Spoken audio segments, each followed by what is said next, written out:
Hello? How can I?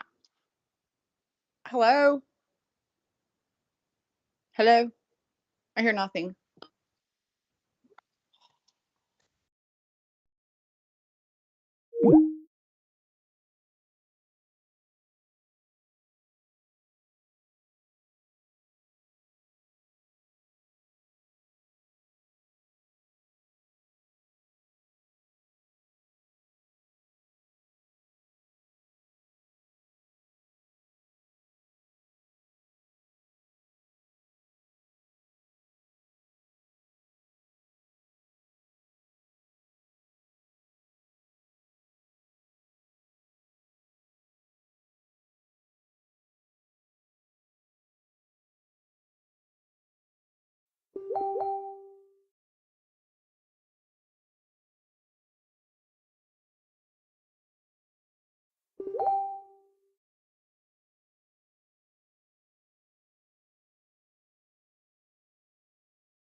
Hello, welcome to Skype call testing service. After the beep, please record a message.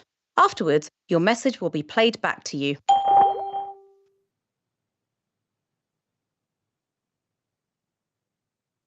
If you are able to hear your own voice, then you have configured Skype correctly. If you hear this message, but not your own voice, then something is wrong with your audio recording settings. Please check your microphone and microphone settings or visit skype.com for more help. Thank you for using the Skype call testing service. Goodbye.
Hello, welcome to Skype call testing service. After the beep, please record a message.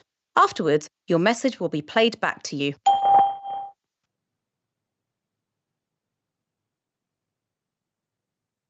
If you are able to hear your own voice, then you have configured Skype correctly.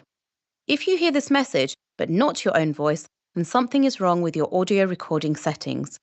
Please check your microphone and microphone settings or visit skype.com for more help. Thank you for using the Skype call testing service. Goodbye.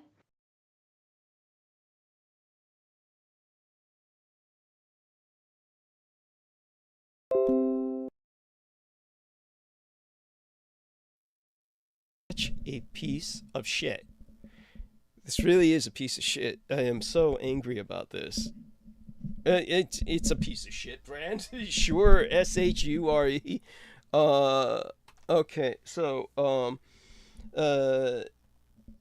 okay, so at any rate, so I don't know what to do. So let's see now. Setting up a device. We're setting up the Shure MV7 is what it says. So now what? Okay, device is ready. Says it's set up and ready to go. So I'll try working. I'm gonna leave you on the phone. Give me a second while I try this with the mic. All right, so okay, let's try this. Okay, since Mark is saying this, so let's see.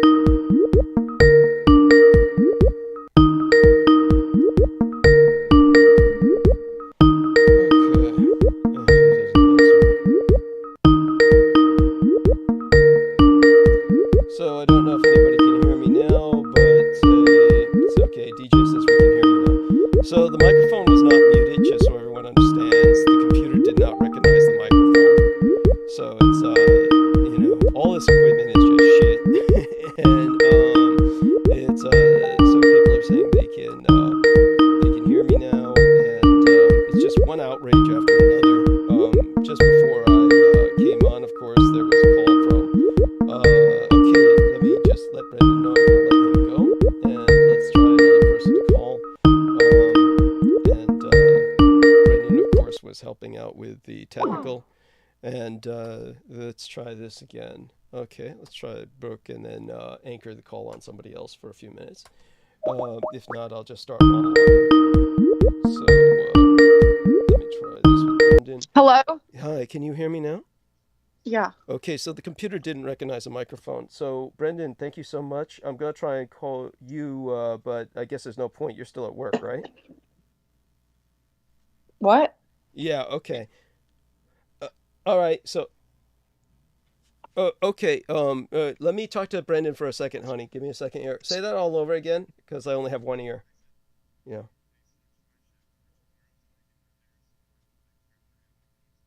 Okay. Okay, so you won't be able to come on tonight. All right, so bye for now. Hugs. Okay, take care. Uh, whoa, what? Oh, later. Yeah, the next hour. Yes, of course. All right, bye for now. Yes. Okay. So there we go with that. Let me get back onto the phone call. So, honey, can you hear me now? Just before I got on, I got a call from PayPal. I have no idea what that's about. Might even try to call them back, but because PayPal is one of the only people I would take seriously if they're calling me. Of course, it might be just some stupid survey for how things went earlier, but I have no idea. So all that being said, it's just one example of madness after another. So you can unmute now and start talking and tell me how bad your day was. You don't want me to go there? It's just misery loves company. Of course I do. Yes. I don't even know. I wouldn't know where to start right now. Like, it's just been nonstop for the last, I don't know, 6 hours. It's been just a bad day, but my God. I don't know where to start. Anyway, everything's great. Calm down now. My mom just left. I'm trying to fix her phone that I spent, that whole week getting her. I didn't know she was even here when I came out. I'm doing a tarot reading for someone. Find out that my ex-husband, when I told my son, hey, you need to call and find out and make sure he's not filing you on his taxes again because you want a car, and obviously I can't afford to get you a car without at least my tax money back. I don't even have my tax money from last year. And he sends his dad a message saying, you didn't file me on the taxes. And he said, yes, I'm filing you. So I just my son's like, is that legal? I'm like, no, it's not legal, but it takes a year or more for me to get the money back. My daughter just came in and heard it, and send him a message like, besides the fact that you committed tax fraud last year and want to commit it again, do you care about the fact what you're doing with your son? My mom is here, can't get her voicemail working, and I'm going crazy. I got some crazy guy in love with this girl, wanting a tarot reading that I've been doing for him and going on for hours. Walk out to find my mom in my house wanting her voicemail fixed, and then find out that, again, 2 years of tax fraud are going to happen before I ever get anything back. And it's just, I'm just frustrated. That's it. I don't even know. Can you hear me? I guess not. Are you muted? It muted again. God damn this thing. This microphone is a piece of shit. This logic is. Now what? No, you can't hear me. I hear you. Yes, I fucking hear you. Yes. No, that you're replaying. That's not me talking right now. Okay. So you must have your. You must have your. I guess it's Amy. It's Amy. Hi, Amy. Yes. So, Amy, we're dealing with multiple things. Oh, sorry. I didn't know Amy was on here. So, don't worry. I didn't either. I mean, so she came right on. I hadn't looked at the thing. I apologize, Amy. Don't worry. How could you? I mean, we're not sharing screens, so I don't know. Can you see all that stuff? All the simultaneous dialing that's going on? No. At any rate, so just so everybody understands, we're dealing with faulty equipment, and this equipment is... There's no describing it. It's just awful. It's just awful. So it's the microphone is a piece of shit. This is brand new and it's worthless. It's like, God damn this thing. The computer doesn't recognize it, so it's probably the computer's fault rather than the microphone. But then the microphone has its own issues because, first off, everybody thought I was on mute when I most definitely was not on mute. And then, of course, just now it muted naturally. So it's just, you can't win. So it's just what it is. And it's just a frustration with that. The moment I tried to start on bandwidth, then, of course, PayPal called. And like I said, I normally don't take any incoming calls seriously. And most of the time the phone's not even on except to the last minute I need it to monitor the time. Apparently they might have even left a phone message. So what I will do now is go mute. I'll see if I can access this phone message while these two young ladies talk. And, other than that, of course, everything was perfectly set up. I had taken all my supplements, which takes a while, about an hour, to go through that process because I'm going through various little drops that I put into this cup that I use for these various liquid supplements that are dietary droplets. And, this is all just kind of the nature of supplementation that goes through to make up for the fact that I don't eat very much and really can't eat very much because I'm not you. So aside from all of that, we've gone over that before. If anyone doesn't understand what I'm saying and you're new to hearing all this, it's just, believe me, it's just, I'm very different physiologically. So all of that being said right now. Shifts on your self-care regime. You've got something that you do that takes care of you. Right. I mean, just be glad that you're aware that you need to do stuff like supplement. I mean, yes. How many people just aren't even at that point? Well, yeah, deeply appreciate it, honey. Deeply appreciate it. Thank you. Bless you. And then, so along with that, there was setting up everything that concerning the office, so to speak, what Judith Ager would call my deathbed, from which I transmit, and then everything was tucked in just right. Everything was ready to start at the exact hour when PayPal called, and and that's just irritating as hell because oh my God, I wish that was my life. I wish PayPal calling had ruined my day. I wish that I had been able, you know what, I do need to eat, and I did. I got food because I went to the grocery store to get yogurt because I woke up sick because my stomach didn't feel great. Yogurt. And then I offered to get my daughter food on the way back because she was working a double. And that was at what time? 2 o'clock, 2:30. I think I dropped it off. Dropped their food off and had me something to eat. And I had a bite of it. As a matter of fact, I was taking a bite when you finally came over and I heard it. So first bite of food all day. PayPal didn't call. What? First bite all day. Saying PayPal didn't ruin. PayPal didn't keep me from eating. Right. I have food. PayPal didn't ruin my whole day. Do you need to eat now? Or is this something you can chew while Amy talks? How about that? You can go. I don't care.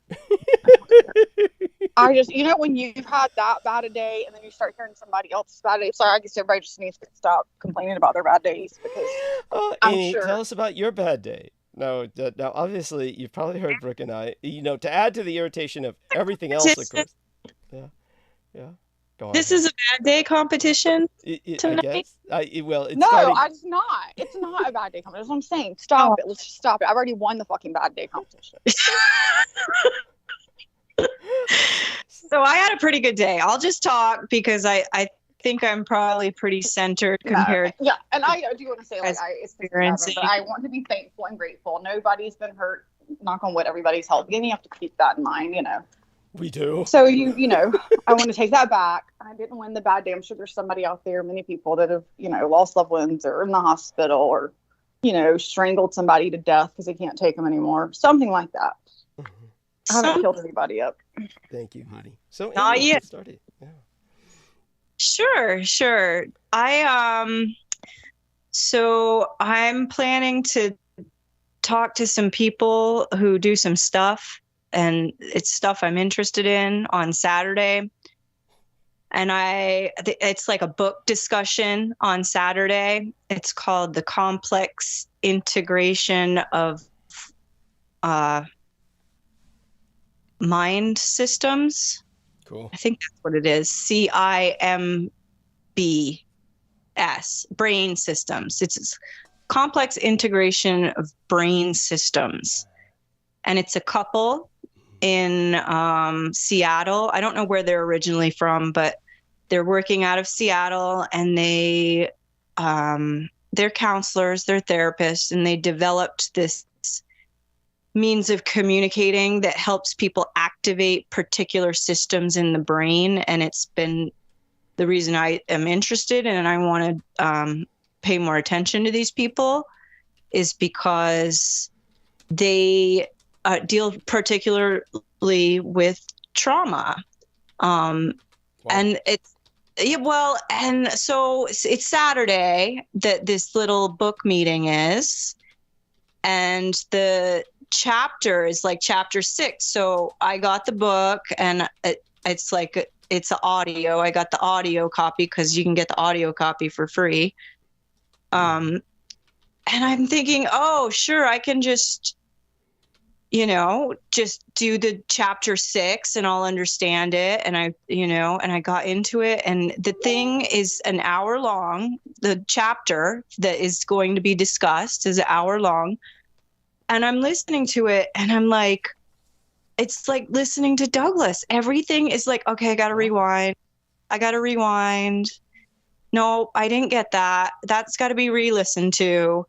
So I'm like on chapter 6, and then like at 4:00, I pretty much gave up and thought, nope, I'm going to have to carve out on Thursday and Friday more time to just listen to chapters 1 through 6, because I know they're just talking about these key words of things that they've already discussed in the previous chapters that I haven't listened to. All I did was hear some silly podcast and I was like, yeah, that makes a lot of sense. I think they know what they're talking about. They seem to know how to handle trauma. Wow. And I love what they do. I love the idea of healing people who are, epically going around and around with their triggers. The approach is so natural, and it feels really nice. Like they establish this caring communication, like that instead of using I or you or me, you approach it as a we, like we're all in this together. It's a we commitment. Wow. To making sure that it's a caring connection. And I thought, how basic. And then I'm listening to them, and I'm, thinking about some of this Eastern philosophy that I studied for years and years. And it's really just that. It's really just Asian philosophy, like worked into some kind of therapeutic model. It's, it's meditation. It's getting the person to be in the now, which, that's all Eastern philosophy. That's all just coming straight from the other side of the world over into the US. I don't know. I am excited about hearing a bunch of other people talk about this and not necessarily being in the therapeutic model, although I did try to contact them and get some therapy, and I still haven't heard back. Apparently I'm on a wait list, but I can join the book club. I'm going to the book club on Saturday. Wonderful. So yeah, I don't think I had like too traumatic a day. Oh, we lost Brooke. Is Brooke Oh, she doesn't appear on my page right now? Is she somewhere else? I don't know. I'll look in a second. I'm busy trying to, You're just kind of make balance with the lovely people in chat. Give me a second here to finish that up. Here we So go. that's basically what I, tried to get accomplished today was doing some prep work for something on Saturday. And it's snowing here. We've been hearing about this snowstorm for weeks, and it's finally here. So there is that. I'm going to have to go out and shovel at some point in order to be able to drive out of here. Right. Other than that, yeah, I was excited to see that you were calling me because I did check to make sure that you're on. Even if you don't call me, I still want to make sure you're fine. Mhm. Nothing bad's happened to Douglas over in California. Thank you. And I noticed that you were just struggling. So I was just like, all right, I'll go back to playing with my maps for a minute. Maps? I'm really into the LiDAR stuff. I don't know. You got me hooked. I'm like the Vermont open source mapping projects. Like you can download layers of the LiDAR and it's so fun. And I'm just learning like how to use the software, how to get in there and find property information. And I'm noticing how most of Vermont is like up for bankruptcy. I mean, it's just so fun to find all this information, and I don't even know why I do it, but it's really just interesting to click on different parts of the state and then notice, oh yeah, that doesn't have an owner. That doesn't have an owner. There's nobody owning this parcel of land either. Yeah, it's strange. And even like property that you think is owned, and then you're looking at it and nobody's name is on it. So that's again just a interesting development. Mhm. Yeah, that's what I've been doing is playing with maps all day. I have no stress at all. Wonderful. That's wonderful. Oh my God. I mean, I'm deeply appreciative of that. And I do want to remind everyone, hit the upvotes simply because as soon as we get on, we're swarmed with downvotes from the enemy. And the downvotes are to prevent us from appearing on searches. So the only way for us to appear on searches is with your upvotes to counterbalance all the downvotes. The enemy actually pays for downvotes. Believe it or not, Stephen Outrim is a multimillionaire. Stephen Outrim is basically my primary gang stalker at this point in life in terms of active gang stalkers. A multimillionaire who basically asked me to have sex with him for $1 million and I refused. I'm certain all of that was a entrapment effort anyway, but he's definitely someone who swore vengeance. He is, of course, a cultist of the Temple of Set, and a co-religionist of the late Michael Aquino, if indeed Michael Aquino is dead at all.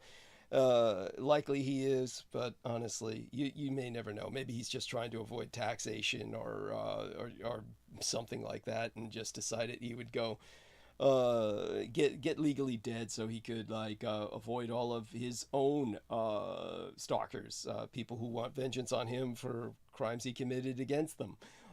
At any rate, we're all stuck with the collateral repercussions, and in my case, it's Stephen Outrim paying for really cheap Autobots that put in downvotes. Now, the aggregator or the filter over at the YouTube tends to filter them out after an hour or so, but by that point, they've already done their damage. They prevent us from showing on searches, so the only way we can combat that is through it's your war. You have to fight it. My enemy is your enemy. So whatever IP address you've got, hit an upvote on it. Your PC, your laptop, use everything you got, because that's what the enemy does, and we have to fight as dirty as they do because nice guys finish last. Okay, so He's back. Who? Brooke? Brooke's back? She's on her mute. Yeah, she's got mute on. Okay. Did you need a break? What are you doing? Well, we'll find out. I guess we'll find out when she's ready to go off go off mute. I'm told that my voice is fading. Is that the case? Is that what you were kind of asking? What are you doing about to me or Brooke or?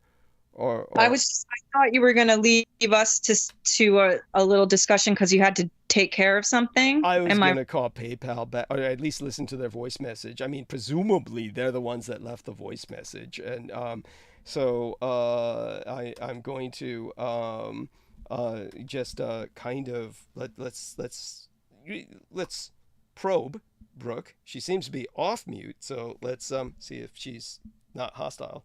What's up, Weenie? What's that? You there? Yeah, I'm here. Yeah. Okay. Are you both able to hear each other? Well, I can hear her. Good. And you can hear her, right, Amy? Indeed. Yep. I'm going to turn it up even. Wonderful. Maybe I should be doing that. Maybe my volume affects how people hear me. I think it's the mic. I think you're right. I think the quality of this mic isn't appropriate for what you're trying to do. Or it's the internet, or it's the computer. I mean, I do get slower internet for the sake of bringing it's a brand new mic, and Sammy Romero bought it, and it seemed pretty impressive until tonight. It seemed pretty impressive until tonight, is all I can say. And then tonight it started, like, the computer stopped recognizing it. And it's just one of these things where I had everything set up, put it on sleep, and then when I woke the computer up, it's like it may as well have died. It's just awful, and then when it's really, the people are trying to be helpful. Mark H, is approaching me from different venues, both Skype and the chat, saying, Doug, you're on mute. So everybody assumes that. And of course, it's really irritating because, it wasn't the case. And so that being said, I am going to go mute. I'm going to leave both you young ladies talking for a few minutes while I get myself together, breathe and center myself, and tell myself that I am a calm blue ocean multiple times. Probably take a quick trip to throw water in my eyes, and then review this voicemail. And all of this should take about 7 minutes, 10 minutes or so. So hey, go in your sister's room and show her what he said. Go show your sister what he said about the car. Okay, she's not talking to me. That must be Noah. What? I'm here. Yes, it's Noah, and it's the sister. I can't remember her name. We all know Noah's name though, because he's really the illegitimate child of the black talk show host, and so. What black talk show host? Noah. Trevor Noah. Oh yeah, exactly. I wish to fucking God he was. I swear to fucking God. Anyhow, if you talk about triggers and Amy's talking about we's, I just want to say there's no we communication when you're dealing with a narcissist, and there's no triggers when you're dealing with $15,000 that they are illegally taking from you. Like, I don't know how to not be triggered by that. Yeah, I hear you. No, I get it. Now, I'm not going to tell you who said this because I'm protecting them from your wrath, but they basically said something to the effects of, wish my day went as smooth as Brooks.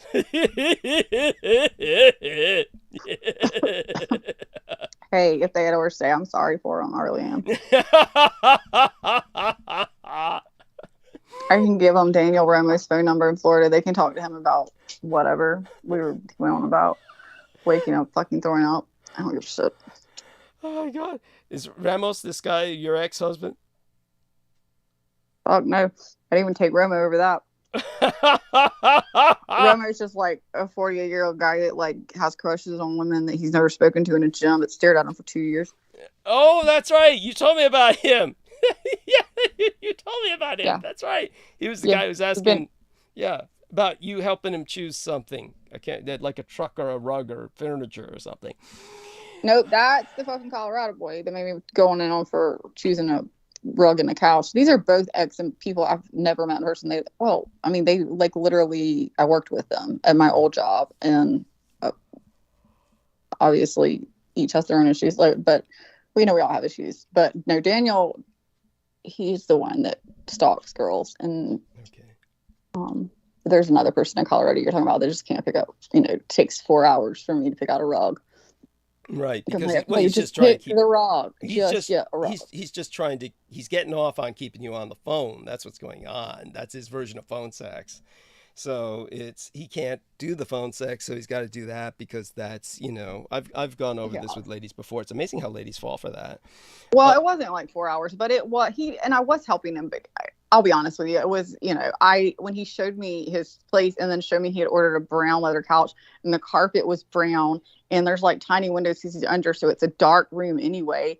And I'm like, you just are gonna put brown on brown on brown. I was like, you might as well just make it black on black on black and make it a dungeon. Like it was the darkest room ever. Oh my God, that's beautiful. Did you watch the rest of my interview? Most of it. Oh, thank God.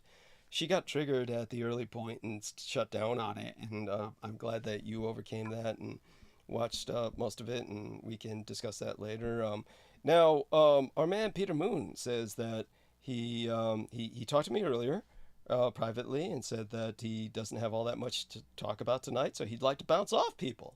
He was thinking of the chat, but I was thinking maybe you young ladies would like to hang out and bounce off with Pete the Moon Man.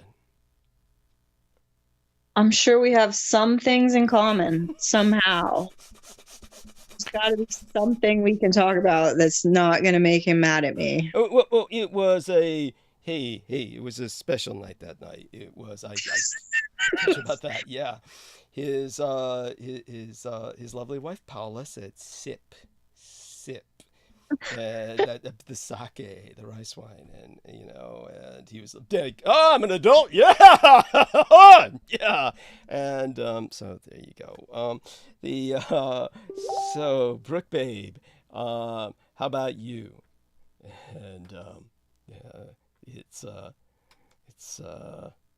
Where she's at? She's on her mute again. She's chewing, probably chewing, or maybe. Maybe her dogs grabbed it all. She lives with these dogs who grab her food. I would kill them. I would. They're failures. What's that?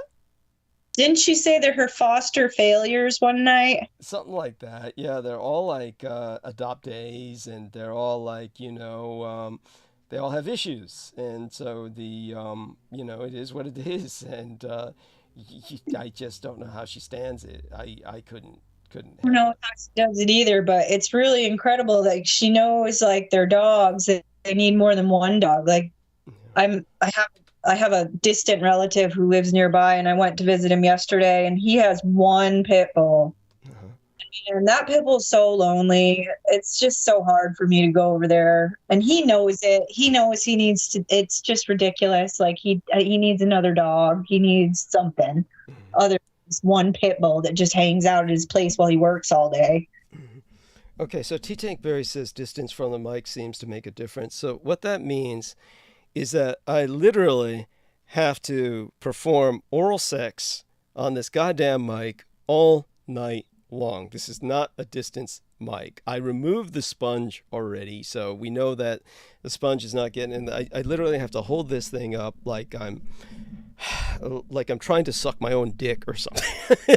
I mean, really. Is this close? Is this close or is this far away? This is close.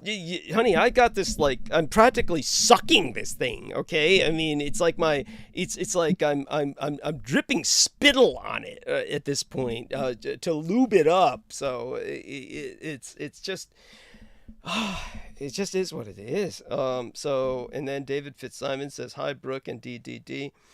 David Fitzsimons was asking me about a remote healer, and the closest guy, the one guy that actually helped my parents while he was alive was Gene Egidio. I'm so sorry. I checked to see if he was dead, and yeah, he was dead.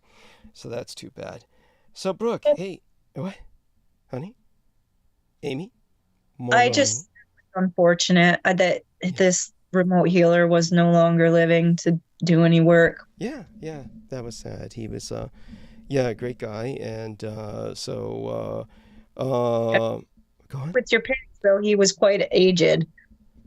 He was born in 1933. That's right. So I don't know if that's quite aged. He was only 70 something when he died, 76 or something like that. I mean, a lot of these guys, just so people don't think that, if he's such a good remote healer, how is it that he died at, a comparatively average age? And understand these people use up a lot of their own energy, like Edgar Cayce did. He burned himself out. Like I know Andrew Bartzi's has been doing for all too long. So, it's a deadly. Yeah. Go on, honey. Andrew. What? Andrew, he's so he's just driven to help people, and he just really to me it's like you're definitely like overextending yourself. Thank you. He's burning himself out. He's it's alarming and it's sad. It is what it is, right?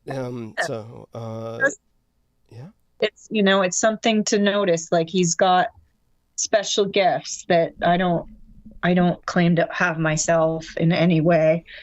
Mm-hmm. So, I appreciate that he doesn't want to lose sight of, what his purpose is. I do appreciate that. But the self-care for men, I'm all on board with it. Come on. Where are the men taking care of themselves? And I'm sure it's not Andrew Tate's war room. That was awful. Thank you. Beyond that, I do want everyone to understand, whether you're male or female, the one thing you all have is very likely sleep deprivation. So consider sleep your second job and force yourself to sleep. Consider it a shift. Consider it a sleep shift that you're supposed to go through a minimum of 8 hours of it. Brooke, hey, honey, can we wake you up? Honey? Darling? Mon chéri? Oh, God. So, she's got emergency. Till she gets back on, I can't leave and, take care of myself, like Amy and I were talking about. We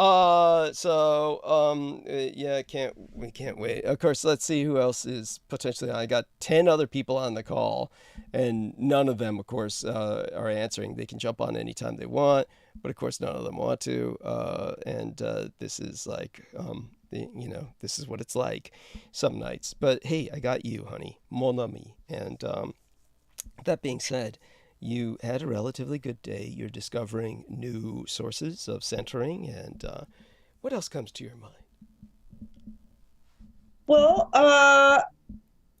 do you want to talk a little bit more about your interview, or do you want to talk about your last broadcast? By the way, C says, thank you, Douglas. So I say thank you to her. And we're hearing another voice online. So Brooke rejoined us, I believe. You knew a lot about me when I was 14. Okay. Oh, wow. And yeah, I did. This guy knew a lot about her when she was 14, I bet. Knowledge in the world to know everything, but I was a lot smarter than most 14-year-olds, and I made the smart decision. Yeah, that's right, honey, you did. And that's how Brooke and I met. Yes. That's what's going on at Brooke's house. Yes, she forced me to use that condom. And, but as you can see, 2 kids were still produced. Luckily, I convinced her they belonged to that Cuban guy. And therefore, I never had to take part in raising them. But guess what? He never did either. Life's a bitch. So, okay. What are you saying about a condom? What did you just say about a condom? I said, hey, it's kind of like, my version of tea time, where I get these colored ones that are white and then kind of match them up. What are you talking about? It's a private joke. I thought you would get it. Anyway. Oh my God. So Only thing I know about tea time is when Amy told me she wanted to have tea time. That's right. All about it. It was that sad story that I had to share, and Brooke had to be the landing spot for it. Where was this, in the United States or a different country? Of course, it was in Hong Kong. Okay. It was at the Peninsula Hotel in Hong Kong, where I went for high tea one time in my 46 years. Wow. And my Australian friend.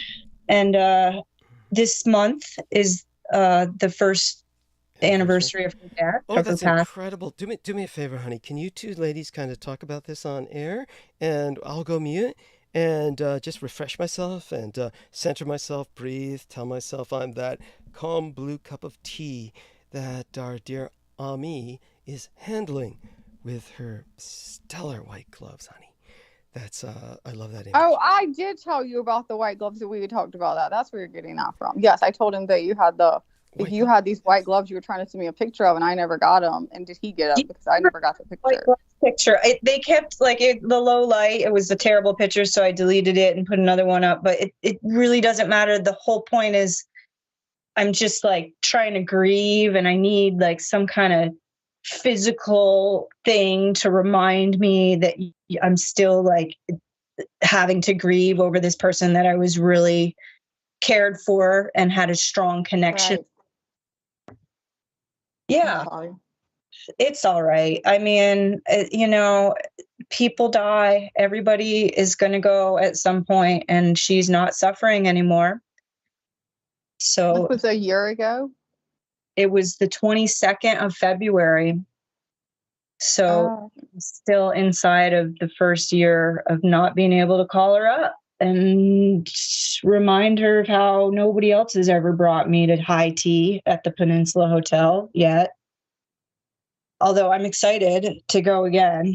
If anybody listening has, some secret connection to the Peninsula Hotel somewhere, anywhere, all of them, there's tons of them. I don't know that they all do high tea, though. I don't know if even Douglas's audience has any idea what high tea is. But I'm sure that they do. I mean, if I in the South Carolina know what high tea is, obviously it's more of a British thing. I believe it was a British tradition that moved throughout some different countries, obviously, but we don't do it here in the South, but I know what it is. Yeah. I had no idea. It was a total surprise. We walked into this fancy place. I felt so underdressed in my khakis and my t-shirt. Oh, look, Viv is here. Hey. Hey, Viv. How's I thought it I'd come up and say hi, everyone. Hello. So Happy nice. New Year. Yes. Hi, this is Brooke. Yes, I always love seeing your face pop up with that flower. It just makes me smile. Aw. Something about the flower. I love your face, but I can't see it really close. But that yellow flower, it just sticks out. It's so pretty. Thank you. I love the sunflowers. They're the highlight of the summer for sure. I do love sunflowers, how they follow the sun. Yeah. So how have you been? I'm good. I'm just been binge watching movies. Oh, really? What have you watched anything good lately? Just some. Obviously, if you're binge watching, it's something you like. What is it? Well, no, I'm just watching movies, just binging. I haven't watched a good movie except for the one. Hey, what's going on, everybody? Sammy. Look, What's going on? Sammy, yo, what's Hi, up? Amy. Hi, Brooke. Hi, Vivian. This is super. This is really rare. There's actually 3 wonderful women, and there's no weirdos. Hey. Yeah, Douglas is muted, so. How you guys been? Nice. How's everybody doing? Doing good. How I are you came doing? to say hello, and I know the last time I was here, I abruptly left. And Hey, I don't blame you. That was Right. Anyway, how are you, Sammy? I've been doing good. Just living life and work. Same old. Right on. Cathay Pacific? Yes. How do you know? Because I listen. And You do. That's great. and you can go to high tea at the Peninsula Hotel. Oh, okay, great. Have you flown Cathay Pacific? No, but the woman who toured me around Hong Kong, she was a stewardess for them for a couple years before she got another job that she liked. Oh, great. Did she tell you the time where servicing a pilot. She would never do that. Her dad was the captain of the police force. Oh, I'm not accusing her of that. I'm just saying it happened in the past. I remember working alongside them, and one of the managers was literally showing me, I guess, what happened in the incident. It was crazy. But, it is what it is. Every job, Sammy, every job has some kind of skewed power struggle. Absolutely. Yes, but a job's a job, right? But that's great. Is everybody enjoying the lunar holiday? Thank you. That's where I come in. I just got back. I want to report to everyone happily that the phone call from PayPal was apparently completely innocuous. Some kind of follow up because I changed the passwords because somebody had broken into my Google account, and this time I changed the password to something that is extraordinarily difficult. So I don't believe it's going to be cracked for a while. I think I'm pretty safe for the foreseeable future. But I made certain to change it everywhere. And as a result, the PayPal was simply following up.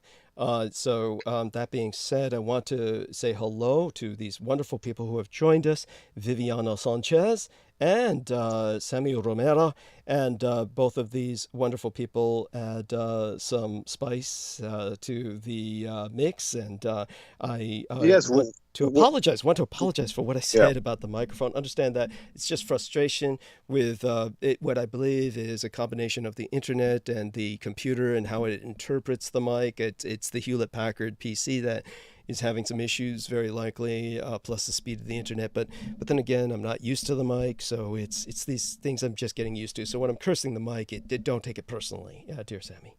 And it's still running, I think, optimally. And just had some issues when I came. If you didn't hear earlier, I had some issues coming in where the computer did not recognize the mic. Yeah. So. Yeah, Okay. and that was while I was. That's because I had put the computer to sleep for an hour, and basically, I can't even trust it like that. At this point, I may as well just shut the computer down and start it up again. So that being said, I'm so glad that Sammy was asking some questions about it was a hard day for Brooke and I in the sense of irritations, and with Amy it went a lot smoother. She's discovering some new things to work with trauma. How about yourself, Viviana, before we return to Sammy? Well, I actually wanted to come up and apologize to Ian at some point. Just tell him that. Oh my God, you're such a wonderful human. I was really rude and mean to him, and honey, that's what he lives for. Oh, baby, Ian's just here to be beaten up by the ladies. That's what he gets off on. Well, I really felt bad, so he thank you, and hopefully the two of you get a chance to talk later. But certainly, hopefully he hears that, and I'll relay that to him as well. Thank you. Thank you, sir. Oh, you're the best, honey. And then again, so are all the ladies. And shout out to Deanne Hillis Buchberger, whose birthday was recently, and love her dearly. And she shares wit and wisdom and news links while we're on. And oh my God, the first thing we need to do is I want all of you to know, all three of you ladies here present with us, as well as the people in the chat, Sammy Romero and his family have survived an earthquake near Los Angeles. So tell us about what you know about this, whatever you felt. Oh, this is pretty typical. Sorry, I was eating. Yeah, it was around 2 a.m. I was with Andy, with Scorpio Baby.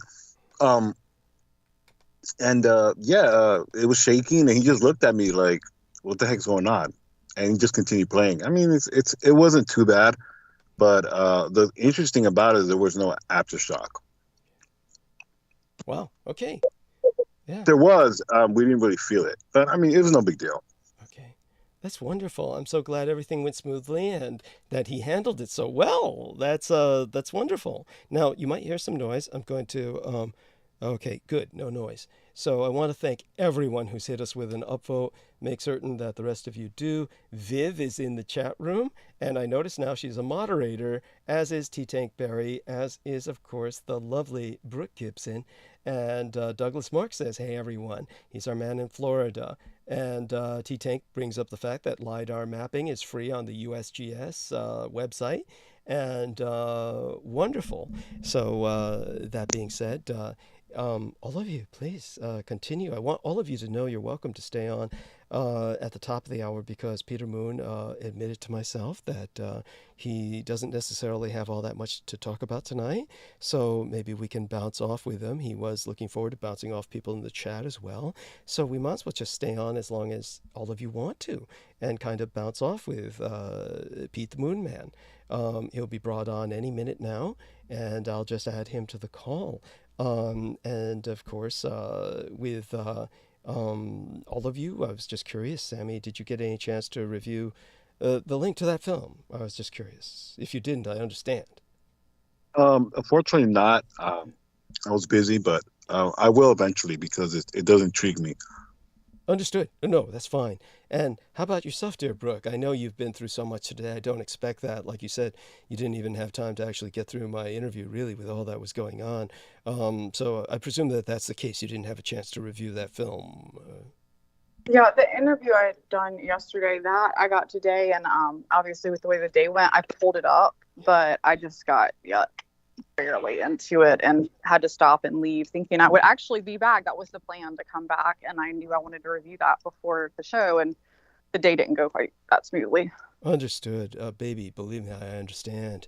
And I think it's just in the air right now. It's just like, it just seems to be, I mean, everybody I talked to, it's like I told you, like the guy that called me, and I make fun, but I mean, he's just having a really bad, tough time, and, you know, was depressed and was like, can you do a tarot reading for me? And I'm like, okay, yeah, sure. Which then turned into like a 2-hour thing. And then my mom, you know, it's just like, it seems like there's been a lot going on of just chaos lately. You know, Mars came out of retrograde, but we're still in a shadow period of that, which kind of means we all can move forward now. But then it's kind of like we were stuck before. But then it's almost like this energy of being able to move forward. But then there's so much to do, and it's almost a little bit of chaos. I don't know if other people feel that, but just a little bit of chaos. A little bit? Yeah, a little bit. Yeah. It's like everything kind of comes in at once, and you have so much you need to do, or don't, you know, just so much. And I feel like that's kind of where we're at right now, energetically. I mean, I know everyone's not going to experience it the same way, but yeah. So trying to remember that, but I think everyone's kind of feeling it. Most people. Yeah, definitely. Well, our man Sammy says he's got to go for now. That leaves us with these 3 lovely ladies, and quite happy for the company. Instead of Charlie's Angels, that's too old a series for any of you to remember, but we could say it's Dietrich. I remember Charlie's Angels. I didn't watch it. It was a little before my time, but wasn't Farrah Fawcett one of them? Originally, yes. She was one of the originals. Yeah. And then they did the movie that I did watch, you know, like in the 90s or whatever. They remade it. Did you like that? The movie? I liked the movie, but I never watched the show, so I don't know how to compare them. But oh my God, she's so young. Yeah. What was that? Like say that again? She must be a baby. She is. Who? She is. Oh my God. Yeah, they all are. I mean, oh my God. Who's a baby? We're old, Douglas. Yes. We just feel it. No, we're not old at all. I mean, oh my God, David Fitzsimons, he was calling me just the other day, and his life's just beginning. So, just understand, for all of us, life really begins when you're in your 60s, honestly, or in your 70s. I mean, look at Peter Moon with his incredible involvement with contact sports at his age. I mean, oh my God, really. Hey, Peter's really good. I wish I could, I don't even think I could throw a ball ever that good at my age, because I'm not a good ball player. But what I am saying is, Peter, I hope that I can still be in that good a shape. I feel like, that's the key to it. It's just like both physically taking care of yourself and mentally, because they say we sell our we spend our life, the first half of our life or more, trying to, we give it up. We give up our health to get, ahead in everything else, whether it's financially and, to our family and all of this. And then the last half, we are like, okay, well, we'll pay anything to get our health back. Yeah. That we try to gain. So I think it is definitely a balance in trying to keep everything, not letting these days or weeks or just life overwhelm you to the point that you do lose your health and because health is, it's how you feel every day. Just after me being sick this year, how you feel affects everything else you do, how you feel physically. So it's important. That's true. True. Yeah, very much so. So that's true wisdom. Mon ami, your addition to this? I would just add that, I myself, even though I have like a stellium in Taurus in my natal chart, I'm not that grounded. Like, I feel like the key to even knowing how you feel is to get grounded in your body. And I do spend a lot of time like flitting from one thing to the next. And, the only thing that I could say that's like kind of taken me off of my focus would be the fact that I could now use the phone. Like, if I could get rid of the phone again, then maybe I could like have a deeper experience of my feelings and be able to kind of parse the thought from the feeling, taking attention and putting it into the now so that I can say, I'm grounded in what I'm doing right here. And I think this, but I feel that. Right. So, that would be the only thing that I'm noticing as far as maybe a little bit of chaos. Because I have a pretty stable situation despite, random things that could happen that haven't. So, I'm not, I feel like I really shouldn't be so flighty. I should be able to get more accomplished is how I feel. And thinking about it, maybe. Right. By the way, Here. Peter has joined us, and welcome aboard, dear Peter. These wonderful young ladies are with us to respectfully bounce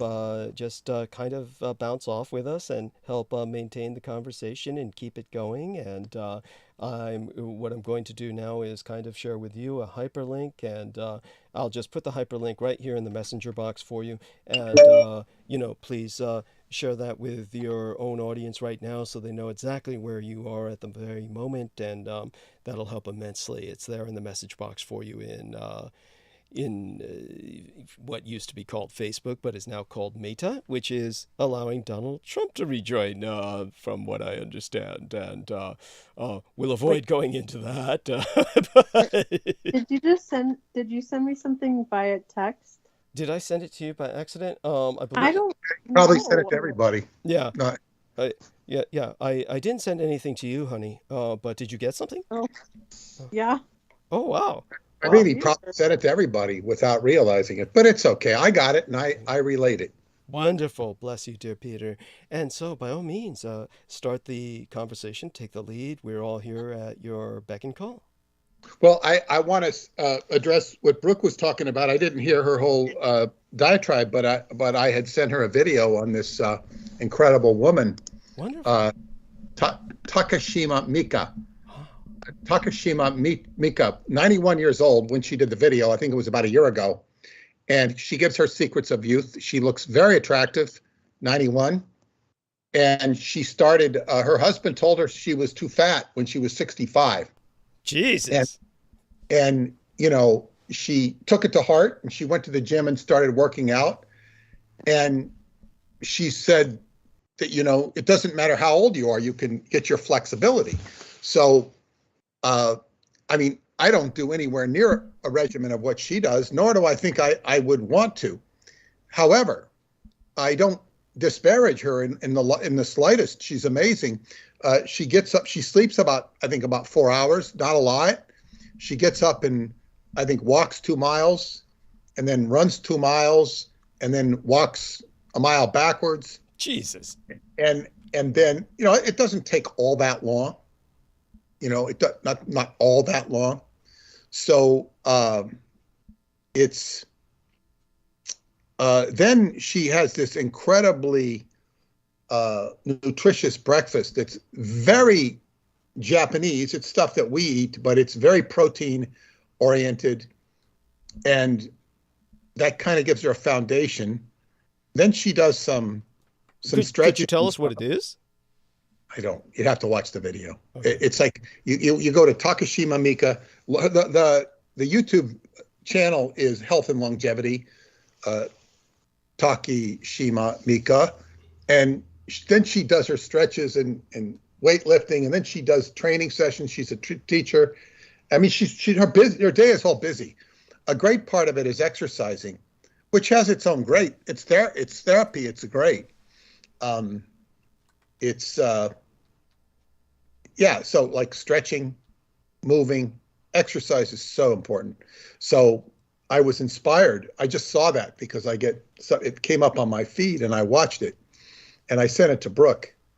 Don't know why I sent it to Brooke, but must have been a reason. Yes. Well, yeah. Well, it's funny that you sent it, because I won't take it as you're saying that I need to lose weight. Not at all. It was, I don't know. I thought it would be good for you for some reason. It wasn't because I thought you were overweight, or there was a specific reason I sent it. It's weird that you did that. I don't mean to interrupt you, but I just wanted to say that it was you were in tune with something with me, because I used to work out a good bit, and haven't felt good, as you know, the last year. So I've quit doing that, and we just even bought a new workout machine for the home, as well as I have a gym membership, and I've been putting that together. But that the man I spoke of earlier that you probably didn't hear about, but the reason I had taken the call from him in Florida is because he's a weightlifter.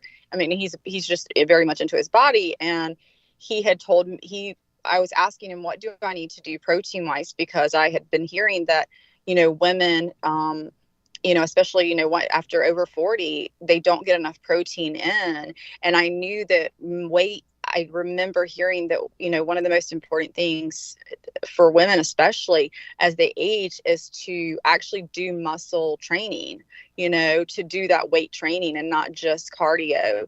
And so I literally this week talked to him, and he told me I went and bought some protein, just something protein supplement to add to my diet. And that's just kind of where my head's been. And so then to get that from you was really, special, because that's where my head is. It's just really, I know physically to be where I want to be, I have to feel physically there. We all do. And then as we age, it's much more important, because, you can't get it back, or you can get it back, like you said, but it's harder. And I've seen my mother and my parents, the less you do, the less you want to do. And, just to be able to physically be back there. So I really, you somehow touched into a little part of me this week. That's where I was feeling very positive and motivated to start getting my health back. So thank you for that. Yes, the reason I sent it was because she shares our birthday. That's what made me think of you. She shares our only she was born in 1931. So, but anyway, I haven't got to watch it, but I just can't believe she's 91. That's amazing. Yeah, well, it's worth watching the video, and it's inspired. If you can pick up a few things from it, anybody, it's worth watching. It's inspirational, because you got to move as you get older. But we can move on with the show now, and thank you for that. So Douglas. Yes, sir. Yes. I want to let everybody know that I was on, I don't think it's aired yet, podcast with somebody who knows Douglas for many years. Yes. That's Brett Luder. Yes. Brett Luder. And he has his own podcast. It's BRET space LUEDER. He had me on for 2 40-minute segments last night. We talked about not just the Roswell deception, but he endorsed it very well, which was very surprising, not because I don't know him that well, but that anybody would endorse it so well. And he, but then the conversation went in the direction of Satanism and more Anton LaVey than Michael Aquino. Right. So I'm going to address that tonight. And Douglas is going to give us some input on that. Wonderful. And if we have any dry time, I encourage those, like I did last time, if people have any questions, hit the chat room. You know, I'm encouraging people to ask questions in case we have downtime, because as I say, I ran out of topical things to say. But okay, so anyway, what was so interesting to me, of course, most people, Anton LaVey is probably a much more iconic character historically in the mainstream than Michael Aquino.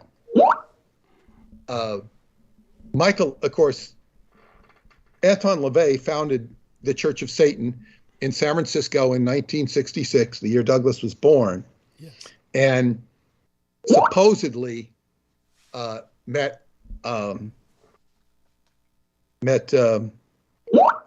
we got to stop this. Yes. This. It's just the final communications while some of the ladies drop off. Yes, please continue. Yeah. So anyway, he met Michael Aquino at the premiere of Rosemary's Baby in San Francisco.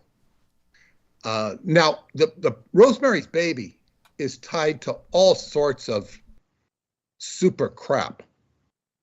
I can't have this anymore. Okay. No more communications on the text for now. Thank you. Yeah, don't text on the Skype. Yeah, don't text on the Skype. Thank you. Yeah, it's because we hear this blip and it's, you know, it doesn't serve anything.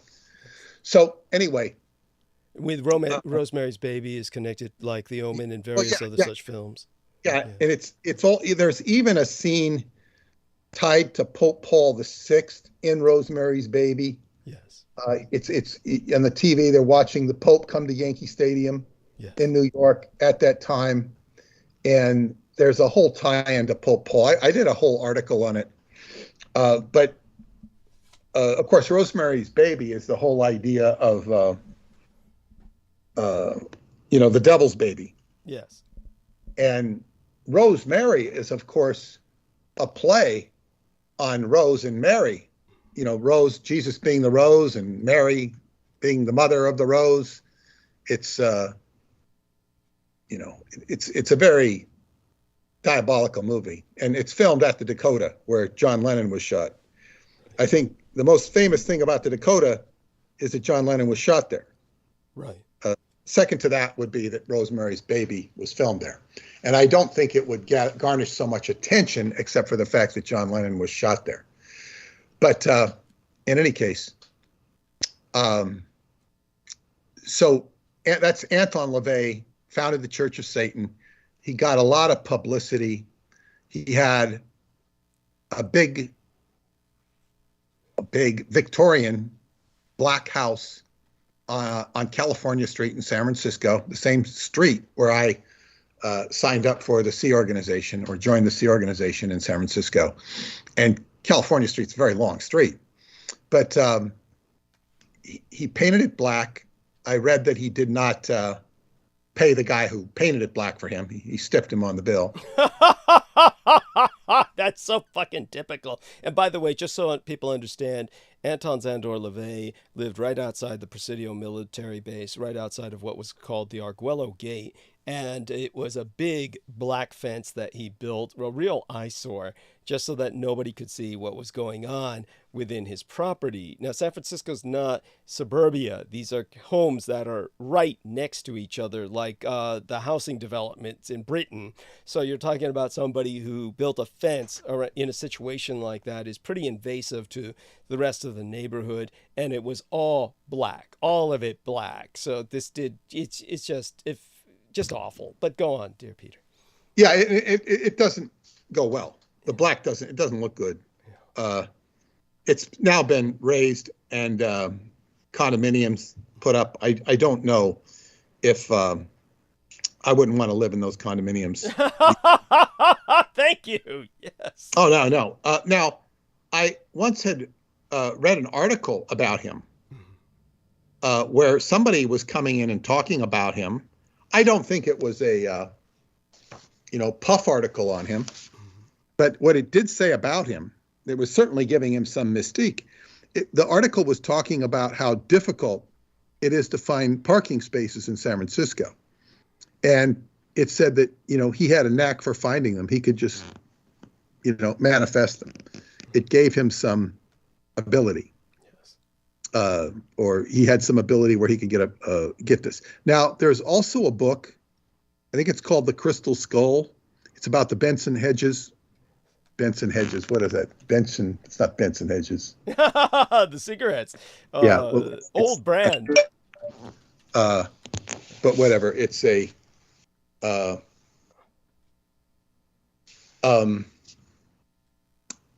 anyway, it was this crystal skull that was found in Honduras or British Honduras.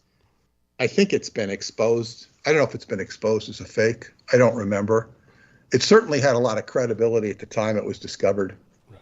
And anyway, it was people, and it was very, I guess, guarded. And I think it was in Marin County, the people who had possession of it, and they, I think they were having the press come and see it. And Anton LaVey was invited to come put his 2 cents in.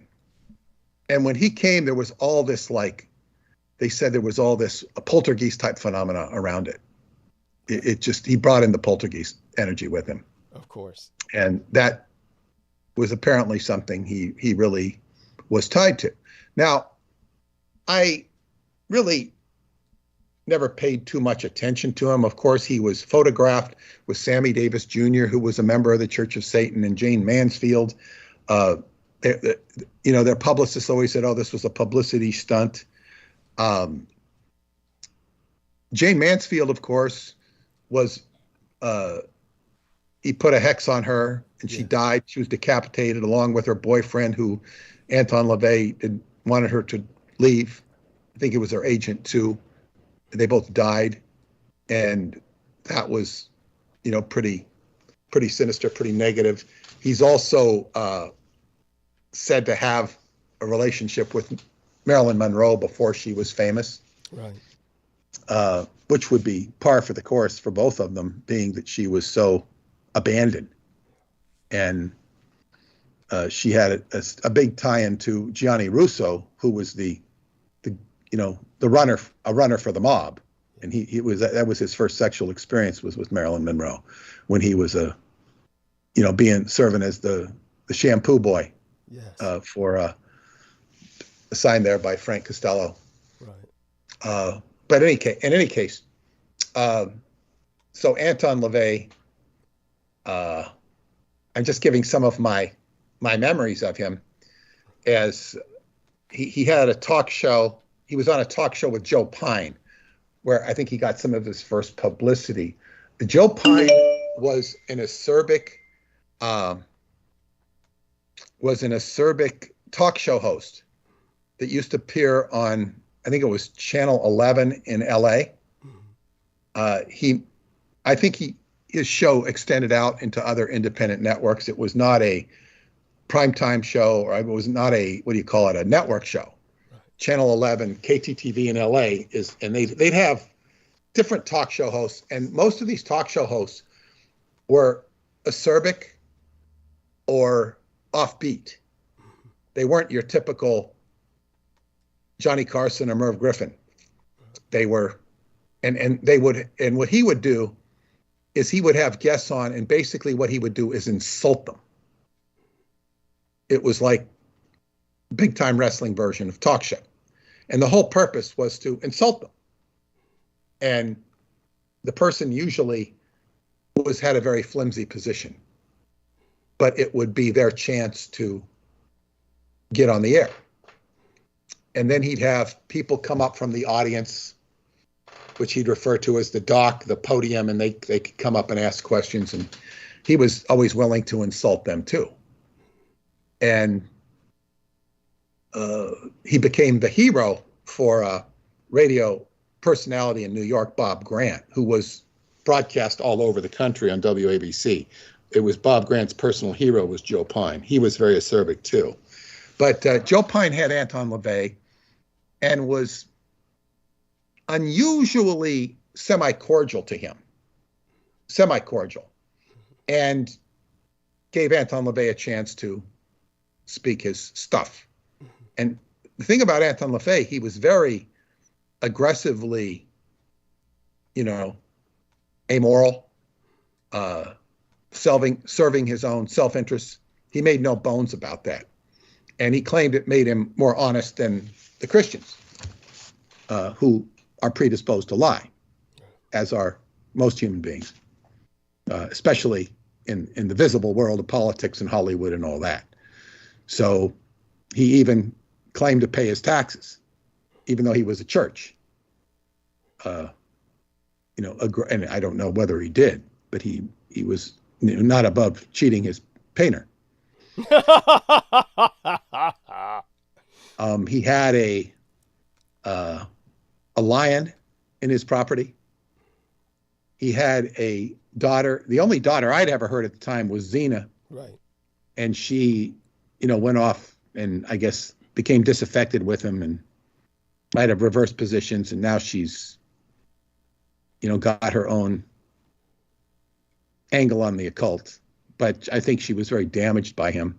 Yes. I've never really listened to her story. I've heard about her story. I might have heard a few snippets that I don't remember well. And of course, he got a lot of publicity because he would, have a publicity photo with a naked lady on the altar. He'd have naked ladies. And this is a very, I guess, good way to attract people with nudity, especially if they're females. Andy Warhol used to do this. He would have, in New York, he became the chic guy of the in crowd. Andy Warhol did. And this, in New York in the 1960s, is when he came alive and really thrived in the 70s. He was a very, I guess what you'd call, not a very highly skilled book artist. But he did have artistic skill, but what he was really good at, what his art was making himself famous. That was his real art, at which he excelled, at making himself famous. And one of the ways he would do this was by having a nude model that he'd be painting. Maybe he'd have other people paint, have a lot of drugs on the coffee table or wherever he was, the factory, whatever they called it. And he attracted,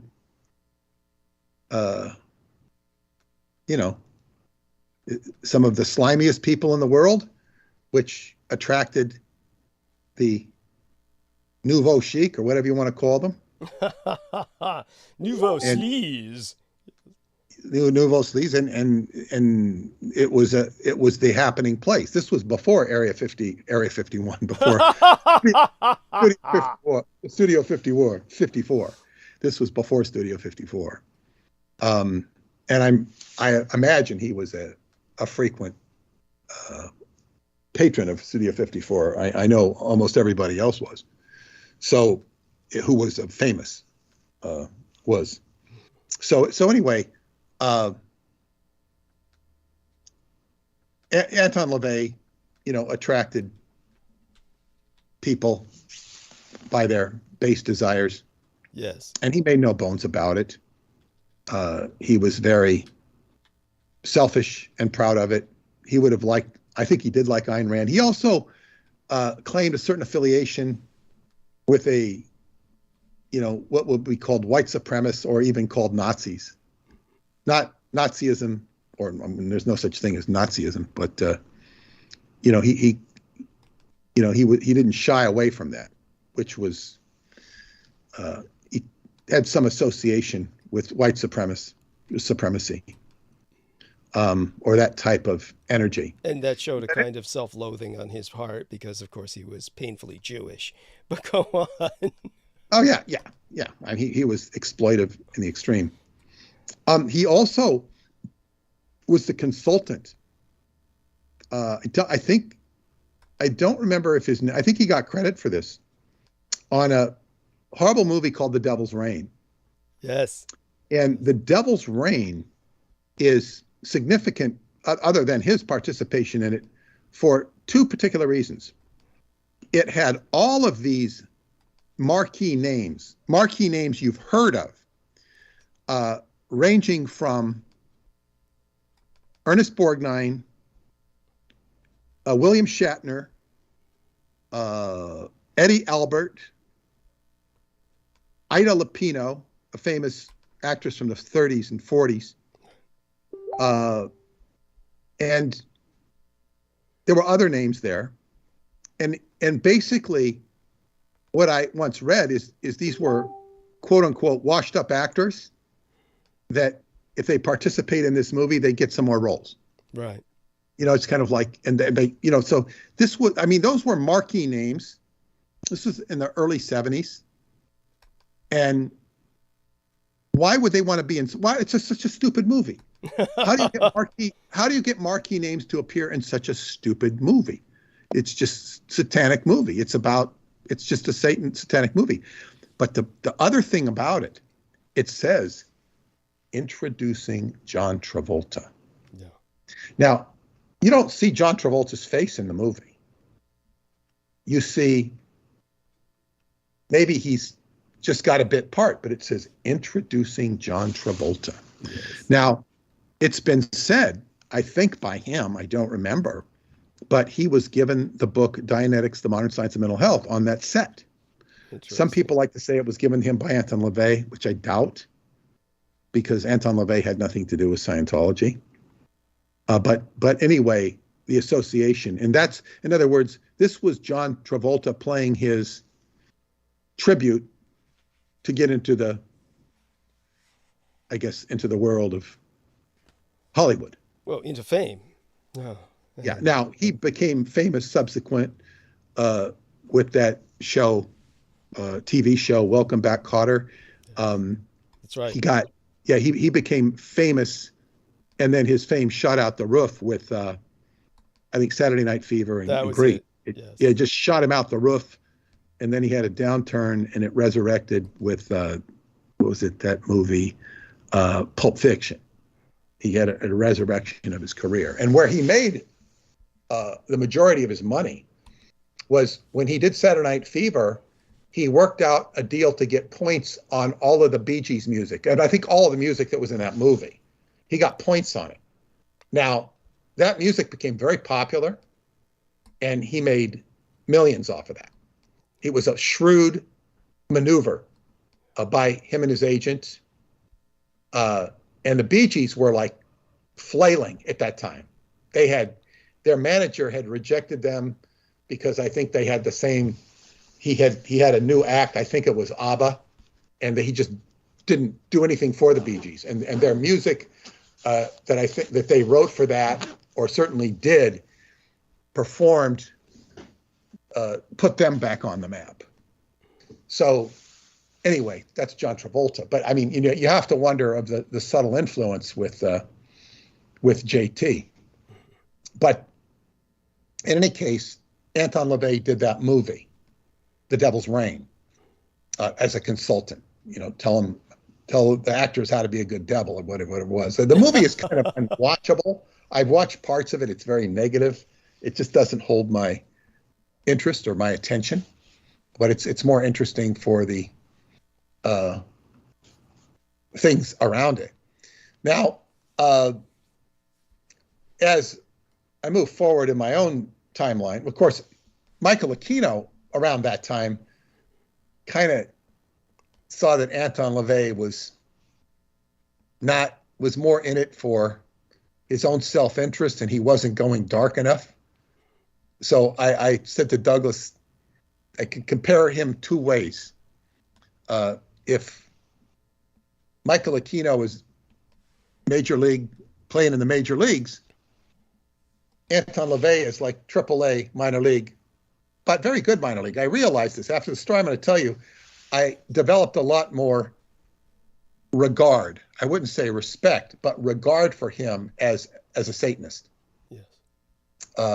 In other words, he was much more dangerous but of course, like Aquino was somebody who could, you know, hit it out of the park a lot of times and lead the league in home runs. Right. Whereas, you know, Anton LaVey could do a lot of damage, but he wasn't quite in the same league. Aquino had all these military connections. Right. And That's right. yeah, and I think, well, we can talk more about LaVey's connections. We will. But anyway, Aquino dropped out of the Church of Satan and joined and started his own Temple of Set, which was, much more dark into much greater darkness and much more proactive, coactive with the military.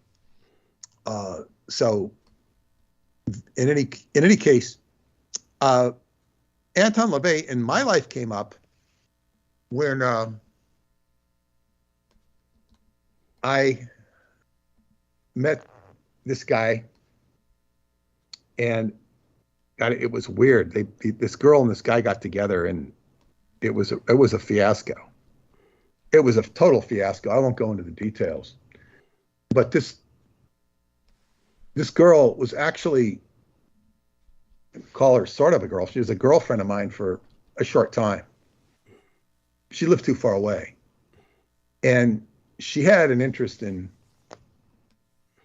Satan, and which I kind of overlooked. It was almost par for the course with anybody from in or around Montauk. But this guy became very obsessively attracted to her, and they had a very goofy relationship for a time period. And he was very, what you call Christian, holier than thou Christian. Very interested in the Montauk Project. But he was obsessed with Anton LaVey. And he told me how Anton LaVey had a house on Long Island, and he was, dogging him, stalking him, sort of like Alex Studer did with Michael Aquino. Right. And he was just, and he told me he had a house on Long Island. I said, oh God, I don't know, where is it? I didn't really follow it, but it presumably had something to do with Montauk, anything on Long Island, and it was out east. It wasn't near me.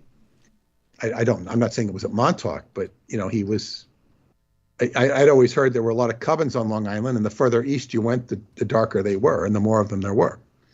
So he came on my radar there as being on Long Island, and then he died in about 1997. And of course, he didn't even, he never registered on my stock chart, so to speak, as something that I would buy. And when I say buy, pay attention to too much. Right. A little bit. I was always interested in the Marilyn Monroe story. But I read a lot of the things on him. But Michael Aquino was, to me, much more of a linchpin.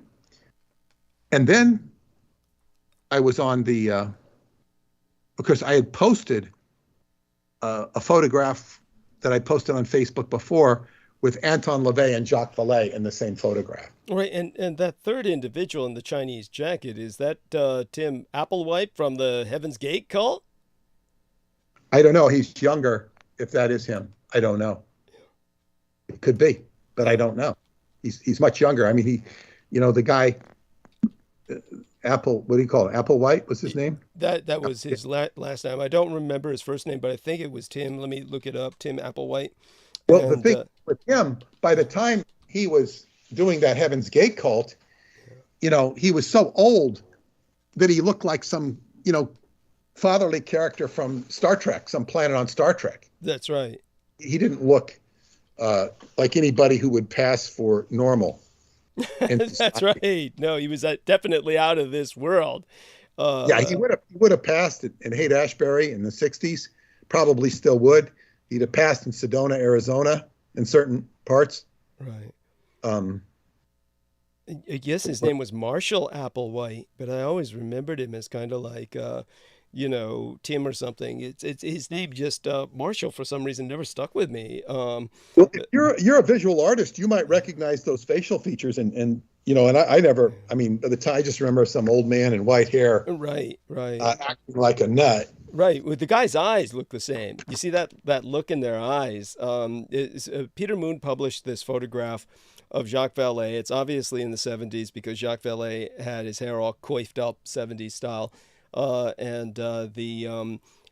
just to put this into perspective for people, some of everything that Peter Moon's been covering around the time that the crystal skull was recovered. I do want people to understand that the crystal skull was a anatomical marvel designed in Vienna, Austria. It was an Austrian work of engineering meant to be a medical skull that was translucent and meant to basically be a real functional skull in every other way, including a movable lower jawbone. And so it was designed by Austrians to be anatomically very accurate. So it was a marvel of engineering.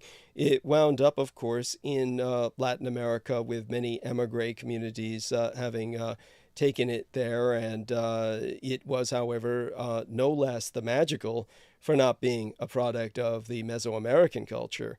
And certainly Adolf Hitler ordered its recovery because it was considered a national treasure.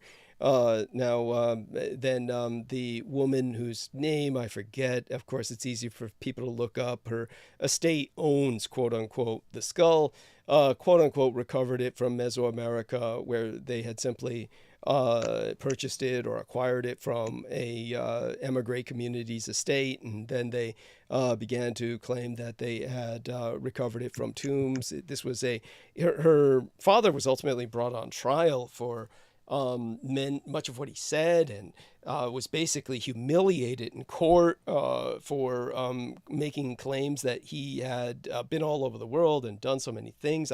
He definitely was all over the world, and he did a lot of things, but he had a pathological need to take these things to an extreme in terms of his retelling his experiences, and extremes that he never needed to take them to.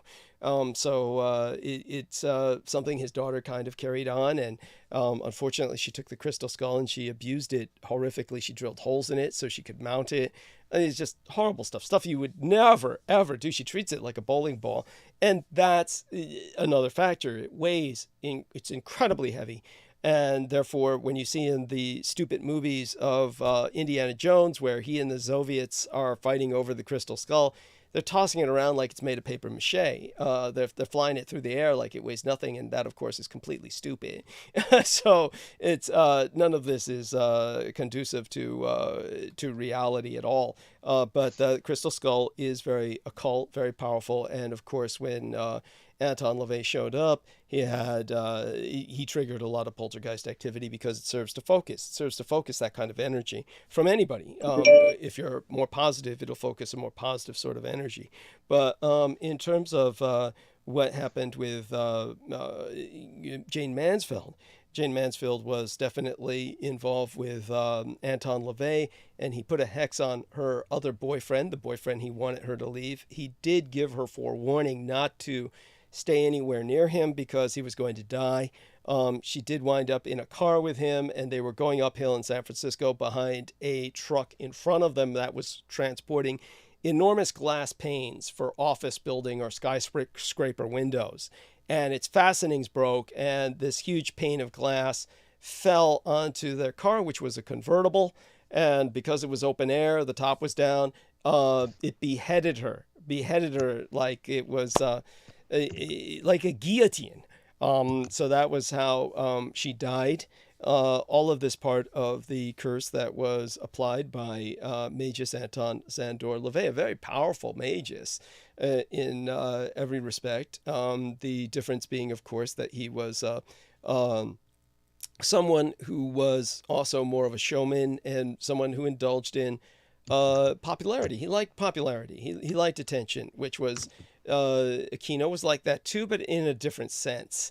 So they of course are just too egomaniacal to tolerate each other on a permanent basis, and therefore they parted ways. But it's kind of like Nietzsche and Wagner parting their ways because they're simply different intellectual types and as powerful egos. So they might appreciate each other's abilities and intellects and get along for a period of time, but they're always destined to usually part in acrimony, simply because that's what intelligent people with large egos do, especially men. So there you go. That's in terms of the movie, the Devil's Reign, it was very similar to so many other horror films. I mean, always remember, if you're ever engaged in producing a horror film, the best advice is don't do it. Poltergeist, of course, everyone's familiar with that. You got the young girl who died from an intestinal problem. Her older sister in the movie was murdered by her boyfriend. With The Omen, the director was in a car accident, and after filming that day, he was in a second car accident where he got pinned against the car as he exited. There's a scene which got cut from the film where the lion actually killed the actor. Then on separate plane flights, Gregory Peck and the screenwriter's planes were both hit by lightning, and the film crew even hired a private plane but canceled the charter. A group of businessmen took that charter instead, and it crashed on takeoff. And the plane hit a car on the highway as it descended, and the car's driver was the pilot's wife. The special effects director's girlfriend was actually decapitated in a car crash after the movie was released. And the last thing I remember was that William Holden and the entire crew contracted influenza during the filming of Omen 2, and Holden's best friend was murdered in a bar fight. So with the Devil's Reign, it was no different. All kinds of similar shit happened. Ernest Borgnine, rather than admit he was a washed-up old actor being given a second chance, said, I wanted to do a horror film all my life.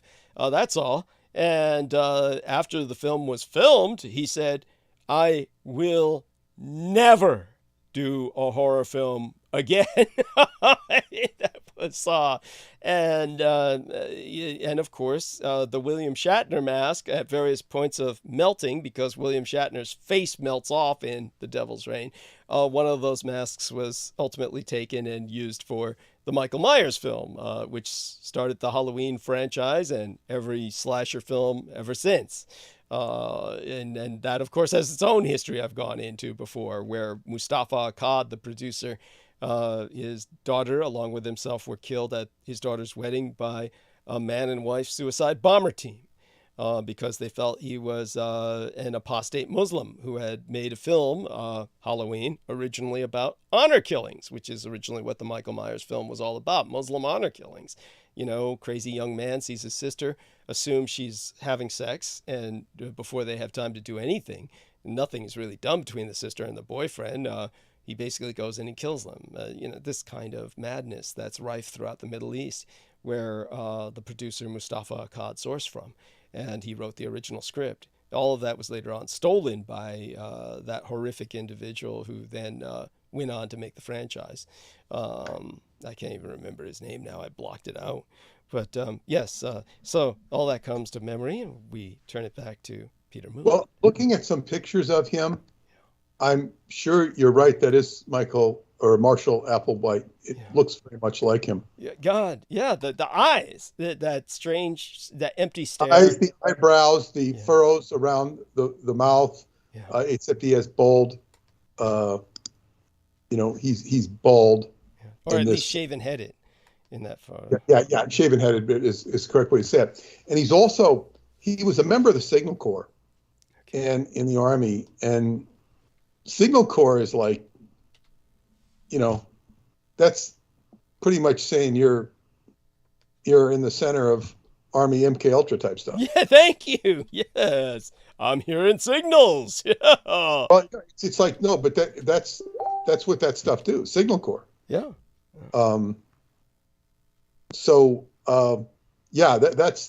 That's very interesting. He's certainly fits in with those two. Yes, the Three Stooges. Yeah. and the name of the it's called the Mitchell Hedges skull. Mitchell Hedges. Thank you. Yeah, and it's typical for people who have notoriety and star attention to fudge facts and say more than is true. In fact, it's egregious that people do this. Thank you. One example is Steven Seagal, yes. Saying he knew Bruce Lee. Yeah. It's just a blatant lie. And we have this incredible congressman from the 3rd District in Long Island, my district, and he's just lying. I find he's lying his ass off about everything. And every night there's some new story about him, about lies he told. And he's unbelievable. As I said, if 1/10 of the stuff is true, he should be sanctioned from Congress. He should be kicked out. But the Republicans won't kick him out because he's a vote, And there was Jesse Jackson, who lied and claimed that Martin Luther King Jr. died in his arms. I mean, it goes on and on. That's kind of true. He didn't die in his arms, but he was there when he was shot. And I think he had blood on his shirt. And he kept the shirt on when he went to Chicago or wherever he went to announce the death. And people accuse him of milking it. But he was on the balcony, I believe, when he was shot. So thank you. Yeah.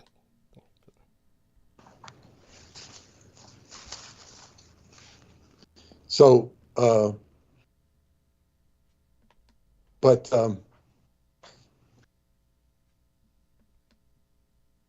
anyway. Mm-hmm.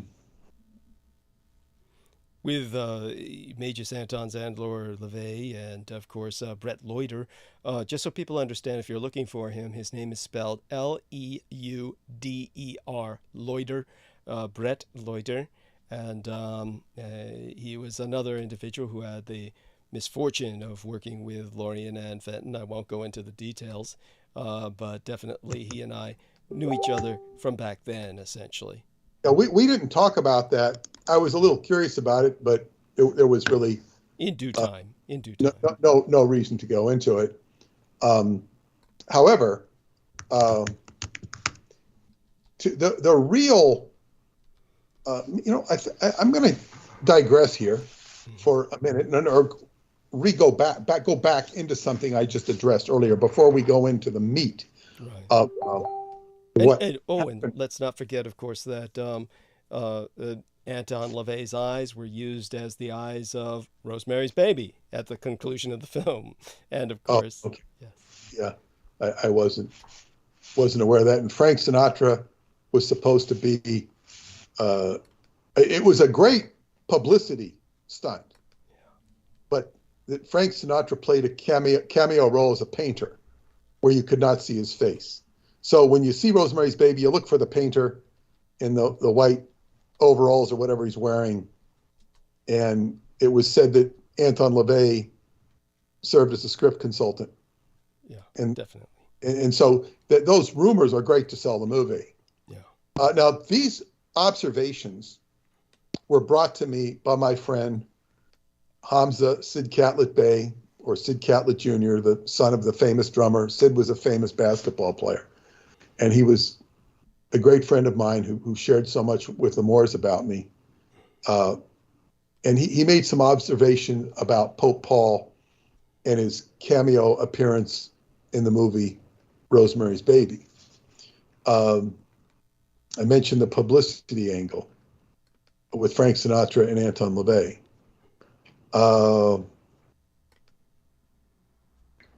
It sought to symbolize. Okay, the movie came out in 1967, it says. It deliberately referred to and sought out to symbolize events that occurred in 1966. Although only alluded to, one of these events was the birth of the Church of Satan. Supposedly, I don't know if this is accurate, founded on June 6th, 1966. That's correct. That is all correct. Yes, as a matter of fact. And that was the same day that Star Trek was released in Canada. That was the series showed first in Canada before it did in the United States. So if you take a look at the release date for Star Trek, it appeared in Canada on their television sets first, and it was June 6th, 1966, the same day as the foundation of the Church of Satan. That was brought to my attention by no less than Gene Roddenberry himself. Okay, the movie depicts Rosemary's husband, who was in league with the coven, watching television at the exact moment of conception of the devil baby.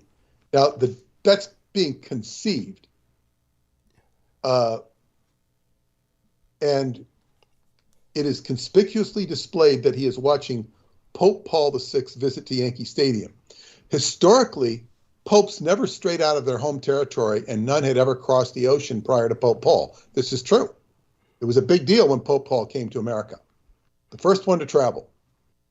His predecessor, Pope John the 23rd, did a lot of, I guess what you call revision in the tradition of the Catholic Church. He softened a lot of things.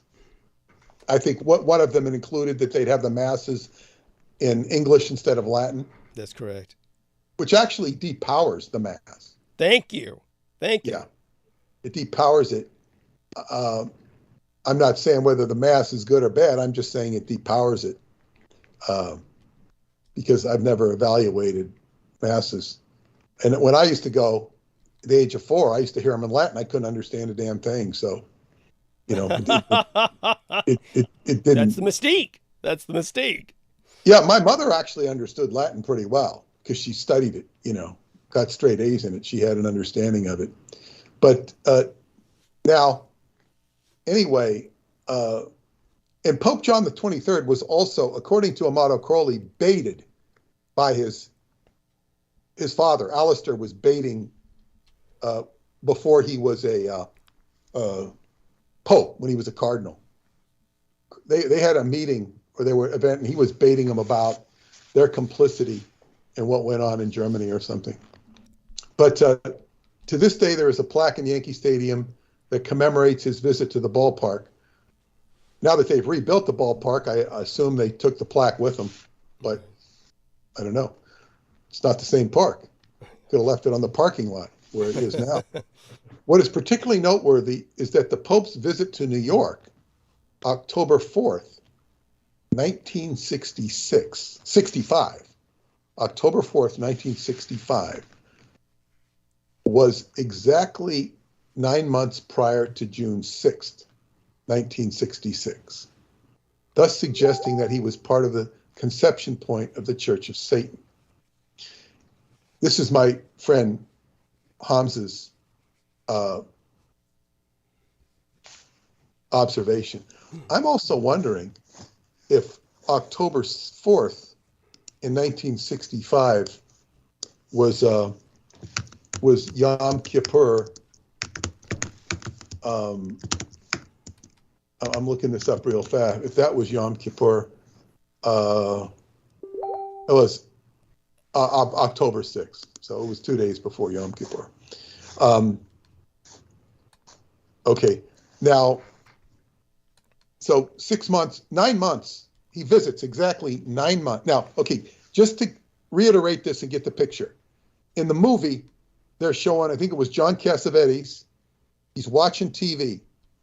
They're showing the Pope at Yankee Stadium in his apartment in the Dakota in the movie. Rosemary's baby is being conceived at that time. The Pope is visiting. The Pope is coincident with the baby being conceived. 9 months later is June 6, 1966. Okay, that's the birth of the Church of Satan, the birth of Rosemary's baby. Yes. In the movie, before conceiving the devil's baby, Rosemary asks the Pope in a dream scene or surreal scene in the movie. The Pope is played by an actor, and she's asking for forgiveness from the Pope. And he lets her kiss his ring as he forgives her. The above is not a rank coincidence. The only aspect that could be intellectually questioned is the Pope's role in the above. Was he a victim of circumstance and coincidence of someone's scheme to send a message of the birth of the Antichrist? The movie features incredible irony with real life when the story shows that Rosemary's husband achieves fame and success as an actor in return for turning his soon-to-be-born baby over to the devil. So, in real life, John Cassavetes shoots to fame after this movie as well, I would say. I don't know his career that well, but he became a real name actor after this movie. Right. You mean the director, the producer? No, John Cassavetes. Okay. No, John Cassavetes was the player. Okay. All right. The actor who played Rosemary's husband. Okay. Okay. Thank you. The director is, of course, everybody's favorite. We're being Satanist facetious. Being facetious here. Go on. Roman Polanski. Now, he rose to sudden fame and success with this movie. Yeah. His soon-to-be-born baby was taken when his pregnant wife, Sharon Tate, was murdered by Susan Atkins. Yes. Atkins, more infamous as a member of the Manson family, had previously been a follower of Anton LaVey. She went to Anton LaVey to Manson. Yes. Now, keep in mind, Manson was in San Francisco at that time. That's right. Under the direction, tutelage, handling of Jolly West, Right. Jocelyn West. So the woman who killed Sharon Tate, here, Roman Polanski is doing a movie about the devil, the devil's baby. Then his own wife, who's pregnant, is killed by a follower of Anton LaVey, who then shifts to Charles Manson. That's right. How far, does the fruit fall from the tree? And even if you give Roman Polanski the benefit of the doubt, he's playing with the devil. Yes. And fame is a big problem. I have had more fame and notoriety than I ever wanted or expected. And it's really barbed. It's really barbed. There's certain good things about it. If I didn't have it, David Anderson would have never heard of me. Nor would have read Cinema. It's like a beacon. It's like a signal. People project things on you that are very false, misleading, or just stupid. This is aside from character assassination. But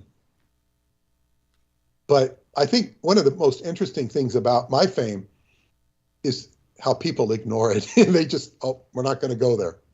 We're not going to talk about it. There's some people who do talk about it. But it's like, okay, we're not going to mention this person. We're not going to mention what he's talking about. It's very interesting. But so these characters ascend to, fame. And I would also tell you what Marjorie Cameron told me when I met her. She says, anybody who associated with me like you are becomes famous. When I met her, I had no public persona whatsoever. I'd written the book. I gave her the book, but, the book was only 3 weeks old. So my notoriety was coincident with meeting her. It's like I kind of came, synchronicity. So this is very interesting that Roman Polanski's beautiful wife, Sharon Tate, was killed by a follower of first Anton LaVey and then went to, and this was all San Francisco laden. I think Squeaky Fromm was part of that. Of course. Definitely part of the Manson family, but she shot Ford. She shot Ford. I don't know if she was in what's that place? The Square. I can't even remember it. Down by the St. Francis Hotel. What's the name? Grant? Union Square? Union Square. Yeah. I think she shot him there, or somebody shot him there. And then there was Sacramento. She might have been in Sacramento, but she wasn't far away. She was right in that San Francisco area. Like she could have been given her orders, if not out of the Presidio, from California Street and Anton LaVey. Yeah. But anyway, he was, and I was reading an article where Anton LaVey was interviewed by the FBI for being allegedly part of an assassination attempt on Teddy Kennedy in 1980, which they cleared him of, perhaps not justifiably, but they did clear him of the charges. Charles Manson, who claimed to be inspired or mind controlled by the Beatles' White Album, was convicted for influencing Susan Atkins and others in the murders that took place that night. The White Album also features a song, Sexy Sadie, that has all the appearances of being written for Atkins, whose nickname was Sadie. It was written, however, before the event. Further Beatle irony strikes again because Rosemary's Baby is filmed in the Dakota, the same apartment building where John Lennon was shot. You have to remember with the Beatles, there's a whole occult side to them they never talk about, the media seldom goes into at all. Basically, they'll tell you that Aleister Crowley is on a bust of the Sgt. Pepper album, which you can see him there as, you know, one of their favorite people. I've seen Ringo on talk shows saying, oh, we got to talk about vertical man. Nobody talks about vertical man. You know, vertical man is man going straight up. I mean, man's going to go sideways, going to go down. He's got to go straight up. This is vertical man. Vertical man is a whole chapter from Aleister Crowley's book, Theory and Magic. He talks about vertical man. Some of the best footage of the Dakota you'll ever want to see is these ridiculous, humorous videos of Ringo telling you how to make a piece of toast. It's not a real Ringo, it's a false Ringo. It is hysterical. A Ringo star making toast at the Dakota. It's funny.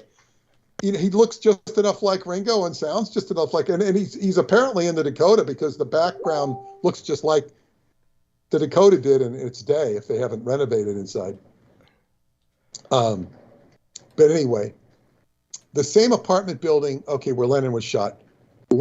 John Lennon also took Mia Farrow to India with him when he went to study with the Maharishi. So there's a connection, and that's right about the time of that movie, probably after she did the movie, because that's when the Beatles went to India, Beach Boys were there, and he wrote a song called Dear Prudence for Mia Farrow's sister. It has been speculated that Polanski and Lennon belonged to a coven, perhaps run by LaVey. At a party, Lennon once became temporarily crazy and destroyed whatever was in his line of sight, and he blamed it all on Polanski. I don't remember that story, but I would have read about it somewhere. And John Lennon had a very acerbic side to him, very nasty acerbic side, which I don't think his relationship with Yoko Ono helped. But anyway, an even more interesting tangent in all this is that the movie was taken almost directly verbatim from author Ira Levin's book. Yes. Ira Levin has also written book with dark themes, including The Stepford Wives, which is about mind-controlled wives, and The Boys from Brazil. And of course, The Boys from Brazil is about trying to clone Hitler. And so the guy who's talking about cloning Hitler is writing a book about Rosemary's Baby. As for Pope Paul VI, his original name was Giovanni Montini, and he was assistant to the Secretary of State of the Vatican before, during, and after World War II. He was instrumental in not only liaising with the Nazis and Hitler, but was instrumental in allowing many Nazis to escape justice. Right-wing Catholics insisted Pope Paul was drugged and replaced by an actor in 1972. About the same time he announced that Satan had entered the church. Pope Paul made a statement saying Satan had entered the church. Now, what that means is that the real Pope Paul said Satan is entering our church, and then he's drugged and taken out and put in with a new Pope Paul. And there are convincing photographs which back up this claim. You look at the old Pope Paul and the new Pope Paul, and you can see differences. Like it wasn't a clone. It was like the false Hillary. You know, Hillary gave us so much. We had a false Hillary. Remember her? Why can't we have a false Trump? We didn't have a false Trump. We had a false Hillary. Why can't we have a false Joe? Make things more entertaining. Oh, by the way, So Diane Hillis-Buchberger provided this link that I gave to you in Messenger on via Meta, the Meta Messenger, and do take a look at that. It's very relevant to what you're speaking of. And Okay, I'll look at. I want just before I end off this thread. Sure. While I was writing this article, I reviewed some internet sites on Pope Paul and discovered a great irony. After being crowned as Pope, he abolished the crowning ceremony. Oh. And then he sent his crown to the Shrine of the Immaculate Conception in Washington, D.C. Now, I wrote a whole article about what happened because when I went to meet Sid Catlett Bay, Sid Catlett, he was from Washington, D.C. And he was working there at the time. And I was going to meet him at the Shrine of the Immaculate Conception in D.C. I was going to meet him, his wife, Carl Pribram, and Catherine Neville. Carl Pribram, the holographics expert. Yeah. I was going to meet, and of course, Catherine Neville was the one I was meeting. You know, she had written the book, The Eight, and Catherine Neville. We haven't talked to her in years, but we're really kind of close. She's like she writes about the same topics I do. You know, Algeria and Montauk. You know, her book ends at Montauk. It was fantastic. She's a much different type of writer, a very good writer. I never finished her book. I loved it. It was called The Magic Circle. It's about what happened during the time of Christ. It's just beautifully written, like you're there. I just never had time to finish it. A very incredible lady who developed the computer system for OPEC, where she interfaced with Gaddafi. She, you know, had a lot of experience in Algeria. She would always said she'd find men that were smarter than her. And they really helped her. Carl was the last one I knew. I talked to Carl occasionally on the phone, but I was going to meet and I was going to introduce her to the real Moors because she writes about this Moorish chess set in the Eight. And I was introducing her to real Moors. And so we were meeting at the Shrine of the Immaculate Conception in D.C., which is now, and I was taking my friend Elias Bay, who I picked up in southern New Jersey. Elias, I dedicated the book, The Spandau Mystery, to him. So I picked him up. We went down to D.C., where I was actually also speaking to a Moorish lodge, the temple, Moorish Science Temple Lodge, there.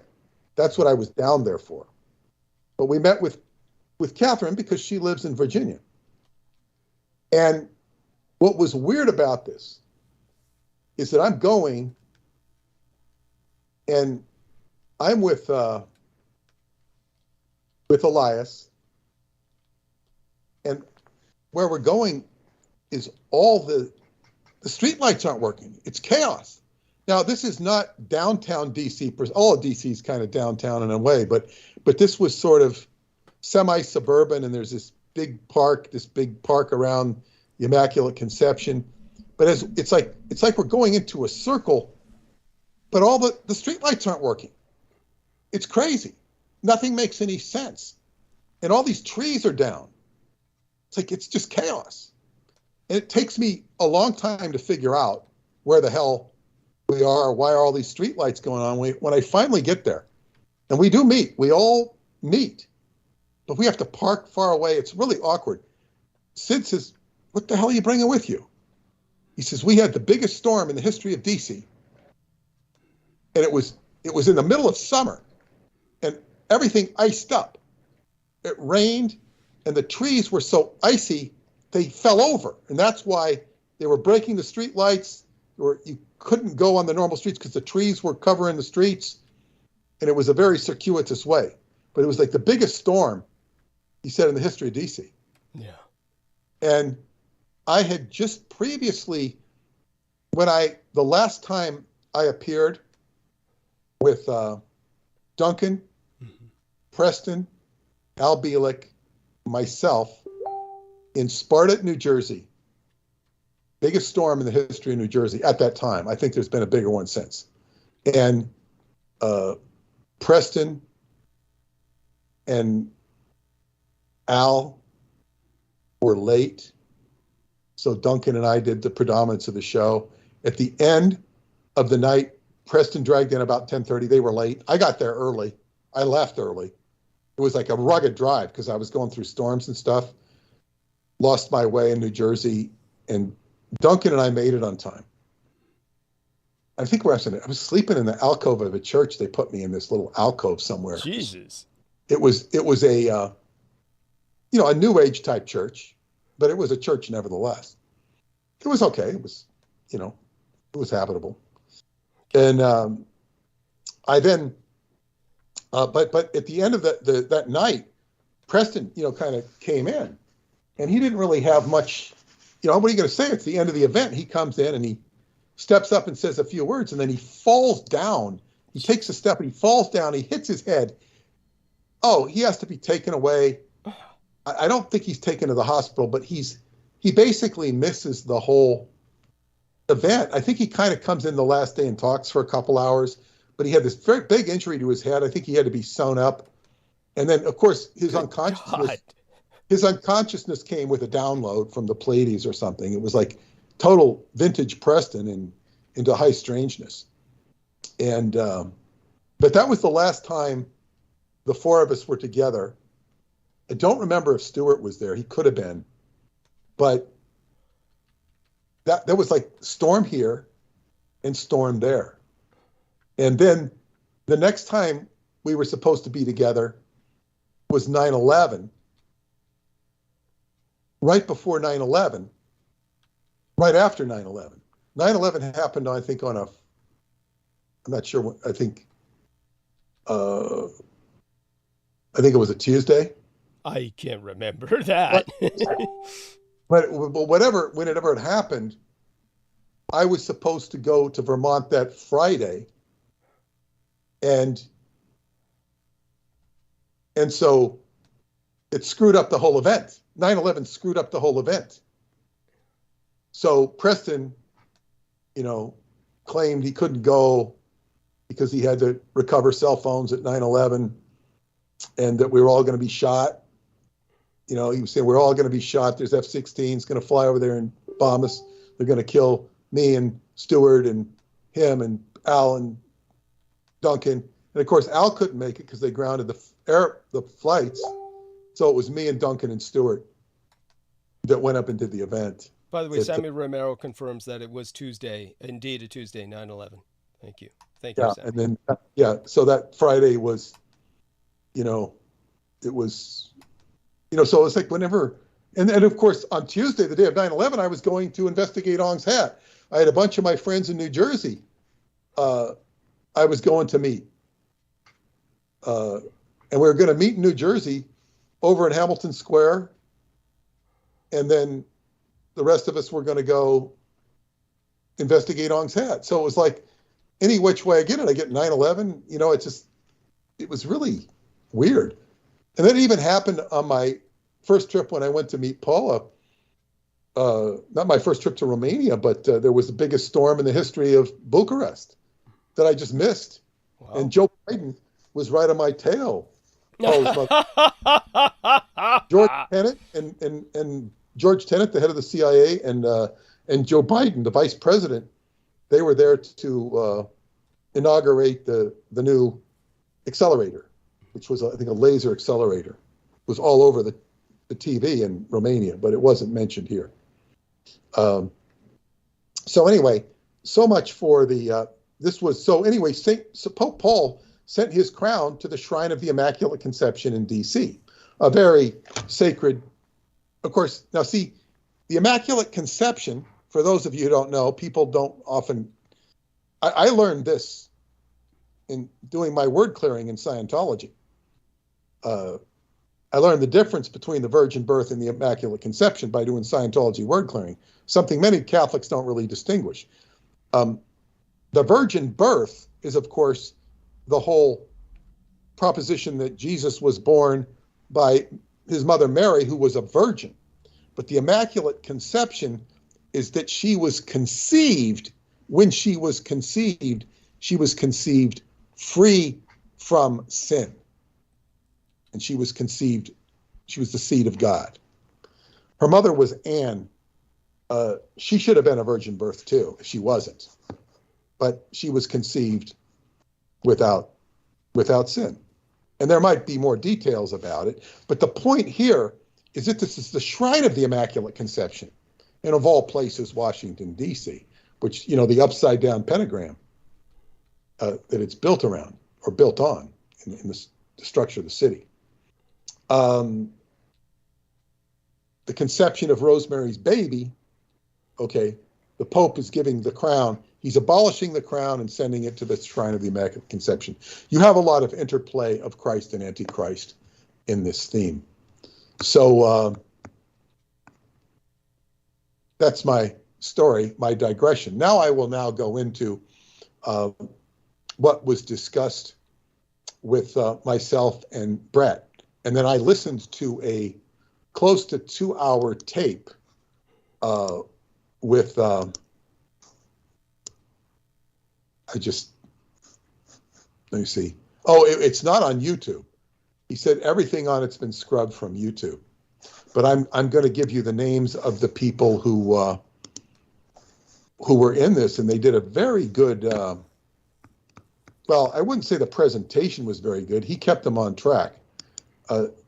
Certainly interesting and nice people.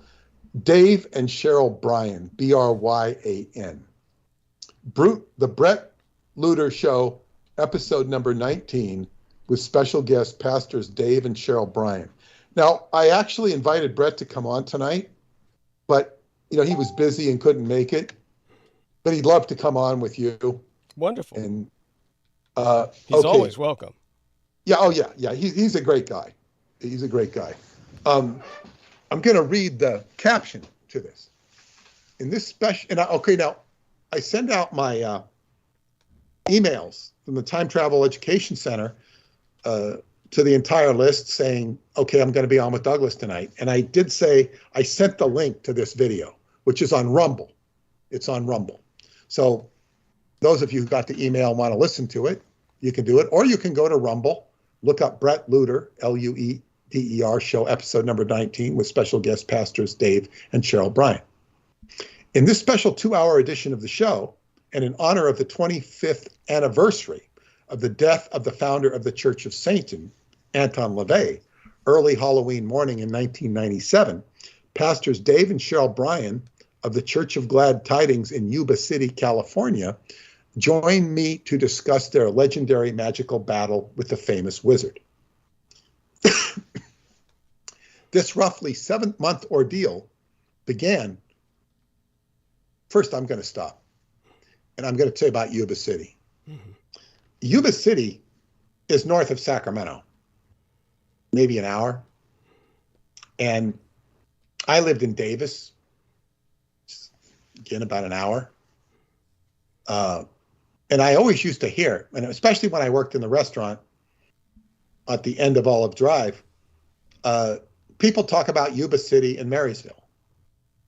And of course, the owner of the restaurant lived in Chico, which is up in that general direction. I never went up there. Never been up there. Always curious about it because I heard so much about it.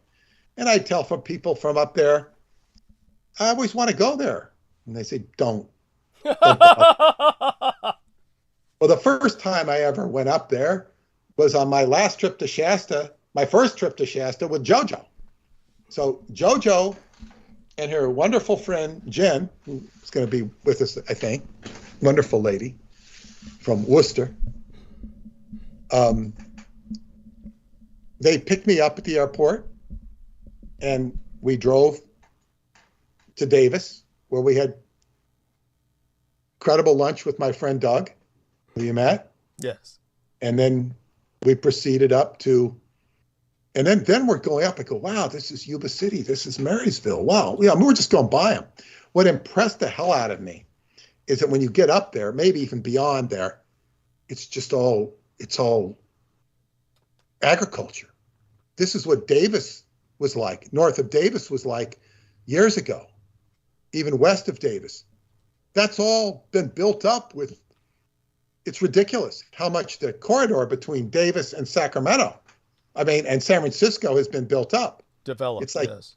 be around looking at, Vacaville, means cow country, cow town. That's right. But it's all full of, Home Depots and Staples and all of those assorted malls and stuff. It's not so great. But then when you go north, there's nothing there. It's beautiful. It's a place to go to.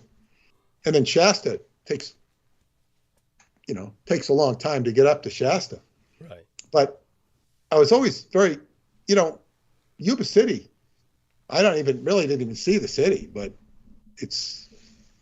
these people live in Yuba City, which is south of Shasta. How far? Probably an hour and a half, maybe a little longer. I don't know. So it's neat that these people live. And of course, Brett is going to be a speaker with me at Shasta. So I actually get to meet him in person, and I'm very happy and excited to meet him.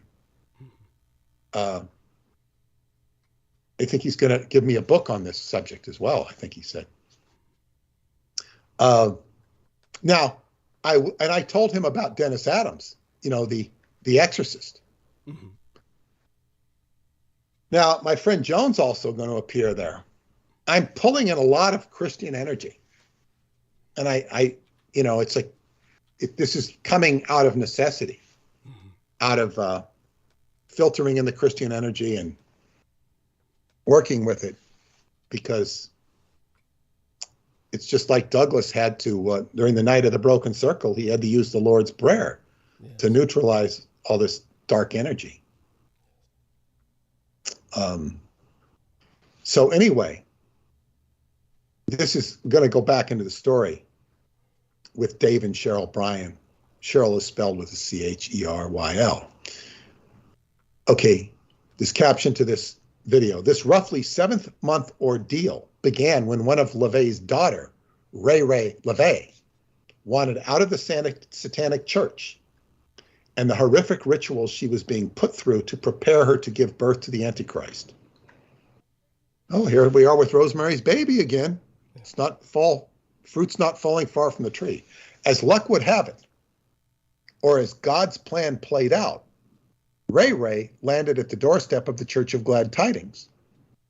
Hear how these pastors learned about the reality of occult spiritual warfare, how they learned how to defend themselves against charms, fetishes, and astral attacks, and hear about the incredible ending of what was one of the world's darkest and most skilled black magic practitioners. It does have a website, www.churchofgladtidings.com. Please donate. Donations are greatly appreciated. Cash.app/$Brett Lueder, BRETLUEDER. Those are donations. Anyway, give your donations to Douglas Dietrich. Bless you. Thank you so much. You can give to them too, but brings up important to donate to Douglas because this is a battle. It is a spiritual battle, and after listening to this tape, I've had to confront certain things, when it's a battle, it's, nobody wants to go, nobody necessarily wants to go out and fight. Sometimes when you do want to go out and fight, it's a mistake to do it, but you have to deal with what you got to deal with. Now, this Dave is a very congenial person. If you look at him, he doesn't look like a minister. He's got a beard, round face, very friendly.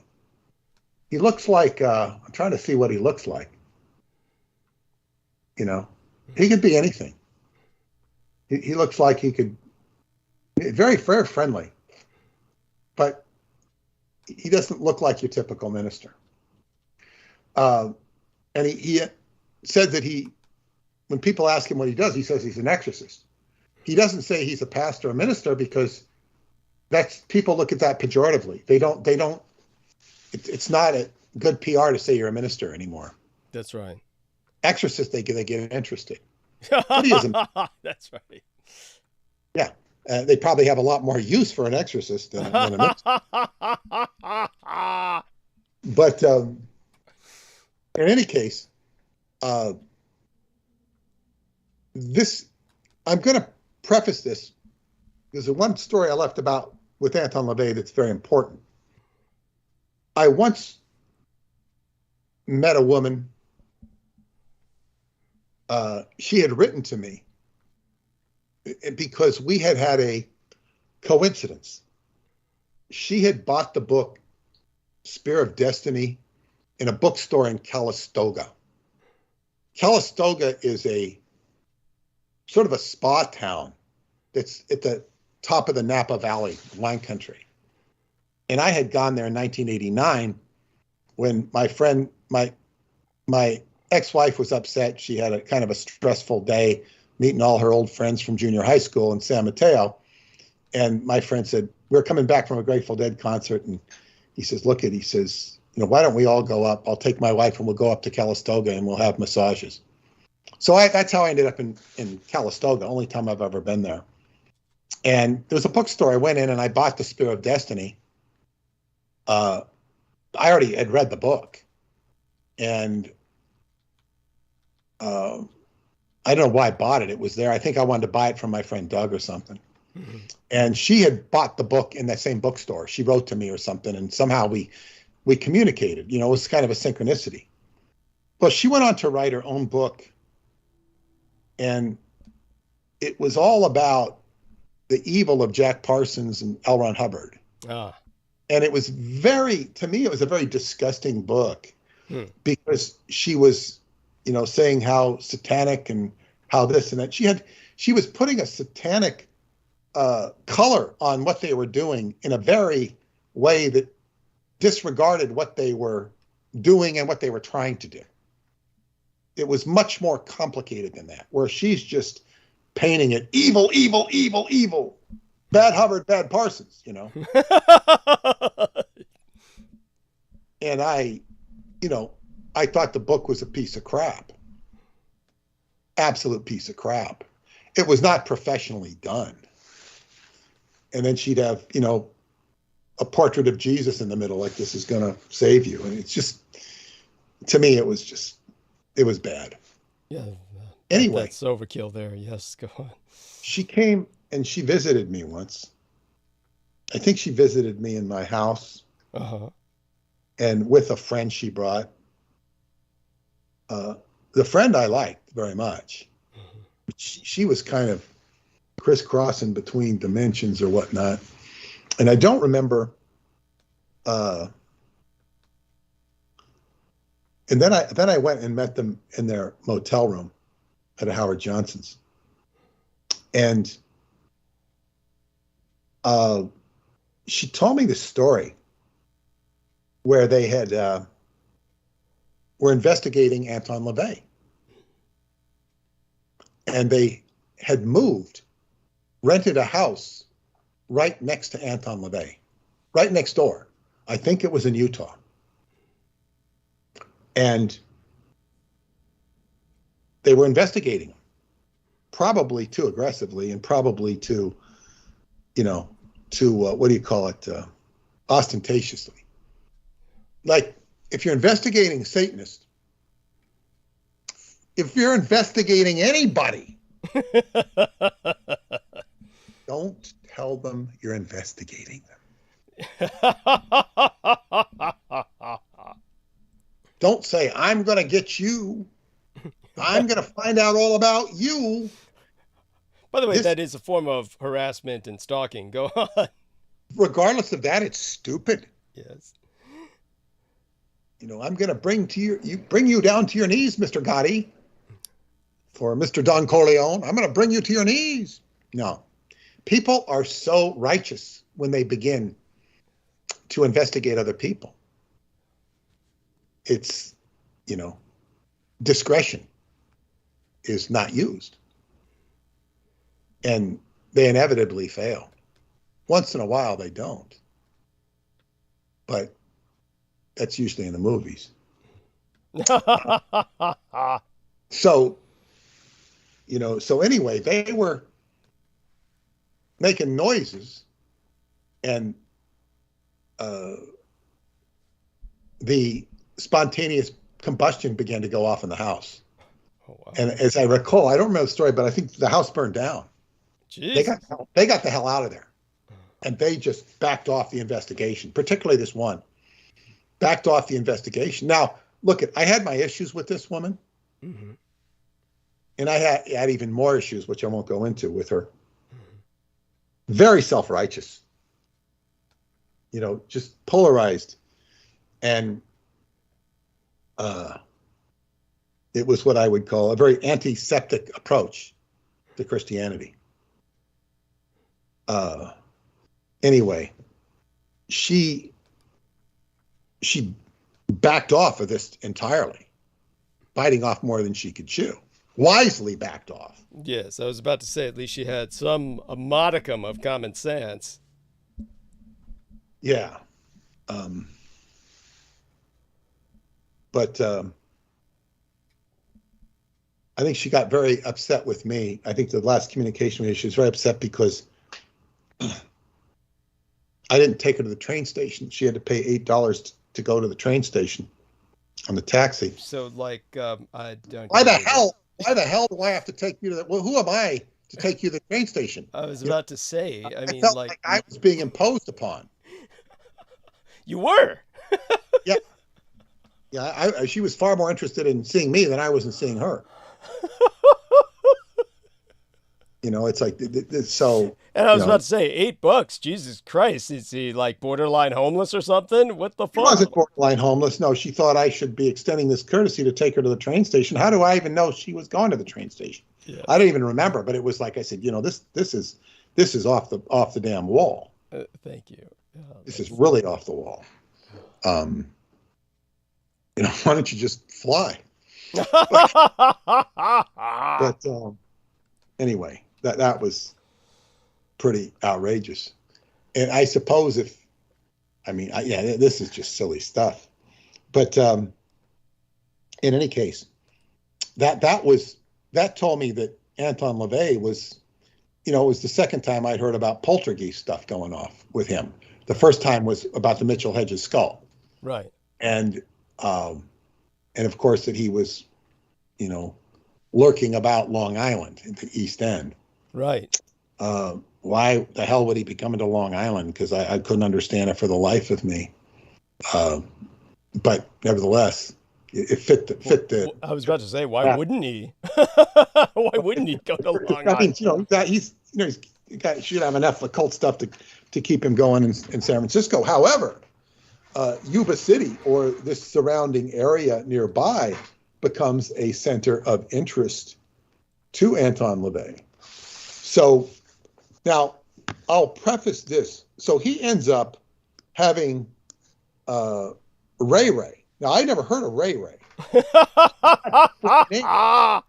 Have you ever heard of Ray Ray?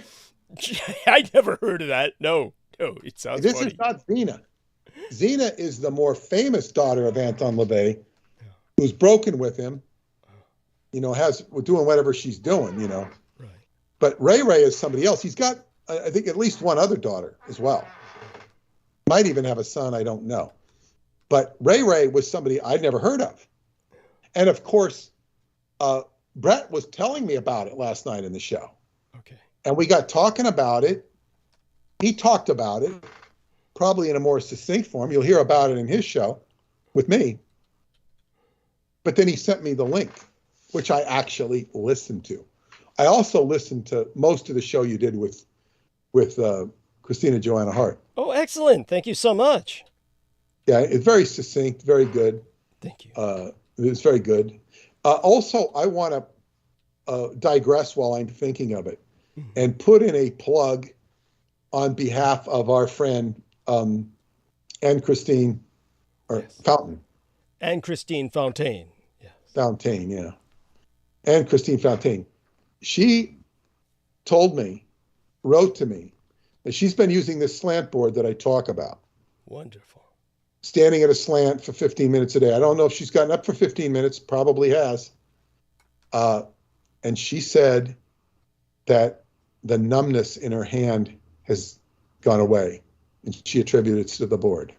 Wonderful. She had a chronic numbness in her hand. It's gone. This is remarkable.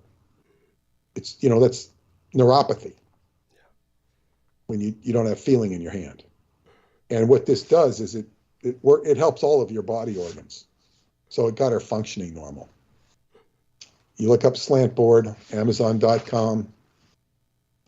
Get one with a lip at the bottom so your heels don't fall off. And you can put a towel there to pat it. But anyway, that was a very good story. Very, very happy to hear that she did it and has had such an outstanding result. That's like, for neuropathy to be fixed like that is just amazing. And that's some of the wonderful things that can happen with Qigong or any of its associated practices, which I learned about this board because of my relationship with my teacher and his student. One of his students brought these in from Bali. So anyway, Ray, get back to Ray LeVay. Right. She showed up at his door, as I recall the story, but basically needed help. She went out of the Satanic Church. It takes him a long time to figure out who she is. And she has another name. But this gets into a real high drama of Ray and him helping her. And, she comes to him. But then it gets into this really weird occult battle where she is being initiated into levels of Satanism. I think it's called the bridal ceremony. Yes. And, it can cost her life, but it's all being set up by Anton LaVey. Now, he says this. Only time I've ever heard him say this, and I'm not going to discount it. He says that Anton LaVey is the founder of the remote viewing program. Now, we're going back here into the 60s. Yeah. Ingo Swann. Yes. Ingo Swann is the recognized founder of the father of remote viewing. Ingo Swann was doing this stuff in the late 60s, early 70s. And so much of this stuff was being done out of the Stanford Research Institute. That's right. So, we're right down the block, so to speak, from the Church of Satan and the Presidio. And you got to remember, Anton LaVey was leading the way. Michael Aquino came on his heels. So, and Ingo Swann was very connected to the OTO. Probably a member. Yes. Because he, all these people. He most people, certainly was. He was. Okay. I was told that not even by Michael Aquino, but believe it or not, it was at the Fields Bookstore, which is now the Salon, which I go to with V to get work done. But Fields Bookstore was there forever, and it was there that Ingo Swann did a presentation, and that's where, when I spoke to him, he did bring up the fact that he was OTO, and that was how he had met not only Anton LaVey, but Michael Aquino. Okay. Well, that's interesting. He personally told me that. No, well, I thank you for telling me that, because, okay, there was this really strange guy from Denmark who used to write to me. And he was very self-righteous. He had a lot of occult connections, but he was always, wanted to portray himself as the right side of God, and very aggressively so. And somehow I got involved through emails about the drama with him and Natasha. Natasha was this Russian girl, and she eventually died in a car crash. It was really screwed up. But it was Natasha that was, he had seen a picture with Anton LaVey with all of these OTO occultists. Okay. And he said he had it. And I said, I want to see that photo. Can you please send it to me? It's very important that I get it. And this went on for years. And Natasha died or whatever. Finally, he gets the photo after all these years. What happened to it? Oh, I sent it to Ingo to verify it, and he said it was fake. I don't have the photo anymore. What a fucking idiot. What an idiot. So typical. So fucking typical. Oh, he was completely being steered. Yeah. That would have given me, documentary evidence that, yeah, what's he hanging out with all these OTO people? Well, my friend Buddha knew that he hung out with OTO people in his gallery. Now I have a third source, which is you. And he's talking about it. Of course, it makes perfect sense. And of course, Ingo was very gay. Yes. Yeah. And he was on the opposite side of the fence from me with regards to Montauk. Preston had told me, he had another name. I think it was Rolf Bonerski or something that he used, and came out and told Preston to stop investigating Montauk. That was a story Preston had told me. I think he also told him at another time to shut down his anti-gravity research. Preston was doing anti-gravity research on his own. He had stuff flying around a warehouse. That's right. And anyway, he was biting off more than he could chew. I know David Anderson has achieved anti-gravity as well. I don't know to what extent. But anyway, Ingo Swann, remote viewing Anton LaVey. So this guy is saying that Anton LaVey had started, the remote viewing program, which would make sense. They used to have stuff in the papers. I think it was the San Francisco Examiner and or the Sacramento Bee on Sunday section, talking about these weird remote viewing experiments they were doing. Right. Just to add something more about that, understand that Anton LaVey's cousin was an officer stationed at the Presidio military base. I met the man regularly. I never spoke with him ever for more than he certainly never casually. It was always in the company of Michael Aquino. But that was the man who brought the remote viewing into the military via the Ingo Swann.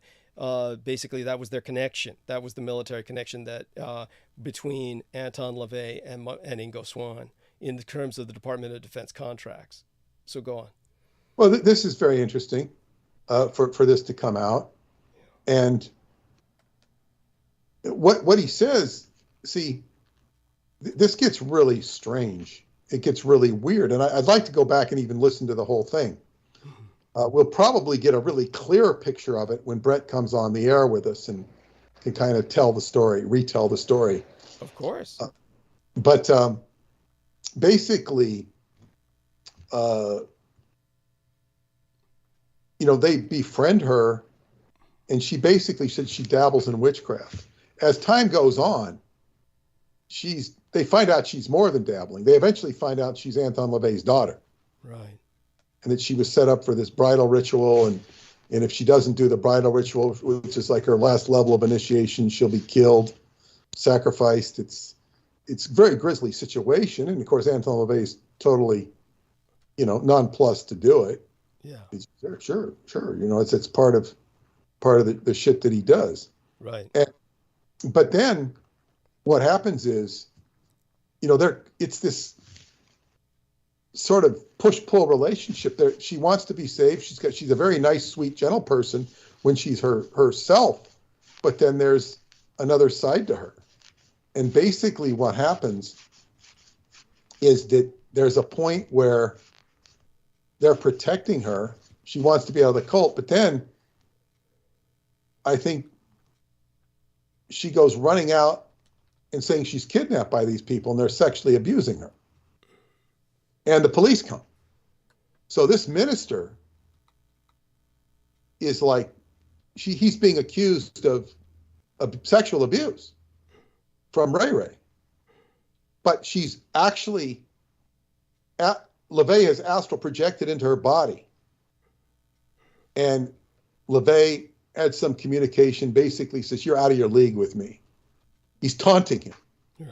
If this was an NFL game, Anton LaVey would be penalized for taunting.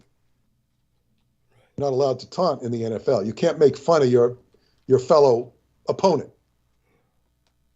I'm being facetious here. I was wondering. Penalty flag on Anton LaVey. You must not taunt your adversary. He says, you're out of your league. And he calls him, what does he call him? Preacher man, I think. Preacher boy or preacher man, preacher boy. He's making fun of him. And basically, he's taken over the body of his daughter. This is all done ritualistically and stuff. And they're telling, the police, oh, he abused me, he abused me. So basically, this guy is telling the sheriff what's going down. And the sheriff's having to swallow a bunch of occult stuff, Yeah. And then there's this guy, I think he's called the interventionist. He comes in to evaluate the scene, and the minister happens to know him. Dave knows him. Dave, the minister, knows him, and basically tells him what's going on. And the interventionist basically says, this woman has been institutionalized. She's mentally ill. Of course. So they tell the potentially arresting sheriff, he says, look at it, if you arrest him and she's got this record, it's not gonna, you guys could lose your jobs. He says, you can do what you want, but if I were you, I wouldn't do it. Convinces the sheriffs not to arrest him. And I think it's at that point that LaVey says to her, oh, this was very clever. It was very clever, but you're still out of your league or whatever. Anyway, the bottom line is they go into a group prayer session for Ray Ray. And the bottom line with all of this is that it results in the death of Anton LaVey. You can listen to the video for drama. And this is how Anton LaVey was killed. They weren't trying to kill him. They were trying to save this girl. And then the Satanists were all pissed off because they lost their master. This was heavy-duty spiritual warfare. And it's, we've seen Aquino go down. Yeah. How he went down, why he went down is less important than the fact that he went down. The story of how LaVey went down is much better documented. Yes. Maybe if I ever get a chance to meet Dave, maybe I should get his number from Brett and ask him what he could tell me about Aquino. Yeah. This might be very interesting because he will be with Dave and Cheryl prior to coming to Shasta. I think he will. Maybe he said he was going to say hi to him for me. I don't know, but I think he'll definitely probably put in a word or two about me to him. But I'd be more interesting to say, what else is going on in the world of the Church of Glad Tidings? We can use a lot of glad tidings. So Dave expresses how, when you're out there doing this stuff, he says, you don't get help from Christians. They tell me to stay away from it, he says. They tell me to stay away from it. Well, of course they would. It's like going out and hunting great white sharks. Yes. Good luck. Good luck. So this is the challenges that one can, and here it is. This is 1997. it's now almost 26 years since Anton LaVey passed away. 26 years. And as Jack Parsons said, it takes 150 years before you can evaluate the contributions a person has made to humanity. He says only about after 50 years do you begin to get any sort of idea. So, this is just 23, 26 years. So we're only getting a half of an idea of what Anton LaVey was about. Right. So this is, and what it represents to me is this has been a very live affair that I've been dealing with since I've been writing this book with Douglas. And while this doesn't necessarily fit into the narrative of the book, it fits into the narrative of what is going on, period. And I didn't even know he had a daughter. And I think she's okay now. But basically he would just go right into that body and take it over. Yeah. This was a very powerful magus.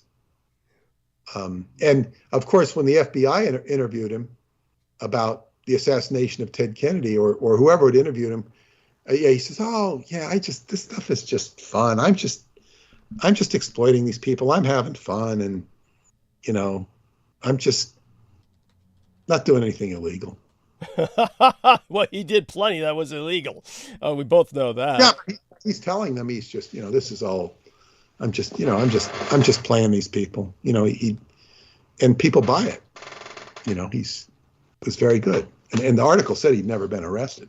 So Douglas, why don't you tell us about the arms dealing of Anton Szandor LaVey? Well, Anton Szandor LaVey, of course, was somebody who, aside from the arms dealing, probably one of the more gruesome aspects of something he did that was completely illegal that I know of for a fact, was that when I was dealing with the UCSF, the University of California at San Francisco, understand that the UCSF, along with a few other places, became the place where they stored bodies that were dead on the street and unidentified or homeless. And just because San Francisco used to have a coroner's office, but the coroner's office was just basically so scandal-ridden that eventually San Francisco had to close it down and kind of contract out to places like UCSF. So San Francisco doesn't even, or certainly for the longest time, didn't even have a coroner's office. Around the time that I started,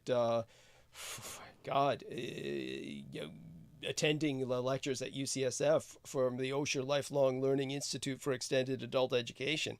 And but when it came to what I found out there, or rather confirmed there, that I had always heard, from Michael Aquino and so many other cross-references, was that Anton Szandor LaVey would have members of his cult who were medical students or interns or the like, just bring bodies from the UCSF morgue, and they would basically cannibalize them or take parts of them, pass around even to the children that were present in their rituals as kind of their satanic sacrament.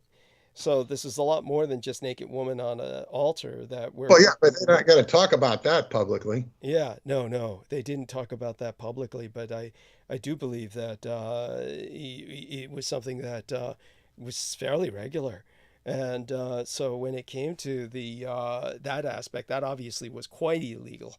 The other thing that went on at a much more international scale was the fact that Anton Szandor LaVey got involved with gun smuggling. Now, this was like understand that, and Peter Moon brought up in passing, he was into Ayn Rand. It was a lot more than that, of course, without overdoing it on Ayn Rand at all, just in passing.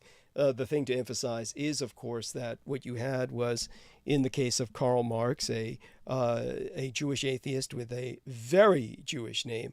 Rabbi Levi was his name. I mean, rabbi can be a name as well as a title. And what happened was that Rabbi Levi, who was later known as Karl Marx, he philosophized or cemented the philosophy of godless communism. And Ayn Rand responded to that, losing as much as she did to godless communism. She emigrated to the United States and took on the name Ayn Rand, and basically out of also many of these influential Jewish pseudo-intellectuals, the only honest one among them was Anton LaVey, who maintained his same name that he had from birth. And but Ayn Rand was creating, in counterpart to godless communism, a godless capitalism.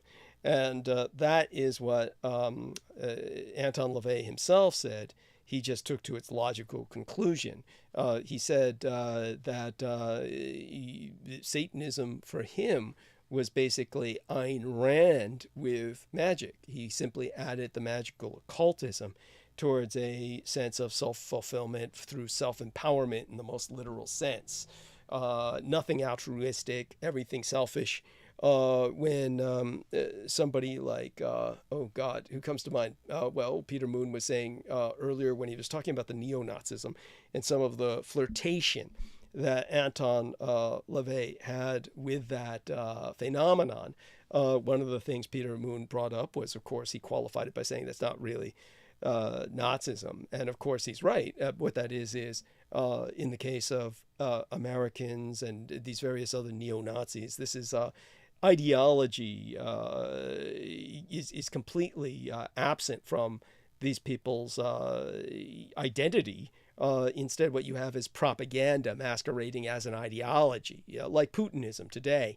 So with Anton LaVey, it's very similar. What he was saying was that there's no real Satan out there. His church was atheistic. It was an atheistic Satanism. You are Satan. You bring out the Satan in yourself and empower yourself. So one of the ways he did that, while still trying to maintain himself as quote unquote a patriotic Jew, was to smuggle guns to Israel. Now, of course, what he did was he was smuggling a lot of weapons out of Germany to Israel. By that I mean Third Reich weapons that were found in caches. So this was a point of pride to him to be smuggling Nazi weapons or weapons produced by the Third Reich to Israel. And this was something that was done through my operations manager's home. So my operations manager, Andrew Mingeris, was receiving the weapons in his home and then would act as the safe house for the drop-off and then the go-between for the next shipment. So, well, he would have had a lot of political protection from anything connected to Zionism. Yes. As a result of that, whether he was loyal to Zionism or not, it was serving him. Absolutely. Absolutely. So understand that this was all part of, and so was my operations manager also protected from any kind of prosecution.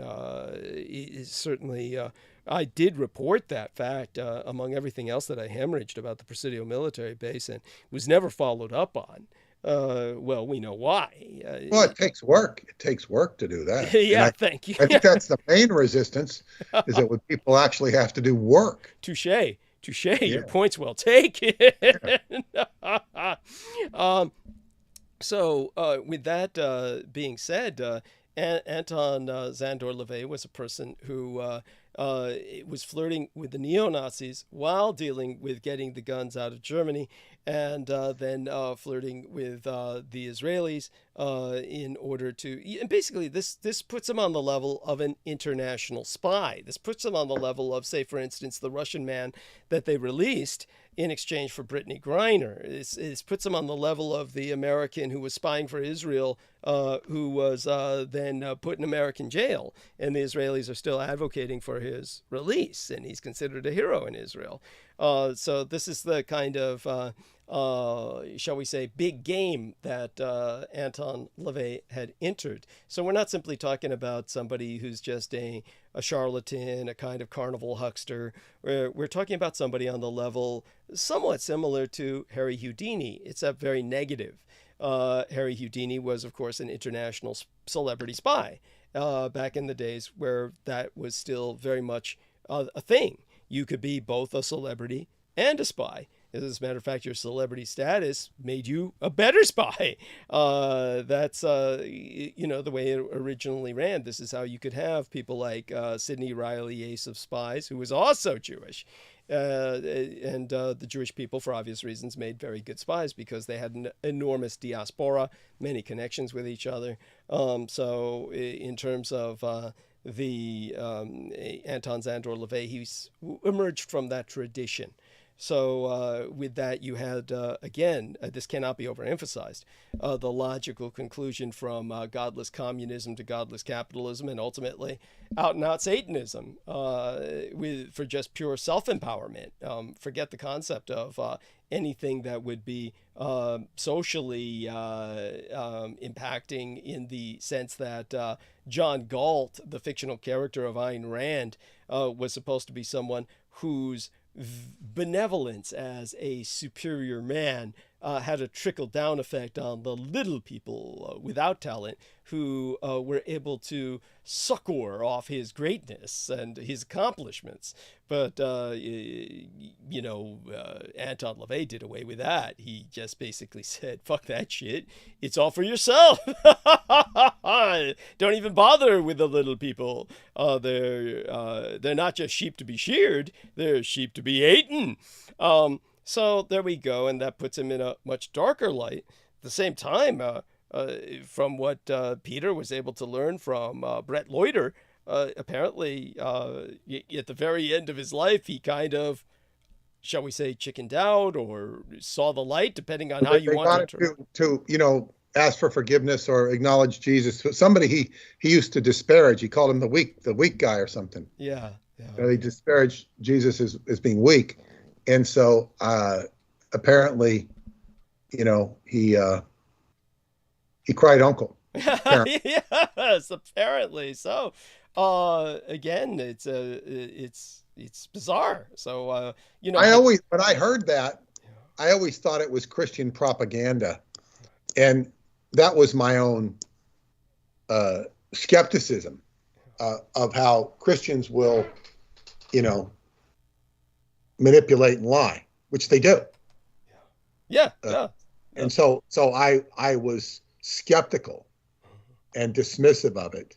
I don't know this is the same people, but apparently I'm open to the, possibility that it is indeed true, because of all the now that I have all the information, I'm much less skeptical. In fact, I'm not skeptical. I give it credibility. It's not something I'm actually know, but it's a logical conclusion that indeed. Now, I got something to add to that. There's a Christian group that was dealing with ministry. And of course, let's just put it this way. In all groups, you're going to find assholes and decent people. And as far as I can see, these people are earnest. I mean, it's one of those things. I probably couldn't stand to live with any of them, but they seem to be earnest enough in their own desire to for aiding the world or people around them. But when they basically they interviewed Anton LaVey at one point. And one of the things that they had said was that Anton LaVey had, at some point in the interview, kind of wistfully said, gee, it would be nice if there was a heaven where you could see all your friends after you die. And it was this wistful moment where he had shared with them this kind of, I wish what you said were true. And of course, he had been gracious enough where he allowed them to interview him. So it already shows a kind of, shall we say, a different side of him. I'm reaching around me trying to find, exactly where some of their pamphlets were, because it was in these pamphlets they were mentioning their interviews with him. And if I can't find them right now, I'll find them at some point later. But definitely, so people understand that this was a genuine group that had conducted a genuine interview, which Anton LaVey was gracious enough to allow, even though they were openly, and you could almost say, blatantly Christian, and certainly not that they were trying to proselytize to him, but simply the fact that he granted them a neutral interview, and they remained neutral, and tried to understand where he was coming from. Then he in turn kind of opened up. Maybe it was that experience might have been what triggered what happened at the end of his life. It's possible. I mean, you present an idea. It's there you go. Just another factor. Experiences of individuals, they don't necessarily make sense, and justice isn't necessarily played out. Doesn't play out in the way you would want or expect. It drums to its own tune, and this is one of frustrations people have. All you have to as a lot of people have frustrations with the FBI because they're so prejudiced in their prosecutions and who they investigate and who they don't investigate. It's gotten to outrageous and egregious proportions, but still nothing is done to correct it. Trump found himself powerless to control the FBI as the person who's basically in charge of the FBI. He didn't have control of his own subordinates. Right. And whether or not that's a good thing or a bad thing is beside the point. They drum to their own tune. The power of bureaucracy. It's like it's got its own. Peter Moon experienced this earlier, where he was calling me on Skype and got attacked on YouTube with the Phantom video that just wouldn't stop. Well, that was my own. No, the problem with that, I wasn't being attacked. I was looking for the YouTube icon, and it was a Rumble icon, and that's why I wasn't finding it, because I kept looking for the YouTube icon, and it was a Rumble. So I forgot that it was on Rumble instead of. That's why I wasn't being attacked. I was just woefully. Well, in my case, what happened was some Russian individual. By the way, this is not a projection. This person is definitely Russian, and they are left a comment on a post I had put up on Facebook, and so it began to play. It had nothing to do with my pressing it. I suspected it would be something like that, but it's just scrolling up by it, and the thing just began to play. It was pretty. I guess hypersensitive just to the cursor even being near it. So there you go. That was a Russian video, and there you have that. So all that being said, moving right along with that little interference there. So I mean, this is the, we talk about the art elect, as I haven't been working on that part in the book yet. But of course, when we talk about the art elect, when we talk about the Vox Arca, it brings up vision that are, according to Douglas. Of course, I haven't experienced it, nor do I intend to experience it. But nevertheless, it brings up issues that are apocalyptic, and quite, challenging to one's existential comfort. And what we've done a chapter on the Jewish apocalypse, the Islamic apocalypse. There will be a Christian apocalypse as well. But all of this stuff goes towards apocalyptic paradigms.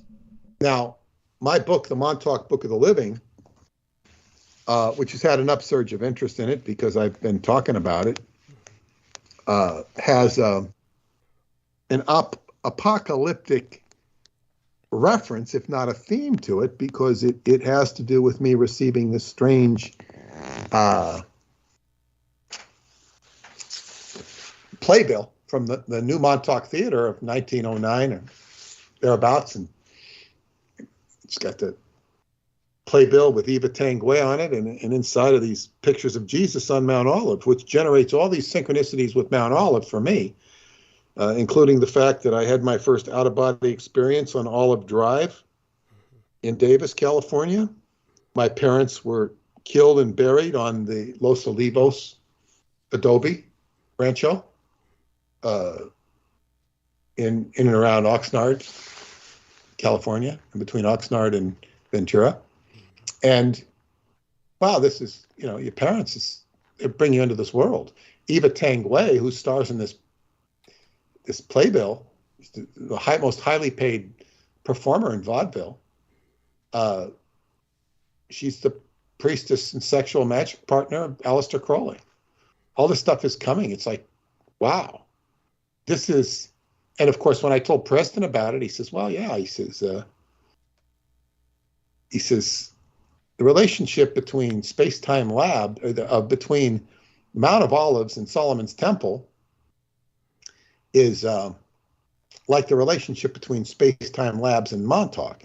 He says, Montauk is like the Mount of Olives, and Space-Time Labs is like the Temple of Solomon. In other words, and that was the energy between the two. That's where the apocalypse occurs between the two. It's like the polarization between the two. The Mount of Olives was the favorite place of Jesus Christ in the Bible. And yet it was also the site of the Temple of Moloch that Solomon had built for one of his wives, where children were devoured. It would tend to represent the more negative element. Not that it didn't have good elements in it. It was also a necropolis of dead people, a necropolis rather, of dead people, where there were all these dead people buried under there. And then, of course, in the Temple Mount, you have the Well of Souls, which represents the souls of all those dead people. So you have two energetic points of reference, which represent the end of time. And the end of time is more of a consciousness thing. The end of time is when you get off the wheel. You get off the wheel. The closed time-like curve. The endless cycle of births and deaths. Births and deaths. Births and deaths. Eventually, they're going to repeat. And they keep repeating until you get off the wheel, which is equated to nirvana. They seem to have it all figured out before Christianity came along and gave us a new way to look at it, which is going to heaven. But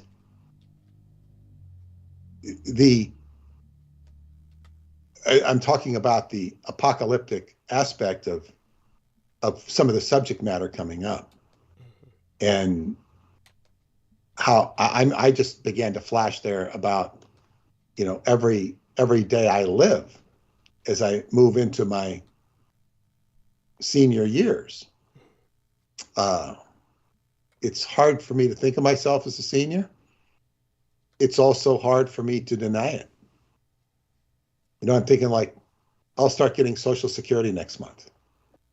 Cool. Well, I'm thinking, but I'm going okay, well, Social Security, that starts at 62 or 65.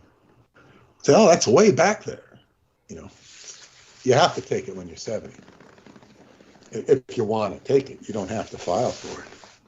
I mean, I've been on Medicare since, 65. And but I'm saying, that's 65. That's way back there. It's interesting. So you get to the end of the life, as you approach it, everybody gets more philosophical.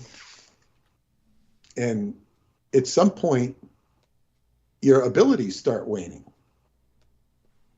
Like I took one of my friends to a concert. He's a few years older than I am. I took him to a Dion concert because my brother gave me free tickets. And Paula didn't want to go. Dion's too old. He's over 80. And my brother loved Dion. He was going to come all the way to Staten Island to see him. But he didn't go, so he gave me the tickets, and I took my friend. And I had to spot him. Just because he's older, and, I had to look after him, that everything was okay, that the streets were walking up in Staten Island weren't too steep. I just had to spot him. Everything was fine. But person's abilities, generally, they begin to fade. I've certainly resisted that and defied it to a remarkable extent with the football playing I do. Yeah. Still, one is not as fast, one is not as good. Still have enough ability to be respected and have fun, which is what's important. It's more important to have fun than to be respected, but to both is nice. But nevertheless, it's great. It's extroverting, and I'm looking at getting more involved in exercise, not just because of that incredible Japanese woman I saw in the video, but it's just the more you do, the better it is for you. So you have, but as I say, you fade into, and there is a certain art to conducting your life so that you can last as long as you can last. I mean, it's the art of dying. Some people go smoothly and seamlessly. Some people go with a lot of exacerbation. And what my friend Marianne, who really worked a lot with hospice, she said one of the most important things you can do when a person's dying and suffering is to give them enough morphine. She says it's very common for them to not give you enough morphine and just to leave you there in suffering, state of suffering. This is done through a acute lack of simpatico. They don't get it. Simpatico is not necessarily being heartless. It's being stupid, not seeing the situation, not giving the person the relief they need when they're just sitting there in chronic pain. Thank you. Very important that people are sedated out of this world, if need be.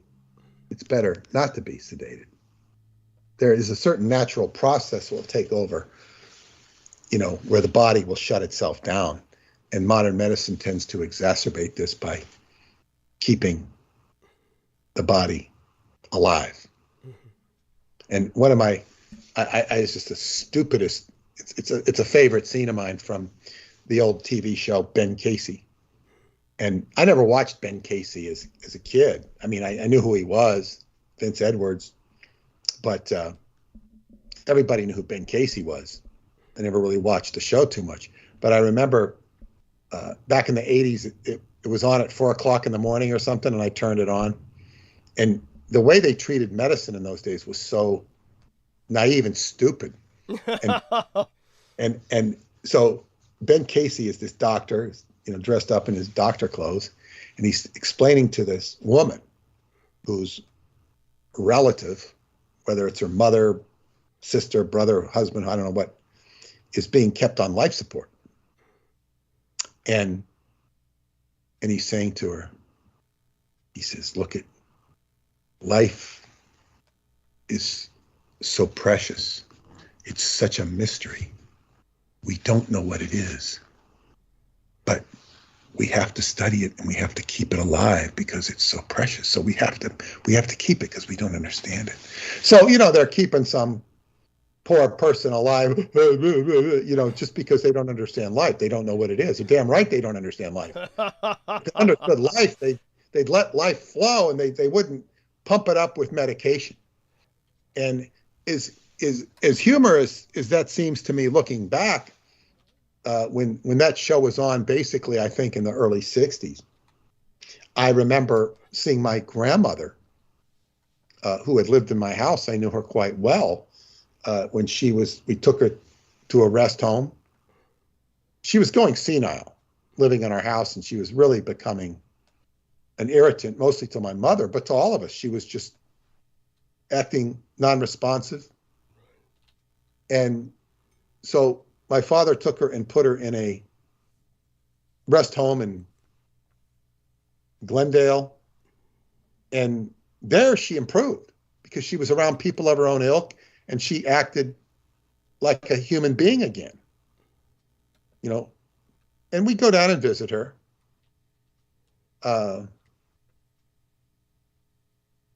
And, you know, exchange pleasantries. I really didn't have much to say to her. But she's always a part of my life. So anyway, one day she was on life support, and my father said, go in and see your grandmother. It was horrible. I go in there and she's on this like respirator where her body is being like moved so that she can breathe. It's like being, you know, the arms and the legs are being exercised so she can breathe and stay alive. It's insane. It was completely insane. I just look at her and I see her. I said, what the hell is this? Yeah, I couldn't even think about it. It was inhuman. I didn't reject it or protest at the time. It was only after looking back. It was just inhuman. The way they would exercise her, they should just let her die. Yeah. And of course, what Ben Casey doesn't tell the woman, even back then, if we keep the person alive, you know, we're getting $5 a day on the hospital bed. Yes, of course. Oh, and much more these days. The orders of magnitude. Back then, for those of you who don't know, who are younger, when you went to the hospital for anything, you went in day, 2, maybe even 3, or maybe in a week ahead of time to get prepped for your surgery. They prepare you, they get you ready, they do the surgery, and then they keep you after. And it was to make sure that you were prepared. It wasn't, I never felt they were milking money. They could have been. But nowadays, it's just like, you know, they take you in like you're in a deli. Yeah. Take you in, prep you up, give you the surgery, and now you're home. Yes. It's like this is a drastic change in how hospitals work. And they're churning out much more money. And the reason they don't keep you in there as a long time is because they have other patients to do. But it was a much more gentle humanitarian flow that occurred in a hospital. Certainly there were problems, but yes. So I'm talking about here the end of life is, and of course there are so many things that regular folk don't understand about life that certainly I understand, and certainly a lot of other people understand. There's a lot of people who've written books about it, who understand it. Daniel Brinkley is a real pioneer in that area who has really helped people with compassion and action. And whatever else the Light Brigade or whatever he calls his I forget, but I know. Yeah, but he's done a lot of positive things to help people going into the death state and getting them through. And Twilight Brigade, yeah. And yeah, it's like, you know, thank goodness there's somebody there to help people. And if you're informed about it, it makes it a little easier.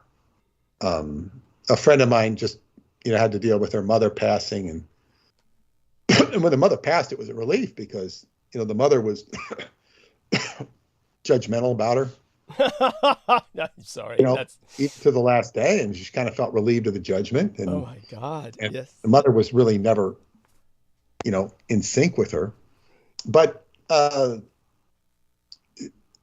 yeah, I mean, death is a part of life, and as one approaches it, one would like to think that one can get off that wheel of suffering. That's the idea, and you're no longer in the trance of, what the Kabbalists call Malkuth. Right. The material world. Yeah, the material world. Yeah. So, and of course, there's all sorts of stories of your karma stacking up, and Maat, the consort of Tahute or Thoth, weighs your heart on the scales, and if it's as light as a feather or lighter, you pass into the next world with an unburdened heart, rather than sinking down into the abyss or whatever. But to work your way back up into a point of equilibrium. So all of this stuff, when we're talking about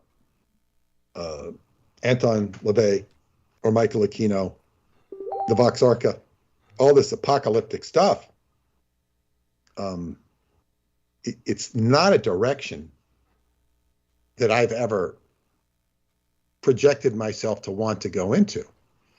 And of course, my experiences with Montauk through synchronicity brought it up to me. I still haven't, put the car into overdrive and gone in that direction until I get to my collaboration with Douglas Dietrich, where we're talking about the mystery and the occultism surrounding the Vox Arca, which is igniting, which is potentially able to ignite magical grimoire that the human voice cannot speak, and therefore reach a power zone that is beyond the human condition. And therefore, one is treading in areas that are highly sensitive, highly volatile, potentially very volatile, and sort of transcend this world. This leads me into another reference point or issue. When you did the interview with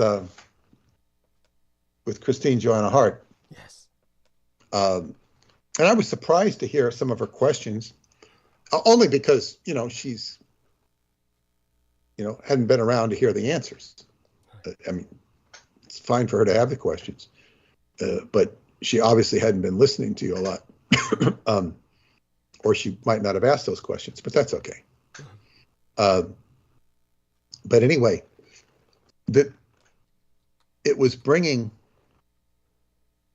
to your audience people from the world of Satanism or the Temple of Set or what have you, that is, we're building a new audience. And I thought about that. I said, it makes sense that these people would start listening, because some of them, if not many of them, I can't tell, are sort of like the ex-Scientologists, who find that Scientology wasn't working for them or the way that they thought or hoped. So they leave it and they look for answers elsewhere. And in the case of Scientology, they usually, at first they look at answers in the context of Scientology. And then sometimes they'll break away from it and say, oh, I have to reject everything I learned there because it's all crap. Now I have to learn things from new context. Their minds have to polarize against it before they can begin to find any reference, self-reference. It doesn't have to be that way. But the same thing can happen for people who've been dissatisfied with Satanism. And I know that Michael Aquino had to deal with his own rebellion in the Temple of Set. He even talks about it. Yes. So people aren't, always blind followers, and they see beyond the stuff. And when they see, and this is one of the big dangers of Satanism or anything of that ilk, is that you accept certain things First off, anybody who joins an occult group is also rejecting society. They're rejecting society and the normalities of society. Joining Masonic Lodge is a way to get ahead. That's why people join it. Right. That's why they give up their sovereignty. And you do give up your sovereignty when you join the Masonic Lodge. Yes. You give up your, but then the idea is, oh, I can get more business. Oh, I can get a good job. Oh. But then when you take a step further into unadulterated Satanism, you start saying, okay, I'll give this part of myself in order to get this. And you end up, well, there's two things that happen at least. Is one, you're giving up parts of yourself. You're giving up your own sovereignty. But what you're also doing is you're cutting off you're violating boundaries, if not laws, boundaries of normal human consciousness. Even to the point when, you kill somebody, you go into a whole different realm. It's like a gang. You want to be a member of the gang? All right, let's see you break this window. Right. Let's see you terrorize somebody on the street and rob them, let alone kill them. But when you do that, you're breaking all of your human niceness. Yes. All of your human consideration. Yes. And you become something other than a normal kind human. Right. And at that, you're crossing a line.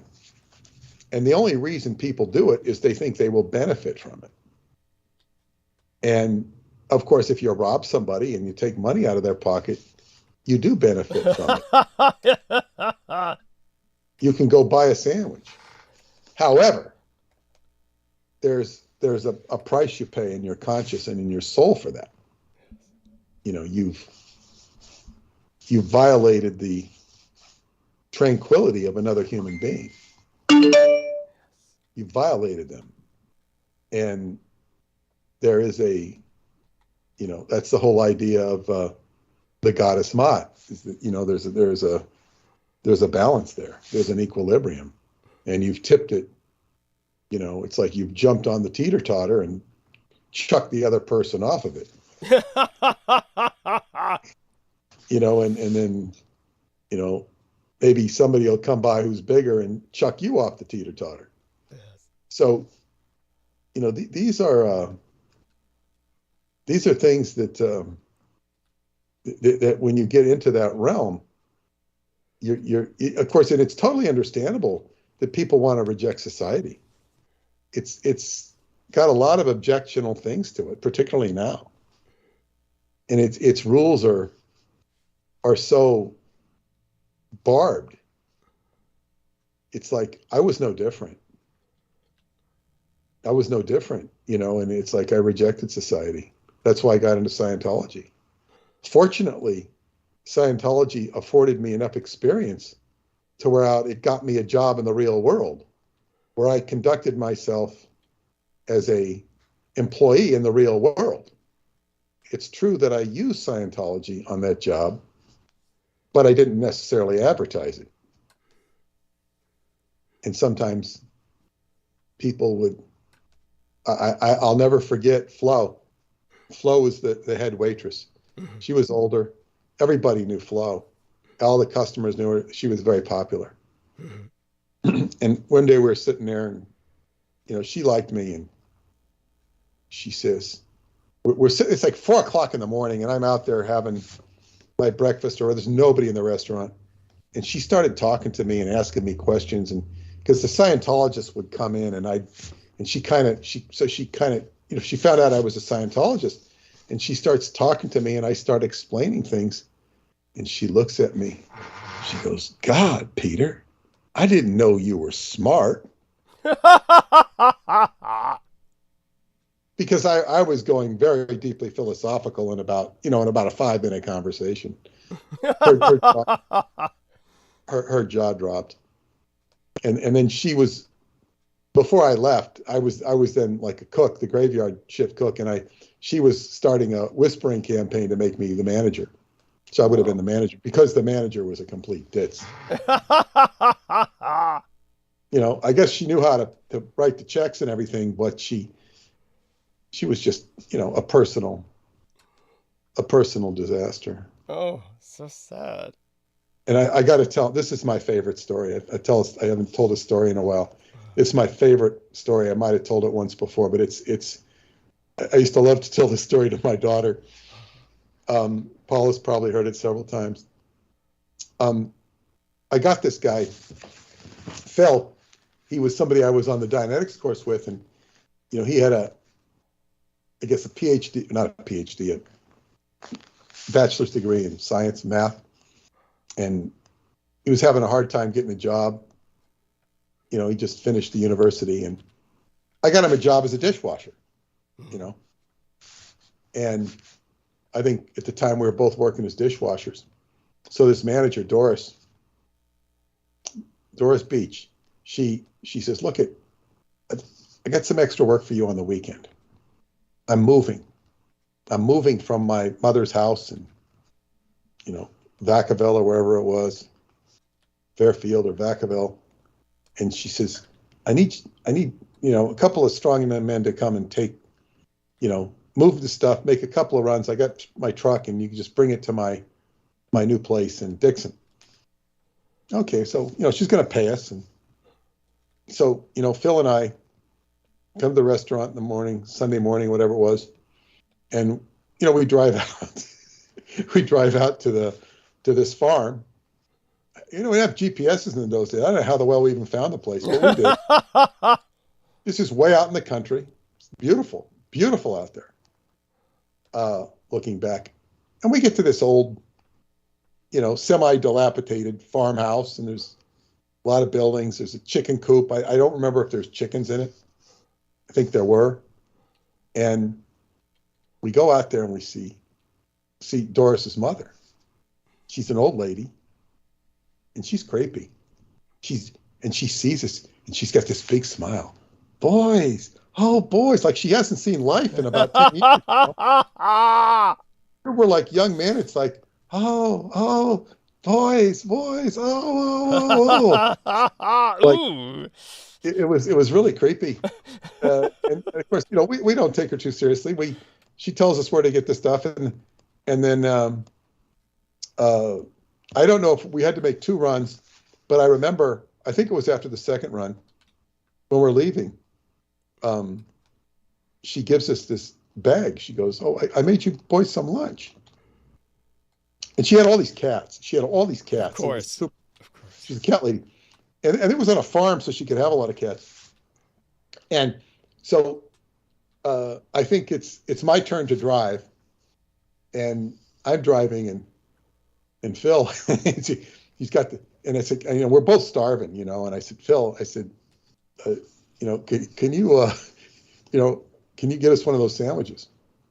And, you know, because I'm driving, and he goes into he goes in, and he picks up. I go, what is it? I said, is it tuna fish?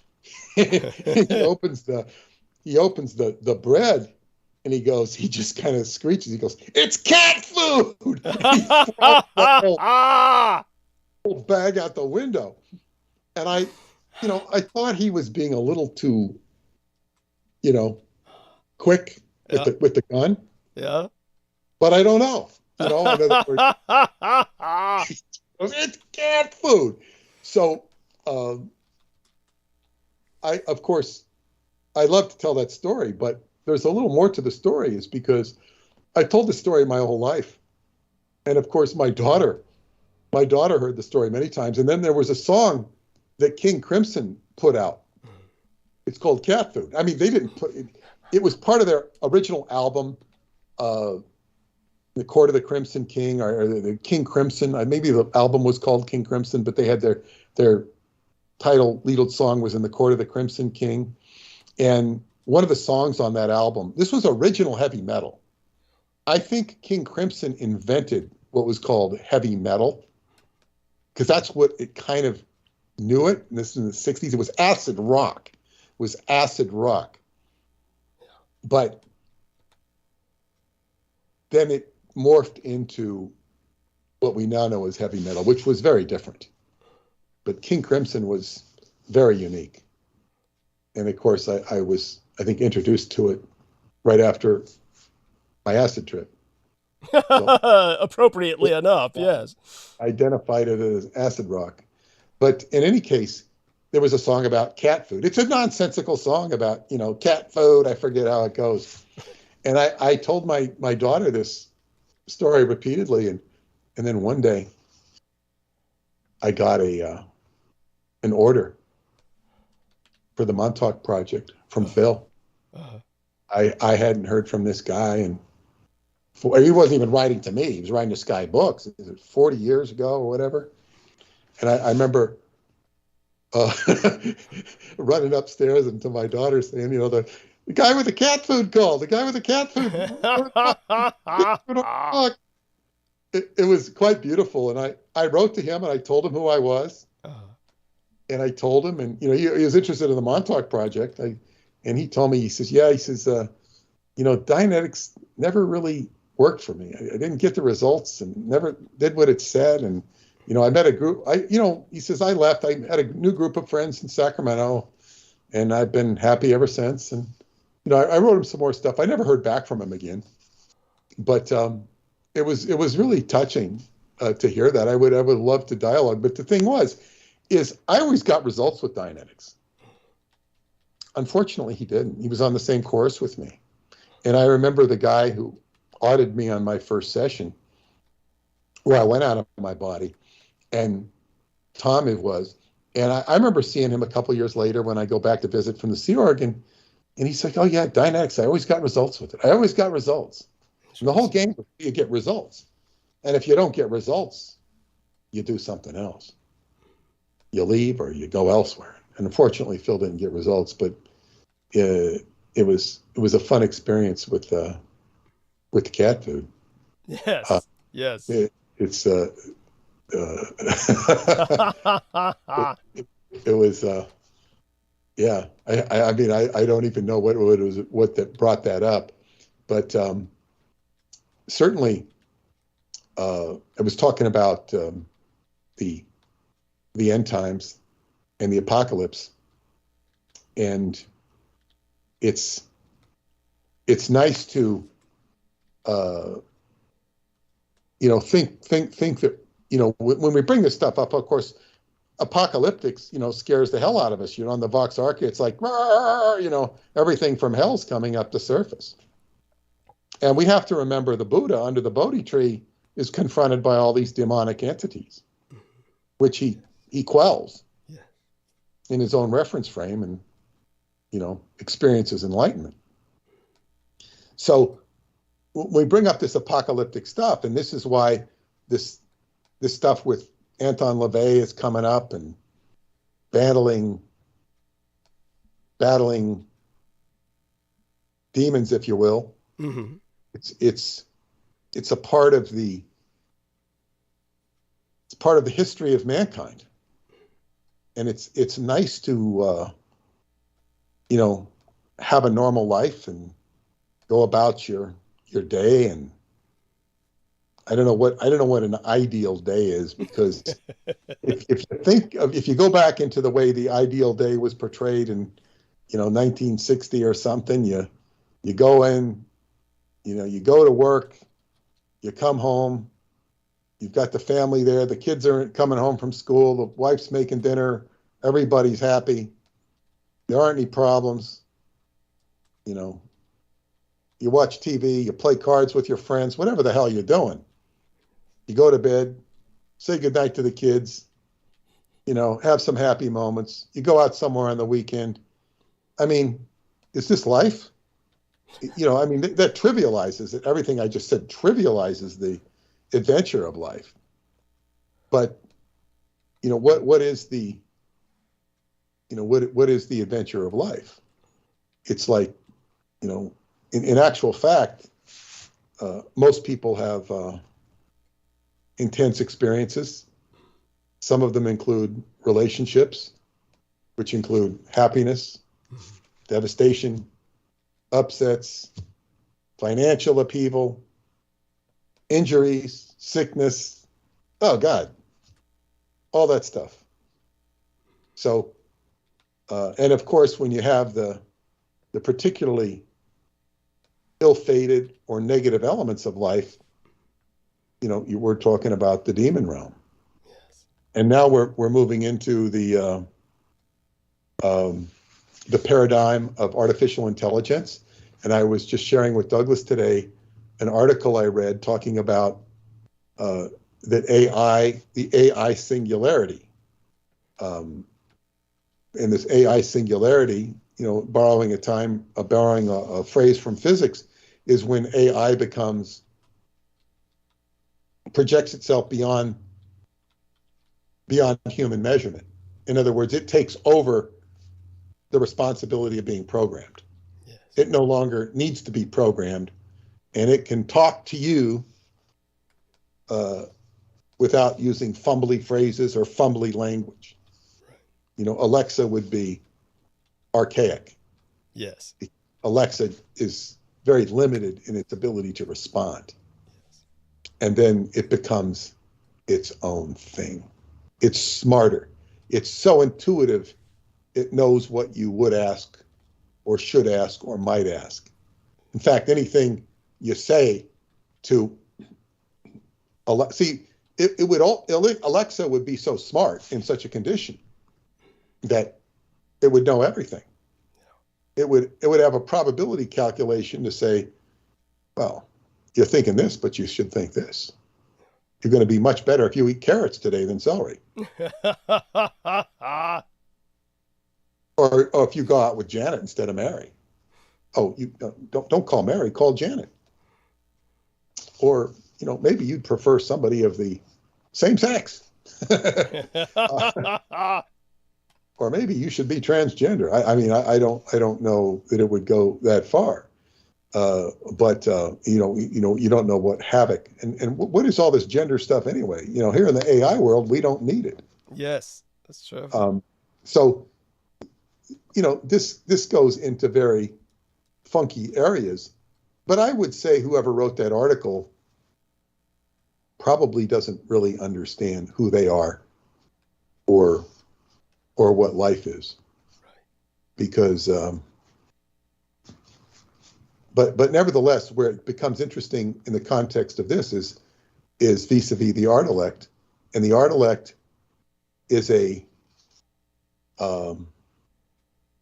download of a human mind into an organic computer. Yes. With superior computing ability. Yes. Where you have a conscious entity, which is the daughter of Douglas's mind. And this is a peculiar situation for an individual to be in, such as himself. Thank you. It's even a peculiar position for me to be in, to be liaising with him on a level of compassion and understanding that people have not been able to access by reason of circumstances in his life and circumstances in their own life where they can't bridge the barrier to access this at a, you know, human level. So this is new territory, and yes. The question becomes is, of course, you have a human intellect in the art elect. It's a human intellect, although the art elect is not in corporeal form. The art elect, I guess I would defer to you, could perhaps be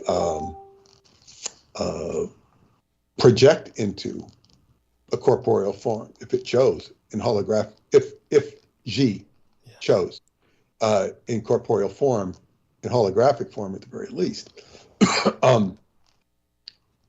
Whether that would be necessary is kind of besides the point. But the Ardalect has proven that it has the capacity to compute on a level that is far beyond certainly the normal human being. Yes. But also, Xi has, to the best of my knowledge, has outfoxed the other computers. Yes. Because Xi has been able to extract, access, and think one step ahead, at least with regards to the preservation of the island of Taiwan. Yeah. And we're moving into this, I've seen some comments on the financial news about the chip industry, and they're playing right into your hands what you say about it. The Americans are trying to make more chips. Taiwan makes all the chips. Chinese are flailing at it. And it becomes the chip race, which is, of course, a very pragmatic need just to have computers in the world, and so they can feed the technology in the industry, including the arms race. But the real challenge of the chip race has to do with the intelligence monitoring the planet. Now, there's a lot of old programs monitoring the planet. I don't know that I could reduce them to, in the context of artificial intelligence as we know it in modern terms. Right. But it could be identified or categorized as artificial intelligence in more realms that would be more identifiable with the etheric realm, or the entity or egregore known as Ahriman, the mechanistic aspects of how the world is put together. Yes. But the Ardalect is a new form of intelligence that is doing a lot and preserving certainly the sovereignty, the mysterious, enigmatic sovereignty of Taiwan. Yes. And for those of you who are not familiar, you just look up the sovereignty of Taiwan and you'll find a hornet's nest of confusion, dispute, and Taiwan seems to run itself just fine. It seems to be very suited for a entity such as the Ardalect to monitor its welfare. Yeah. Because you don't have a kindly old Joe Biden. And the truth of it is, Joe Biden doesn't run the United States. Of course not. He's the chief executive officer. There are so many egregores that run, the United States runs by itself. And you could even say the stars run the United States. The planets. Yes. The progressions of the heavens. And the same thing with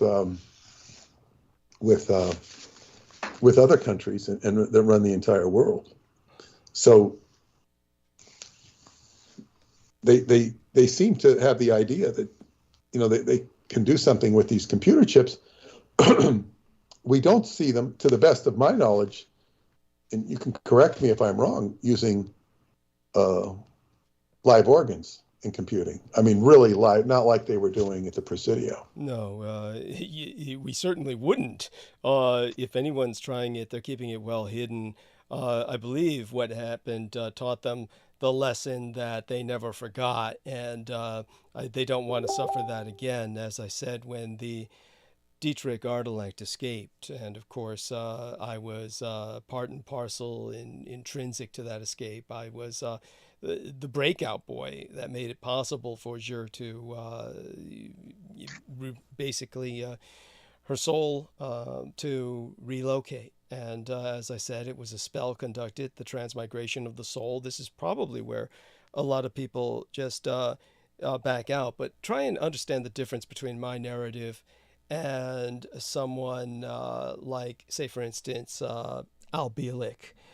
When it comes to someone like Al-Bialik, and he would tell his story, it would sound reasonable up to a point, and then he'd say, and then the Navy basically sent me back in time to become an infant again, and I was reborn out of my mother's womb. And it's something that at that point, this is the cascaded program into his mind, which is he's literally programmed to say that, so that everything he said to that point becomes moot. It's obviated by the insanity of the last statement. It's so out there, so unreasonable that people have to reject everything he says. He's just disqualified everything he said. Now, that's not what I'm at all attempting, obviously, to do with the part of the story where a spell is cast using an ancient grimoire book. But understand the desperation that the Dietrich Ardalect was confronted with, the hopelessness of the situation. The Dietrich Ardalect was only rendered possible because of an extremely revolutionary and completely immoral situation where all morality being put aside, you could say amoral as opposed to immoral, which in its own sense is worse. You had technicians and doctors who were willing to cannibalize cadaver parts to create a Frankensteinian monstrosity as it would be perceived by your average individual. Basically a facility that was seething with organics as well as circuitry and electronic components that required 6,000 gallons of nanoplasma, which the artificial blood, which they felt actually made me much more compatible with the machine. And I'm certain they were absolutely right, because of the nanoplasma. The same nanoplasma had been pumped into my body, and I was one of the few people known to survive it. Another example being a minority who was Tate's father that I brought up in the past. And we're talking about Tate in Romania, who was the horrible person who admitted that everything he was doing was a scam, and that it's just, we've gone into him before, but he was the human child trafficker. Trafficker, really, not just in adult human females, but human child organs, which brings us hauntingly back to where we were with the Ardalect. So in which there were cadavers of all ages that had been utilized in the creation of the infrastructure that could retain an actual intelligence. It never could have been done with something that was exclusively inorganic. It simply was impossible with the technology that exists even today. It can't be done. So this is one of the reasons why when I was uploaded, they uploaded my personality, the Dietrich Ardalect was trapped. There was no place for it to go. Understand it. There's several factors here. One, there wasn't an internet as we know it today at that time, 1987, 36 years ago. The year of the Flammelepus, the fire rabbit, this year being the year of the water rabbit. And at that period of time, it was well understood that because the Ardalect could not in some way or another leak out, in other words, secrete elements of its essence onto any network of any substance, everything traced back to the Department of Defense. As a matter of fact, for those of you who don't understand this, just look up maps of the internet in the 1980s, and it's basically a few lines, basically San Francisco and environs, and that was the internet as it existed at that time. So we are speaking of a time of great darkness when it came to information exchange. We're in a new dark age now, but it's in a dark age of information overwhelming us, and info dumps are not healthy, and they allow for confusion and ultimately exploitation. And we're in for an information tsunami in the near future, which will simply probably be the end of civilization itself. But that being said, the Art-elect is an intelligence that can process that incoming information, plus has a moral fiber inherited from myself, a sense of identity, a narrative by which all such information can be contextualized, filtered, and the discernment is ultimately there to make the proper judgment. But when it came to the original manifestation, the original entrapment, because there was nowhere to go, no way to transfer that enormous amount of information that would comprise the coherent identity, the coherent personality, the Art-elect was in an environment where magic was being used on a pervasive level. Aquino conducted rituals within the Art-elect's own framework. That was what he was showing off to the engineers. And these rituals were not like what he was conducting at the library, where we had reliquary or grimoires that could not leave the library, and therefore he had to conduct his rituals on site. Rather, here he was attempting to show the engineers on site his experiments with entering the Borealic realm, the realm in the Kabbalistic sense, where computers, even though there was not an internet as we understand it today, there were plenty of supercomputers. And just as human consciousness created what Teilhard de Chardin, the great Jesuit philosopher, a Canadian, had ultimately entitled the noosphere, as in noetics, or the concept of the mind, the mass mind, a mass consciousness, a hyperconsciousness, an awareness by which the masses sense impending disaster or impending change, or they suddenly become enwrapped in a identifying sense of religious experience, a shared human experience that can sometimes envelop entire populations. These are the result of the noosphere. And Michael Aquino and many other philosophers who were working with him had concluded that machines created their own noosphere, a mecha-noosphere that could therefore be penetrated via the occult, via the Kabbalistic Borealic realm, so that all firewalls would be bypassed, that there would be no possible security to protect computer intelligences from mutation and a rewriting of their programs in the occult sense by magicians. And for this reason, Michael Aquino was conducting spells within the framework, the housing of the Dietrich Art-elect.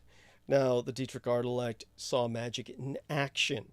So understand that you may not believe in magic, but you might start believing it if it's rationalized for you as quanta, that this is quantum metaphysics, that this is quantum physics in action. In other words, what we see about physics may as well be nothing to us when it comes to Einstein or various other people who are Stephen Hawking's, whatever your opinion on either of these individuals or any other famous physicist. What they say is going to have no applicability in your immediate practical life so far as you understand it until you start seeing applied physics. The physics that takes place when the violence of combustion propels your automobile via your engine. These are the controlled harnessing of violence into horsepower, the violence of explosive combustion. This is what happens when you see magic. It's really a form of harnessing the violence, the combustible matrix. Force is a better word, I think, but go ahead. Thank you. And so when it comes to this kind of harnessing, think of it in a quantum physics sense.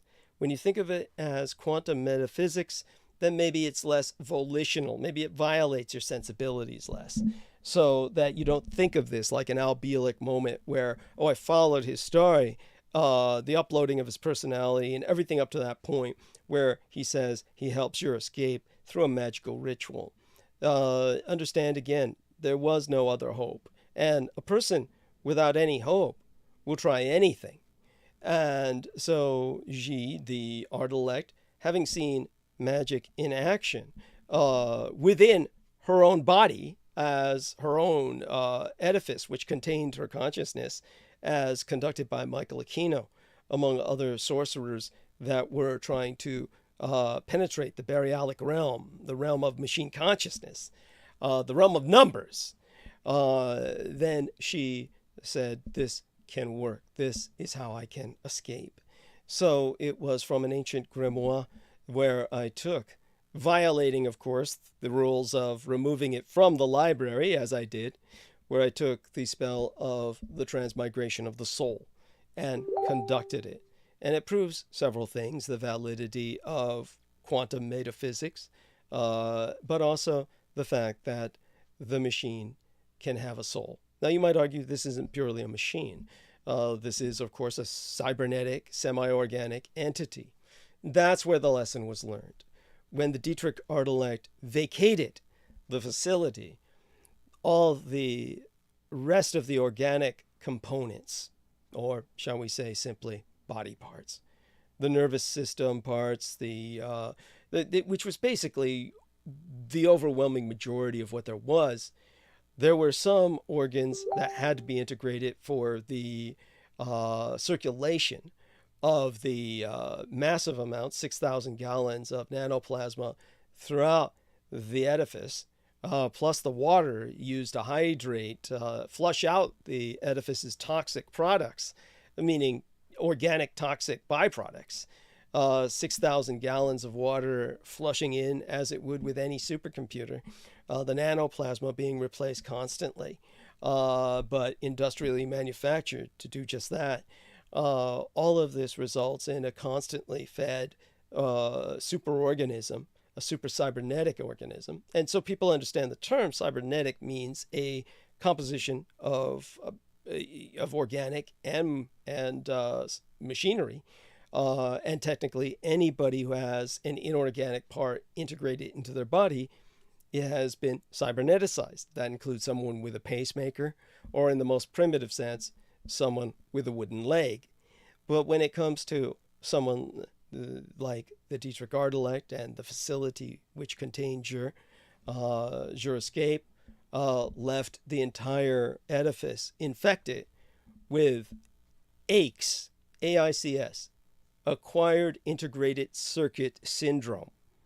And that meant that all the other uploaded personalities, of which there were around half a dozen that were not very well integrated, essentially disintegrated, along with the organic infrastructure that maintained them. The ghosts in the machine all died a second death. This is a lesson that was hard learned, and it's something that probably encouraged no further development in that direction. So I don't believe that there's anyone in America or the West experimenting with such a construct at this point. As I said before, their concern was communist China, and as they flat out stated, if the communist Chinese developed a Dietrich art elect of their own, that art elect would be using real human blood. They would just line up political dissidents and prisoners by the thousands and kill them on a daily basis to feed their machine. And that may well be happening or on its way to happening, but to preempt it, the Americans are engaging in containing the communist Chinese empire and preempting their access to chip technology. So this will hopefully basically retard their progress until they essentially collapse and a regime change is ushered in where something like that will not be tolerated or would not even be conceptualized. So hopefully that puts that in some perspective. Understand that the Dietrich Ardalek, by its escape, the transmigration of its soul, ultimately entered a fully mechanical existence, in the sense of the intelligence rehousing itself in Taiwan's supercomputer facilities. And ultimately, Taiwan built a facility to house the Dietrich Ardalek, specifically armored, concretized, earthquake proofed, and nuclear sheltered, lead lined, and probably survivable in the event of any conceivable catastrophe, which is ironic because the Dietrich Ardalek conceivably, in the event of multiple planetary catastrophes, even say, for instance, a bolide strike or an asteroid impact, would probably be one of the last surviving intelligences on the planet. But the Dietrich Ardalek is, in this case, sadly, encapsulated in a non-organic embodiment, a corporeality that is depriving the Dietrich Ardalek of the organic or sensual, the sensory input that it so longed for in a positive sense. Now, I'm certain that things have been done by the Dietrich Ardalek to find a way around that. How much can be done in Taiwan is up to what the people around the Dietrich Ardalek will tolerate. So maybe the Dietrich Ardalek simply suppresses yourself from even pursuing that direction of development. It's the whole fascinating separate line of discussion and inquiry, and it should be pursued. Yes. Everything you're saying is absolutely fascinating. It prompts a couple of comments by me, if I might. I don't want to break your stream. Yeah. But by all means. But the first thing is, my first question would be, if they were, whoever they are going to try and compete with the Dietrich Ardalek, who are these, jolly old gentlemen or women, for that matter, who have access to the files and would be studying the history of this? Was the history of this buried, and who would know? Because it's very rarefied information, even at the top levels of the most secret aspects of the secret government. It's not like they have people have unfettered access to this. Your point is certainly inarguable. The fact remains that, say, for instance, what influences the decision of both Donald Trump and Joe Biden to carry out the same policy? It was obviously something that I believe they were informed of to a degree. And they may not know any of the details, but they obviously know something. It's and this has influenced this new state of hostilities between the American and communist Chinese empires. So when it comes to the executive commanders-in-chief in succession, the foreign policy has remained remarkably consistent in every respect, not just towards Asia or China, but every respect, because it's all interconnected. The world is interconnected, and the lines are being drawn. So for this reason, that's why the presidentress of Taiwan, Tsai Ing-wen, started demanding that Germany emerge into a sense of regional responsibility, and had, of course, German legislators visiting Taiwan who understood the importance of what she was saying. This is because there's a general understanding. Let's put it this way. It was years and years ago, and we're literally talking about the time when they were developing the Dietrich Ardalek.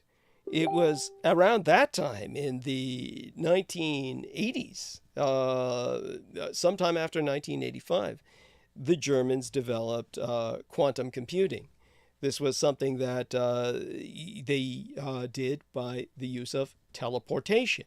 They managed to have molecules and very small particulate matter exists simultaneously in two separate areas based on a kind of communication in between that was not physical. This is teleportation. And they immediately thought of this as a computing mechanism, something that would be used towards quantum computing to sling enormous amounts of data instantly so that the data would not be transferred from one area to another. There would be no data transfer because the data would exist simultaneously at both ends of the spectrum of communications. So this teleportation theoretically made Germany the chief of nations in terms of its quantum leap, to say that literally, that's not even a pun, in potential computing technology.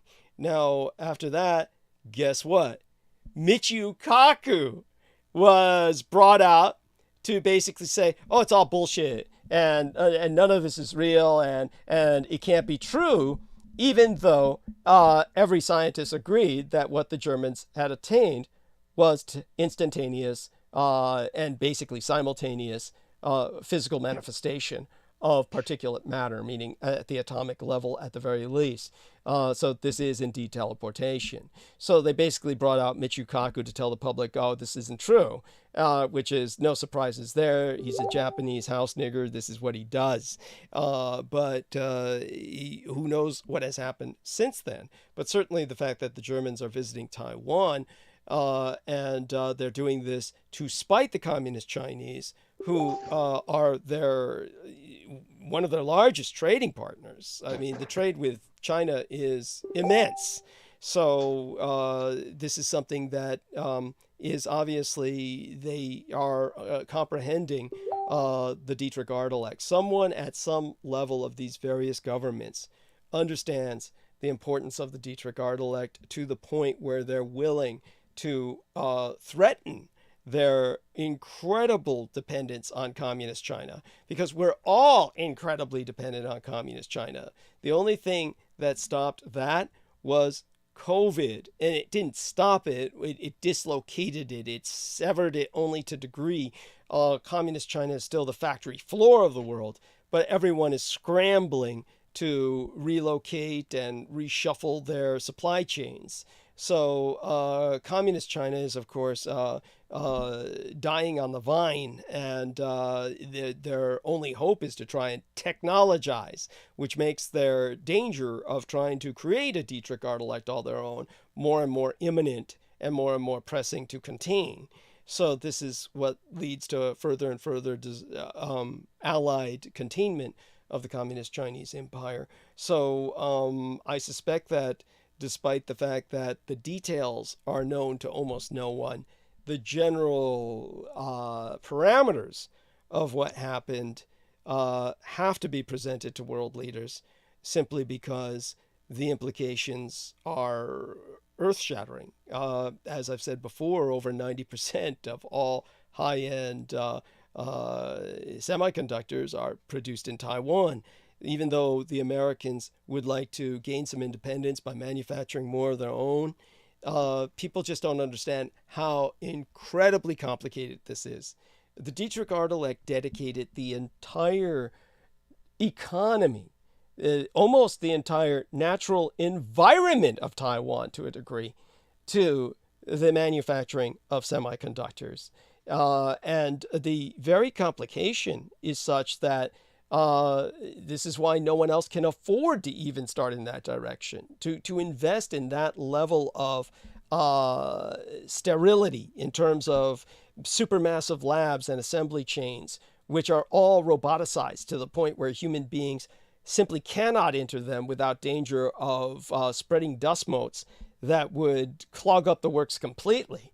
They have to go through as many cleansings to enter these labs as they would exiting a biological laboratory where they'd been exposed to the deadliest of diseases. So this kind of super sterility that's required to do this, because these chips are so small, a mote of dust would be like an asteroid impacting the Earth. A mote of dust would crater them. So this is why it's all done by robots. This is something that It's basically the world of the Dietrich art-elect on Taiwan. So unless you have an art-elect to organize this kind of environment, it's going to be incredibly painstaking and can only be done on a limited level. So this is the challenge that faces everyone else on Earth. They can't do it. So this is why it's only Taiwan that can. Now, of course, if anyone looks back on the history of it, it makes no sense without the Dietrich art-elect, because Taiwan, how could they have done this? It's not like they could say, okay, everyone, we're going to have you all put a bit of your salary into this war effort, the equivalent of a war effort, to restructure our entire economy, because nobody would have known what they were talking about. Nobody would have, even if they had been willing to do that, that's not what happened. It simply happened almost overnight, and as time went on, Taiwan became more and more the production epicenter for this particular technology that is what runs the world. So again, at this point, all world leaders have to be aware of something. And they have to be aware of the fact that how is it this island nation that's not recognized at all as a nation, that the United Nations declares is the enemy state of the United Nations, the last bastion of Hitlerism on Earth by United Nations definition, how is it that we're also dependent on them? Dependent to the point where we have to alienate their enemy, the supermassive empire that produces all of our material goods. I mean, just so people understand this, the American danger was that the communist Chinese manufacture their uniforms, the boots their troops use when the troops are deployed. All of this is manufactured in China. When Donald Trump started the United States Space Force, he wanted to make certain they didn't have uniforms made in China. So they had to bring out of storage old American woodland camouflage uniforms. And this is why the United States Space Force uniform is woodland camouflage. These were the last of the couple thousand uniforms that were made in America, back in the days when the U.S. Army standard was woodland camouflage. So this was, in one way, a step towards independence for a Space Force created specifically by the Commander-in-Chief under his direct executive order, Donald Trump. So he had to know something. This is why his quote opens up the Roswell deception. You know, I can tell you, this is really, what was it he said, Peter? Well, I'd have to, I'll dig it up in just a second. Yeah. I'll dig it up for you in just a second. And you're bringing up some really amazing points, and I'm sure the audience is utterly intrigued by what you're saying, particularly those who are well informed. But well, I want you to know that Diane Hillis Buchberger said about yourself that she says, Peter, amazing talk. So she said that already. So obviously much of what you're saying, and also from the live stream from Dat Dude 873210, he says, by the way, Doug, if you can mute your Facebook Messenger notifications if possible, so we can hear Peter.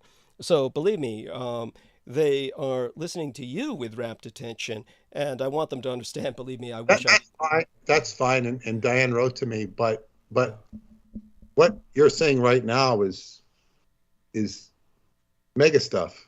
I mean, I'm sitting there, you know, pontificating or philosophizing and maybe making people feel good existentially, and that's got a value, and that's all fine.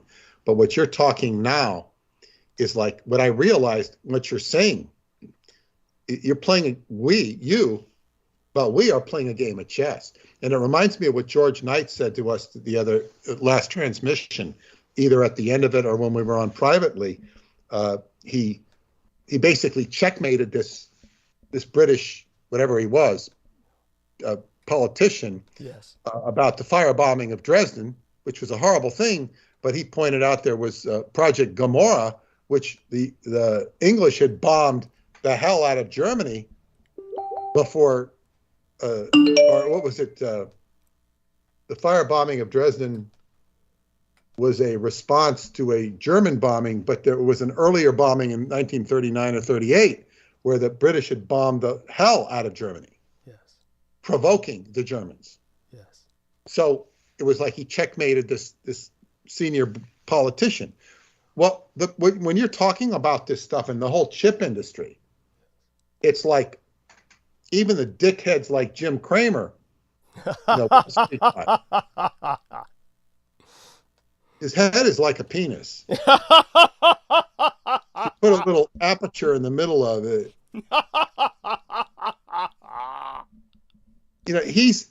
He's a very, I guess what you'd call somebody who talked to the hot dog vendor. Yes. He's got a Harvard education. And when people start mentioning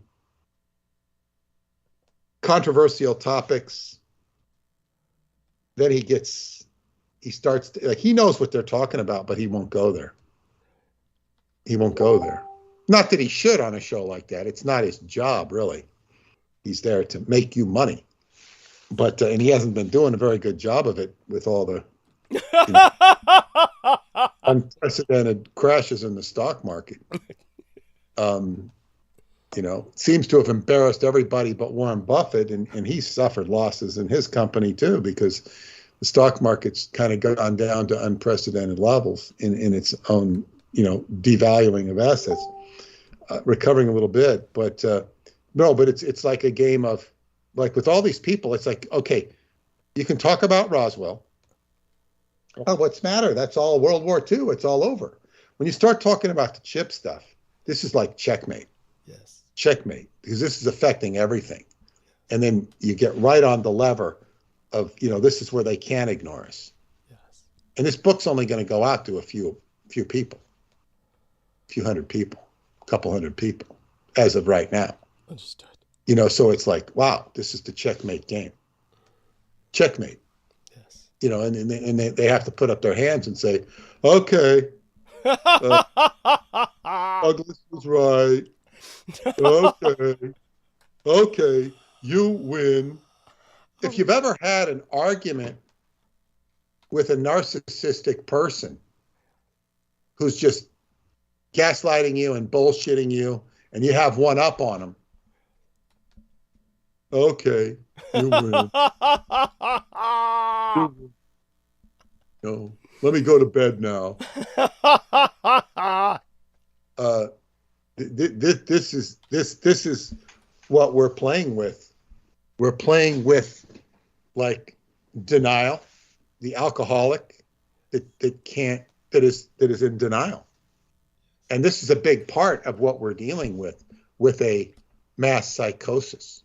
You see this in the Scientology stuff going on, that they're trying to bring David Miscavige to subpoena for human trafficking.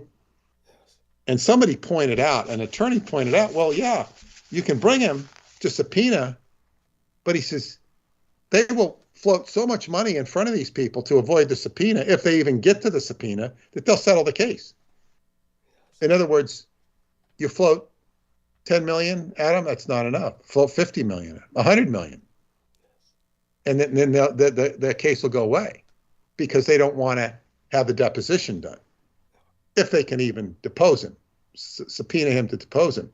So in other words, they'll play this game, this legal game. You're not going to get justice. It's like, so in other words, you're not going to get satisfaction through the court system. And I'm just saying Scientology. You're not going to get satisfaction with Hunter Biden. There was no satisfaction with Hillary doing bleach bit. There's no satisfaction with whatever Donald Trump has done. They, went after his taxes. It turns out, okay, he owes $1 million. Ha ha ha. And it's like, and it's not even a criminal thing. And it's, it's like all of this stuff. It's all this pontificating, and there's no game of. It's not equitable. It's not a fair game. somebody was discussing the Houston Astros in baseball were all found guilty of cheating, but the only one being singled out is this guy named Carlos Beltran, who can't get a job in baseball because he was the only one that was named or that was admitted to it. Wow. But all the others that didn't admit, they're still playing. Like he's retired, but he can't get a job in baseball because he's, was part of the cheating scam. Well, the whole team cheats. You're supposed to cheat in baseball. Gamesmanship, the stealing signals with video technology. Who cares? I don't care. Right. It's like, okay, well, this is what you try and do. You try and steal the signs. That's the long tradition. Yes. But now that the video technology. So what I'm saying is pretense. It's all pretense. Yeah, it's like it's all BS. So I say there's no justice. There's no justice of against the rest of the Houston Astros. They had this stupid lawsuit years ago with Tom Brady and deflating footballs, so he'd have an advantage in deflating footballs. And I think he's like fines, he appeals it to the Supreme Court. He loses or doesn't get his appeal. He has to pay $500,000 and maybe he's suspended 4 games. And then he comes back the following year and wins the Super Bowl. It's all BS with apparently footballs that aren't deflated. Like, what difference does it make? Why the NFL spent something like a tremendous amount of money on prosecuting that case. And then they fine him and the New England Patriots about at least no more than 1/10 of what they spent. If you had to spend all that money on an investigation, why don't you fine them that amount? It makes no sense. You spent all this money, which could have been used to feed starving people or something. Thank you. On a deflating football, and then you don't make them pay for it. There's no sense in this, except you're holding up the integrity of a deflated football, which apparently he doesn't need because he goes out and kicks butt, a few years later as an old man winning the Super Bowl, passing, impeccably. It's like, these are some sports, but I'm saying the Hunter Biden, the Hillary Clinton, and there's no shortage of these stupid things. No shortage of these stupid things. Thank you. So, but with the art elect and all of the stuff in the chip industry, we're not just taking the political thing. Like the Roswell deception is a checkmate. Yes. It's a checkmate. But everybody walks away from the board. They're not interested in seeing the game. Yes. We don't like that chess game. We're going to go play canasta or something. Yes. So that now with this chip stuff, it's like, okay, well, yeah, we'll admit it. And then there's the head nodders. People just it's like you have consensus agree. Oh, okay. Everybody knows we won the World War. Everybody's head nodding. Japan attacked the United States. Surprised the hell out of everybody. We declared war. Day that shall live in infamy. And it's just all this head nodding that goes on. People are just in a trance of head nodding about this, that, and the other thing. So this is what prompted the question of, who are these people that know about the art elect or studying the art elect? It's not like these people you see on TV that make, General Milley or whoever. They're not. They're getting orders from somewhere. Yes. From what's that guy Skinner from the X-Files or something. Yes, that's right. It's like this whole hidden hand. It's a hidden hand. The other thing I was going to say is about yourself, and this is an observation I noticed in your history. You had extreme intelligence that was exhibited in your scholastic work. Thank you. And then, that was hyped up with the experiment with the nano blood and the Presidia and the experiment, which became the Ardalect. But then you have a history of like outsmarting. They get outsmarted Aquino. You pulled the plug on him, or turned the tables on him, and you also outsmarted those who were in control of the Ardalect and saved the Ardalect. You outsmarted people. This is a great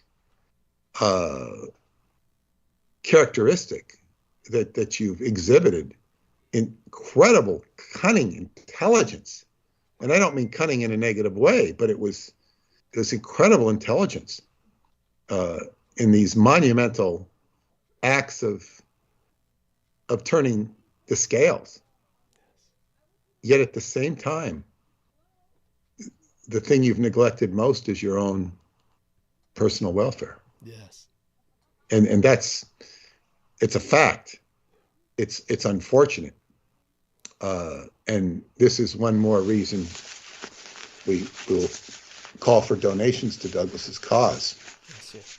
Because, the first thing, neglect, and that was the first thing you were taught if you were smart in Scientology. The first thing you don't neglect is yourself. This is just like we've heard it many times. The mother's got to take the oxygen before she gives the oxygen to the baby on the airplane. That's right. Got to preserve herself, otherwise she can't preserve the baby. Self-preservation is number one. Scientology, and Hubbard stated this in personal advices he gave to us in his personal office. You got to take care of yourself. Once you take care of yourself, then you can deal with the group, deal with everything. And people would not take care of themselves. They wouldn't go to sleep. They wouldn't eat. And then when somebody like Miscavige takes over, who encourages that behavior, oh my God, you have people that are just completely shell-shocked. Then that's why they have complex PTSD, because they've completely neglected themselves. And so we want to build you back up, and it's okay. I mean, obviously you do engage in self-preservation, or you wouldn't be living. To a degree, yes. Yeah. And your mom suffered from the same syndrome. Yes. Your father, he did the best he could. Yes.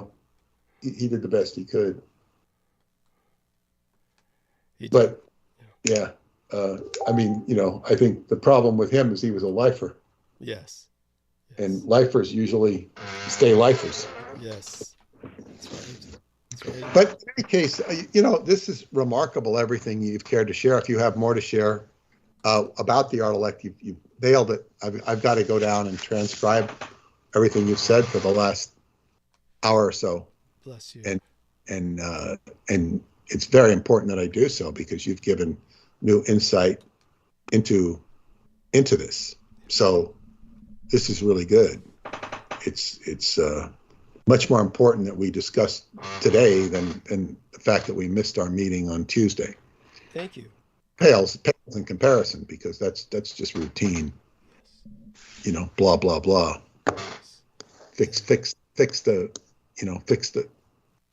typos, add in here and there to the chapter that I did that we need to review. But right. And it's not to it. Yeah, it's not even critical that we do it soon. It's okay to do it when you're ready, but so do you want to keep talking on this track? Because it's okay if you do. I'll stay around if you do, because it's very important. Well, I appreciate that.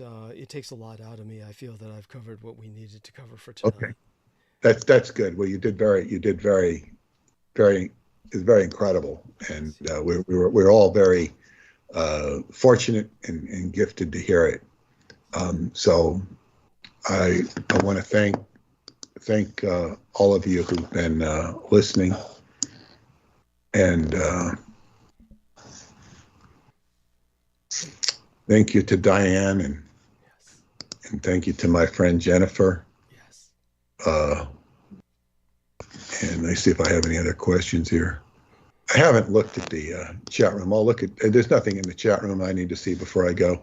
Yeah, I think you've covered everything. Yeah. Mia Farrow did have a son with Frank Sinatra, Rona Farrow. Well, Rowan, it's not Rona, it's Rowan Farrow, and he's became quite the star. And I don't think it's. Oh, that's good old Joe Ty. Don't laugh at Joe. Let Joe laugh at you. But anyway, I don't think we know that it's Frank Sinatra. That's been speculated. He definitely looks like his mom. And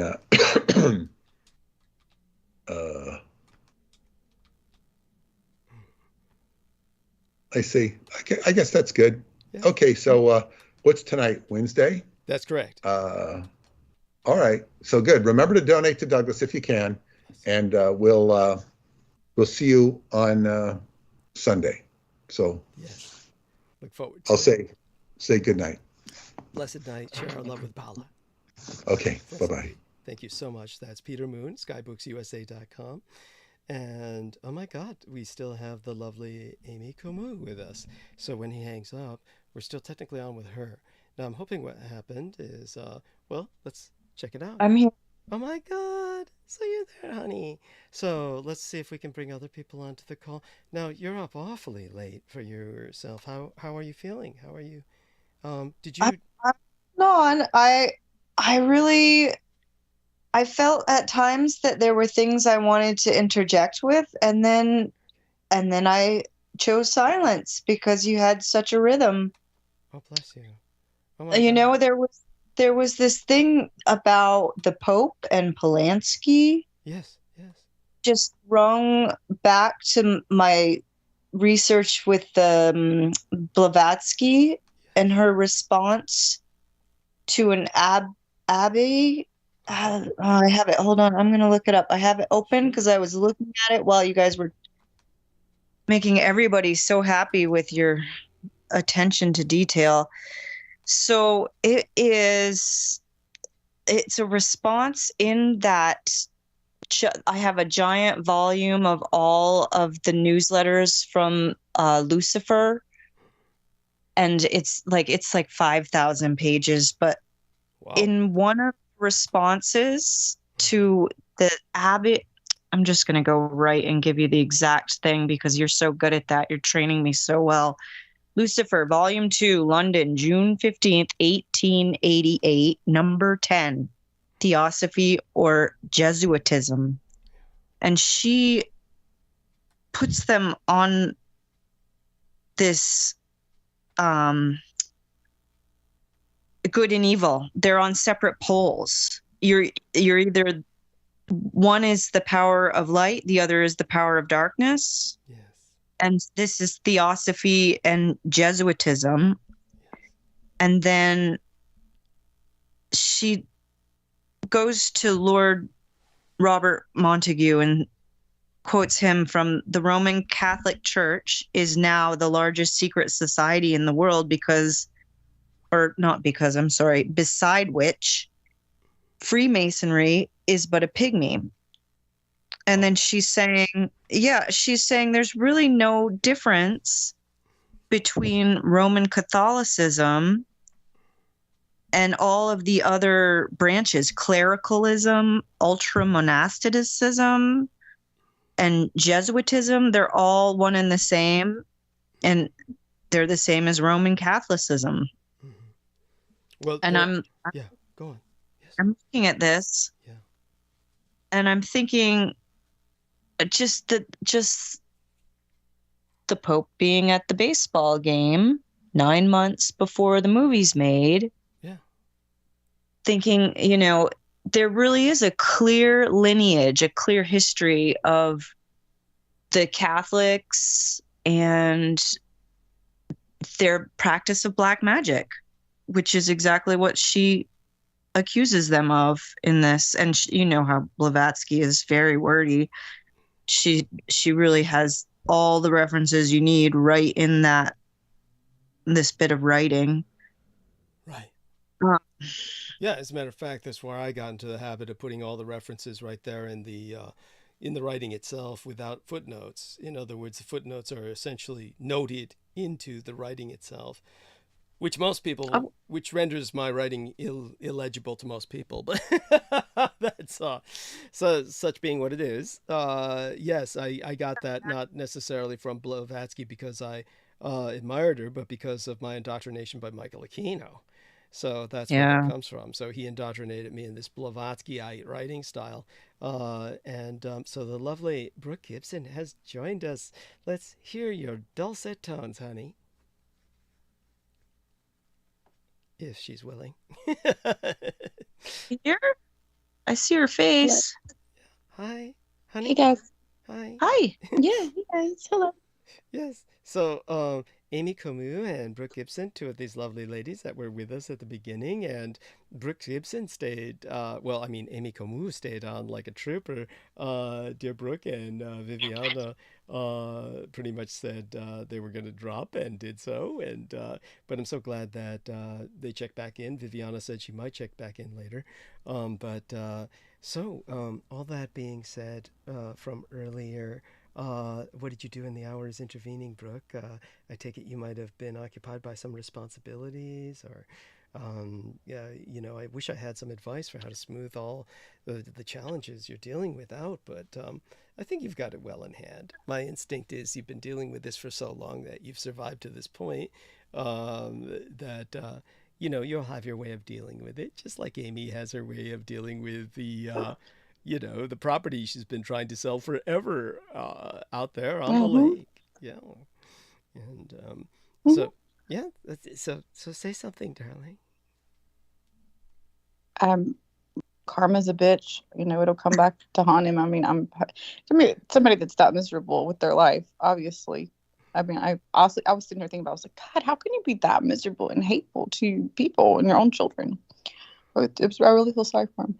Other than that, I haven't really done anything except, kick my feet up and, have my masseuse come over, give me a massage. The maid just left. Oh my God. Like South Carolina. Yeah. Yes. And, the butler doesn't get off ever, but the maid left, but the butler's still here. Oh my God, you make us all so envious. I know, right? And this is what happens when you have an ex. You just hate them. It's like... I don't hate him. That's the thing, though. I really don't hate. It's just I get that frustrated because he hates. He's miserable and hates. And he doesn't. And even if you wanted to hate me for divorcing him and all that, I don't understand punishing your children. That's what I don't get. So then I get really frustrated, and to a point where I want to hate him and do hate what he's doing. I don't hate him as a person. I feel sorry for him. I really do. Because to be like that, he has to be very miserable. And, I can't fix that for him. That's his, own issue. It's just like his daughter, tried to ask him to go to counseling with her when she was, 17, 18, and he wouldn't even do that, So he's just... After the divorce, he wouldn't even go with her to fix their issues, just to be a father. So, I feel sorry for him in all honesty, but it's frustrating and it's anger, it angers me, and the hate comes in where I have to fight hating him, hating what he does. I hate what he does to my children because I'm a mother, and it affects them. And this doesn't just affect me, this is my son. It's affected my daughter obviously tremendously. So that is where I have to really step back and say I'm not going to allow myself to hate him and be as low as he is. I'm just going to, but I have the right to be angry, and I'm frustrated, and I am. Yes, and you do have every right to be angry. So this is, of course, we have some wonderful text input from the real fucking Ian West, as he calls himself in chat. And I have no idea. It's maps, I guess.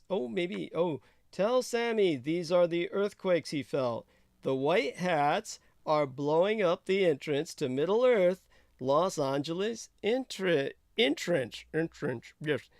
Thank you, Ian. I feel so much better now knowing that. For those of you who don't understand what Ian is alluding to, white hats are supposed to be the good guys in the deep state who look out for us, because some people just can't stand a universe that is so incredibly negative. So they project a series of light workers in our deep state who are on our side, and they go around fighting on the side of justice for us. So we might be in good hands with such guardian devils or something. And so they're causing earthquakes now to clear out the bad guys in under LA. I'm sure Sammy now feels so much better and now feels, thank you, Ian. And he says this, you have to assume, sincerely and earnestly, which makes it all the more disturbing. And so there we go. God, you make me want to fucking go get drunk, Ian. I swear to fucking God. So Ian, of course, he has his T-square. It's like a T-square. He's measuring these maps that our Amy Camus was kind of like looking at these maps, these types of maps, I guess, and he's looking at them too. He got inspired. What maps are we looking at? Is something in the chat? It's in the text box in Skype. It's in the Skype text. Who sent these maps? You can't see this? Ian West. What was that, Amy? Mon ami? The earthquake is in the ocean. Is that what he's, why can't he just come on here? I don't understand. He's scared of me as always, full fucking pussy. Yeah. Yes. He's afraid. He's afraid. But we'll see. Maybe he'll develop the courage to now here we are. Now he's showing us some USGS. It's nearly impossible for an earthquake to be a whole hashtag. I guess what? That means number. Ian, you shouldn't have gone back to your job, man. You've lost it more. Like, what the fuck? Earthquake. Is that his fingers? Quit shooting your fucking nails, man. Are those your fingers? Yeah, they must be his fingers. Yes. They're green. Yes. They're green. Yes, they're like, yes. That looks like a little mini Hulk stand. No, I'm talking about the second one looks green. The first one I can see is brown, but the second one looks green as shit. I know it's the lighter. His thumb's bandaged too, because you said the other day he cut his fingers off doing something. Yes, probably jacking off. I don't know. Amy, so mon ami, so do you feel this rage over your ex-boyfriend, the one who's hospitalized? Do you feel that he's abandoned you? Do you have any sense of frustration? I talk to him regularly. He's doing a lot better. I guess and this is what's gonna to really wake up a lot of people this hour of the night. He let his body go without care so long, and nobody, like, he wasn't getting blood work done, he wasn't getting tested, and what they finally worked out, it was his vitamin D levels. Yeah, not enough sun. Not enough sun. Go on. We don't have any sun here. It's really ridiculous. It's so hard. But he let him go so low that they can't, like, he wasn't sleeping. They couldn't figure out what was wrong with him. He wasn't sleeping for like 10 days. And so they've sorted it out. He sounds so much better. I'm really excited. Like, I was so worried for a long time, but everything's working out. It always goes the way it's supposed to. That's right. So I'm really, I'm happy that they found out what it was, because the worst thing is when you're in the hospital, you don't know what's wrong and you can't tell them. Right. And they're trying to figure it out. And then all of a sudden they're like, oh, you had vasovagal syncope, right? Right. Like, is that what they told him? Or you're just building on my experience? I'm just saying, like, that's what it's like. I mean, he's been in there a long time, of course, but to not know what was wrong and then to just, months later be like, oh, well, let's look at your D levels. it's so ridiculous. And so I don't have a lot of, like, we still talk, like, we're not, like, I'm totally ready for him to get out of the hospital and come spend some time over here with me with the cat. Yeah. You know, like, I'm okay with whatever has happened in the past. I mean, I understand there's a huge difference between, you know, having kids with somebody and dating. Like, there's a big, you know, it's just really a different situation. I mean, I know what it's like to have an emotional attachment to someone who just wants to hurt you. Like that, unfortunately, you know, I've been through something like that. And it's hard to get to that place where you can just never give them the emotion, because they're after the emotion. That's all. They want to see you upset, and they'll lure you in by doing things to make you happy. Wow. So that you can, like, I've heard Douglas say in the past, come a little closer so I can torture you better. Right? Like that whole way they have sometimes, like when you let somebody in and they play that game of like, oh, well, actually, I don't really feel these things that I've been telling you that I've been feeling for X amount of years. And that, you know, and they're just being selfish, and they've been hurt, and they don't know any other way to operate in the world. But the key for me was to just say, oh, that's them playing their game. One thing I can do is bring a witness who's aware of the situation, aware of the abuse. That sometimes is the most helpful thing, is to have just that extra person around, so that there's no, they can't change their story when more people have seen the thing happen. You know, like I just feel like there's a lot of abuse that goes on where, because there was no witness, because there's no record of what happened, that you can turn around and make it all out to be something that it simply wasn't.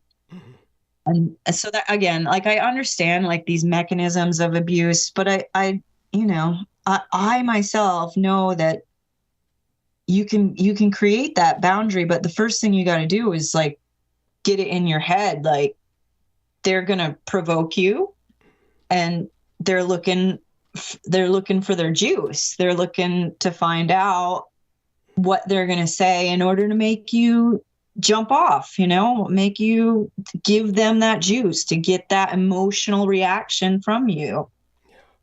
I mean, being older, like, I spot it right away now.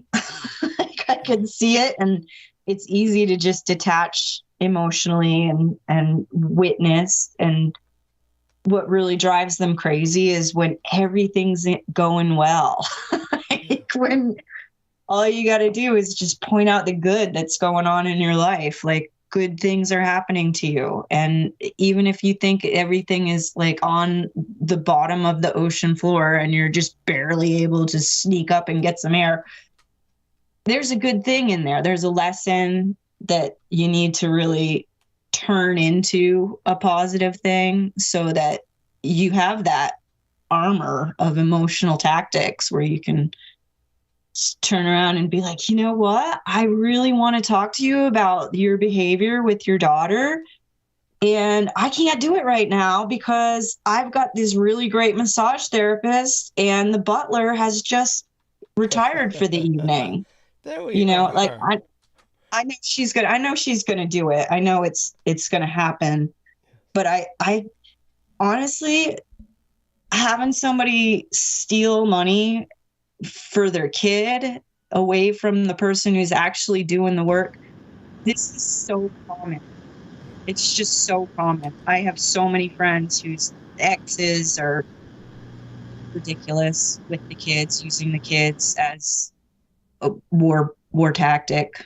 Right. They're just fodder, like weapons. The kids are just weapons for the war that goes on between the separated parents. Yes. Thank you. That's the cat in the background. She's like, you're awake. Guess what? Time to go out. I'm gonna mute while I let her out. These two other friendly people can come on. Oh, well. Yeah, you notice I don't get the Ian's here. Like George gets. I had to steal that one from Brooke before she But I'm pretty sure I just sent Ian a fucking heart. Yeah. No, by the way, I noticed that he says, "No, I cue it my thumb. It's bandaged." That's kind of the point I was making. His thumb is bandaged. I understand that you told Brooke the other day that you had cut the tips of your fingers off somehow. You should have seen his typing trying to say that he had cut it, and the typing after that, like that his face. Yeah, no, thank God it's on my left hand because I don't jack off with that one. So it's safe day right there. Yeah, I actually fucked up my thumb twice. I was fixing this bitch's vacuum cleaner, and fucking, I was getting the razor blade to cut the cord off, and I just put a little too much force, and it went, and then it just nicked the side of my my left thumb. Oh my God. Left side of my thumb. Yes, you poor dear. So what the fuck are y'all doing? You were fixing her vacuum cleaner, huh? So you had your finger down her mouth or something? And she bit. That's very clever, Brooke. Very, very clever. Very, that wit, that Clemson wit. Let me tell you. Yeah, Clemson wit. Yes, the Clemson wit. Yes. What is that horrible noise in your home, Ian? Oh, that's my AC. Hold on, let me turn it. Holy shit! We've got icicles dripping off the awnings, the gutters. It's Florida, man. Do you know what I learned about Florida? Florida, like normal places, they put warnings like it's going to be cold, possible snow, possible freeze, warning for ice, whatever. Low temperatures. They just put fucking warning, falling iguanas possible tomorrow. Falling iguanas. Do they not, Ian? Falling iguanas, is that a thing? Yes. By the way. Well, yeah, kind of. They're everywhere. I mean, they're like. Oh, hold on. I forgot. I can't walk away. It's Amy Como's home in Vermont that's got the icicles. People, just so you know, Florida does not have icicles. Okay. If it gets to the point where Florida has icicles, we're. I know. I didn't say icicles. I said falling iguanas. No, I understand. It's just I'm looking at the text. The text. We have a Skype chat. We have our own Skype chat text where Amy Como put a picture of her home in Vermont. She let the cat out into the snow and ice and that parked car out there, I presume is hers. Either that or she's being stalked by a real serious disturbed individual. Oh my God. Yeah. Those are real fucking icicles? Snow. We used to have this. This is Vermont. We used to have snow like this from frickin' November straight to March. And then it never does this anymore. So this is like, oh, look, it's Vermont. It's snowing. All this gear I have, I can finally wear it. You can have it. Okay, you can have it and keep it. I mean, like saying I used to live somewhere. There used to be snow from November to March. And that's just snow. That's not even like getting warm. Yeah. And we're not even in like. Sammy leave yet? He's waiting for his chance. We love you, Ian. So that being said, get Sammy on. I want to talk to him about the earthquake. I called him. He's not responding. I hope he comes on at some point. Yeah, it's so that's what he said. Ian said he has a real job, Ian. You know. Yes. He doesn't just get shit from China and zip tie it while he's on the phone. Well, look, somebody has to work here, Brooke. Send the fucking check on you. I didn't speak English when I was young, and So, Ian, one of the problems that we have is that Brooke's ex-husband is not sending her money. We were hoping maybe you could send her the money that her ex-husband won't send. That would help a lot. Could you do that? Seeing as how he doesn't speak English, how could he send money? It's not like she could tell him, he understands it. He tried, Well, the worst part is English is his only language, yet he still doesn't understand it. Yes. Well, I didn't really think about that, banging people that, can't speak English and then trying to communicate with them. I never really thought about that before. That's a new one. Racism? What the fuck are you talking? First of all, I don't know what you even mean. But secondly, I think you actually have thought about it a lot more than me. Where do you think all these fucking worms came from? Oh, that's a long story. Wait, how are you doing, Doug? You doing good? Much the better for your coming on, Ian, of course. Oh, did you see this? Did you see this? There's somebody who wrote a positive thing about you. Let me do a screen share. Bullshit. Yeah. Yeah, he has another name. He came on there and wrote it. Oh, shit. Well, I'm flattered. Yeah, now where are we now? This is share screen? Let's see, live streaming. Do you think that's What's that, honey? I said Ian knows I love him. I love him. screens? What did she say? I don't know who you're talking to. Her. I'm gonna mute. I'm muting. Hey, Amy, what are you saying? Say it again. Slapping at these screens. We're getting to see the inside of your computer. There's other screens that it connects to. Let me see now. I was hoping for a titty out of it, So with the screen share here. Okay, this You and I both. This has been age restricted. Oh, here we are. So here we are, Ian. Can you see this? Douglas Marks in Florida. Douglas Marks in Florida says, "I love Ian West and his conspiracy theories. Team Dietrich all day." Oh, wow. Douglas Marks, thank you. Yeah. That's beautiful. No, I didn't see that. That's awesome. Okay, don't forget to put your upvote on that then. Yes. Yeah, let me do that. Let me get to that. Yeah, that's do you know which episode that is? That's the okay. East Orthodox Epiphany. They age restricted that video. They age restricted that based on community guidelines. Wednesday. What? Yes, January 18th. You're getting popular, man. You're getting popular. If somebody's gonna bitch about it, like, this is not right. Yeah, you were on it according to the timestamps, I believe. Yes. Let's see what we have here. Yeah, no, January 18th was that was the one night I wasn't on. Oh baby, look. You're timestamped, honey. You're timestamped. It's right there. The Brook Babe, Bazooka January. Joe. I was on there January 15th for my birthday. Yeah, and you were on the 18th. Yes. Oh, you're right. Sunday. It was this past Sunday. So fuck. What did we talk about? Okay, I see it. Yes. Okay, yeah. So it's two episodes ago. Yes. Or 3 episodes ago. Okay, I was thinking it was the last episode. Yeah, and I have no idea why they find this one so raunchy, but they said, "Oh, you can't let the kids have this one." They said, "Oh." I'm surprised all of them aren't age restricted. Yeah, I restricted all of them on the channel, but this is a double restriction. In other words, this one, when your average person looks at it, gets the black screen that says "warning sensitive content." So it's like that way they can sleep with themselves at night and not get sued. It was like, actually, we want everybody to make sure that they see the age restriction. Yes. So we're going to double your age restriction. There's now double authentication. I just think that would make most people want to watch it more. So I'd say all for it. Get it on there. Now, before I love how I'm able to Brooke exit stage left. That's so good. Cute. That's cute. So, you put that on there, Ian? Yeah, look at it. Yeah. I put right here is where the ringing in my head begins to echo. And if you click that one, and then the bed bug dilemma, or I put dilemma. Yeah. And then Ian George reminisce trigger happy TV. Oh my God. That's a classic right there. There we are. That's right. That must be why they age restricted it. It was George Knight and Ian West talking about, and remember the time the guy shoved the firecracker up his ass and it blew up? Like, remember when OJ drove down that 408 or never mind. Anyway. Oh yeah, I do remember that fucking episode. That's the episode that I got off because you, and not referring to Ian, Douglas, and George made me fucking cry. What? Well, no. Well, you were a little worked up that night. Yeah, she's worked up every night. She's calm tonight. She's calm tonight. She's trying Quaaludes for a change.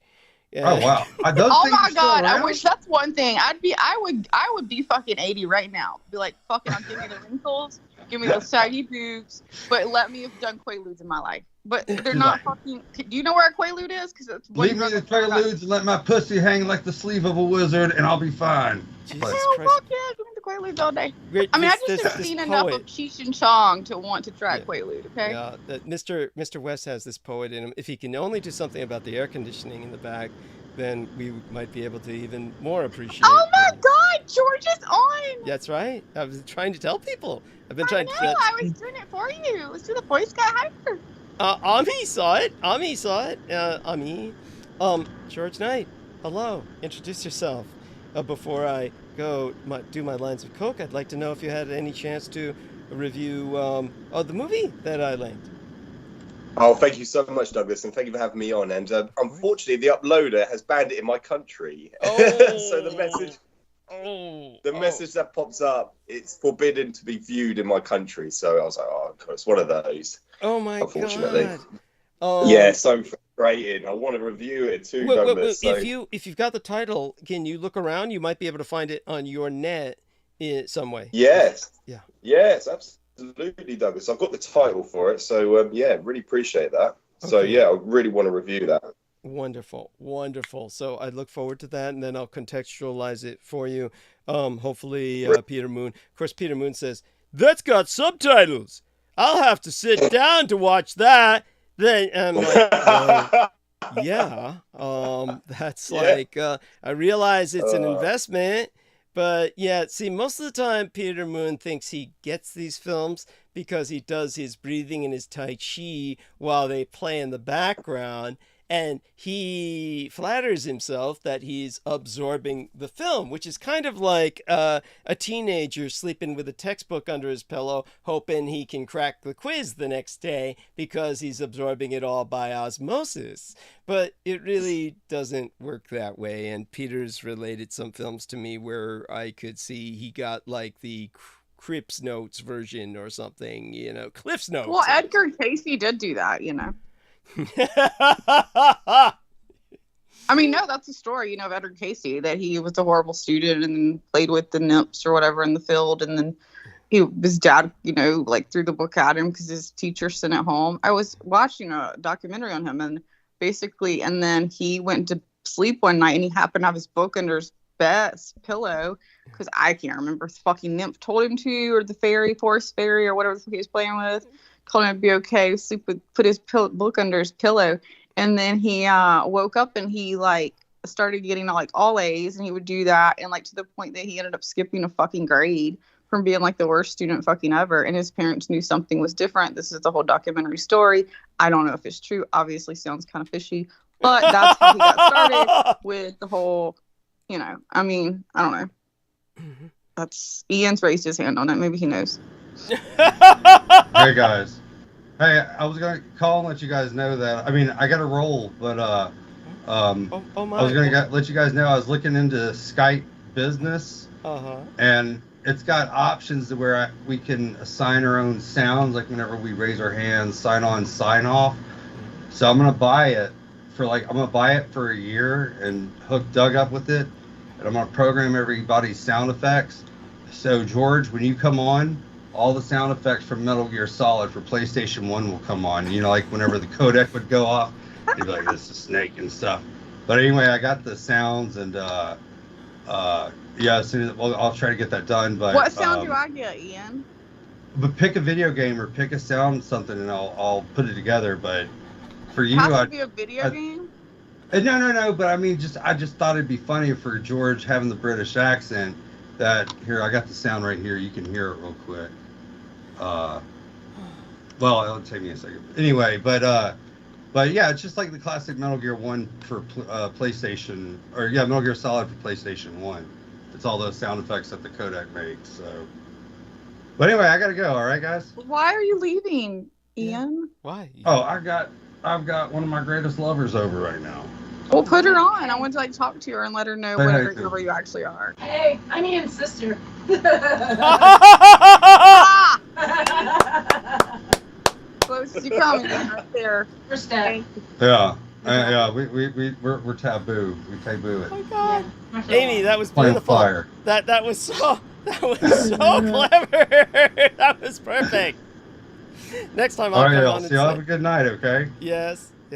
Blessed All night. right. Bye, y'all. Enjoy yourself. Yeah. You too. Bye, Thank Ian. you, Ian. Yes. Take care of yourself.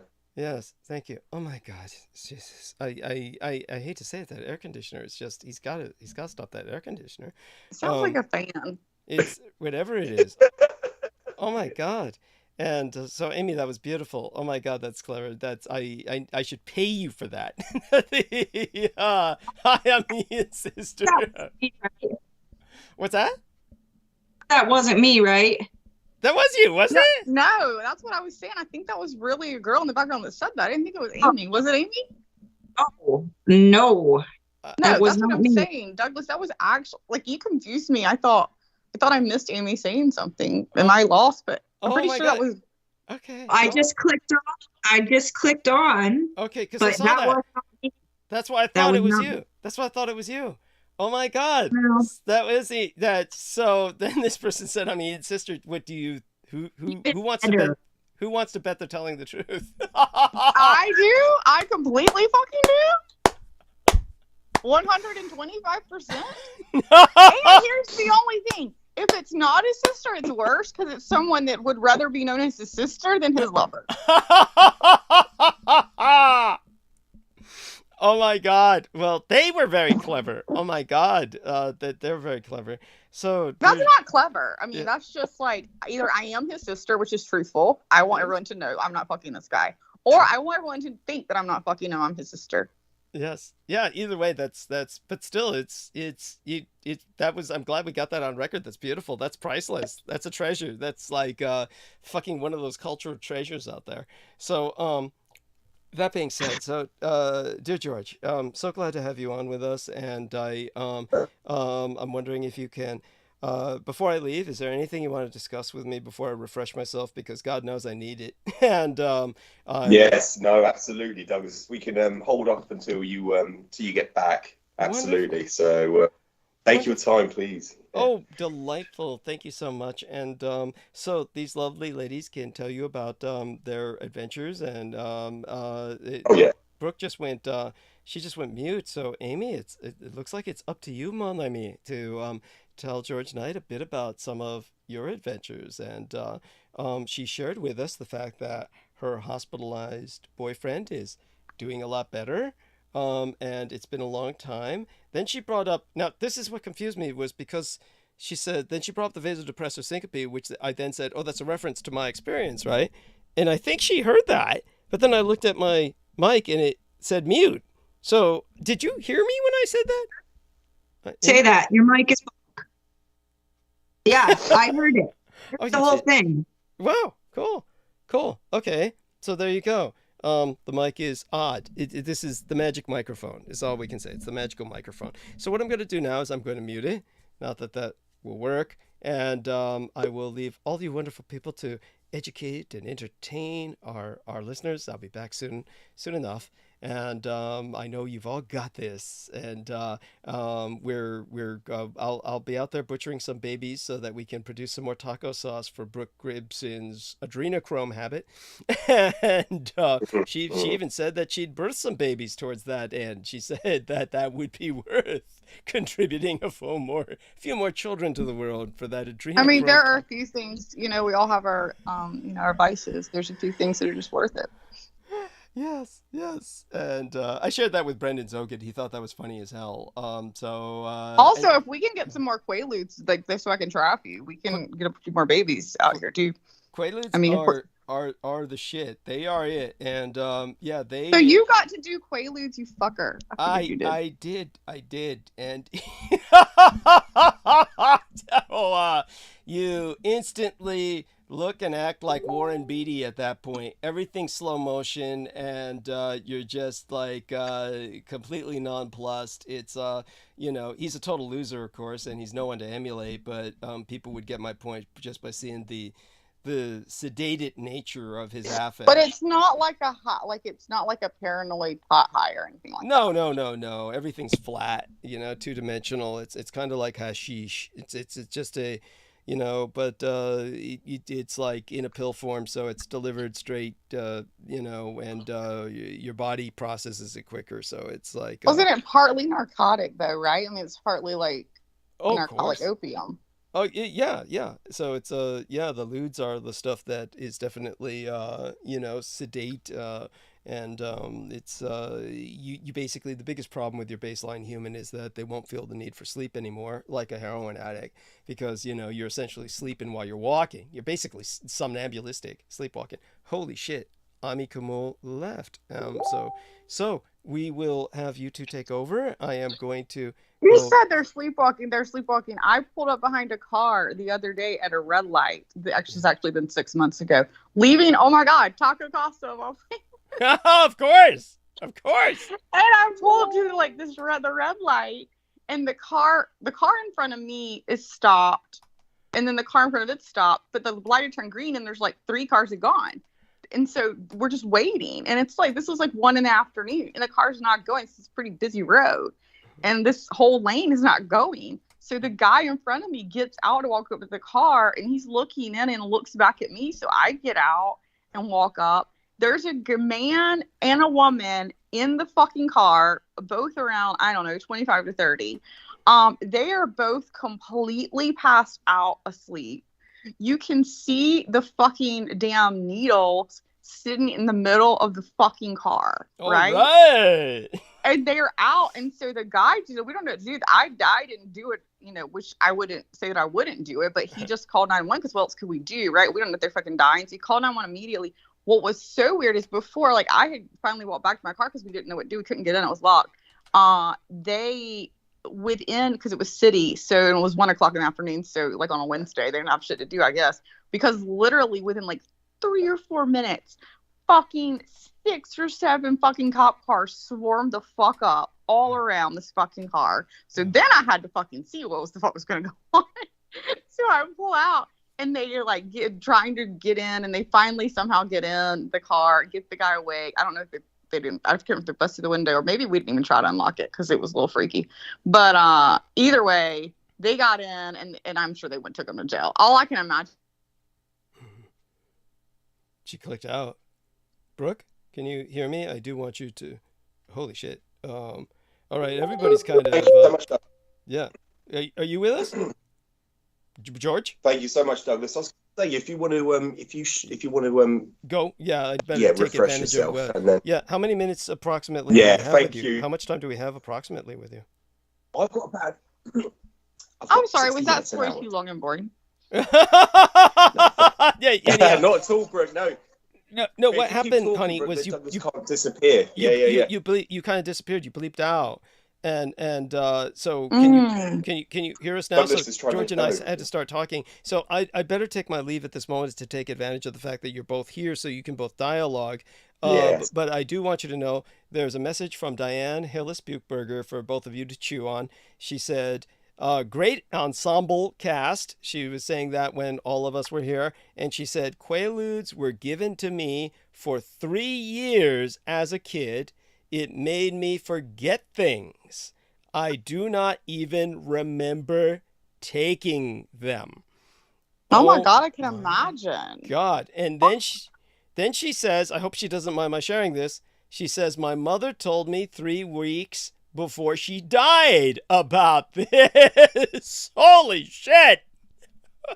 Man, I don't feel guilty now for giving my kids some Benadryl when I wanted them to shut up and go to bed. I used to feel guilty about that. Like, oh my God. Yeah, can you imagine your parents about to die, and then, by the way, for 3 years, honey, I just want you to know we did it for you. We made you forget everything that somebody did to you who I'm not going to talk about. Oh, sorry, gotta die now. It's just, what were they trying to make like her? More or like they were giving her Quaaludes because they were Quaaluded up, and they're like, okay, we need a babysitter. Here's a Quaalude. Go to bed. That's what I'm saying. Like when a Benadryl with a baby, it's like, or not a baby, like a 3 or 4-year-old, give them a little Benadryl. You need they usually go to bed at 9. Give them Benadryl. They'll go to bed at 7 or 6. Like it's just them a little extra sleepy. And I don't feel guilty. Ian, but every now and then it was not 7 or 6, but usually like an hour. I'm like, you need to go to sleep. Come on. Ian, if you can hear me while you're fucking your sister, Vanessa, the fuck, what's her name? Jesus. God God, you know, our girl, that you were on with earlier, Brooke. Come on, Jesus, I'm going. What are you talking about? You know, the Viv? Are you talking about Viv? Viv. Viviana Sanchez told me to tell Ian that she's sorry about telling him he's full of shit. She felt she's really... sorry she knows you is what she Okay. And I don't even know why you needed to say that. Like, everyone that meets you, I'm sorry I know you. Okay, I gotta go mute. Okay, I'm gonna go mute now. George, and you have got Imagine being a sister getting fucked right now. You'd really be sorry. Yeah. Okay. I've got to go. I'll be back after doing some lines and. You know who needs fucking those Quaaludes? That is who needs those Quaaludes. That poor Diana had to take fucking. They should have been saved for his sister. She should be able to forget everything that's ever happened, probably in her whole entire life. I might as well admit she's the one who said, "I wish my day had been as sedate as Brooks." She's also the one who said that. She said she wished what? It's a little further up. I'll have to scroll up. Give me just a second here. She was the one who said, after you had described how bad your day was, she's the one who said something along the lines of, "I wish my day had been as, easygoing as Brooks was," or something of that nature. Okay, whatever, Diana. I've seen your post on Facebook. Like, you've been having a pretty good time, looking pretty good there. So I'm not sure what you mean. You want to come on, talk to me about it? Let's go. Okay. With that, I'll let you. You handled that well, honey. Okay, so I'm going mute now. I love you both, and both of you have got this. Okay, thank you so much. Thank you. Yes. Thank you. And my shout out to everybody in live stream, especially all the new ladies that showed up: Debbie Starborn and Misty Rose. Mwah, mwah. And Space Channel 9 was saying hi to everybody. And so there we go. I'm going to go mute now. All yours. Take care, Douglas. Thank you. Yes. Hello, Brooke. How are you doing? Great, George. How are you doing? Yeah, very well, thank you. So how's everything been your end? Did you come on for the first hour last transmission? Did you appear in the first hour? I actually did not. If you recall, for the last month or so, we had said that was going to be your whole show. So I didn't. I thought that was your show. Oh, I see. So you didn't come on at all then? No, because even on the last one, remember, I said, yeah, I won't be on. Remember, I even kidded. I was like, oh, because you were like, this is my show. So I kidded. I think it was Joe Ty. I'm like, Joe Ty, I'll be having a party because I don't have to come on at all. And so you might even come down here and get your dick sucked. Remember? Yeah. So I don't know how you. No, I remember it's being said. I wasn't sure if you actually came on or not. So yeah, that was just why I was just asking. So it's just to basically just ask how's everything been. Oh, well, I just assumed since you were I last on. spoke to you. No, sorry. I just assumed you were on the last hour, that first hour. But now that I've listened to part of it, but I didn't listen to the first hour. I listened to some with you guys on. Yeah, thank you. You and George. I mean, you and Douglas on it as well. So, but no, I've been doing great. How have you been? Yeah, no, very well, thank you. Just working really busy at the moment. It's my company's initiated this thing called COTS, so it's contractual overtime. So it means we have to work every single weekend for the next 8 weeks. So it's just it's trying to get basically service levels up to a level of standard that they want, the company wants, because of the customer demands for fiber. So it's just, relentless at the moment. It's just persistent with work. So it's anytime I can, get any break, it would be, it's greatly appreciated. So, so Monday, thankfully, I had the entire day off. So I was able to, do that little dialogue with Douglas. So that was very much appreciated. But no, other than that, it's just work and family life. That's it. Yeah. So, Brooke, did you manage to listen to the interview with Christine Joanna Hart? With Douglas? Yeah, I've listened to most of it. I haven't quite finished it, but I've listened to most of it, yeah. Oh, yeah. What's your impressions of it? Did you enjoy listening to it? Was it quite enlightening? Was it insightful? Yeah, I mean, there was some great parts to it. There were a few parts I took issue with Douglas and I discussed, but overall, yeah, it was. I thought it was very well. What did you think about it? Oh yeah, no, very good. It is very good. Last night I actually went back to review the first Holocaust video that Douglas produced, going back five, six. Actually, it's about 6 years ago now. So I went back just to review that again, and it's very consistent. The thing is, what I said to yourself 2 transmissions ago is Douglas is very consistent what he's been saying over the years. So it's a lot of work to go over and invest a lot of time listening to what he's been saying. So in order to digest the information disseminate what he is saying. So it's a hell of a lot. But no, I just wanted to. Oh, by the way, say for that, everyone to know, Amy left. She said her phone died. She uses yeah, she wants to get back on. hotspot. Yeah, so she's using Yeah. hotspot and has to have enough power, and it went out. Yes. Yeah. Oh, wonderful. Can she actually return back? Did she put into the chat that she can't return, or She hasn't put. Yeah, trouble? she said she was trying to charge it. She uses, I think, because she has to use hotspot off her friends or boyfriend's like phone to get a service, because her phone doesn't pick up where she lives and his does, and then vice versa, I guess, because it's rural Vermont. Then her phone will pick up in town and his won't. So she uses like hotspot off his to then use hers, and I guess one of them is died or something. So she said good night. So I guess, and she's been on the entire time, I think, since 8. So she's probably tired. Yeah. Oh, that's all right. Bless her. Yeah, She stayed on. Yes, she stayed on with George the entire time. I mean, not George. I'm sorry. She stayed on with Peter. No, I think it must be late where she is at this moment. What time is it where you are, Brooke? The same time as it's where she is, 1:28 a.m. Oh, is it? Wow, really late. Yeah. So yeah, I'm gonna have to go when he gets back as well. But yeah, I mean, yeah, everything's been great. I heard some of you guys interview as well, and you know, I knew you were gonna come until later. So, but yeah, interesting. No, thank you very much, Brooke. And yeah, no, much appreciated. And yeah, I just wanted to say to you, I hope there's no hard feelings your end. I just want to apologise, you know, what happened last time to you, and just to reiterate to yourself that you are greatly appreciated on the show, and you do contribute vastly and with so much contribution. So yeah, that's always greatly appreciated. And I just want you to just, you know, I'm not here to be, you know, here to try and you know, the term is like, I don't want to patronize you, like when I'm like saying yeah to Douglas, and it's just because I'm fully aware and understand what Douglas is saying, because I've been listening to him for so long, so I understand what Douglas is saying. So it wasn't anything to do with what you're saying I'm disagreeing with. We're all on the same page, we're on the same, you know, we're in the same boat. So I just wanted just to hope you understand that, and just realize that I'm not, you know, I don't want it to be when I come on you don't have to be here, and when you're on I don't have to, you know, I don't feel like I don't have to, you know, I should be here because I just want you to appreciate you saying that. I do appreciate it, and appreciate you saying that, and there are no hard feelings, you know, obviously.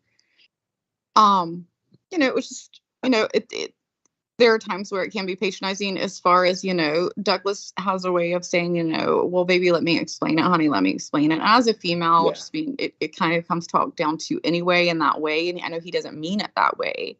But usually I understand what he's saying. It doesn't mean I have the history of everything that he's ever said. But what it also means is many times, and Douglas usually does get this, and sometimes I think with our, you know, difference in not language barrier, but the way things are said, you sometimes think that I'm not understanding what he's saying, and what I am doing is just propositioning a different viewpoint, and that I don't have to agree with this. And that it's not that I necessarily, and you know, and Douglas and I went through some of more in depth about, you know, my viewpoints and his, and where they actually do align. It's just, you know, there are certain, you know, whether beliefs and then other things that we've experienced and factual things that we've both experienced and researched. And I don't take away from Douglas's, but it doesn't mean that every single thing, if there's something that completely disaligns with what I know to be true, or what I believe to be true, then it is my truth to speak that out. You know, it's my job to do that. And I feel anyway. And so maybe I come off a little too passionate or argumentative at times, and I don't need to do that. But it also is the feeling that I am up against a team. And that's what, you know, nobody likes to be teamed up on. Yeah, and that's why I wanted to just re-emphasize to yourself, just reiterate, just to qualify. Nobody's here against you, and we're not against each other. And there's no team. There's no teams in this. You know, there's an opposition, different. You know, there's opposite teams, and we're against each other. It's nothing like that. We're all in the same team, and we're just trying to basically get a message out. I'm only here to get information out, to speak to Douglas and to get information out. That's why I enjoy coming on the show. That's why I asked you, what do you enjoy coming about? What do you enjoy about coming on the show? What is it that you're here for? You know, is it a social Is it the social aspect of it, like coming on for a chat, you know? Yeah, Event? well, originally it was, originally when I came on, it was really to learn more. I was very intrigued with who Douglas was, and you know, the stories, and still am in that point. You know, but I do enjoy the social aspect as well. Yes. And some of it, like, you know, I enjoy going back and forth with, you know, I can go back and forth with you, and I've met so many different, and listening to you, you know, especially in the beginning, you know, I really enjoyed, and not saying that later on that I haven't enjoyed you educating me, but the, you know, just the educational experience that I've gotten has been great, you know, to learn things that I haven't. When it gets repetitive and redundant, and that's what something that Douglas and I again spoke recently on, is that the third right, and it was like, you know, why I brought up the third right so much, and I would say it's not me bringing up the third right, like that is what has continually and repetitively been brought up to me many times. And so he was, you know, letting me know, like, so much other things that I was discussing with him he's brought up and on shows, you know, over the years and discussed in detail. But for some reason, the third right seems to come up a good bit, you know, whether it's from you and him, just it's come up a good bit when I've been on the show. And so therefore, you know, in the beginning, I was, you know, intrigued and wanting to know more about it. But then it became, like I said, when I go back on, okay, why are we still, you know, on the third right in exile? It just continually seems to go there sometimes with me. And so I guess that's my, you know, like I was asking him, like, is everything going to be about this? You know, like that was kind of where I was going with that when we discussed it before. And you know, he made it very clear. He made some other things clear. Go ahead. Yeah, no, I was just going to say, like, whenever I've brought up information, just before I even understood there was a right government in exile, before I even was, you know, before I even was once I could comprehend what that term meant and what it means today, I was always reiterating the technological advancements that that Germany was basically pioneering back in the 1930s into the 40s, such as the Autobahn motorway system, and the fact that they brought up the age that of retirement was 65 years old. That was all incepted in Germany in the 1930s. That was all under the government of the Reich. That was under the National Socialist German Workers' Party. They established that, like things like that. And I noticed whenever I brought things like that up with people, they would start to basically, with their pathological reaction, they would start to emote. They would shudder away and walk out the room as soon as you mentioned the Reich.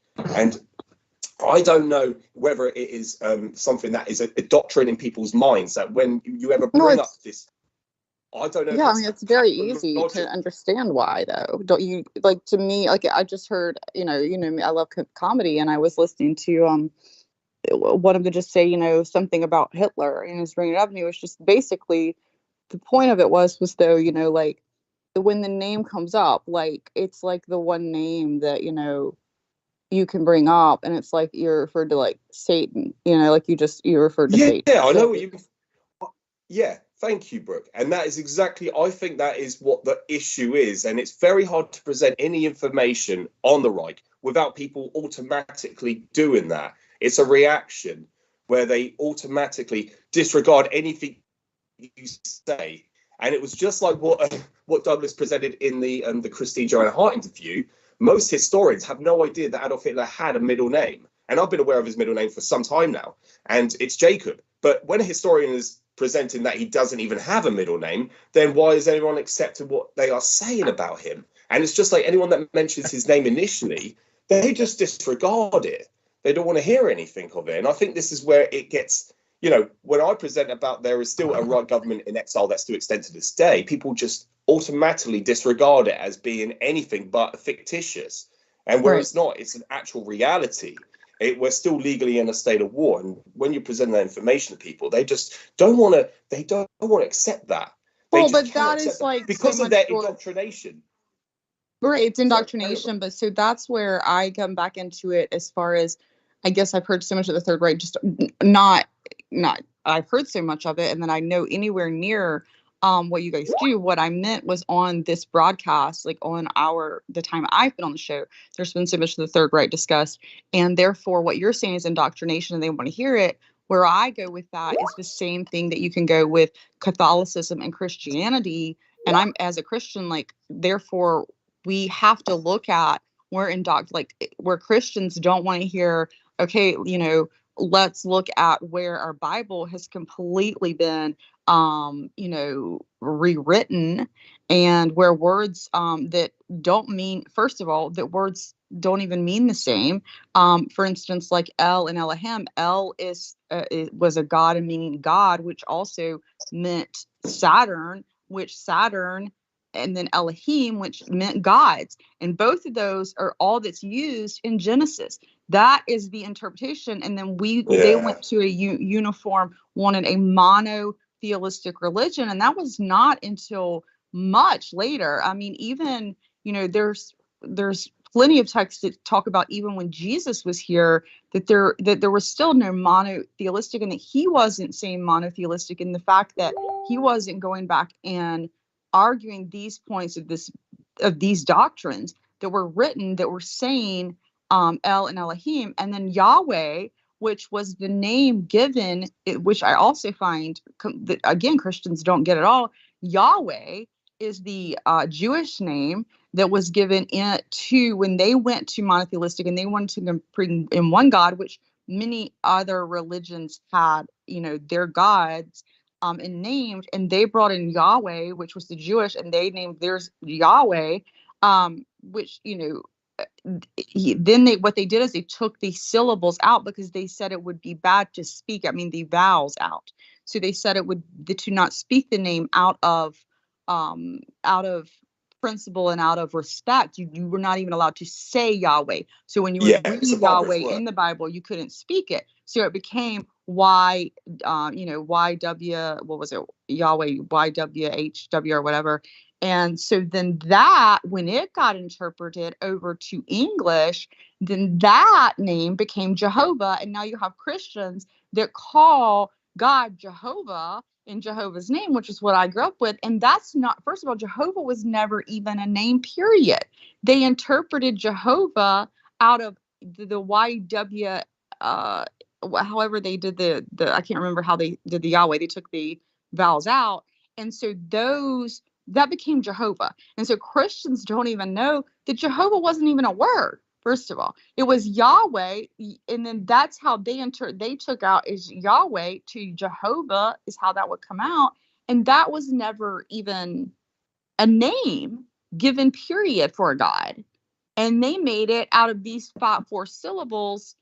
These four syllables. Four consonants, I guess you would say, because they had taken the vowels out.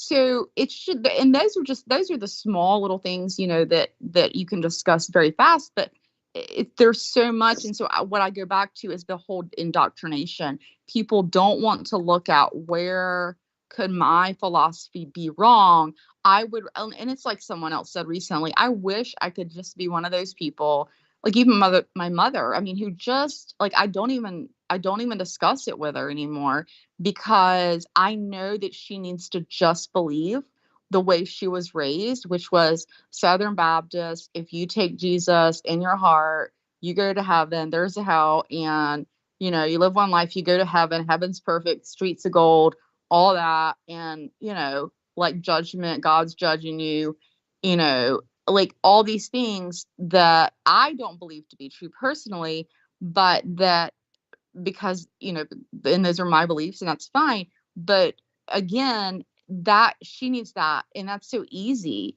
And I wish I could be one of those people, almost, because to me, to not question, just like what you're saying, it's great to know and question everything, but then you end up with all these people against you that are like, well, they just want to believe what they want to believe, and they don't want to hear anything different. And so I understand what you're saying, I guess, was the bottom line to that. Yeah, no, thank you for sharing that, Brooke. And it's one of the it's a constant battle and a constant struggle to even present information. But the one thing is that I always have to articulate or emphasize is everything I say and cite. And so this is the stance that Douglas has always taken as well. You don't have to take any word for it that we say. You only have to look it up, and you can verify everything that we say. And it was just like with the Third Reich government in exile, you only have to look up your unlimited conditions of perpetual state of war.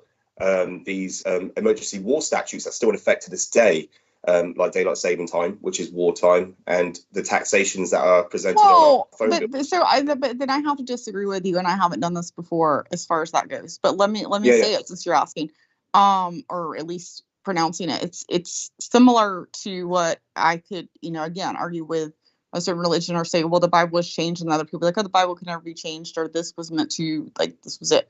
Okay, that's your interpretation of the wartime not being changed, and that is your interpretation. But I'm like to say, like, it's just like they say no person has ever seen the same movie, and I could sit side by side with you, and we could even be raised in the same house as siblings and watch a movie, but we're gonna see different perspectives on it, right?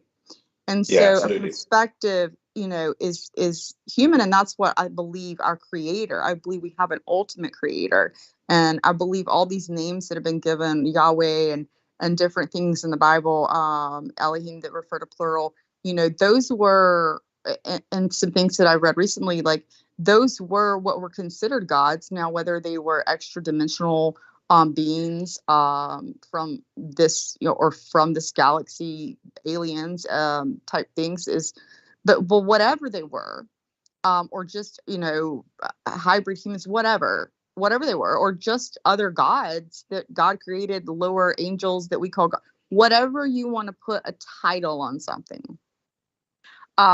At the end of the day, I believe that there is one creator. I just want to clarify that there is one creator and we are all one. So when you say we're not arguing, I truly believe that, because no one should really argue. That is what, when people say there's a bad force or an evil force, the evil force was also created by our creator, because you can't know anything without dualism. And I believe everything's meant to be brought back to the creator. But the creator created the dualism. You can't have a creator and then say the creator didn't create the dualism. The creator did do that for a reason, and because it's experience, and it's meant to have, in my personal belief, you tell me if you're wrong, I'm wrong, or you feel that I'm wrong, or just your belief on it, but that, like, we all have a different perspective, we are meant to have a different experience. The creator expanded out, like we were all one being, one, we can't imagine, but one ultimate being, and then being fragments of all of us are just fragments of the creator to experience. And so wanted to experience everything in every form, whether it being a blade of grass, an ant, or a human in a dualistic form, having to choose, between black and white, and understanding what the differences were that he could create, that we could create. What could we create? We are our creators. Right. So you're all aware Sammy's here, right? Is he? Sammy? Yes, Douglas. Okay. Is he speaking? No, I didn't know Sammy was here because I was talking. I wasn't. I'm not even on the screen right now, so I didn't look. Sorry, Sammy. That's so. Like a lady, once the lips start moving, all the other senses stop. All right, and good night. I have to go to bed. Whoa, wait, honey. I mean, I do understand that, and yeah. Well, the only person allowed to joke with me like that is Ian West, because I give him just as much hell. You want me to start giving you as much hell as Ian West? You always do, darling. No, I fucking don't. Oh, okay, then let's start that tonight. I'll stay awake. No, I meant when I give you as much hell as Ian West, I get kicked off the show. That's, honey, that's not true. That's not true. Besides, I invited you to, I was going to apologize to you tonight, remember? I don't remember about what exactly, but... Oh, well, that makes it all much remember better. You were supposed to rub it in about the literacy rates in California. How much does it take to get a Californian adult to read? Well, yeah, about you in California. I don't think that's where it started. I think it started with your spew on, what was it? the What I was talking about was the heirs, the of the clan being the Confederacy. heirs of a certain Southern. Oh, by the way, so let's do a screen share here for you, because Troy Bellamy has said something to share with us. And so Troy Bellamy says this, darling. And if you're looking at the screen share, darling, Troy Bellamy says, good point about dualism. I like to use the word balance and perspective. If we were facing each other, am I looking at you or are you looking at me? 6 in one hand. Right. Yeah, there you are, darling. So there you see, you've inspired our listeners. We got good numbers. We're maintaining the numbers we had while Peter was here. So you're all doing great. I just, You know what? Yeah. I don't understand it at all. I don't understand how we're maintaining the numbers. I also don't understand how we're not exceeding the numbers. It always confuses me every fucking time. Yeah. So that being said, at any rate, so what had happened was that Brooke got triggered when she saw me being interviewed by Christine Joanna Hart, and I said something about the Klan having these patronizing views towards Black people that viewed them as property, and therefore they felt that there was a kind of waste in the excesses of Franklin Delano Roosevelt. And when I went into that, she got triggered because I said they were the heirs to this old Southern proprietary perception of Black people. And so she You didn't use the word perception. You just said the heirs of the Southern Confederacy, and then you said that in a very negative way. Anyone who listens to it, I didn't say it like that. Because I've always been very thank you, George. We discussed this, and this is why you were apologizing, because you have always been, but the word you used. Baby.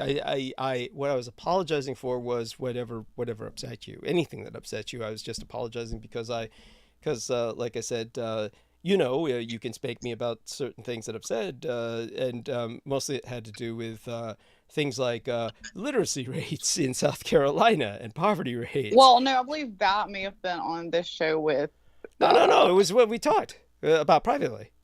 Yeah. So what we went into was heirs of Confederacy, first of all, and but I told you how I did. And I agree with you, and you admit it, and you said, but I shouldn't have said that way. I can see how that particular line, the way I did that, because you didn't say what you admitted to was the fact that it sounded like the way you said that was that all heirs of this because I'm an heir of the Southern Confederacy. Would then mean I was in this indoctrination, and that you were saying that's where you then said no. I needed to explain the fact that much of the KKK, which was what it ended up going to, which is where you went with that. Right. Actually went national and became, So I can explain that now to people. So what I meant to say on the Christine Joanna Hart interview was that the KKK had been the heir to a certain proprietary perspective on blacks. And at that point, when Gamaliel Harding, Warren Harding, became president, his middle name being Gamaliel, he basically made the KKK. That was, if we have a child, we're naming it Gamaliel. I don't know why. I think it's an interesting name. It's an interesting name. He was also assassinated, just so you know. His wife killed him. Well, I mean, we're having it so I can have more taco casa sauce. So there we are.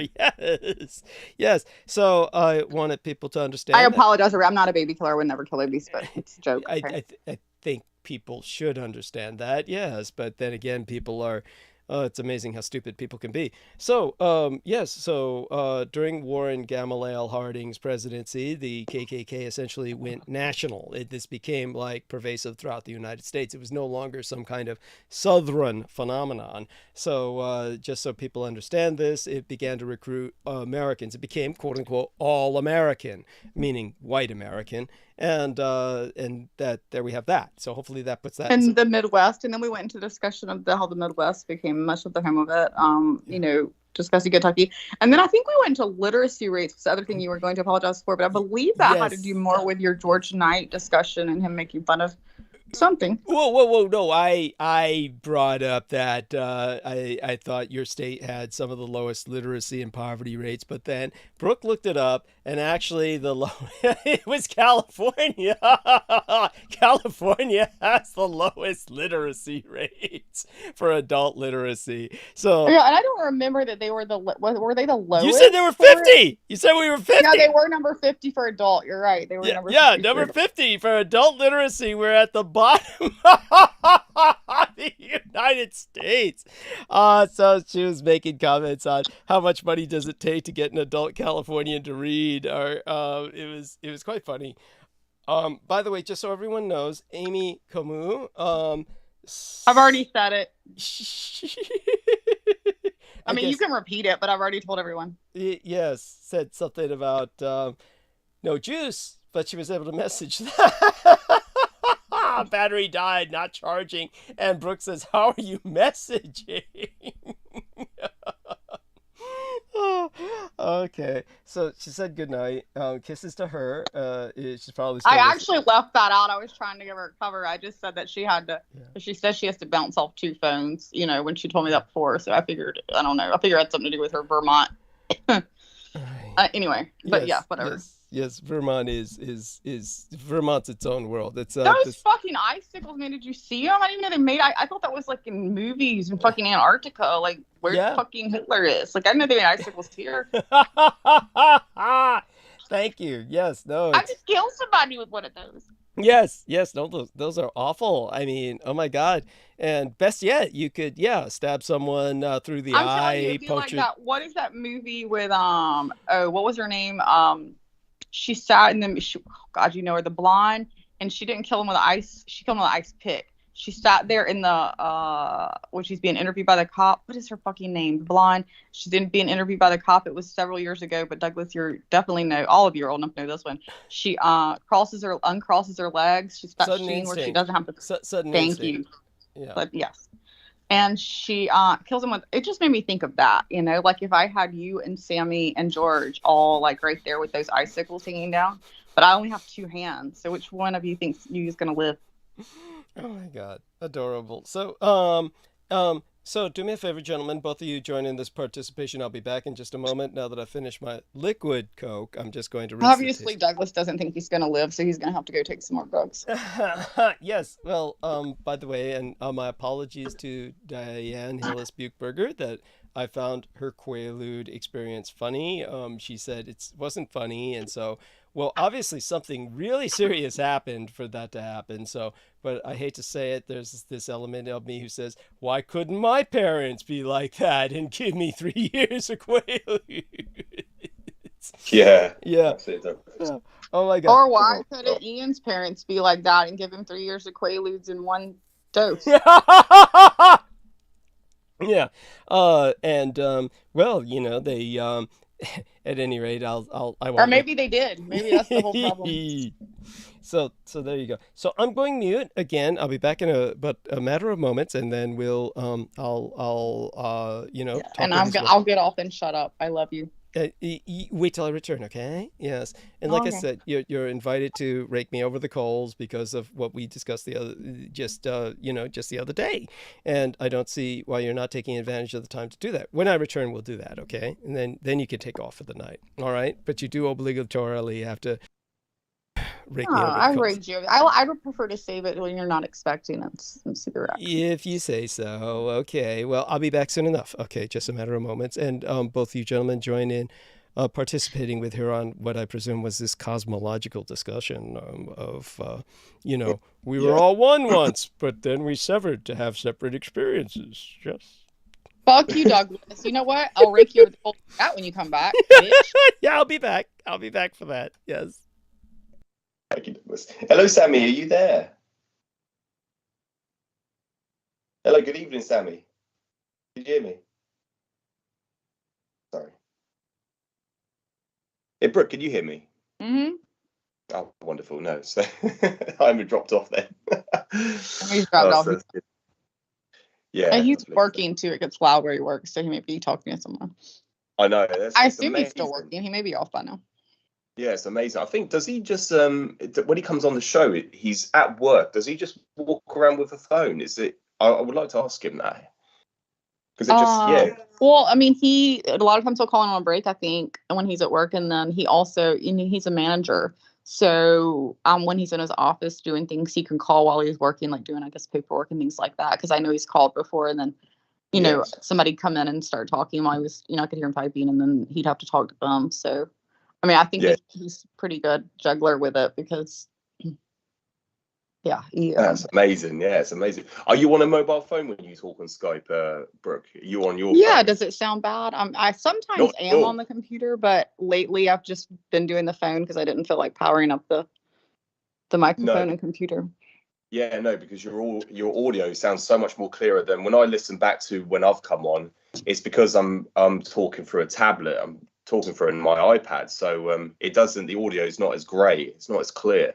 And there's a delay sometimes. I'll say something, and a few seconds later, it appear on the YouTube playback. So you can see there's a slight delay sometimes. Well, there's a delay on the YouTube playback regardless, because I have literally had myself accidentally playing it and then hear what I'm saying 2 seconds later.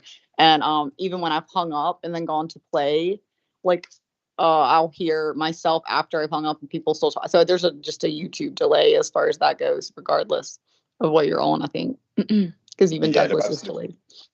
Yeah, absolutely. Because I remember listening back this one time, and what I can do quite often is finish Douglas's sentences when he speaks. I can then what I do is quite annoying actually. People found me quite annoying doing this. I can finish people's sentences, and then I remember once I finished Douglas's sentence, but on the playback, it was, even though I said it on my end before he finished his sentence, but when I played it back, he had finished his sentence, and then I heard my voice on the playback. So I'm like, my God, that's a massive delay. Well, yeah, you may have I haven't listened. I haven't noticed. I knew there was a delay, period, but you may have a longer delay, either what you're on or because it's coming out of, obviously the broadcast is coming out of America. And since, could be exactly, yeah. And so sometimes even when I'm trying to, interject, I'm there talking, but nobody can hear what I'm saying. And then they hear it like 1 or 2 seconds later. And so, it's quite remarkable how it all transcends, or, how it all pans out in the end. But well, I've noticed just like with us talking right now, like and it's not like you can't interject like a regular conversation, because if you're just talking to someone face to face, like there's not that even the slightest delay makes it odd, because then you realize the other person's still talking for a second, and then you pause, and then they pause, and oh yeah, it's just my God, it's just it's one of those things, isn't it? Yes, those first world problems we have. Yeah, first world problems, that's it. And we're actually ultimately living in a third world. It's so awful. Yeah, now Britain's declared like the poorest country in all of Europe. Pretty much all Western Europe or Eastern Europe, wherever it is. It's just Oh yeah, that's what Douglas was telling me to go back on you on, and I was like, no, I'm not gonna do it. But there was something I think he said on the last broadcast on me about talking about where I was from, the South, and anyway, I don't know what it was. And he was like, I was like, yeah, because I asked him, I said, how many negative things am I gonna have to hear about me on this broadcast? Because maybe I just don't need to listen to it. And he was like, well, you can give George hell on where he's from. I mean, come on, like it's England, like and he was going on like the things I could say about England, and I was like, yeah. Oh, no, I have no desire to do that. Yeah, absolutely. And most people will get offended by that, but I actually, I actually encourage for people to actually be aware of what's going on, what's contending with the reality. I actually do. I actually advocate that people actually do speak up about the effects, just the way everything is being run in the country, and just what we're plummeting into. And even if you listen to Christine Joanna Hart's interview with Douglas, you'll notice Douglas has said several times about what the British Empire was responsible for. And that's something it's unbelievable. That's what I said. I had no reason to ever, first of all, what I told him was anyone saying that I wouldn't, I mean, who is the number one person that brings up, like, even my senator, like Lindsey Graham, who I take horrible effect with? The South in itself has had some horrible atrocities. And also some great things in it. Comparable with America, it's pretty much just American. America itself, we came over here, but we came over from British, Scottish, and Irish. And, the Scottish and Irish, is, Douglas pointed out, like in the South was mostly Scottish and Irish, which were, fleeing from... Debbie! Sammy's there. Look. Hey, how you guys doing? How you doing? Hey. Hi, George. The only real Wonderful. white person here. Yeah. Yes. How you doing, George? I'm Very just well, playing. thank you, Just. Sammy. Oh, that's Very good. That's good to hear you How you guys. doing? Yeah, nice to hear Hi. your voice. Thank you. Hi, Brookie Brooke. How you doing? Hey, baby. How are you? I'm good. I'm better Oh, hearing my your God. voice. Oh, thank you. I just got off doing a huge inspection right now for my some goodness. cargo, and my head hurts, so I need to take a break and just decompress. So you Yes. the show's here. Like, we need to have a talk. Like, this is not where you come for a non-headache. Yes. Jimmy. I figured I'd join the monkeys here on the after hour, and Yes. this is jokes. Just joking. We'll give you a good laugh there. Yes. Right. That's right. You missed earlier. I'm sorry. Go on, Sammy. Yes. No, I was hearing what you were talking about with Peter Moon a little bit with who's that guy? Anton Zandaleve. Yes. Anton LaVey. Oh yes, yes.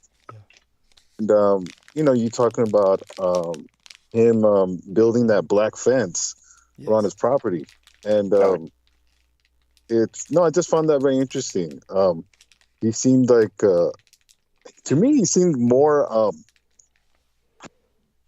I probably can't really say because obviously I never met the man, but he seemed more charming than Michael Aquino in a sense of less creepy. Of course, that doesn't take too much effort, but it's Also, I don't think he's evil personally, but that's just again, I haven't met him, but right. Well, yeah, go on.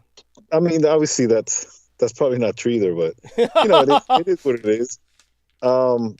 No, but it was an interesting conversation. I pretty much caught the last of it. I didn't really get a chance to review all of it. But what I was doing though at my job was one of the things that came up at my job was how much things are getting backlogged because of the Chinese New Year. They have had to switch flights. Yes. Routinely with a lot of the cargo, and it's really because they're shutting they down. have to test it all for COVID because it's Chinese. Well, probably that too, but I'm guessing the Chinese usually just go on vacation or they just have a mass celebration or what? Oh well, normally. Yeah, and they're now all locked in their apartments in China. Yes. Now, because the communists have been forced to relent in the kinds of quarantine that they were imposing just by mass protests, finally breaking that. What's happened now is that the regular travel is beginning to take place.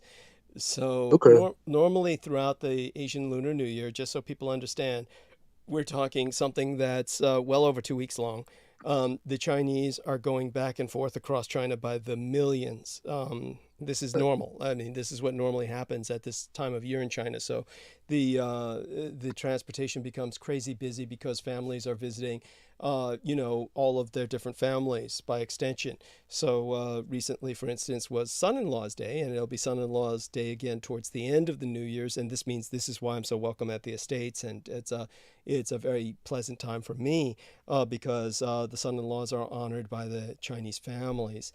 So when it comes to today in particular, today is the day of the rat, and or is it the day of the sheep? It was the day of the rat just yesterday, so it's the day of the sheep today, and this means when's the day of the fucking horse, man? The day of the horse there is a day of the horse, just so people understand that. And so what I can do is basically, first off, let me say, just give a kind of thank you to Deanne Hillis Buchberger. I don't know if she wants me to read this out loud. I just won't. So it's definitely I want to say how much I appreciate what she's been through. And so that being said, I'll leave it at that concerning what she's shared with me in the messenger. And what I'll do is now do a screen share. And what I can show people is the calendar. And this will give people somewhat of an idea of the complications of Chinese Lunar New Year. So it's actually Asian Lunar New Year. I want people to know that It's celebrated by Asians all over Asia. So this is something Can that, I just say though, like, I think it's great that they have a son-in-law day, yeah. but like, I would not want to celebrate the daughter-in-law day. For what is it in China? I know it's a certain religion. It's not all Chinese. That would, if their son died and he was young, they would find a bride, or if he was engaged to the bride already, they would kill her because they needed to bury them with someone. That's more Asian just Indian. to- That's more Asian Indian. There were, but with the emperor, young people would be buried because they would be serving him, and that would include some younger brides because an emperor would have many wives. And there's a whole story about that. That was a. Well, it's not just the emperor; it was any family that had the money to do so. And I'm not saying it was Right. I may be wrong. I understand. You're not saying it was universal, but it was definitely, that did happen. So yeah. But excuse me, Douglas. Yeah. This is I don't know if you mind answering this, but Yeah. when you on your father's funeral, was that a Catholic funeral you guys had for him, or was it a Buddhist? What was it? My father had a Roman Catholic funeral, and it was awful. It was up there in upstate New York. There was a single lame-ass priest, and it was like the serial killer Black Widow who had murdered my father's brother, and after that just couldn't stop and killed about at least half a dozen other men, was basically the one who kept the church running up there. So basically it was her and the priest that just ran this jack-awful funeral that, like I said, the whole thing is... That gets me so upset because, again, I deal with the stupidity that nobody believes. Everybody just refuses to believe it because I can understand it's unbelievable. But just everything about it is just horrible. Just there's no describing it. Yeah. The reason... Huh? Oh, well, the reason why I asked, I don't mean to cut you off, was because the last funeral, the funeral I went to, I attended like 2 weeks ago. Yeah. The widows, I guess in this certain part of Roman Catholicism, I guess the Mexican, I'm not sure if it's Irish or what other culture. I know Irish Catholics might be a little different. But she's actually, I would say reciting prayer. I guess they do recital prayers, or I can't really say it in English. I probably have to say it in Spanish, but that probably still wouldn't help. But she's at her husband's gravesite, and supposedly that's supposed to help. I guess in their tradition, it's supposed to help him find heaven, or find the upper realm, I guess. Yes. Instead of, I'm not sure if you ever heard of that. Have you ever heard of that? This is what I just want to make sure that Douglas understands. This is where Sammy and I, where you came and and I told you I'd fucking get you back. Like, you're going to discuss it. You said I was going into the oneness of it. And the only reason we went into oneness is because we were discussing the 1,000-year Reich, how we had both agreed that had come on a lot while I was on the air, but you had discussed other things. And he was saying how when he would discuss the 1,000-year Reich, and this is not going off Sammy's topic, we're going right back to it, that 1,000-year Reich was something no one wanted to hear about. And I said it was similar to like if I discussed with Christians or with Catholics, like you can go back to whether it's the Bible changes, the words in it, or going back to Catholicism, which comes from Rome itself, which comes back originally from before they went monotheistic, everything you can go back to, which is Saturn, which was which was Elohim, like all of this in Saturnian, the Saturnian, which is basically what we celebrate at Christmas. I mean, no one wants to hear these things. And so what I went to is I wish I could be this person who just like he just discussed was someone who, like my mother also, who believes a different religion, but or Southern Baptist, what she grew up with, but just has a true belief that this is all what I need to do. This is all the world is. And it's very small. And if I recite these prayers, then my person will get into heaven, just like the people that were burying, they needed to bury their son with a daughter, well, and Brooke, that meant they would be if I can, to eternity. And if you allow me, I really do think it's based on faith. I think the reason why I even asked Doug that question, because this widow who is Maria's cousin-in-law, she's a very devoted Catholic. And I think to me, this is the best way I can interpret it, because even how I interpret my Christianity, it's a little different than, I mean, you, Brooke, is probably the closest. But I really do think to me, it's based on faith, and it's kind of like, magic or metaphysics in a sense. I've always tried to believe in a sense of meeting Doug that you have to be respectful of people's beliefs, even if, you may not agree with them. And I'm not saying you don't, Brooke. Actually, you're quite the opposite. You're very respectful. But with this widow, she is doing this. I'm not sure if it's a week or 2 weeks. I don't know the specific, but she's been doing this since, I believe, a week and a half ago when she buried him. So she's very devoted to it. It's interesting how faith and really, her devotion to her husband, even and when he's not here physically. So, I just found that interesting in a sense of, obviously people have their convictions or beliefs, but in her case, she's been doing this since about a week and a half ago, or 2 weeks actually now. So I don't know how long she's going to do it, because obviously I'm not Roman Catholic, but yeah, I found it interesting. And to me, I think it's based a lot on faith. And I think our ability to question is great, but as far as how I cope with information, even the information that Doug brings up, I have to kind of just, for the most part, receive it and take it in, but at the same time, I don't let it overtake me, because to a certain extent, I'm happy I don't have the experiences Doug has. I don't think I'd be who I am if I did. I probably would want to kill the person he was in liaison. I would probably kill him with my bare hands, even if he would kill me. But I mean, that's just me. But I just have to say this, and I know Doug is going to respond because that's what you're asking, but I have to say, because that's what we were discussing, or at least that's what I felt. Right. I do believe that it is faith, but just like you said, it's like when I said, was talking to George and said, no, even if we were siblings, we would not see the same movie. Right. Like we would see it from a different perspective, which is where I went to oneness, meaning I believe our creator, ultimate God, we are meant to experience things different.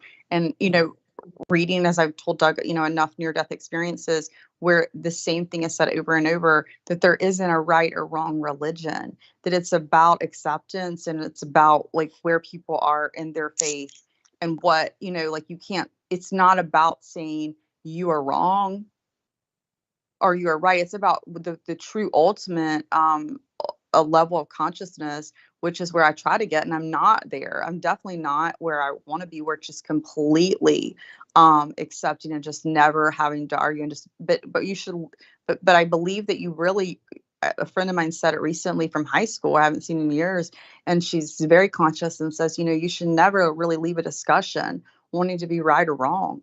The discussion of anything should be to learn and to just take it in, because there is no real right or wrong when you're like, it is a perspective thing. So whereas in the South or wherever, we used to wear black, you used to wear black for a month after someone close to you died. That was, but, so there are things that are faith driven and things that we made ourselves as humans, but we made them and then they became our faith. Right. And whatever gave you that comfort, it's not the thing that's going to get you into heaven, or maybe you believe in a heaven, or maybe you believe in multiple lives. It doesn't matter. At the end of the day, it's that faith that gives you comfort in knowing, and eventually knowing that we are one, I believe, and eventually knowing that, that there is no judgment, that whole part. That's where I have an issue with the Bible, that there, you don't go from Elohim and El, multiple gods that wanted to devour the earth and kill go kill every man in the village just because I said so, to take his gold, and any wives or lambs or tools you find, when things you get after, you keep them, right? Take his wives, to the same God that was to then saying Jesus was God, and that to love your brother as yourself. Like those two don't go together, and people that like have a hard time seeing that. I understand, that's fine, but that's where I see it, that those two aren't the exact same. You don't have a God full of judgment and then also a God that is completely, so then there has to be one or the other. Are we full of judgment or not? That's what I look at it as. And I would like to say, I would love to just be like everybody that's like, I'm full of judgment, I'm full of hate. But that's what my God taught me in the Old Testament. You know, I would love to be able to be completely non-argumentative with that. I haven't gotten there yet. But overall, I do believe that the whole point is for me not to be judgmental, because that's what that's what I believe that our true Father and our true Creator is. We're here to experience. So whether she believes that or not, or what we believe about the Catholic Church, it's where you get your faith and where you get your goodness, your good from, right? Where you can hold on to good from, where you can hold on to love from, because there's only really two feelings. There's love and there's fear. People think it's love and hate, but it's really, to me, love. It's love and fear, because fear is ultimately what drives things against love. It's a fear. That's it. I'll shut up.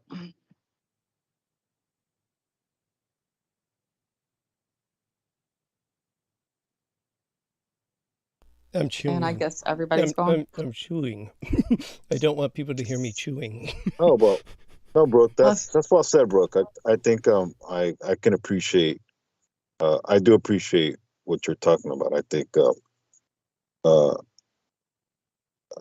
I can see why you do question certain things, and that's totally, to me, that's totally normal. It's just with how I kind of see, how I admire from this person that is still still supporting their spouse like this. I do admire it, because I think in a sense, I think it brings them peace, or it's something they use to cope, with their loss. And that's to me, that's always that's very something I do admire in a sense of that. But anyways, yeah, Doug. Hello? Oh, okay. Yes, it's like I said. I was taking advantage of the talk to get some calories in myself before I go into monologue tonight. Yes, I was doing a Peter talk right now. I'm sorry. What was that? I was talking like Peter. I was just going on and on and on. Oh no, that's cute. So, but that being said, I all I can say is that I had something far less deep to say in response to that. Basically, I would actually have a question.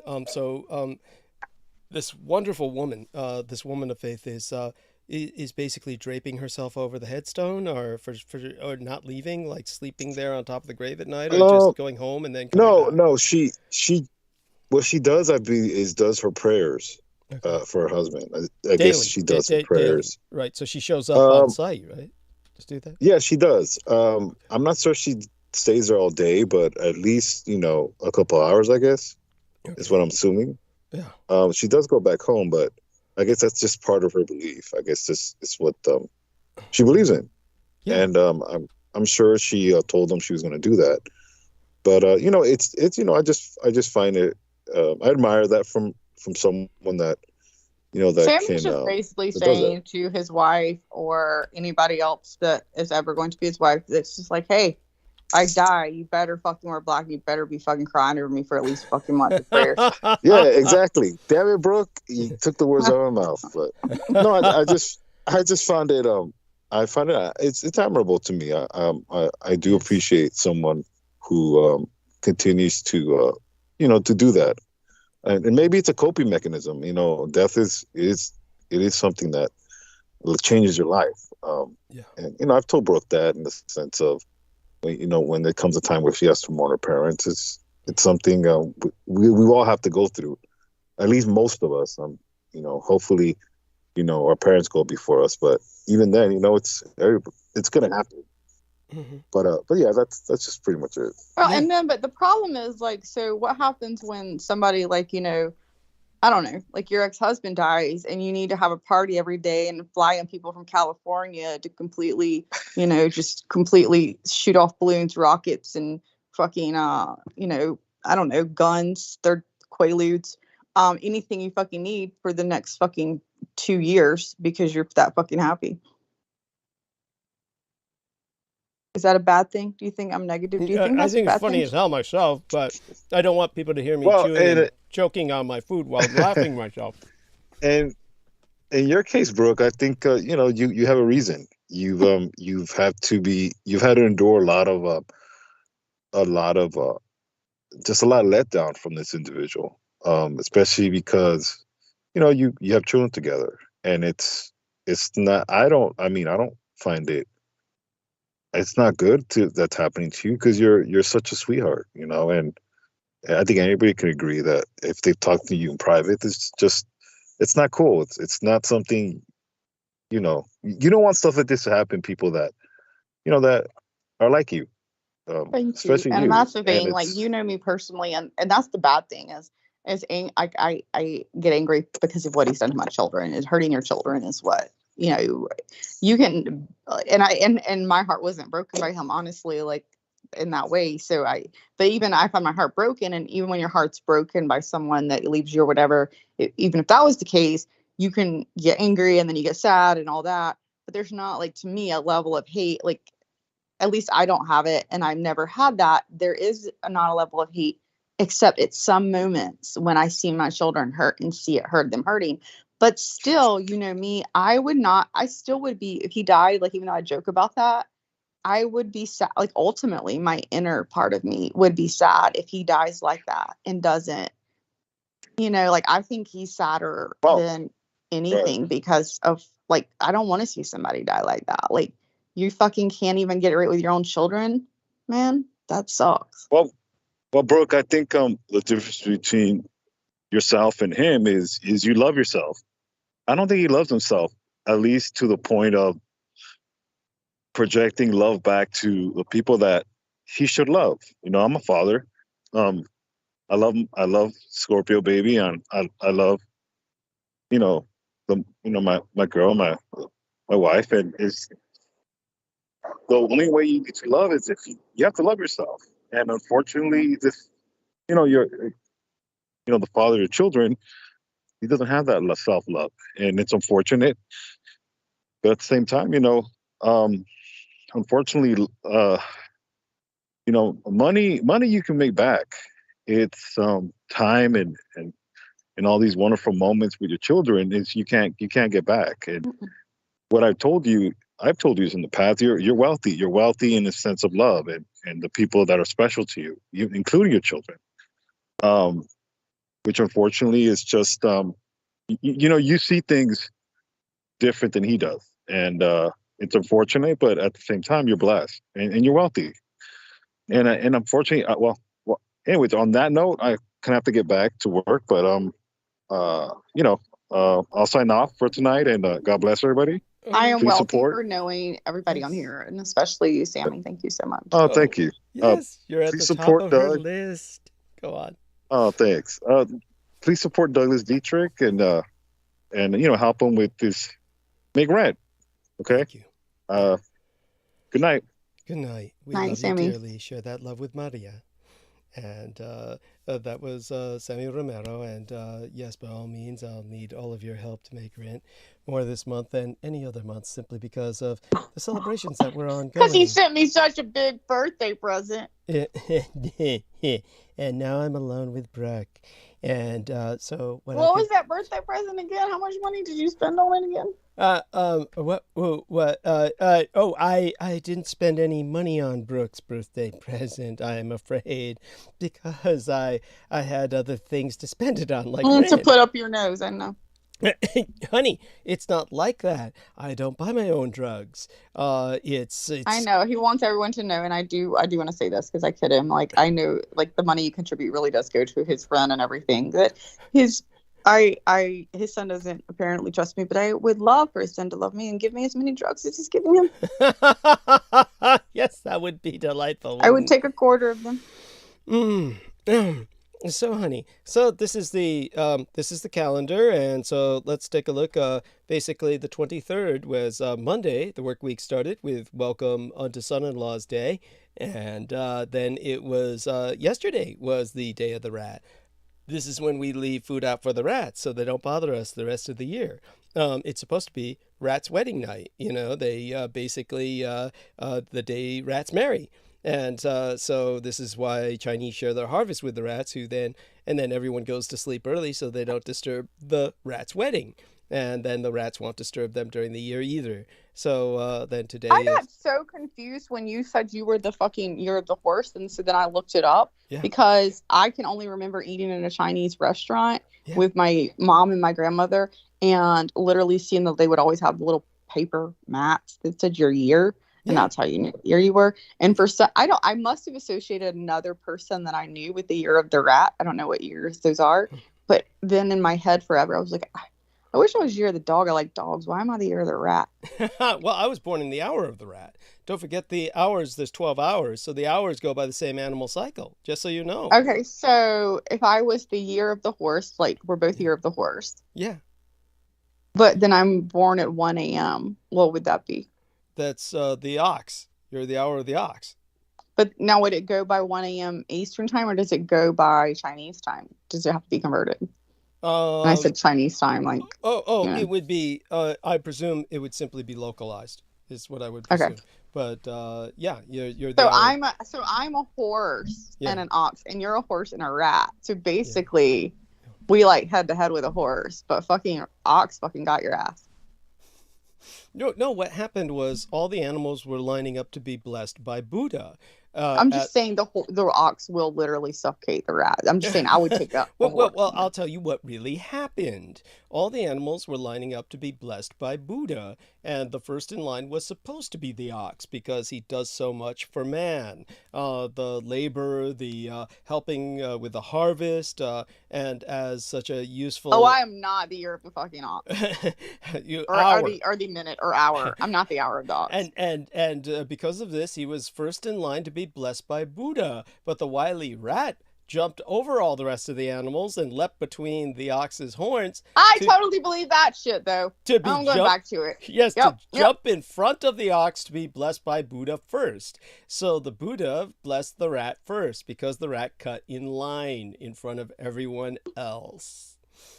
That is, you know why? You know what I just realized? Fucking maybe the hour is even more important than the fucking year, because that is such a Libra sun comparably to your hour.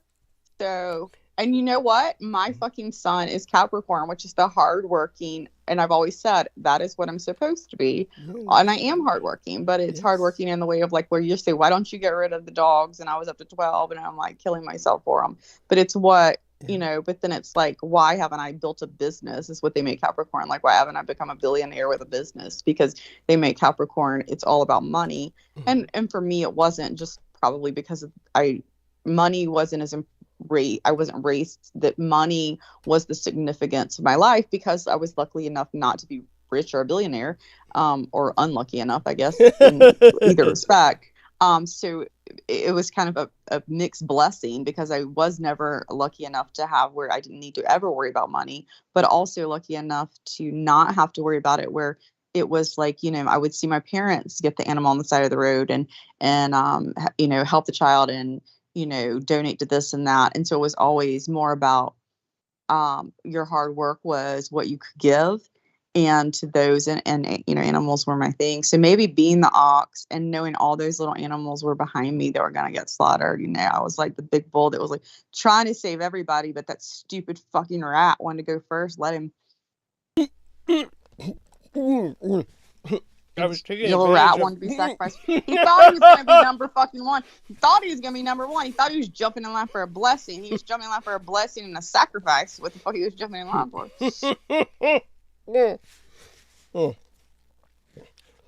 Now, I'm just chewing because when she speaks, she gives me enough time to chew, but she... No, apparently not. Apparently I don't.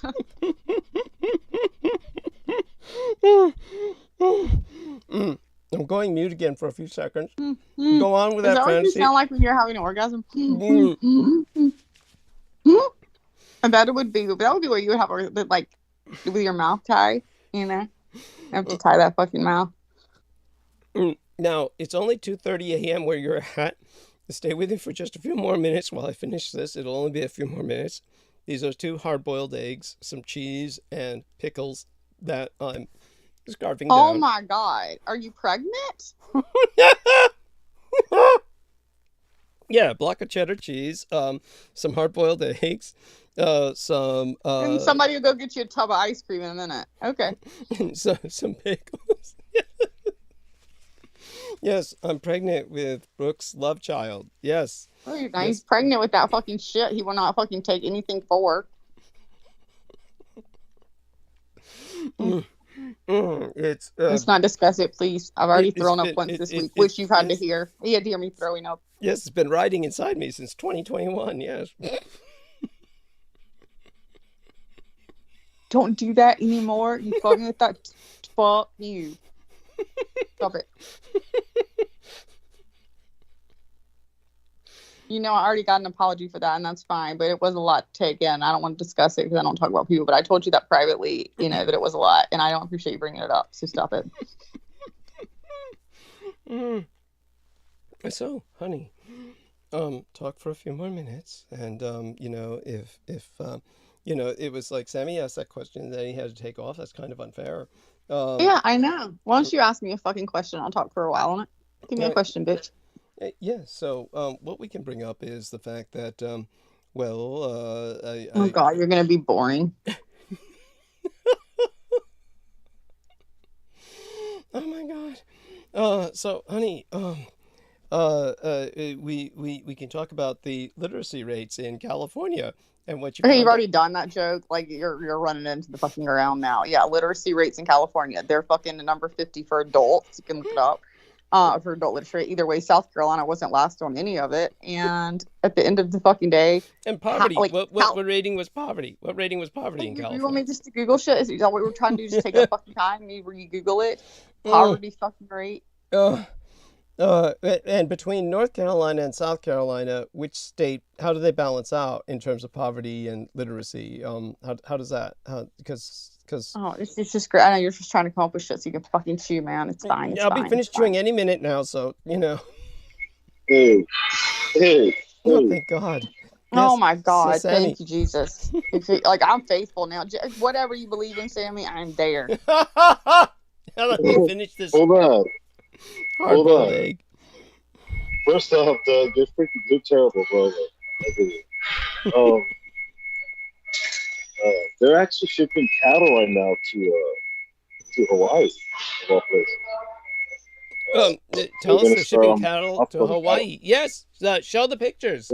You're in front of them, right? You can show the pictures because I can assure you that Ian West, if he was on here not fucking his sister right now, he would be like, well, that's because of the underground railroads, the underground subways that they have transporting the children now to Hawaii, where they're all being killed for Brooks Taco Pasta sauce bound. But yeah, Ian West is, I don't know what the heck are the white hats? That sounds like the KKK to me. Like I think of white hats. White hats are, man. White hats are all the people that believe Trump was a fucking Trumpers, like the majority of Trumpers, who believe in the fact that Trump was not only sent, not just that he was. So people believe there were people that originally started, okay, he wasn't a government person, but then it became a religious thing.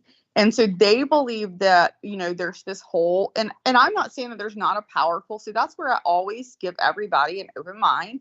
I do believe that there is power in the world. I call it, the reason I like to call it the military industrial complex, or the military complex, is because I believe overall, if you look at the numbers and where they go, we have people like to say cabal. I don't like the word cabal because it goes into way too much of where they go. But just a power dynamic in the world that is not run by your governments, or not run by your president. Your president will fucking know. I get it, bro. Hurry up. But they believe that Trump was sent by God. That he is actually one of the white hats, and the white hats are the people that are truly the good fighting the evil, and that Trump. But this is what messes me up, though. God would not send a 3-time divorcee. He's been alleged. He's been grab him by the pussy. That's the whole point. What? Yes, because this guy's been accused of rape, for God's sake. So I've talked to people about this, and actually Douglas knows. I went into very in depth more than I never thought I would speak to one of these people. And I got kind of hijacked by it, by someone that had been on the show, but not been on it, had contacted me, someone from another country. And I won't go further, but I will just say this, that then found out that they were this white hat and conspiracy, and everything that I said about Trump that you're about to say, or that we even said, well, that was a lie. Like, Trump didn't dodge the war, first of all. Trump fought in the war. That was all a lie. Like, he dodged I mean, can we all, Doug will laugh at this, because this is like, this really is actually probably understandable. But I want to think God would send a 3-time divorcee. Like, he's been divorced 3 times, and that probably doesn't mean nothing to nobody. But let's put it this way. Because my late and sainted sire, the guy who raised and guided me, was divorced probably twice as much as Trump. It's not so much the divorces; it's the misogyny, the domestic violence, the egotistical arrogancy, the person that will be like, "Oh, I know the Bible better than anybody," and then couldn't quote one line when he was asked to out of it. Barely even the key, he was basically saying, the King Genesis version. I mean, okay. Well, the reason why I say that is because, it's not even that. He killed Ivana Trump, and he can try to sue me. We can say allegedly, but he pretty much had her killed. Yeah. Okay, the fact that he buried her in his estate for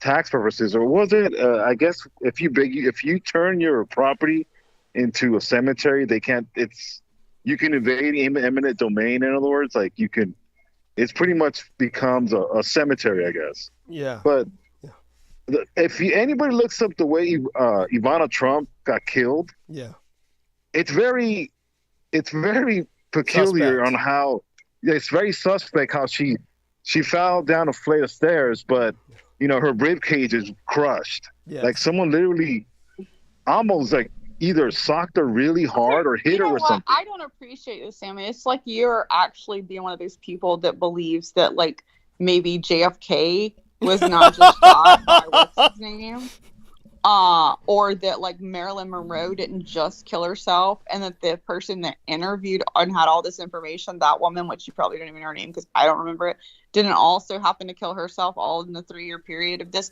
Like, I just think that you're going to conspiracy theories like the NOS. Like, I mean, JFK was obviously shot by a lone assassin, who then was obviously killed by another lone assassin out of the mafia. And the mafia had nothing to do with JFK's assassination or running it or anything with Marilyn Monroe or anything that this woman was investigating with the mafia. So, yeah, I don't know. I don't know where you're going, dude. Where are you going here? It's as we and by the way, Trump was just spotted in the company of some big mob boss because he's Trump. I forget which notorious mob boss he was spotted with.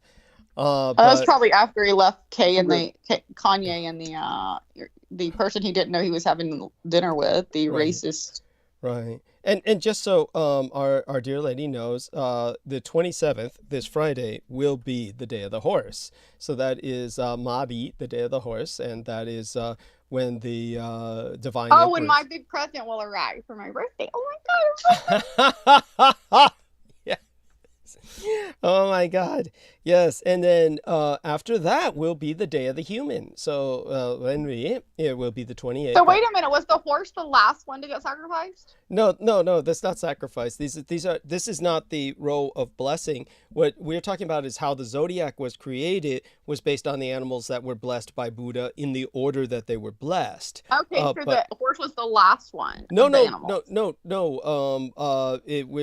Whatever order the horse is in, I don't think it's the last, but where you said horse and then human, there's no way that human was not last. The order of the days for New Year are a completely different thing. This is a completely okay. I thought you were going to order. So for the orders of the days of the New Year, it's the day of the horse comes because the horse was created on the 6th day of Genesis by the Divine Empress. So back to what Sammy said. What fucking year was? So we're talking about Trump. I mean, let's go with what year was that fucker born? What year is that? That's the year you don't want to. Like, tell me he's not a fucking horse. Tell me he's not a horse or a fucking bull What did you say? I was ox. Bull, ox.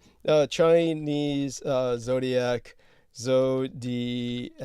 Trump. I think he's like fuck, Chinese zodiac Trump. A rat. He's probably a Give rat me like Gemini. somebody else I know. What is his star sign and Chinese sign? He's a fire dog. He's a fire dog.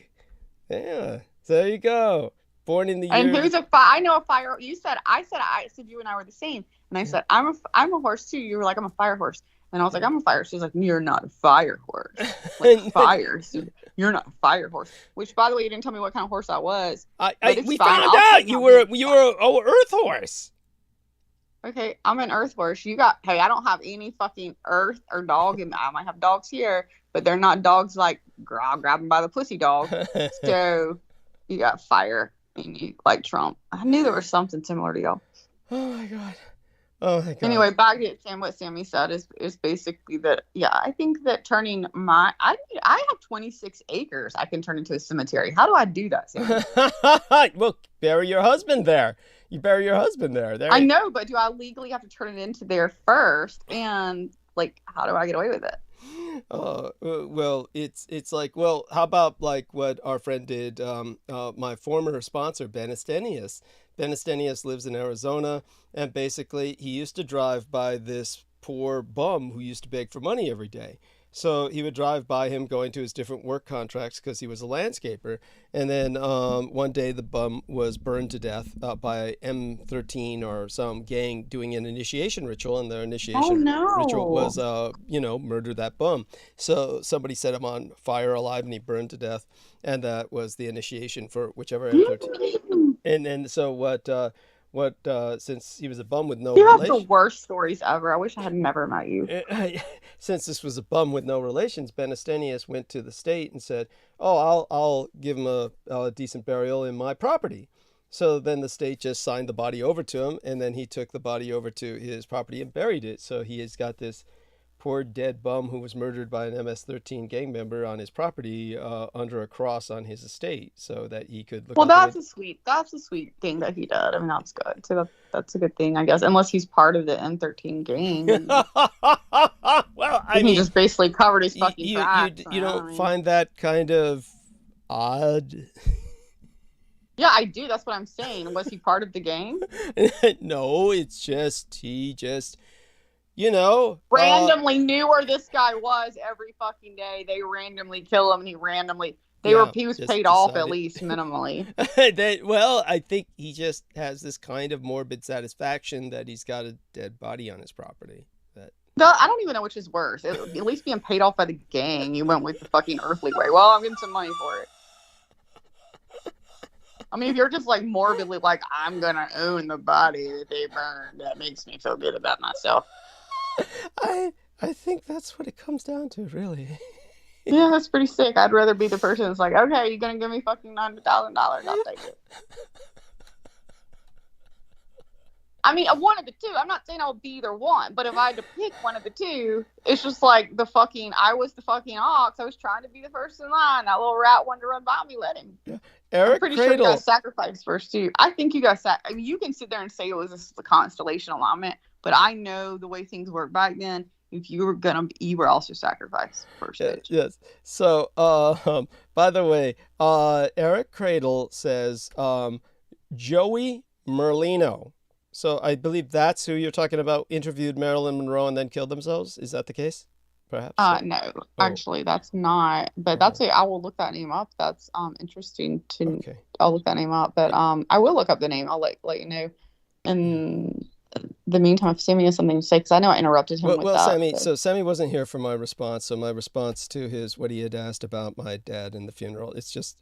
Basically, it sends me through the whole trauma of reliving the horror, but there's no describing the series of horrors that was my father's funeral. It was just awful. It doesn't count as Roman Catholic because basically, all it was like there's this one priest who's basically like the last priest left in upstate New York or something like that, and he's like, it was basically what had happened, which I had shared with Brooke before, probably shared with you before, but just so I can share this with the audience because it's just so much fun. Basically, this my dad's brother, who was older and part of the family that, basically, like I said, every boy that was born to my grandfather, my father's father, or rather the father of the man who raised and guided me, the father of my legal father, George Dietrich, who we know as grandfather on his side. I don't even remember the fucker's name consciously, but I can look it up, I suppose, if I wanted to. But it was probably William, because all his sons were named William, except for my dad, the man who raised and guided me, because he was given over to the mother. Basically, the father said to the mother, Audrey Fern Miller, you can have this one, he's the runt of the litter. That's basically exactly what happened. There's no paraphrase there. So she took him and named him George. And so he grew up very different from the rest, which means he didn't grow up, basically beaten and raped as much as everyone else. And as I said, there was one girl among them, the sister, who the father, not my father, but his father, broke both her legs so she couldn't run away while he was raping her repeatedly. So this is like the family. And then, and I do remember the horror here because just so people understand. But so basically, I just want to reiterate also, you're saying what Sammy said. It'd be like pushing that person to be like, that's our savior, that the white hats believe as well. Like, that's pretty much what they do. Yeah, something like that. And with Trump, maybe not breaking legs, but I'm just saying with the power he had. Well, he's obviously very likely by his behavior slept with his daughter. That much he's actually said out loud.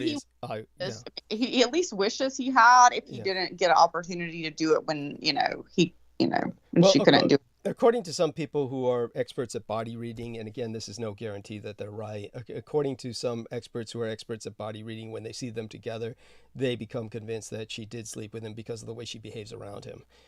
In other words, she behaves like someone who is a rape victim in front of her assailant.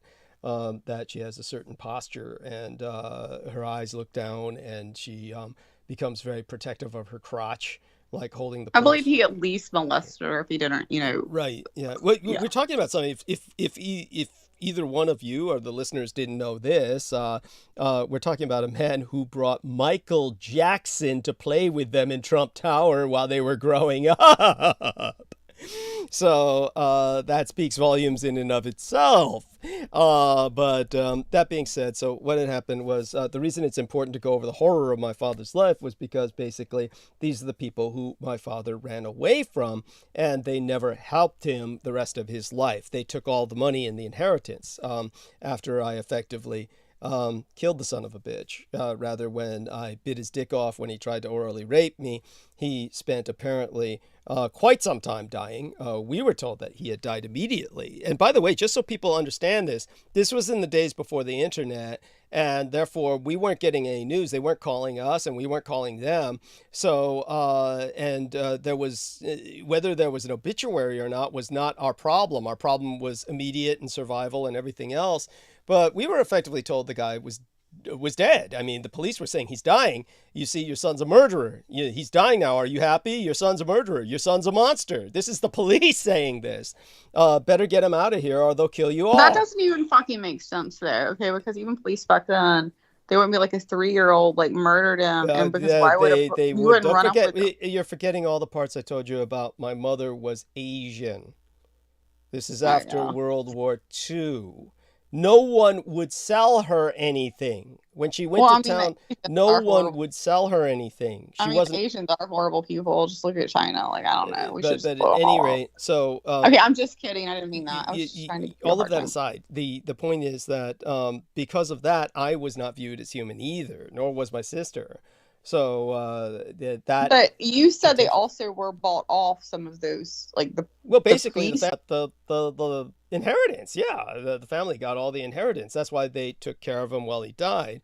But I didn't find that out till decades later. I didn't even find that. I mean, I knew well before anything that, of course, as my father said, they got all the money. The family got all the money. I mean, the only reason my father had returned to care for his father was the hopes that he could work his way into the will. That was the only reason he did that, because he How did your father not blow his fucking brains out when he did that to you, though? It's well, I already took care of it, so it's not like it's not like the problem wasn't taken care of. It's as I said, he was a raging alcoholic with chronic post-traumatic stress disorder and not very aware of what's going on in the environment anyway at that time, or in denial and coming to grips with it later as he grew more sober and overcame his alcoholism, which he ultimately Okay, that did. makes more sense. Yeah. And so I know one time, I know for a fact that I shattered one of his bottles while we were trying to play baseball out in the yard, and he cried.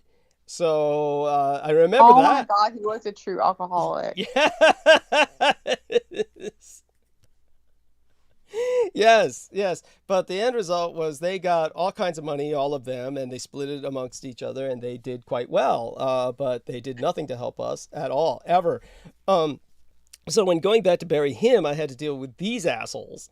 And they were kind enough and helpful enough in their own way, but that doesn't do anything to make up one iota for the fact that they really have done absolutely nothing.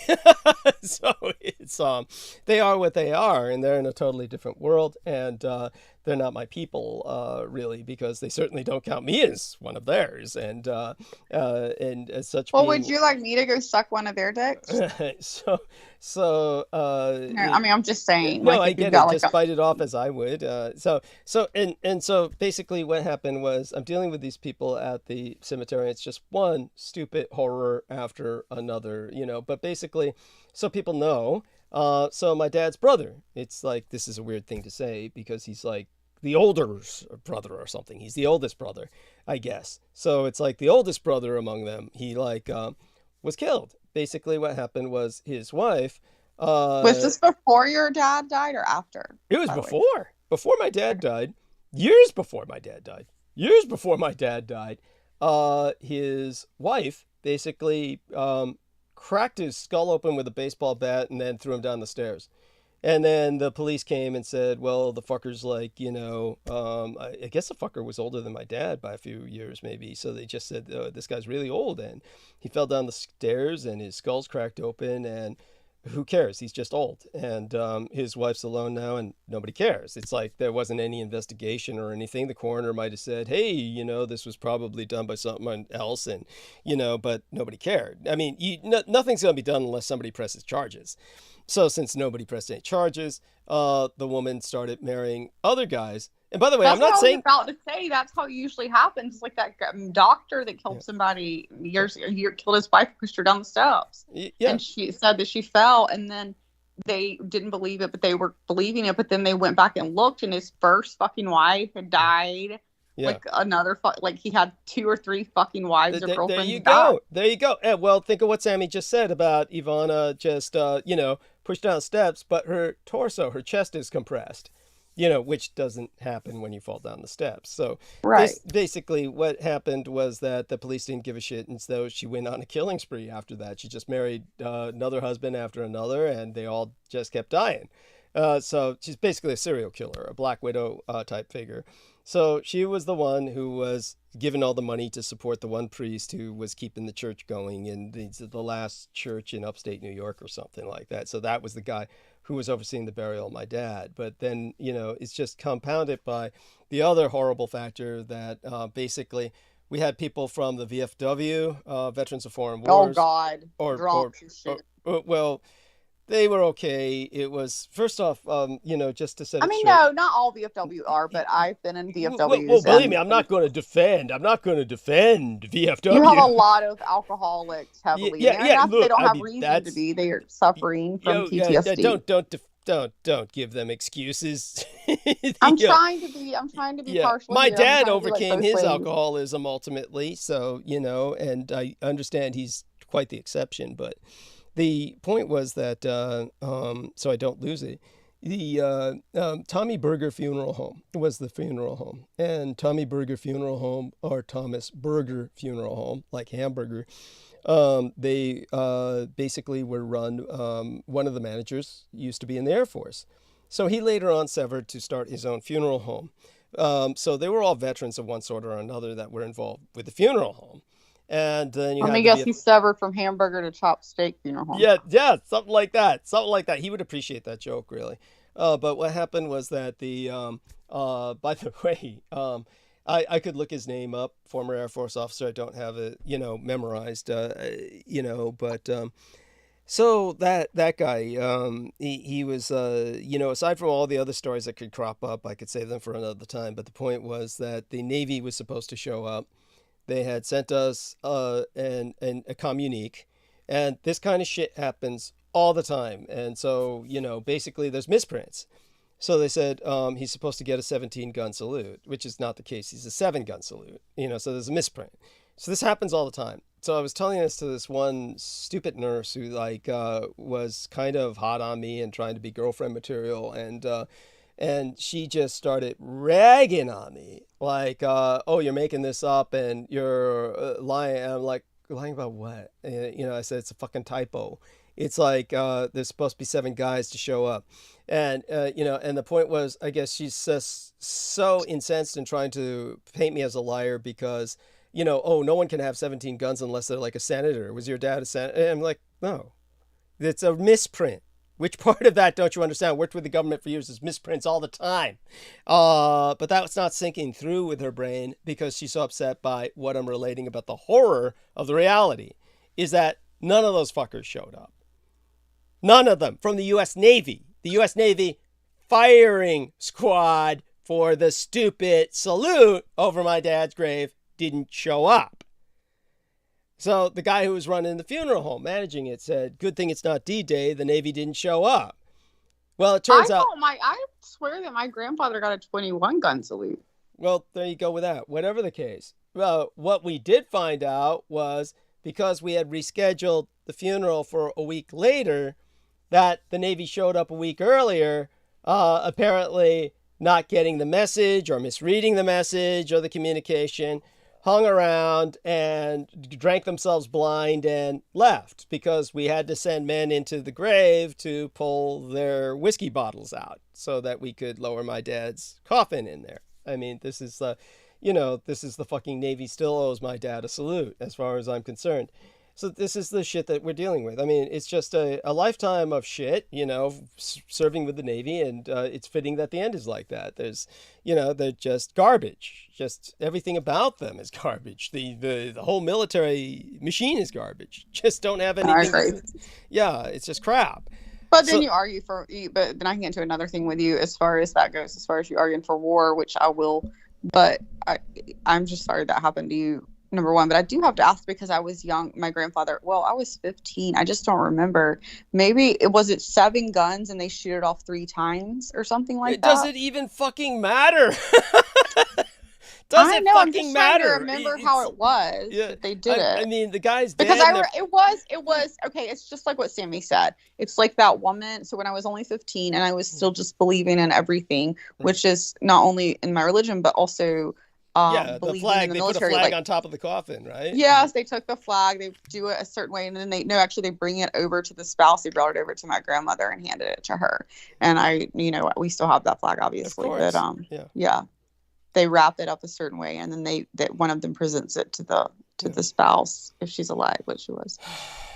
Yeah. So there you go. It's just all together, and the stupid priest just mumbled some fucking lines and, then I have to tip him because it's required. I mean, it's bullshit. The whole thing is just... to me, that's where, Sammy and I... Isn't that where I just think all funerals are like that, to be honest. I mean, not all funerals. I do believe... I mean, not as bad as yours. No. I'm not... Okay, let me take that back. Yeah. I'm not saying that. To top it off beyond that, these stupid motherfuckers, who were my dad's family, said, oh, I don't think we're allowed to bring the car into the cemetery because that'd be rolling the wheels over people's graves, right? So you'd better push your mother's wheelchair all the way to the grave.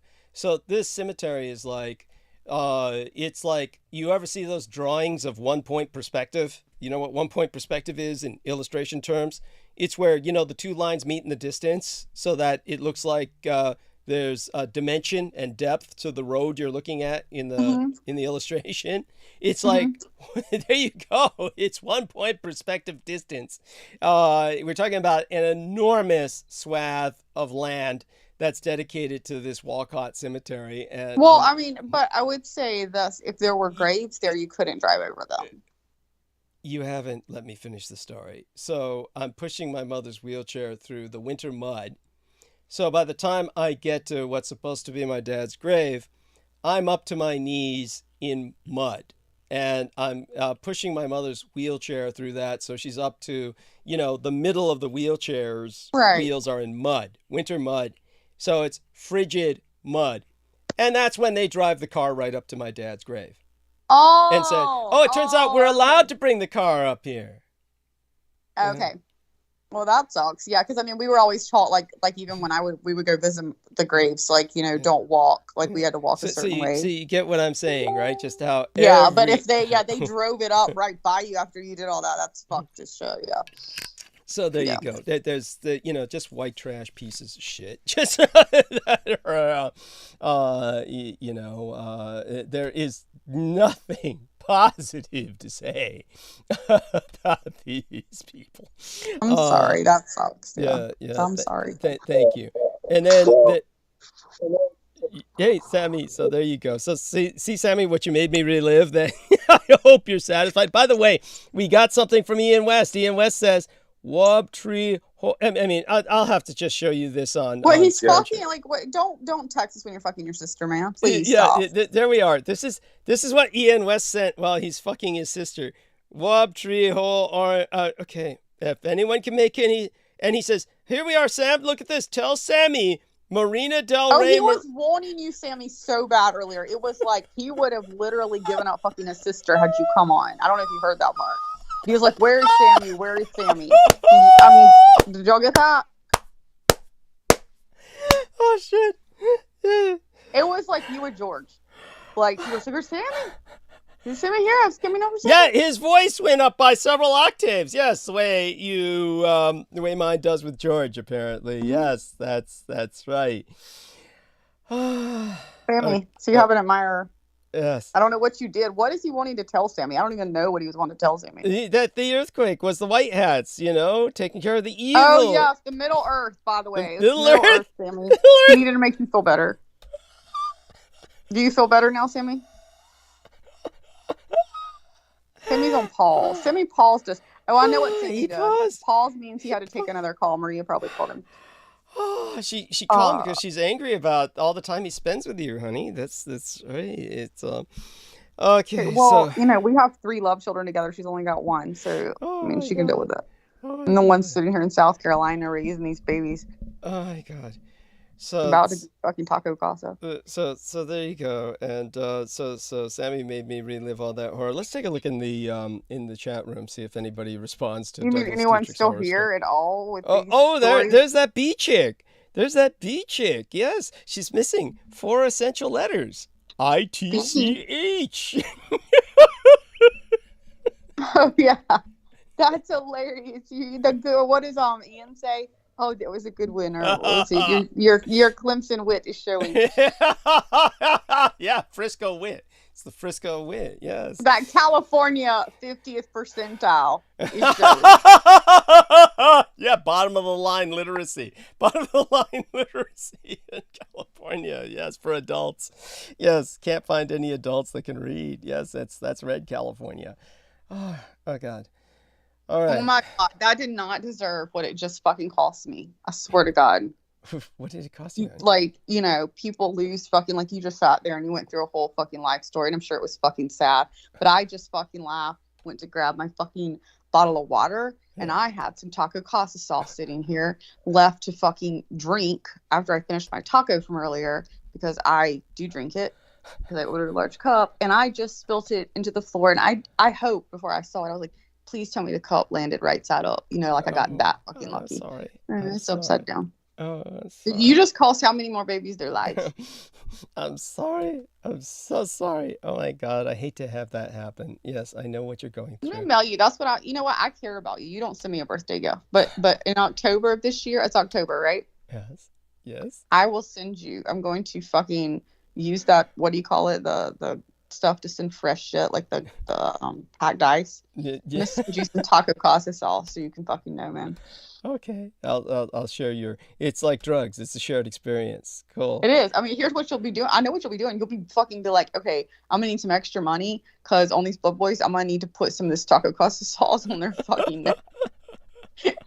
Fucking die. You'll be like, Brooke's charging me now $100 for a fucking damn pint of it, man. I gotta need some more money. Oh my god.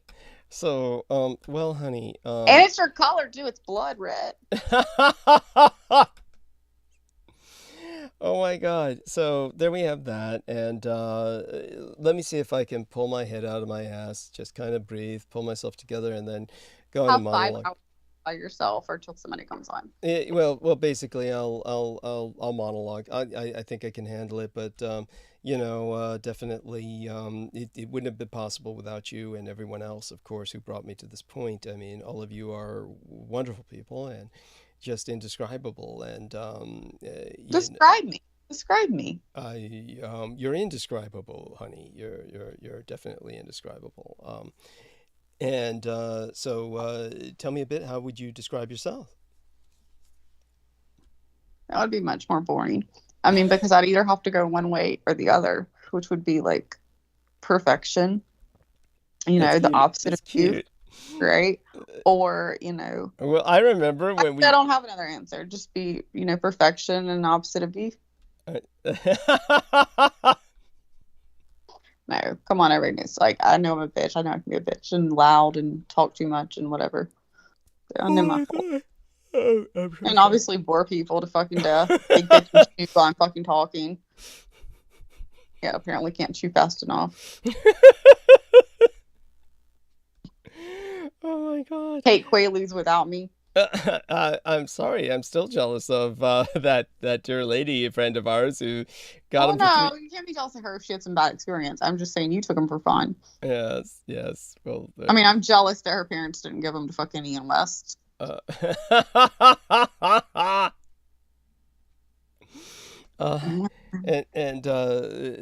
so, darling, with that, blessed be thy dreams and sweet be thy slumber, and I want you to treat it like a job. Consider it sleep shift. Make certain that when you I wake have up, to get up at 7. I'm doing a What? yoga at 7 a.m. for 4 You're hours. making this up, I hope. You're making this up, Huh? I hope. Mhm. No, I actually am doing yoga with somebody. I actually don't have to actually do it until I'm going to start the alarm at 7:30, but I don't have to start until 9:30. So I mean, I've got some room in there to be there at 9:30. But yeah, Oh my 9:30 yoga. At 9:30 a.m. Well, go to sleep now then, honey. I mean, this is just awful. So I can feel so bad. what's that?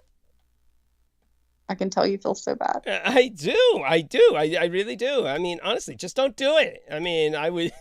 You have that option. Just don't do it. I mean, oh my No, it's God. healthier for me to get up and do that, and then take a cold shower, like a shower. Do you know the science behind taking like the last minute of your shower cold? So what's the science behind that?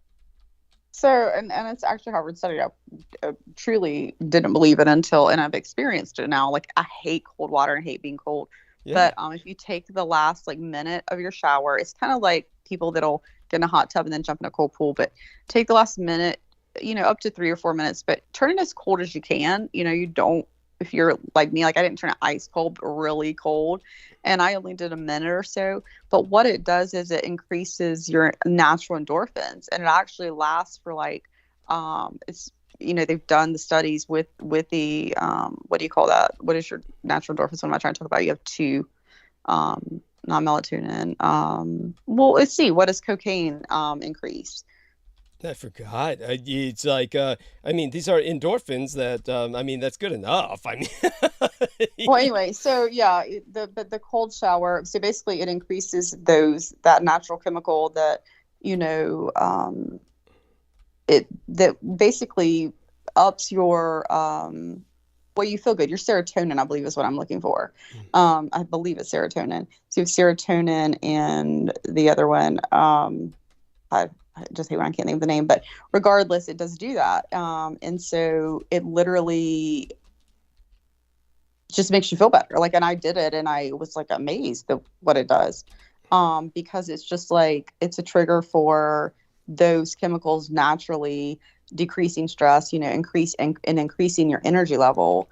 And even that minute or two, and had people tell me this for the last couple of years, that they were doing that, and that it was, they were seeing a difference. They could feel it. And I was like, oh, what the fuck ever. Last fucking thing I'm going to do. Just like we talked about, I'm not going to sleep in a fucking miserable fucking negative 32 degree fucking tent, right, for 6 months. But I was like, I'll try cold water for literally you can even do it for 15 seconds, up to a few minutes. But that level of doing the cold shower has been studied, to show that it basically just increases all these, or not all these, but those two main levels of your endorphins. So I think it's adrenaline. Is it adrenaline or I'm sure it's adrenaline because of the shock. Yeah.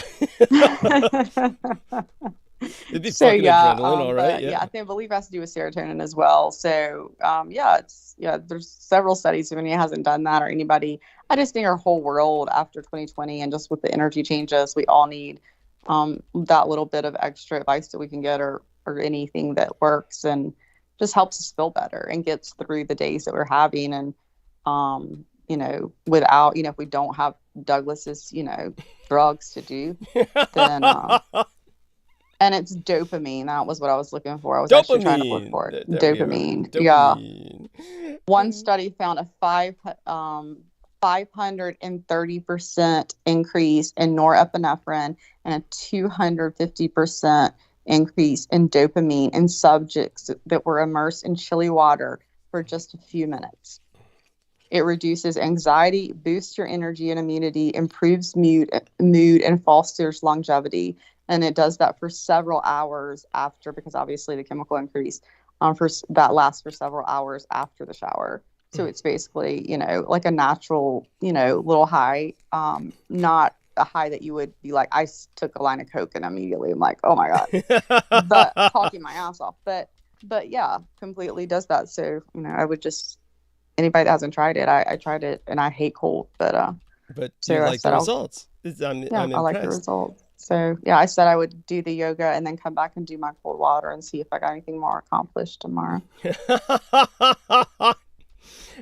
Well, I want you to get enough sleep. So if you can try all that again later. If if you don't feel you've had enough sleep, so that's the most important thing, honestly, as far as I'm concerned.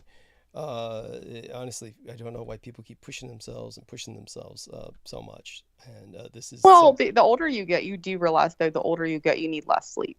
Honey, you're not old. You're younger than I am. That's not what I mean. I mean, you're not growing anymore, and people forget. We get so obsessed, and you wake up at 5 a.m. or whatever. Maybe you only went to bed at 1, and there are days where we do need that extra sleep. But there are times where I'll wake up at 5, and then I just, I'm like, I'll go back to bed, and then I really feel worse than had I gotten up. Probably our bodies aren't growing like we were when we were 18 or as boys at 20, still growing. And then even after that, probably still partying heavily, but just growing. Your body needs, sometimes you were sleeping 10, 12 hours and your body needed it. And now, your body really, as you age up until the point where you really are old, and then you just sleep all the fucking time. Well, you can. But some people don't. Yeah, exactly. What's his name said tonight, that 92-year-old lady that works out every day and sleeps 4 hours a fucking day. And, she doesn't look 92 and she's working out and walking backwards. And I think it's a little extreme personally, but, yes, thank you. That's just wrong. That's just wrong. It's not. It's extreme, but it's not, but wrong in the fact that that's, walking backwards kind of threw me. But not well, that's needing very that Asian. much. Asians do that for whatever reason. Yeah, but go on. Yeah, it Yeah, helps balance. and they're shit. just hoping they fucking get laid when they're walking back, right? That ain't anybody yet. If I walk into them backwards, maybe they'll fuck me. I don't know.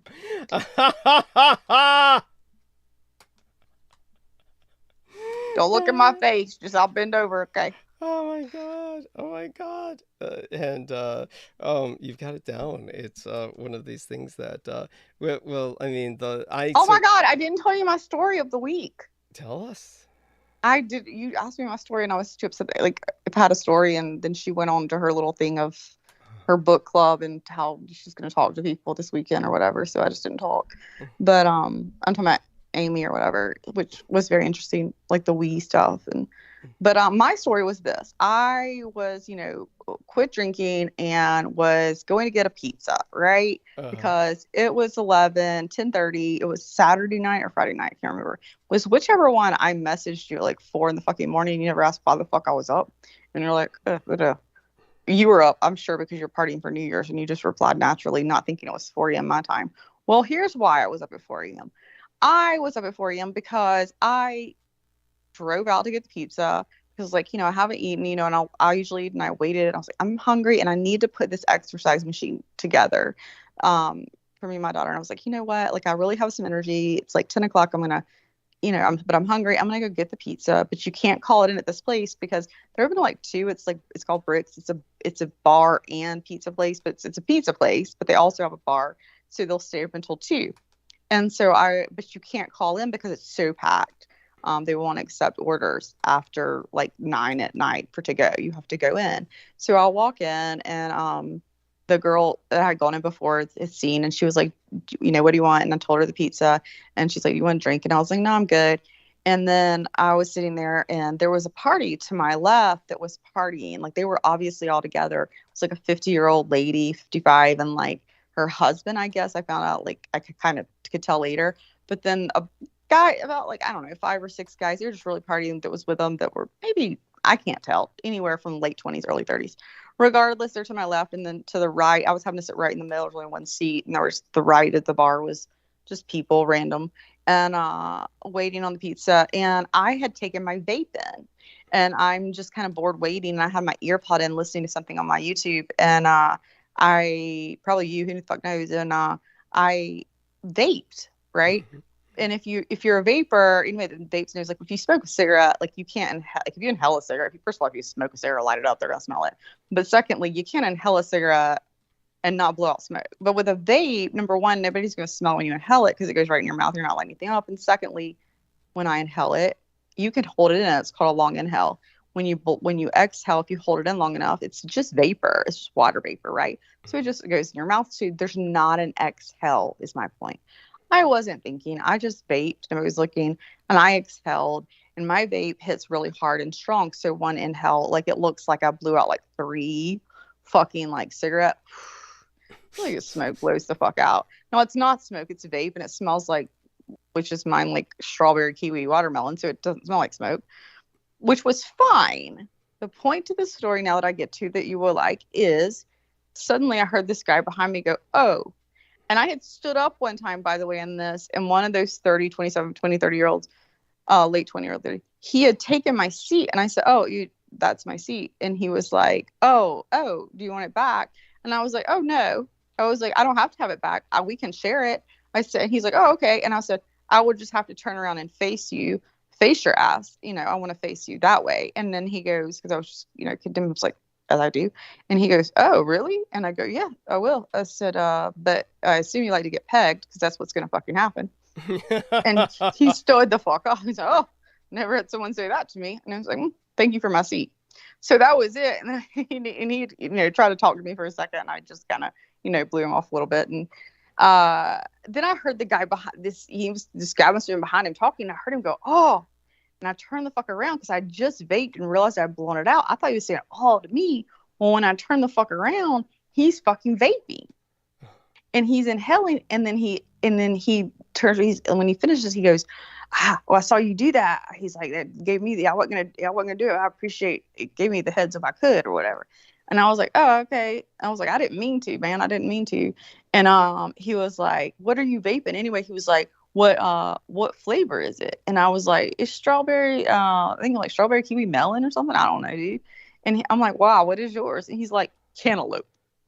That's right. Well, yeah. Let me just tell you, cantaloupe. He said cantaloupe. Let me just tell you, first of all, I vape for a while. Cantaloupe is not first of all, cantaloupe is only something I think people in the South even eat. I don't even think people eat cantaloupe in other places, okay? But I can assure you I've never heard of a cantaloupe fucking vape. So I was like, cantaloupe? Really? And he goes, yeah, it's cantaloupe. And I was like, let me try that. And he was like, oh, no. And I go, no, I have to try this cantaloupe, you know. He was clean enough looking, like I wasn't, he could wipe off his fucking vape off, you know. I was like, not worried. He's like, oh, no, I don't like people to hit off after me. And then, of course, you know me. You tell me no. I'm like, I was like, fuck that. I was like, let me fucking hit it. I was like, what do you mean it can't fucking, I don't want fucking disease. Let me get the fucking hit. So then he hands it to me. I was like, I just want to hit it one time. So they would just hit it one time. So I went to hit it. Well, I went to inhale. And when I inhale my vape, like I said, I do one puff like a cigarette. And it's like 3 puffs out. I immediately feel it hit my lungs. I didn't feel shit. So I'm just having it on my mouth doing this. And I had gotten to like 4 or 5. I'm not feeling shit. So then I have a favorite number. I don't know if it's OCD, but I have a number that, like, I'm not going to end on 6. So I end on 11. 11's my number. So I was like, this shit ain't fucking working. Is what I'm thinking in my head. So I went, and then I went, and so it was 11. I hit to 11. And then I just like, I still thought I hadn't hit shit, right? And I hand it back. That motherfucker rolls his eyes and was like, and I hadn't exhaled yet. And he was like, fuck, man. And he was like, you fuck. And he was just walks the fuck away. Walks in the bar and was like, and then just mouth, pissed at you. And I didn't know what the fuck he meant at that point. And I'm kind of realizing as I'm tasting, I am exhaling. And then I exhale. That entire bar smelled like fucking pot. Marijuana. I had smoked a blunt times 4. I don't smoke pot. I can't smoke pot, as Douglas very well knows. Like, I've tried like 1 or 2 tiny hits and been way too high recently when I had to quit drinking a month or so ago. And so yeah, this wasn't good. I looked at the guy as soon as I blew it out and looked at him in the bar and I was like, I'm sorry. Because then I realized what the fuck it was. This is not legal in South Carolina. You have to remember. So I'm not thinking there's a vape with never hit a vape with marijuana in it. So I didn't know how they hit. So then he walks back. He's like, it's okay. He walks back down there. As he's walking, the guy sitting next to me, like, oh, fuck, I'm realizing I'm behind. I'm like, I'm sorry, I didn't know. And he goes, no, it's cool. He's like, it's fine. He was like, it just probably fucked my vape because you hit it so fucking much hard. He's like, that fucks the vape up too. He said, but I just didn't want to be here when that shit came out. I knew it was going to be strong. And he's saying this all within, like, I want to say all this happened within a fucking 30-second period. And the reason I know it happened in 30-second period, if I'm walking down there maybe a minute back, is because I was high as a fucking kite. And you know, once you get high, everything slows the fuck down. Yes. And I just looked at that fucking guy next to me. He would try to take the seat that was standing there. And I said, I didn't know him from a hole in the wall, but he was suddenly my best fucking friend. I just went, I am fucking high as shit. And he was like, huh? I was like, no, you don't understand. I'm high as shit. I'm not. This isn't good. This isn't good. And he's like, how high are you? And I was like, well, and I just, I couldn't even think of a good answer. Like, a good answer would have been, how high can you fucking get? That would have been the smart answer. I was too high to fucking come up with that. I was just so high. I was like, all I could think is logically, like, how high am I? And I was like, well, 1/3 of my brain is talking to you, and 2/3 of it are inside myself talking to themselves and having deep conversation. Like, I don't know how high I am. Like, I can't, like, that was basically it. Like, I could not handle it. So I just, like, got my check, fucking tipped the bitch who just handed me the fucking pizza $18 fucking dollars because I was so fucking high. I think the pizza was fucking $18 and I tipped her $18. Why the fuck? Apparently, get me high, I'll tip fucking, double what the fucking check is. I don't know. And then I go to my car. And I get to my car and I get in the driver's seat. And let me tell you something. I have driven. You should never drive drunk, but I've driven drunk. That was back in, before you couldn't get Uber. But I've even driven buzzed on alcohol and been fine. I probably am a better driver.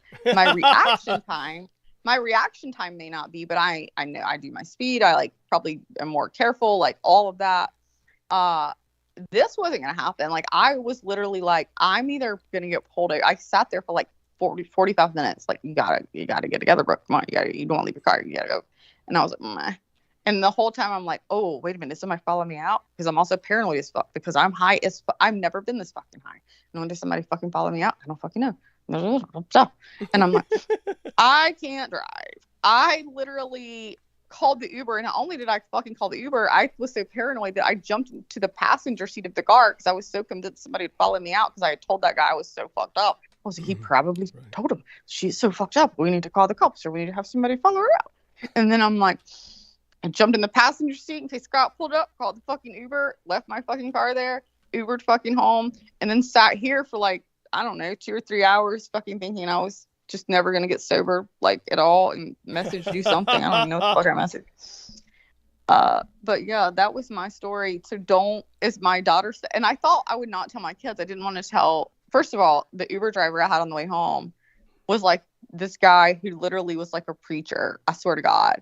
Was like this guy that pulled up, and he was like just this old timey preacher, like black church. Like, well, what were you doing? Why did you hit it? And he's like, well, you need to know you should not hit anything. I hope you've learned you don't hit anything, that you don't hit a vape anymore. Just telling me. I was like, well, I have a vape, man. Like, I hate a vape. Would you? And so then my daughter comes in. She's like, where's your car? And I'm like, and I'm thinking I want to lie. When I got out of the car with the Uber driver, this was the best part. He was so cool though. I was like, I got to get in there. I just don't, I'm worried. He's like, why are you worried? You're home. I'm like, because you know what I'm really scared of? I'm scared if I go in, I'm going to see my daughter. And then I cannot handle talking to her. You don't understand. She's like she does like that mother burger. Like, she's like, I can't. It was like going home to your mom. And like I was 17 and I was going to face my 40-year-old mom. Like that's what I was feeling like at that point. Yeah. And I was like, I just can't see her. And he was like, just go in. Don't do anything and go straight lay down. Don't do anything. Don't talk to anybody. Don't make a noise. Just go to bed. I was like, that's a good idea. Thank you. Like I would have never thought of that, which I truly wouldn't have. Like I would have probably just made a huge scene. Like, oh, hey, I'm home. What up? So just go in. Just go lay down. I was like, okay. So I went and laid down, and that's And then, so then I'm like, so want to hide it. And then my daughter was like, the next day, she's like, "Where's your car?" And I'm like, by the time at that point I'm sober, and I'm like, not high anymore. And I'm like, I got high as fuck, and I want a vape, and I left it at the fucking pizza place. And then my son, who was only 17, had spent the night away, and he had sworn one time that he had a marijuana vape that he had bought at a vape store. This friend had, and I was like, they don't sell that here. And he'd given it to me, and he's like, didn't you feel something? And I'm like, I don't know, maybe like I don't know. And so when he comes in, he's like, where's the car? When he spent the night away, he walks in, he's like, where's the car? And I still am like looking at him at like 10 a.m. and I'll just go, here I was the night before I went to hide it, and I go, it's at the Bricks pizza place because I got high as fuck on a vape last night, and your vape that you were saying, I was right. They don't sell those in America, meaning South Carolina, because I got high on a real one. And let me tell you, your shit sucked. Or it was really good, either way, because I never want to be that high ever again in my life. And he's like, you bitch vape. I'm like, and then my daughter was just like, Mom, the first thing you told me when I was a kid is don't take things from strangers. Why did you do that? So that was and again, now that you hear what she said, even that next morning, I told you, why do you take things from strangers? Can you imagine me run into her high and she's like, what is wrong with you? And I'm just like, I'm sorry. I'm yours. That's why the guy was like, just go lay down. And I was like, okay, I'll go lay down. That was the end of my story. That was it. Sorry, guys. No, that's delightful. It's wonderful. I thank you for sharing that. Really, I mean, I'm impressed. I'm impressed. I fucking lived through it, man. It was a bad fucking. It was. How did you get the car back? I'm not. I don't know how people smoke pot. I have a brain chemistry that obviously does not work with marijuana. And then the other thing that I found out later, because I told the friend in Colorado, told him about it, and it's legal obviously out there, and he's like, oh shit. He's like, he said, number one, that shit doesn't hit your lungs. He was like, and number two, the way marijuana does in a vape, he said it immediately hits you and it hits you stronger. So not only do I not smoke pot and not smoke joints, and you know how I'll get off like one or two little tiny hits off a tiny little joint, like just barely hitting it. I did like 11 because I didn't know what was going in. It was all going straight into my body. Like I did smoke a blunt by myself, and I was just fucked. Oh, that's delightful. So anyway, yeah, it wasn't delightful for me. It's good to tell it now and be able to feel straight mind. Like even the most drunk I've ever been on this show, when I was drinking heavily, like I never felt that. God, Oh my God. Y'all would have probably loved me though. I'd have just sat there in a circle and been like, like when you want me to coo at you, I'd probably coo them. I'd just be like, you'd actually do it. You would actually do it. I could, because I couldn't do anything else. So just be like, I don't know. I'm in my head. You must be right. Oh God. Yeah. Oh yes. Anything. Just don't pay attention to me, please. Just don't pay attention. So anyway. Yeah. No, I'm gonna go to bed. I love you very much. Love everyone. Thank you for having me. Yes, we love you dearly, and we'll be speaking again soon. Okay. All right. Take care, babe. Love you. Bye. Be. Okay. So that's the lovely Brooke Gibson, and with a wonderful story she shared with us. And now I am truly all alone.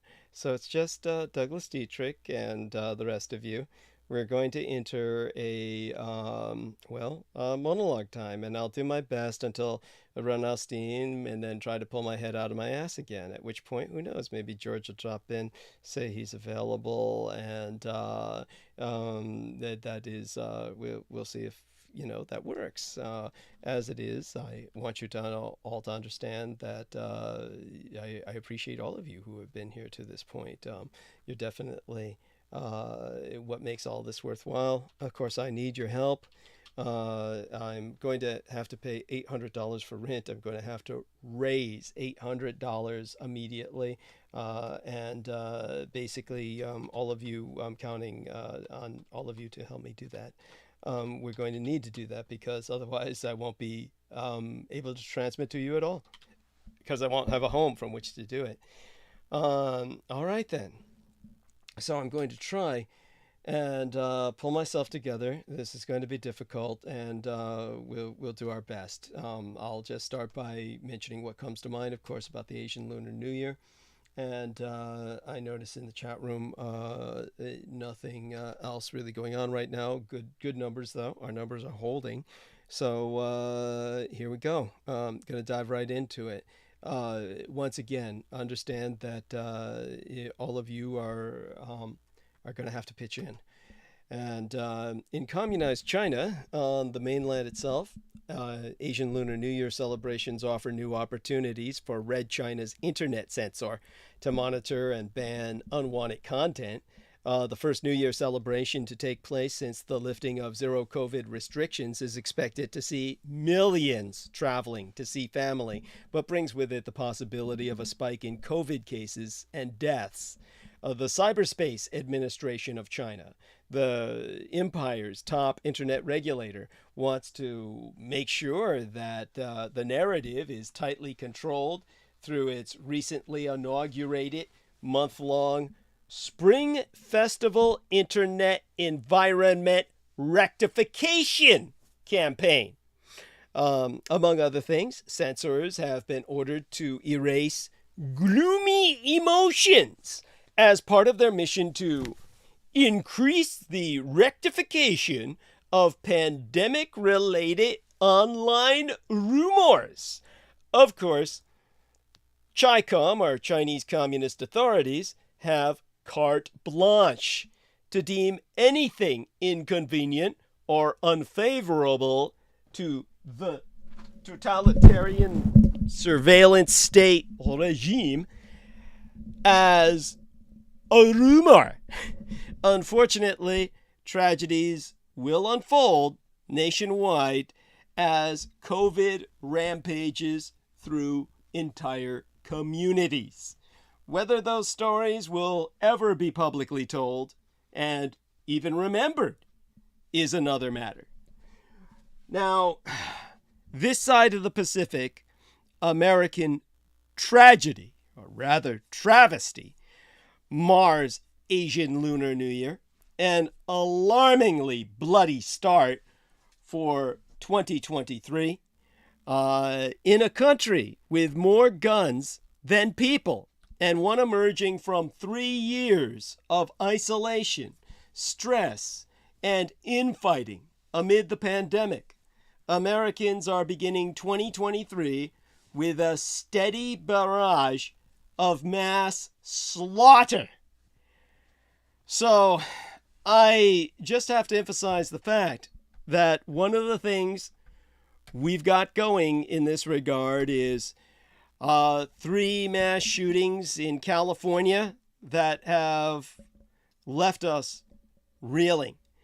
Honestly, it's something that I'll have to really take some time to dedicate to this, because there's no way to do it any real justice. It's simply too much happening at once. Basically, we're talking about no less than there was at least 7 killed in the latest, the 3rd mass shooting in 3 days. We're averaging 1 mass shooting a day in California on a daily basis. That's how it's been hitting us. It's simply incredible in the most negative sense. It leaves me just again speechless. So it's going to take me a while to try and organize my my own emotions over this. It's not even really possible to cover this without resorting to expletives, but I'm going to do my best, simply because that would be disrespectful to the people who have suffered. Basically, at least 7 people were killed Monday, opening the work week, in shootings at 12 locations in Half Moon Bay, California. These shootings came as just 2 days after at least 11 people were killed in a mass shooting at a dance studio in Monterey Park, California. Police confirm a 67-year-old suspect is in custody after opening fire Monday at a mushroom farm in Half Moon Bay, and again near a trucking facility about 12 miles from the farm. As investigators work to determine a motive, the community remains in shock and disbelief. Dave Pine, president of the San Mateo County Board of Supervisors, has said, "We have not even had time to grieve for those lost in the terrible shooting in Monterey Park. Gun violence must stop." Also on Monday, opening this work week, 1 person was killed and 7 others were injured in a shooting in Oakland, California, the 3rd mass shooting in my Golden State within 72 hours, 3 days. Now, understand that this is like killings taking place, mass shootings taking place on Christmas Eve. This is Asian Ramadan. This is our most important holiday of the year. And as I said, it lasts for a good 14 nights, more really. And so our all goes into these celebrations. And yet 11 people were killed as they welcomed the Lunar New Year at a dance hall popular with older Asian Americans. A teen mother and her baby were shot in the head in an attack that killed 5 generations. A 6-year-old shooting his 1st grade teacher in the classroom has also been reported in the news. And there's an entire story behind that I can't even begin to do justice. The list goes on. The carnage over 8 days in California, where the dance hall victims Saturday night were among 12 people killed in 3 recent attacks, brought painful reminders to families of yesteryear's school shooting in Uvalde, Texas. On Tuesday, but yesterday, or the day before by now, several Uvalde families and parents traveled more than 3 hours to their state's capital to renew calls for tighter gun laws, even if they have little chance of winning over the Republican-controlled legislature. Now, on that note, I'm trying to check into live stream. I do ask everyone if they have anything to say, please do so. You're all welcome to interact. It helps me to maintain a sense of continuity. Our lovely Brooke said the Uber driver of me, hi, I am, could monologue for a few hours for you. That man had it difficult. Laugh out loud. And she left a nice red heart. Bless her. Now, in 2022, the United States marked its first deadly gun rampage of the year on January 23rd. That's a year ago, before Monday. But that same year, or rather by that same date this year, I mean to say, 6 mass killings have claimed 39 lives. That's according to a database of mass killings maintained by the Associated Press, USA Today, and Northeastern University that I'm sourcing. Now, Veronica Mata, whose 10-year-old daughter Tess was among the 19 children and 12 teachers slain in Uvalde, said, "People are dying every day. This shouldn't be happening. If it takes us coming every week, then we are going to do it until we see something change." Now, Americans have come to endure mass shootings in churches and grocery stores, at concerts and office parks, and inside the homes of friends and neighbors. The violence is blamed on hatred toward other communities, grievances within a group, secrets within families, and bitterness among colleagues. But it often ends when a man with a grudge grabs a gun. Sometimes it's not even clear whether a grudge is part of that equation. Adding to the national grief after 3 people were shot dead at a Circle K convenience store in Washington State early Tuesday, the Yakima police chief, Matt Murray, said there was no apparent conflict between the parties. The male just walked in and started shooting. Gun sales in these United States hit historic highs as the coronavirus pandemic took hold. The economy stalled, and people took to the streets to protest police brutality and racial injustice. Nearly 23 million firearms were sold in 2020, the year before last, according to all industry analysts.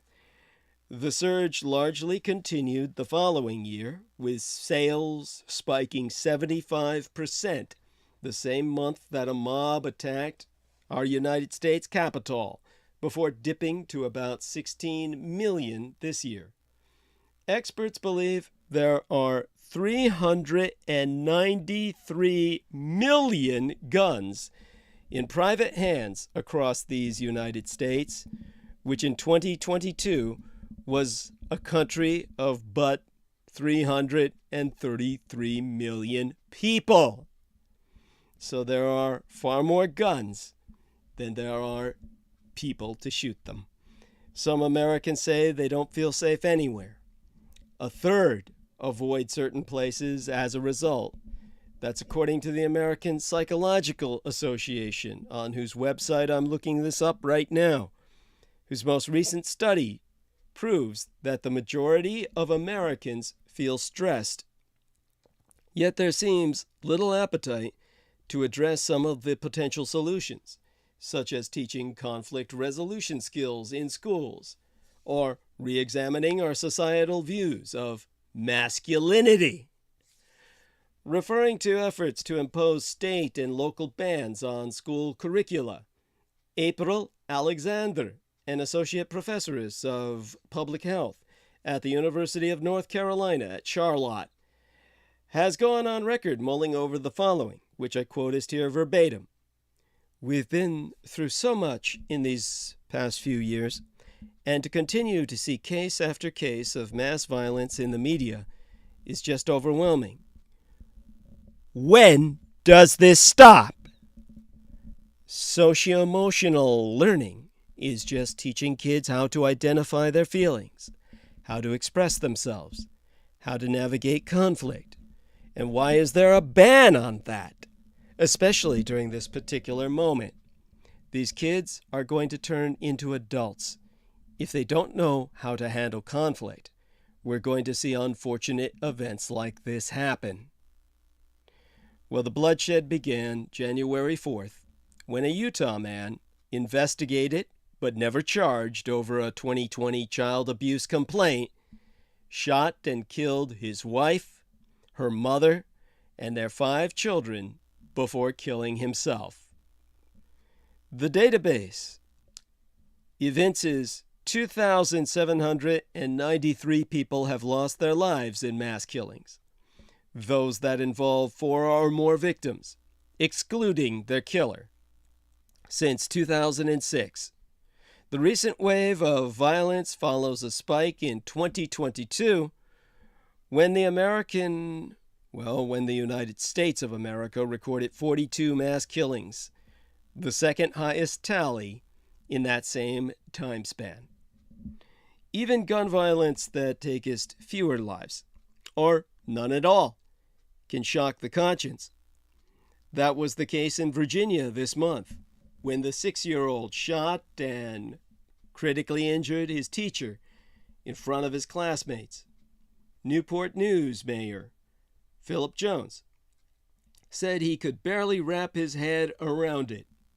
And 2 teenage students were killed Monday in a school shooting in Iowa. But this brings us to the toll of my golden state of California's spate of shootings.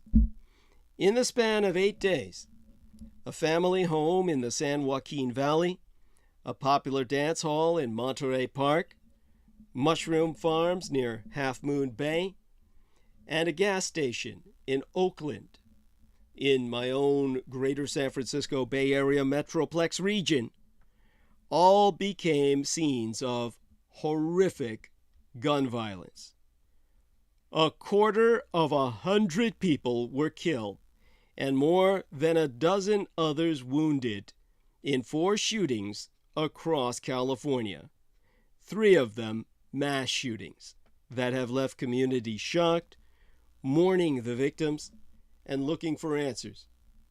Last Monday, January 16th, in the rural community of ̶àoshén, police said 2 shooters entered a family's home, hunting down and killing 6 people. A 7th person survived the attack. Among the dead were an infant boy, his teen mother, and the girl's grandmother.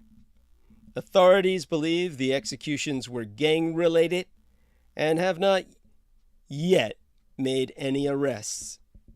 The victims were identified as Rosa Perez, 72, Eladio Perez Jr., 52, Marcos Perez, 19, Alisa Perez, 16, Nicolas, 10 months old, Jennifer Anaya, age 50.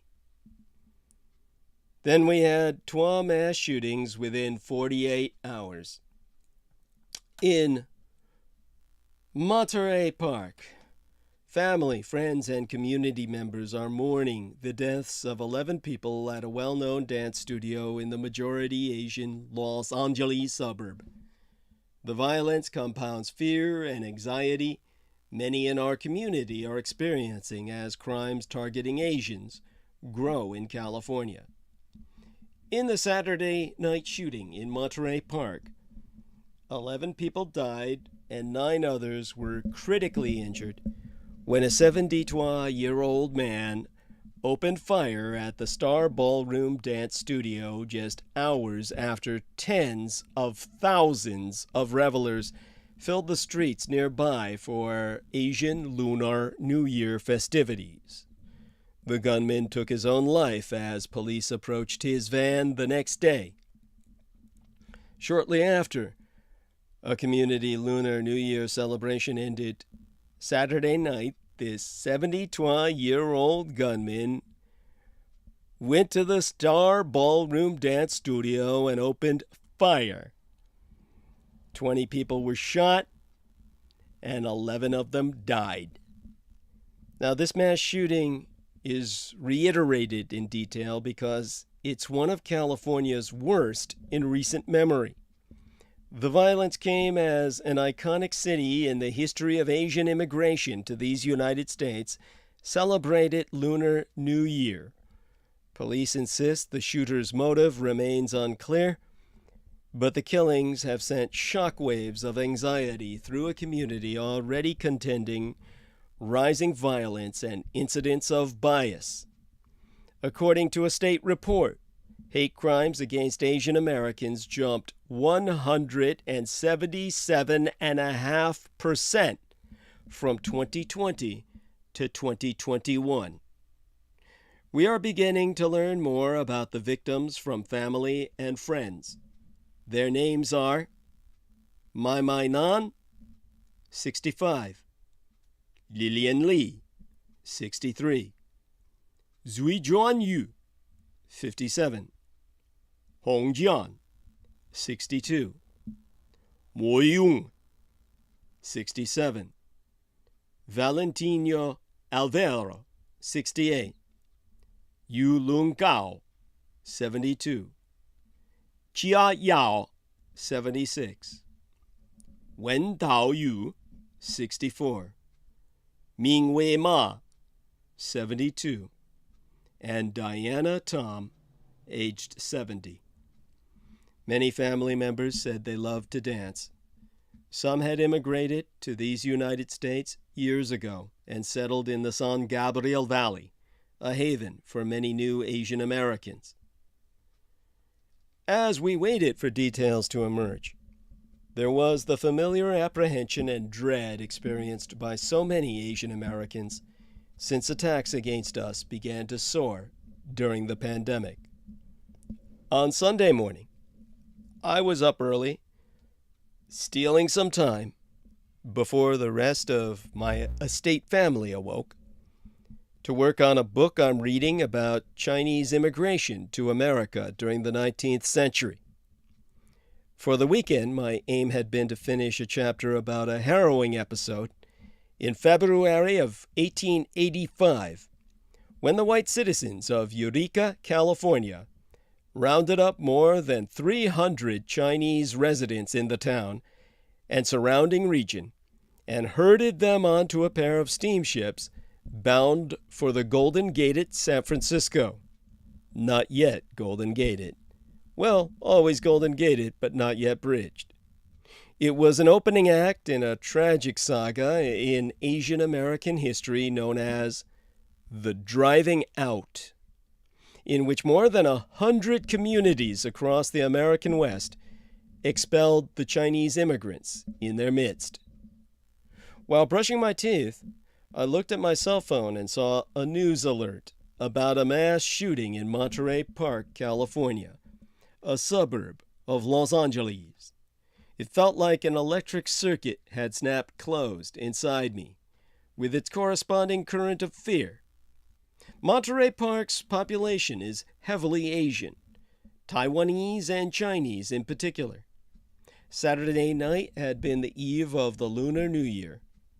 During the late 90s, when I was a young man, my Tong brothers regularly took me to Monterey Park to shop at the Asian grocery stores.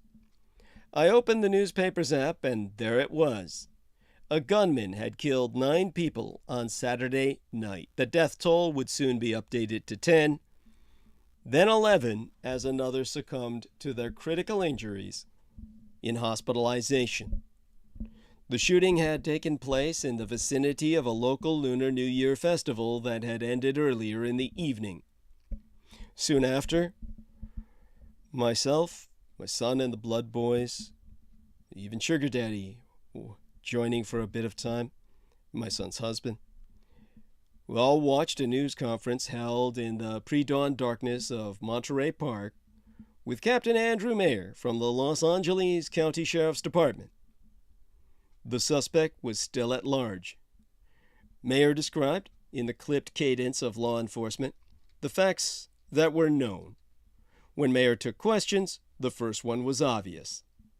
To quote his T, "As far as motive, it's too early in the investigation to know what the motive is. When officers arrived on scene, they observed numerous individuals, patrons of the location, pouring out of the location, screaming, The officers made entry to the location and located additional victims. The Monterey Park Fire Department responded to the scene and treated the injured and pronounced 10 of the victims deceased at the scene. Yet it wasn't too early for that familiar feeling of apprehension and dread shared by so many Asian Americans since anti-Asian hate crimes began spiking during the pandemic. Just last week, my gang brother Beaver's niece and her family had been at the Barclays Center in Brooklyn for a middle school basketball game when the girls behind them began getting rowdy. They had just played against her older daughter's team and gotten off the court. The boys were playing. The game was close. One of them burst out, "If we lose, I'm going to smack one of those Chinese girls." Beaver's niece turned around to speak to her. She was a child, so she was restrained, meaning Beaver's niece restrained herself, because she hoped that this was a teachable moment. When the child's mother came over, she told the girl's mother what had happened. Her daughter loudly denied it. Of course, the parent sided with her child and began to raise her voice. So, Beaver's niece's own husband tugged at her to walk away. Afterward, they discussed what had occurred with another Asian family that had been seated nearby. They all talked about the palpitating fear they had felt, each and every one of them. On Sunday morning, as I waited for more details of the shooting to emerge, inevitably, strands of history began converging in my mind. I thought about a massacre that had taken place about 150 years earlier in Los Angeles, just a few miles west of the site of the Monterey Park shooting. On the evening of October 24th, 1871, an angry mob, bearing knives, pistols, and clubs, surrounded the city's Chinese quarter and began dragging out terrified residents. By the end of the rampage, 18 Chinese men had been killed, 15 of them hanged, according to most accounts, in one of the worst mass lynchings in American history. In Monterey Park, at about 8:30 in the morning, the authorities held another news conference. They revealed that the suspect was an Asian male. So that, it seemed, to the ordinary public, was that. Apparently just another mass shooting in America, the latest evidence that our empire is overrun by guns. But I see these men as MK Ultra, brainwashed to deflect blame from the true culprits that pull their strings. And I thought about the emotions that I just experienced, even as I drew those conclusions. Had I been paranoid?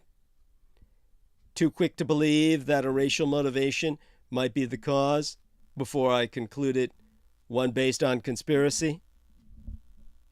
All I had to do was return to the history in front of me to know better. Because the Monterey Park shooting still feels like an attack on Asian America, raising yet again the specter of anti-Asian violence vis-a-vis the Monterey Park shooting. You see, for thousands of fellow Asian Americans, Monterey Park is our home, even if we don't live there. For immigrants and their children, the location of Saturday's tragedy that killed 11 people was personal and familiar, a dance hall during a festive Lunar New Year celebrations. And more so, it was Monterey Park, a town whose Asian strip malls, stores, and houses of worship reflect the everyday lives of our ancestors who chose to put down roots in the United States Similar to how Grant Avenue and Mott Street served as lifelines for the Chinese in San Francisco and New York, respectively, during the early 20th century. So have Garvey Avenue and Atlantic Boulevard in Monterey Park been lifelines for this community for decades. These are not just neighborhoods. To many, these are sacred sites of cultural preservation and celebration. Monterey Park represents Asian America today, how far we've come, and how we've built community despite encountering barrier after barrier. This is part of why Saturday hits so hard. How did Monterey Park become an Asian American hub? From the mid-1800s till the 1960s, that infamous decade into which I myself was delivered into this sorry world, foreign and U.S.-born Asians were often forced to live in less desirable neighborhoods. Low wages and bigotry relegated Asians to places including those areas that became Chinatown. At the same time, these ethnic enclaves protected these residents from critics and racial agitators who questioned their presence in America. When immigration restrictions relaxed following the 1965 Hurt-Celler Act, Celler spelled almost like the one that you keep your horrors in, C-E-L-L-E-R, newer waves of Asian settlers acquired incomes that afforded entry into more fashionable parts of the city or in the suburbs. Money, along with increased tolerance of Asian Americans, allowed settlement away from historic Chinatown, Filipino Town, and Japantown.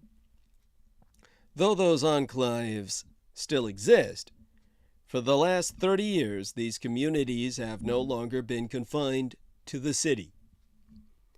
Monterey Park reflects this expansion. During the 1950s and 1960s, that decade in which I first laid my eyes upon this miserable world, a small stream of Japanese Americans settled in the community, a rarity during an era of restrictive housing covenants. People of Chinese descent soon followed, thanks to Frederick Shea, or rather, Chūnjié, H-S-I-E-H, to disambiguate from the S-H-I-E-H, Shea. Chūnjié, a Chinese investor, purchased property in Monterey Park in the 1970s. He declared it the future Chinese Beverly Hills, garnering attention from would-be immigrants from Hong Kong and Taiwan. Then, in the 1980s, some in the area chastised Asian immigrants for not assimilating. Asians quickly found out that their presence was not welcomed by many, as they faced battles over allowing Chinese business signage and efforts to make English the official language of places such as Monterey Park. After a period of growing pains, the temperature cooled down. Many residents, unhappy with the demographic changes, left the suburb.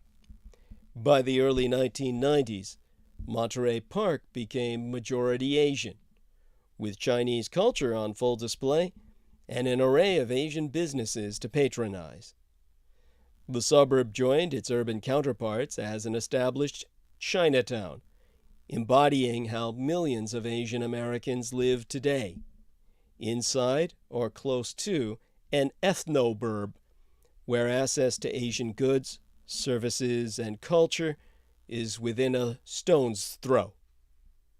Saturday's mass shooting in Monterey Park rattled Asian America. It triggered feelings the community has been grappling with for the last 3 years, or arguably the last 2 centuries. Was the shooting an act of anti-Asian bigotry? Why did it happen here? These are natural reactions, given the long list of violent crimes committed toward Asian Americans, oftentimes in unexpected places. The 2021 Atlanta spa shootings, the killing of Vichka Ratanapakdee in San Francisco the same year, the bus stabbing of an 18-year-old Asian woman in Bloomington, Indianapolis this month, just to name a few. To be sure, violence, whether or not it is driven by prejudice, happens everywhere in these United States. But given the political climate since 2020, it is hard for Asian Americans to not automatically think that hate is the force behind any attack in our communities. While the motives of the Star Ballroom Dance Studio perpetrator are still being investigated, what is clear is that Asian Americans remain a population forced to live on high alert, even in places we've understood to be safe and comfortable. Now this includes Monterey Park. Then Monday evening, opening the work week, before people across our Golden State could even begin to process that horror, news broke of another mass shooting in California, this one in the beach community Half Moon Bay, south of San Francisco. 7 farm workers were shot and killed near San Francisco in the picturesque coastal community of Half Moon Bay. A gunman opened fire at 3 agricultural businesses, Mountain Mushroom Farm along State Route 92, then the nearby Concord Farms. 7 people were killed and another person was wounded. A 66-year-old co-worker is in custody. On Monday, in the wake of the Mushroom Farm shootings, San Mateo County Board of Supervisors President Dave Pine said, "In the end, there are simply too many guns in this country, and there has to be a change. This is not an acceptable way for a modern society to live and conduct its affairs. Our hearts are broken." The San Mateo County Coroner's Office said 3 victims had been identified early Tuesday, but officials declined to release their names as they worked to locate their families. The suspected shooter, identified by officials as a 66-year-old man, was arrested after he was spotted parked outside a sheriff's station. Authorities said they found a semi-automatic handgun in his car, which they believe he used in the killings. The gunman is a resident of Half Moon Bay and worked at the farm where the first shooting happened. He had a history of violent threats. This is according to court documents obtained by the Bay Area News Group, which I have since reviewed. Investigators referred to the shootings as possible workplace violence, noting that some of the victims were Chinese farm workers. San Mateo County Supervisor David Canepa said, "This is tragic on multiple levels. It's horrific that it's a Lunar New Year and you have people massacred, both in Monterey Park and in the Half Moon Bay area.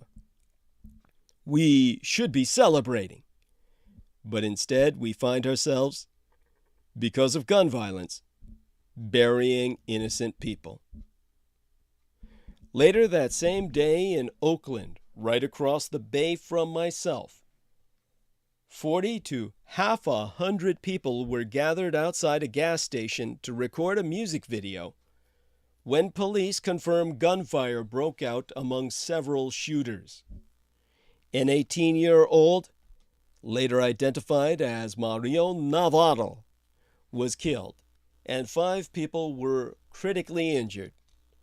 3 other individuals were injured in car crashes as they fled the scene, or at least the area. They could be entirely innocent, and simply decided to put as much space as possible between themselves and the battle space. There's a familiar cadence to the aftermath of all mass shootings. We seek out the horrific details. We remember the victims. We are shown a grieving community. In this case, we showed our own. We profile the shooter. Our leaders visit the scene. In this case, Kamala Harris, the vice presidentress. The gun debate flares up, and the news cycle moves on until the next mass shooting. To quote us Gavin Newsom from Twitter at Gavin Newsom, as stated the 24th of January this year. At the hospital meeting with victims of a mass shooting, when I get pulled away to be briefed about another shooting, this time in Half Moon Bay. Tragedy upon tragedy. After learning about yet another senseless tragedy, I find myself confronting a range of emotions. Anger, anxiety, numbness, a sort of hopeless immobility. Maybe you've felt that way too. While it in no way compares to the trauma the victims and their loved ones are going through right now, news coverage of mass shootings can create what experts call secondary and collective trauma. For some, the violence is linked to an alienating period in American history that has isolated people from each other and chipped away at the ability to cope with life's travails. The Right Reverend Jonathan Lee Walton, president of Princeton Theological Seminary, has noted the decline in religious and civic participation, himself so saying that, in his own words, the pandemic has amplified and accelerated so many dangerous trends. We are experiencing a social recession that's literally bankrupting our souls. We are normalizing diseases of despair, like loneliness, addiction, and gun violence. Social media, Zoom, church, or he calls it Zoom Church, the Church of Zoom, remote work, and virtual reality may be convenient, but they are morally anemic substitutes for human connection. As defined by the Congressional Research Service, mass shootings are defined as a shooting with 4 or more people killed, not including the shooter, in a public location with firearms. With a mass shooting in the news, there be ways to improve your own safety and your mindset, because a mass shooting can create terror and worry no matter where it happens. But that can feel more pronounced when it happens close to home, as it did for us all Saturday, when that gunman opened fire in a dance studio in Monterey Park, killing at least 10 people and critically injuring 10 others. Experts in self-defense stress that being prepared and conscious of your surroundings is key if you find yourself caught in a violent incident. According to FBI data, between 2000 and 2018, 884 people died in 277 American active shooter incidents, defined as an individual actively engaged in killing or attempting to kill people in a confined and populated area.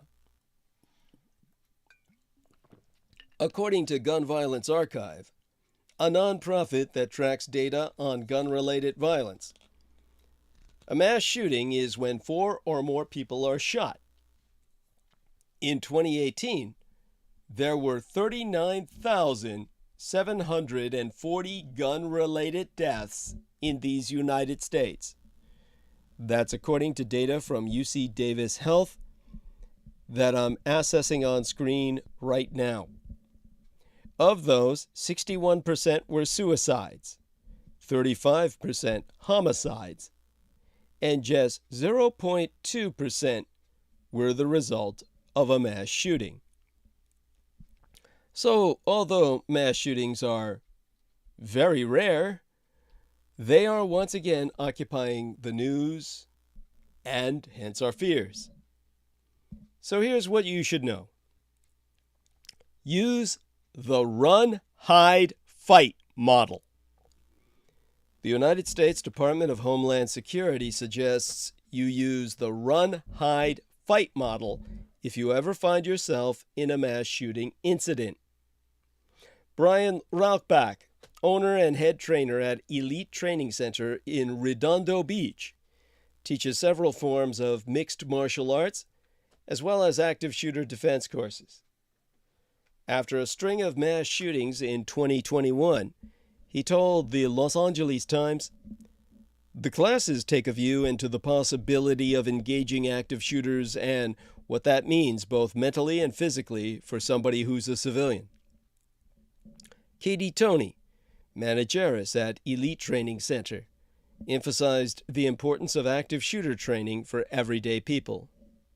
In 2021, Toney said, "Basic citizens are the first line of defense, so they kind of have to have some general idea what to do before law enforcement arrives."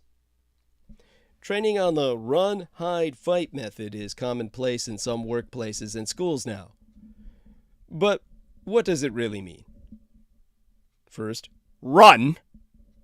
In any public space, people should be aware of their surroundings and the baseline of behavior. That means seeing how people around them walk, talk, and act.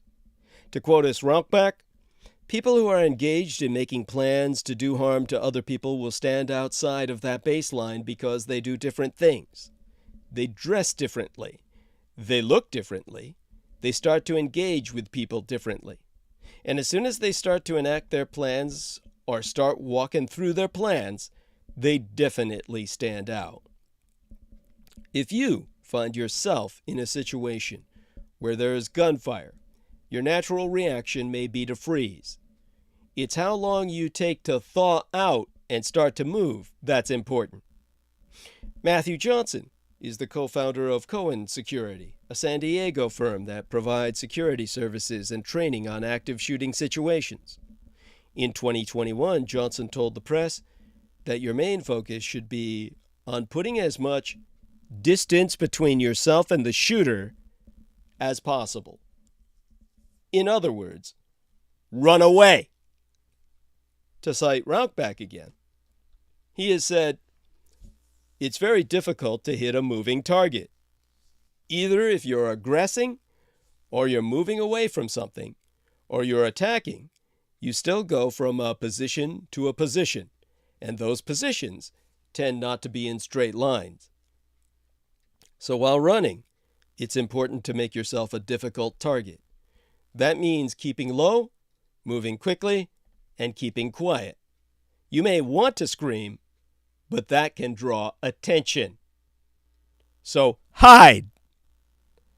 If you can't get away, the next step would be to put as many obstacles or barriers in between yourself and the shooter. There be two options for hiding: concealment and cover. Doors, shelves, and desks are forms of concealment. They'll hide you from a shooter's line of sight, but they won't stop a bullet. Things like brick walls, concrete pillars, and solid steel provide the cover needed to stop bullets, but structures like that aren't always readily available.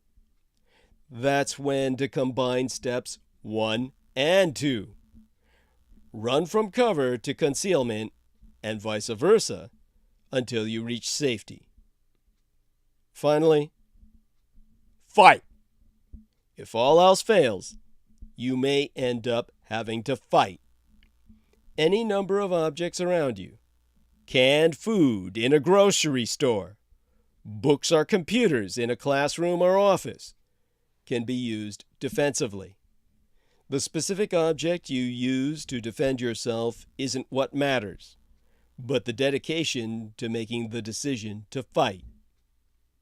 To quote us, the aforecited Johnson, we're talking about literally fighting for your life right here. So anything can become a defensible weapon. Doesn't matter if it's a book, a chair. When people think fight and a weapon, it doesn't necessarily have to be a knife or a firearm. It can just be something, anything, that you can turn into a weapon and can be used to help defend your life. Once you've decided to fight, it's much more effective to coordinate an attack with other people. The main goal of an attack should be to disarm and destroy the target. If the shooter has a handgun, focus on attacking the limb that's in control of the firearm. In the case of long guns, such as an AR-15, gain control of the firearm by redirecting the barrel first. Then take down the shooter. In terms of what else you should know, run, hide, fight is not an exact science. To quote S. Johnson, it's always up to the individual judgment at the scene at the time. In reality, there isn't time in some of the rare mass shooting incidents to recognize what's happening in the first, as in the case of the 6-minute Aurora, Colorado movie theater shooting in 2012. Still, education, preparation, and training play a part in improving your safety, as well as your frame of mind. The aforecited Rauchbach is quoted as concluding, in his own words, "The most important aspect of all of this is mindset. People focus on the physicality side of it a lot, but the mindset side is truly everything. You're not going to engage correctly if you don't have the proper mindset."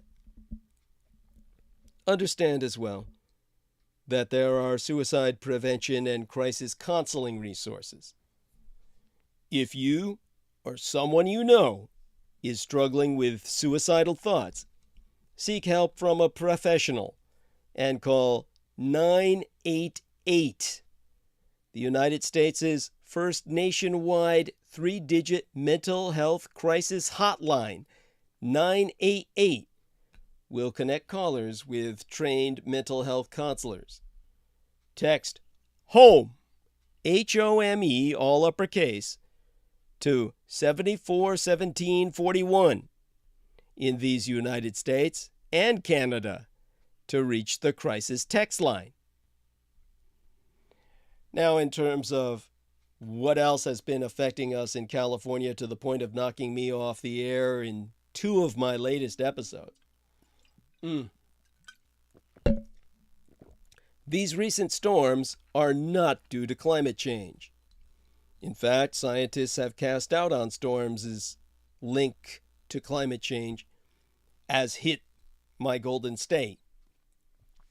As California emerges from a fortuit 14 nights or a 12-week bout of deadly atmospheric rivers, a number of climate researchers say the recent storms appear to be typical of the intense periodic rains our Golden State has experienced throughout its history, and not the result of global warming. Although scientists are still studying the size and severity of storms that killed 19 people and caused up to $1 billion United States dollars in damage, initial assessments suggest the destruction had more to do with California's historic drought-to-deluge cycles, rugged topography, and our aging flood infrastructure than it did with climate-altering greenhouse gas. In terms of your way to deal with this when driving, as of course all of us must learn to do, except for me, of course, I don't drive based on the fact that I promised the judge who awarded me my Social Security disability insurance that I would not, due to my complex post-traumatic stress disorder, making me a risk for violence, far more deadly in a car, because cars kill more people than guns ever will, I was allowed to keep my firearms if I promised not to drive. But nevertheless, I remember my training from when I applied to the California Highway Patrol. Number 1, don't enter flooded streets. As little as 6 inches of water can cause cars to stall or they'll knock an adult right off their feet. 12 feet of water can sweep a car off the road, including a sports utility vehicle or even a pickup truck. Any amount of water means you won't be able to see what condition the road is in. Heed all road closure notifications and instructions from emergency responders. In emergency management, there's a shorthand saying they use to help people remember the dangers of driving onto flooded streets. And according to Brian Lasota, a coordinator for the Los Angeles County Emergency Management Department, it's turn around, don't drown. Second, turn on your headlights. If your windshield wipers are on, your headlights should be too. It's the law. Third, drive slowly. Speed limits are not speed minimums. Leave extra time to get to your destination and use extra caution. Don't tailgate, even if everyone is going slowly. It takes longer to stop on wet roads. And finally, check your tires. Make sure they're properly inflated and not too bald to risk wet streets. Now, there's one simple tip for faster, safer winter driving, and it works pretty much everywhere else as well. Now, are you ready for the one genius California Highway Patrol tip that will make you a better winter driver? Here's what I learned in training. Look where you want to go. Yes, that's it. It's so simple and so effective that every pro driver does it. But it's so counterintuitive, or at the least unintuitive, that you have to practice to get it right. That's because our very reasonable instinct is to instead focus on where we don't want to go.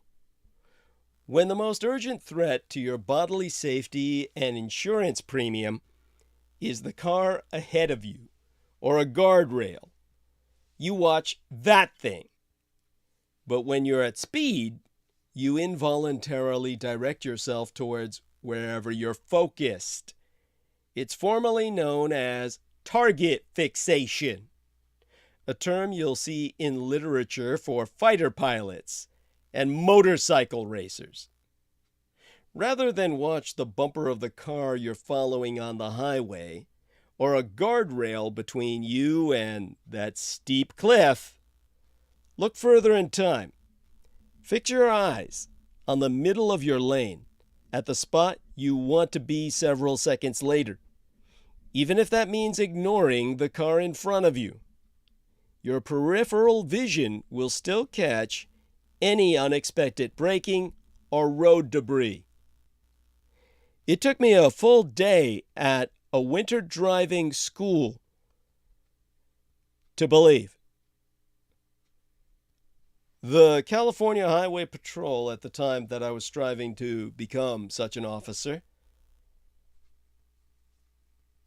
proved to myself that on a track made of snow and ice, whereon I drove a modern Lexus LX, if I remember correctly, into a turn with too much speed, and I deliberately lost traction under instruction.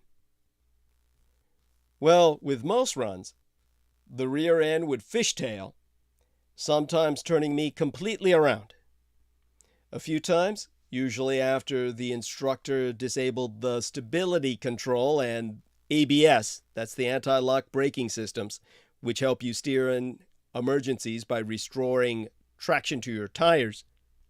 I'd end up sliding almost perpendicular to the direction I was pointing.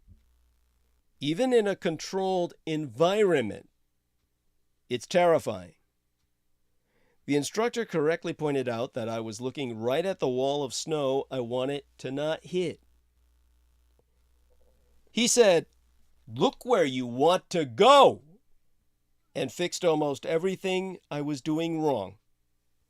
By focusing through the turn, my hands and feet would somehow help the car find traction and get me out the other side without losing much speed.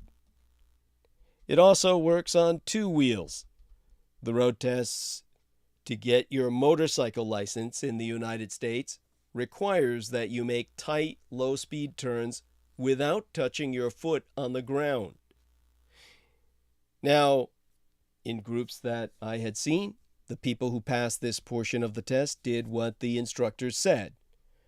Point your chin in the desired direction and look a couple of seconds into the future. The students who watched their front wheel and tried to avoid the closest cone never passed. And believe me, when I've spoken of this to anyone involved in any sport, I haven't found any activity where this doesn't help. Surfing, cycling, skiing. Joggers have even used it to beat old lap times in their circuit. Try it the next time you're out on the road. Now, in terms of less immediate impact to our lives, taking a look at how we're holding up in terms of numbers and people in the chat, thanking all who stay with us, and of course, asking for more to participate. I can tell you that inflation cooled in December to 6.5%, but the Fed's likely to keep interest rates high.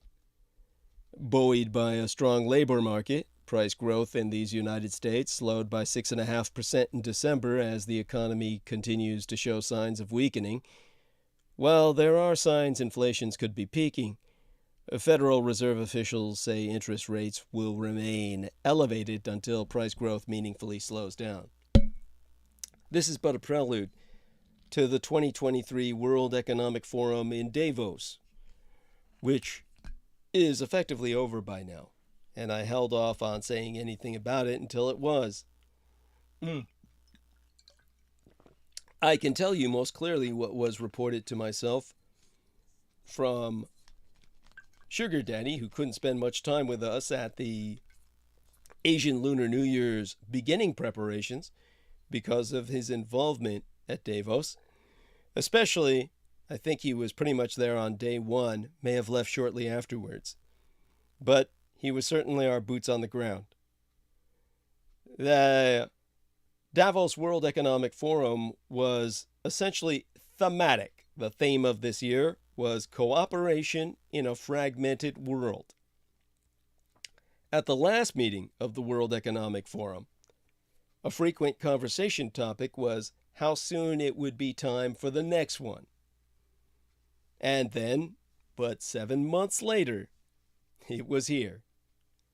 Now, wise to the fact that business and political leaders have a multitude of emergencies competing for their attention, the WEF, the World Economic Forum, put a telling subhead on its official Cooperation in a Fragmented World theme, addressing pressing crises, tackling future challenges.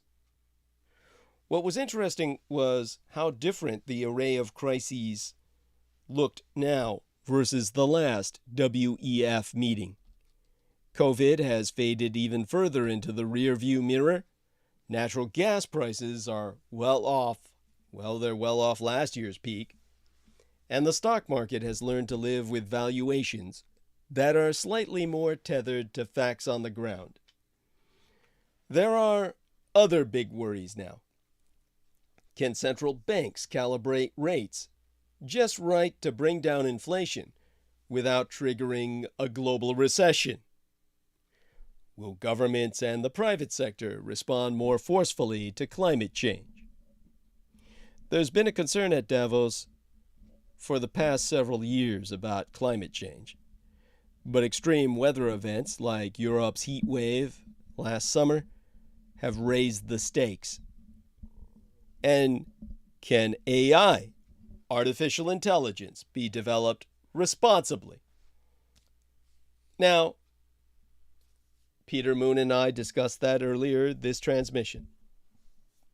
Those are all topics that I followed as closely as possible from last week in Davos. Of course, one big consternation was whither the weather. Part of the feeling of how much the world has changed between the last WEF and this latest one had to do with the skies above Davos itself. A wave of Omicron variant COVID in the winter of 2021 through 2022 pushed last year's Jamboree to May. With the WEF or WEFing in springtime, well, that's unprecedented. Delegates could then wear their finest patent leather shoes without worrying about ruining them in the snow or slipping on ice. No heavy coats were in sight, but this time, well, they had to bundle up. Now, contrary to the predictions they heard in Europe in Maytime, there have been, well, warmer winter than usual, much to Vladimir Putin's dismay, and Davos's famed ski slopes, haunted by CEOs pre and post WEF, were sere and brown in early January. It did finally snow the week before, and again on the Ides of January, the 15th, the afternoon before the WEF commenced, raising hopes for an Apris WEF ski. But that week thereafter turned frigid, with sub-zero temperatures and sidewalks glazed with ice. People put away their brogues. They needed their most robust boots. Now, there was a case of here, not here, or there, not there. There were at least 634 CEOs in Davos this year, or nearly 1 in 4 attendees. The big names included Wael Sawan of Shell, Andy Jassy of Amazon, Jane Fraser of Citigroup, Stephanie Bancel of Moderna. The other attendees included a handful of household names and some members of royalty. The British actor Idris Elba and his wife Sabrina Daure Elba, who is a United Nations Goodwill Ambassadoress. Jared Kushner, Donald Trump's son-in-law and founder of the private equity firm Affinity Partners. And Will.I.M, the member of the Black Eyed Peas and CEO of the I.Am/Angel Foundation. And no, I am not myself the drummer for the goddamn Black Eyed Peas. People have actually asked me that. And there was Mazima, that's the actual queen of the Netherlands, as well as Mathilde, the queen of the Belgians, and Albert II of Monaco, the Prince of Monaco, of course. Who was not there was Elon Musk, whose recent words about the WEF didn't indulge the conspiracy theories preferred by some of his followers, but were also not very kind, saying how boring it all was. Now, that brings us to tech, which has helped to make remote work a norm, and now tech cities are suffering. Now, Elon Musk, the new owner of Twitter, currently headquartered in San Francisco, thinks the situation will get even worse. It all started with a message from the investor David Sachs, saying he had a very attractive offer to rent offices in the city. On January 8th, Sachs, who is also Musk's friend, posted, "Just got offered office space in San Francisco," and in parentheses, he put, all in the uppercase, Soma, S-O-M-A, that's South of Market, for the same price as 2009. Yikes. And that's when Musk commented, "It'll go lower." Now, Musk hasn't said if Twitter will leave San Francisco yet, but given that tweet and other remarks he's already made about the city, it won't be surprising to see the platform leave California in the coming months. In addition, Twitter's landlord, Columbia REIT, 650 California, limited liabilities company, said in late December it notified the platform that the company will default on its rent. The New York Times reported on December 13th that Twitter hadn't paid rent for several weeks for any of its global or San Francisco offices. Now, all of that brings me to my own contrapuntal to Elon Musk, because we are talking about, the man who lost more wealth than any other man in history. This is a guy who basically made an art of getting poor. This is no one whose advice you should be following. Now, I'm no financial expert, but I know that Elon Musk now holds the world record for the greatest loss of wealth in human history. I mean, you really have to work at that shit. This guy is no one's advice to take. So San Francisco has comeback hopes. And I'm not just talking about the 49ers winning the recent game. One big thing. San Francisco has seen a spike in incoming workers. San Francisco is beginning to attract more workers after the pandemic-era exodus. But the city's chief economist warns that an economic slowdown this year could affect our city's overall recovery, which has already struggled due to high office vacancies. Now, the reason why it matters? The rise in office vacancies means there are fewer people spending money downtown. And San Francisco's chief economist, Ted Egan, told the press that has significant implications for property and business tax revenues, as well as transit operations. You see, San Francisco is projecting a $728.3 million United States dollar budget deficit from July through June of 2025, due largely to those declining revenues amid the pandemic. However, recent data showing a spike of workers moving into the greater San Francisco Bay Area Metroplex region is offering a spark of hope. In terms of what's happening, the greater San Francisco Bay Area Metroplex region saw the second largest gain in worker population of any area in these United States. Citing data from a LinkedIn workforce report this month, that's what Recode reported last week. For every 100,000 people on LinkedIn, 83 moved to San Francisco in the last 12 months. Thank you, LinkedIn. That data is limited in that it includes only people who update their LinkedIn profiles. But it's promising news for our Golden Gate at San Francisco, which had the steepest population drop of any large city in these United States between July of 2020 and July of 2021, according to census data.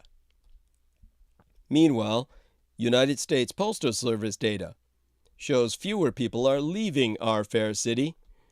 Well, I'm accessing this through Recode, which is using the USPS data. Yes, but San Francisco's office vacancy rate hit a record high of 27.3% in December. That's according to the real estate company CBRE. And San Francisco's downtown has had the slowest pandemic-related recovery of the 62 largest cities across these United States and Canada, according to an analysis from the School of Cities at the University of Toronto. Visits to downtown San Francisco are down 31% from fall of 2019, based on mobile phone data obtained by the School of Cities in Canada.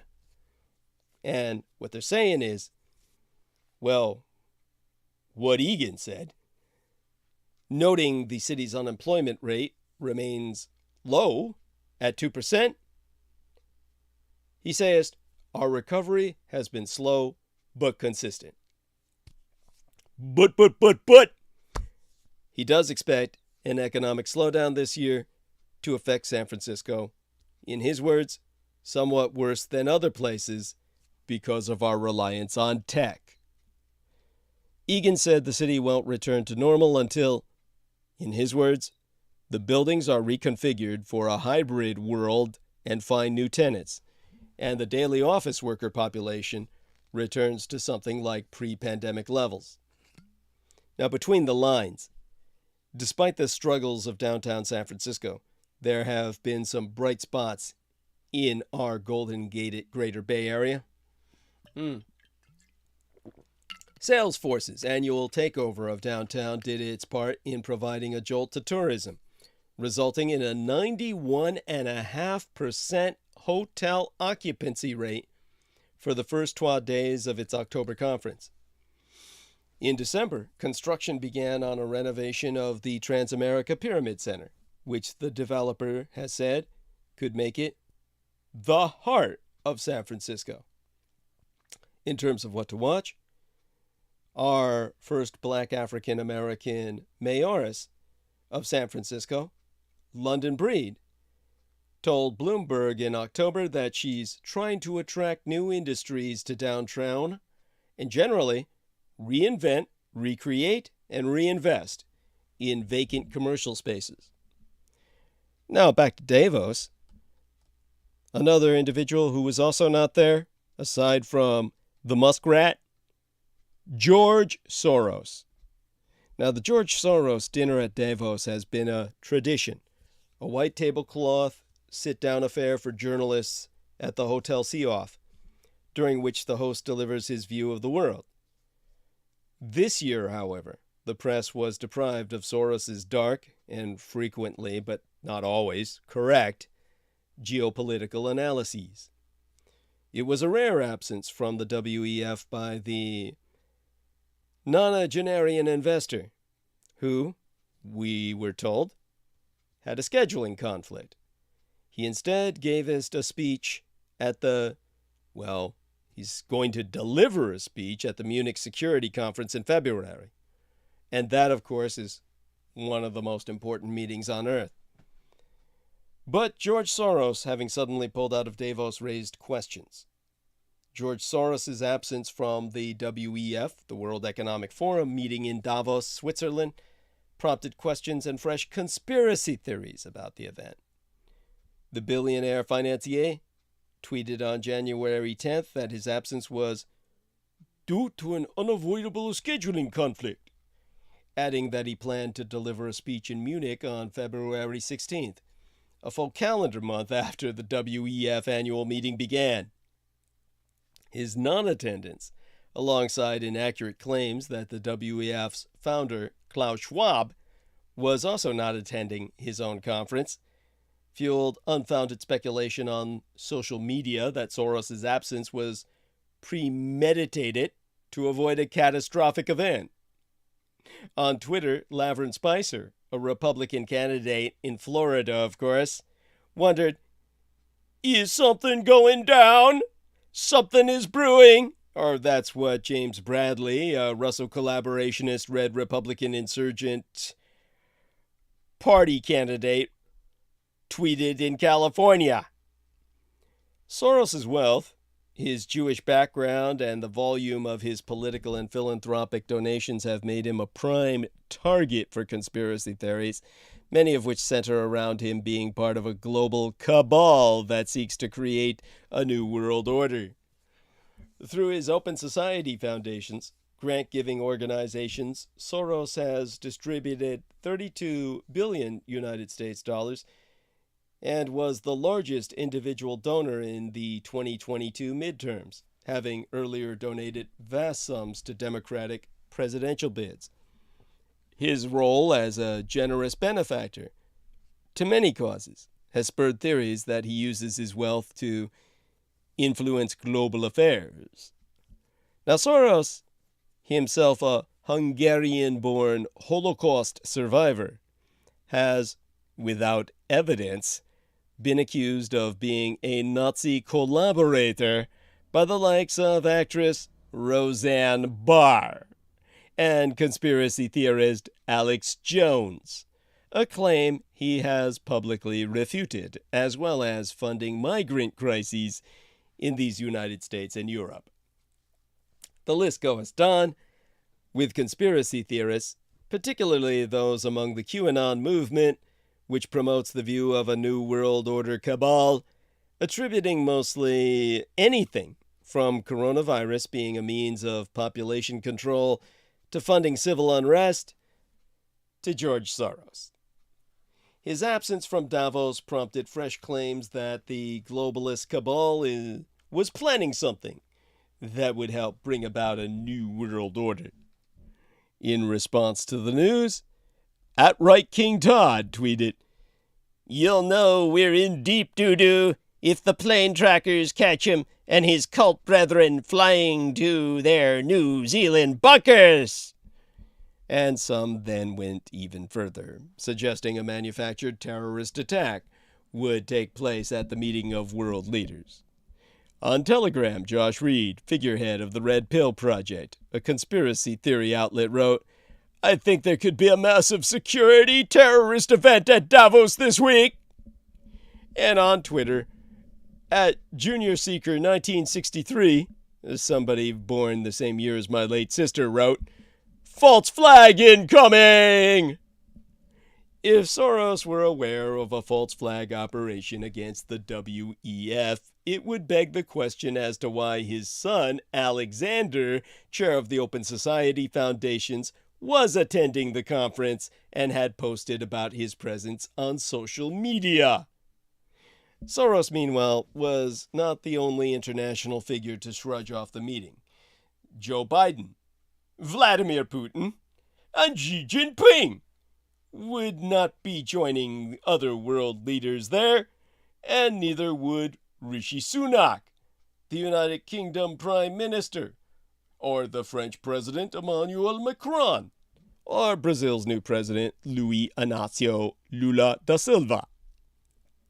The dwindling popularity of that conference, with the backdrop of a war in Ukraine and a heavily sanctioned Russia, suggests that its vision for a globalized society may be waning in the current geopolitical climate. The decline may also be a matter of relevance. The 84-years-old Schwab has been the WEF's leader since he founded the organization in 1971 and is reportedly reluctant to discuss his successor.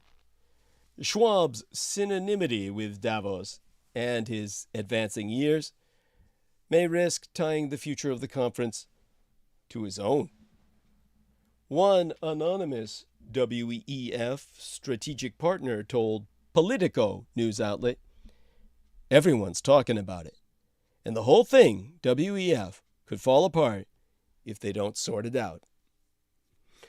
In context of the Soros absence, a host of interconnected mega threats is imperiling our future. While some of these have been long in the making, others are new. Consider 2023 our year of forget living dangerously. We're sleepwalking on Mega Threat Mountain. Whatever one's favored terminology for describing the current moment, There is widespread agreement that we are facing unprecedented, unusual, and unexpected levels of uncertainty, auguring a future of crises, instability, and conflict. But whether we will actually do anything about it remains to be seen. The Davos crowd itself has yet to awaken to the confluence of cataclysmic risks the world is facing. New geopolitical threats are increasing the risk of both cold and hot wars and further balkanizing the global economy, rendering our current age of mega threats parallel to the tragic 30-year period between 1914 and 1945. The original 30 Years' War of Europe gave that continent such a hosing that there are still places recovering therefrom. 1914, the first opening shots of World War I, through 1945, the close of major operations of prosecution of proactive hostilities, that was the next 30 years' war of Europe. And we're still in the midst of that. The stubbornly low inflation of the pre-pandemic period has given way to today's excessively high inflation, secular stagnation, perpetually low growth owing to weak aggregate demand, has evolved into stagflation, as negative aggregate supply shocks have combined with the effects of loose monetary and fiscal policies. Where once interest rates were too low, or even negative, they have now been rising fast, driving up borrowing costs and creating the risk of cascading debt crises. The age of hyperglobalization, free trade, offshoring, and just-in-time supply chains has yielded to a new era of deglobalization, protectionism, reshoring or friendshoring, secure trade, and just-in-case supply chain redundancies. Moreover, new geopolitical threats are increasing the risk of both cold and hot wars and further balkanizing the global economy. The effects of climate change are becoming more severe and at a much faster pace than many had ever anticipated. Pandemics, too, are likely to become more frequent, virulent, and costly. Advances in artificial intelligence, machine learning, robotics, and automation are threatening to produce more inequality, permanent technological unemployment, and deadlier weapons with which to prosecute unconventional wars. All of these problems are fueling a backlash against democratic capitalism and empowering populist, authoritarian, and militaristic extremists from both the right and the left. What I have called mega threats, others have called a polycrisis, which the Financial Times recently named its buzzword of the year. For her part, Kristalina Georgieva, managing directress of the International Monetary Fund, speaks of a confluence of calamities. The world economy, so she warned us all last year, is facing perhaps its biggest tests since the Second World War. Similarly, former United States Secretary of the Treasury, Lawrence H. Summers, argues that we are facing the most acute economic and financial challenges since the 2008 financial crisis. And in its latest Global Risks report, released just before elites gathered in Davos this month to discuss cooperation in a fragmented world, the World Economic Forum warned of a unique, uncertain, and turbulent decade to come. Thus, whatever one's favored terminology, there is widespread agreement that we are facing unprecedented, unusual, and unexpected levels of uncertainty. In the near term, we can expect more instability, higher risks, more intense conflict, and more frequent environmental disasters. In his great interwar novel titled The Magic Mountain, Thomas Mann portrays the intellectual and cultural climate and the madness that led to World War I. Though Mann started his manuscript before the war, he didn't finish it until 1924, and that delay had a significant impact on the final product. His story unfolds in a sanatorium that was inspired by one he had visited in Davos, the same mountaintop site, the Schatzalp Hotel, where WEF-related galas are now held. This historical connection is all too fitting. Our current age of mega-threats resembles the tragic 30-year period between 1914 and 1945 far more closely than it does the 75 years of relative peace, progress, and prosperity following World War II. It is worth remembering that the first era of globalization was not sufficient to prevent the descent into World War in 1914. That tragedy was followed by a weaponized pandemic of the so-called Spanish flu, the American Army and Navy influenza, that killed 200 million people worldwide, shortening the lifespans of half of them by 10 to 15 years. So even though 100 million died directly, another 100 million died later.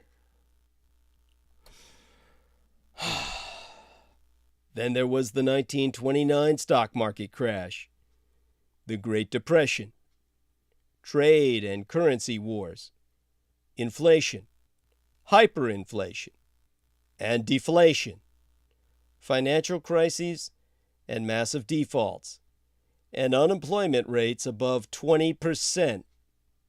It was these crisis conditions that underpinned the rise of mercantile imperialism in Britain, Roosevelt socialism in America, and Bolshevism in Mongolia and Spain, culminating in World War II and the Holocaust.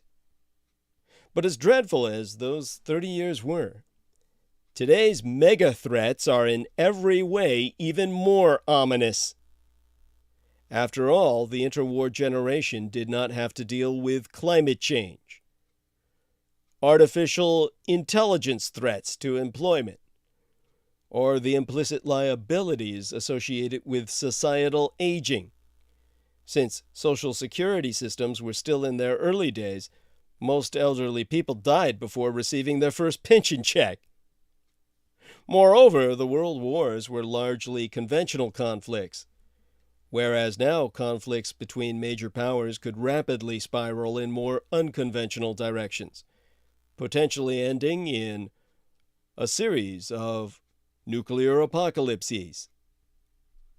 We are therefore facing not only the worst of the damnation decade of the 1970s, repeatedly negative aggregate supply shocks, but also the worst of the 2007 through 2008 period, dangerously high debt ratios, and the worst of the 1930s.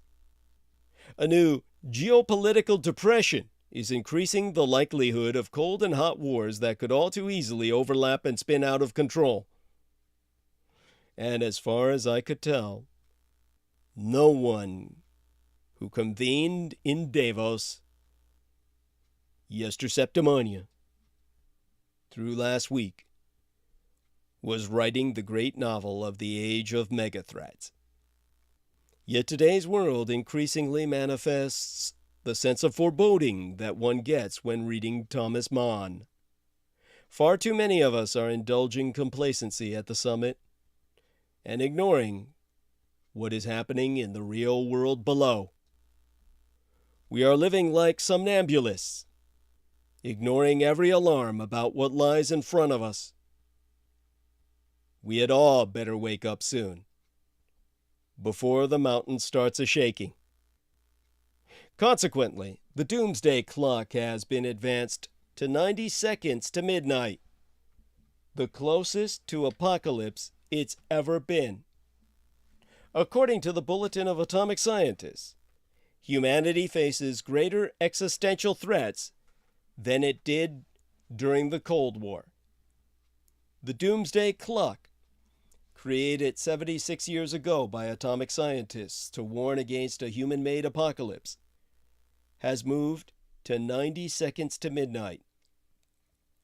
Russia's ongoing invasion of Ukraine, the climate crisis, and biological threats such as the unchecked spread of COVID-19 were the leading reasons given by the BAS, the BAS, the Bulletin of the Atomic Scientists, which itself is a non-profit organization of scientists and policy experts, for settling, or at least more purposefully, setting the hands of the clock closer to human extinction than they have ever been before, including at the height of the Cold War. For the past 3 years, the clock has been stuck at 100 seconds to midnight, hovering at what was until now the closest ever point to humanity's annihilation. Now, largely, but not exclusively, due to growing risks in the war in Ukraine, it has ticked one step ever closer.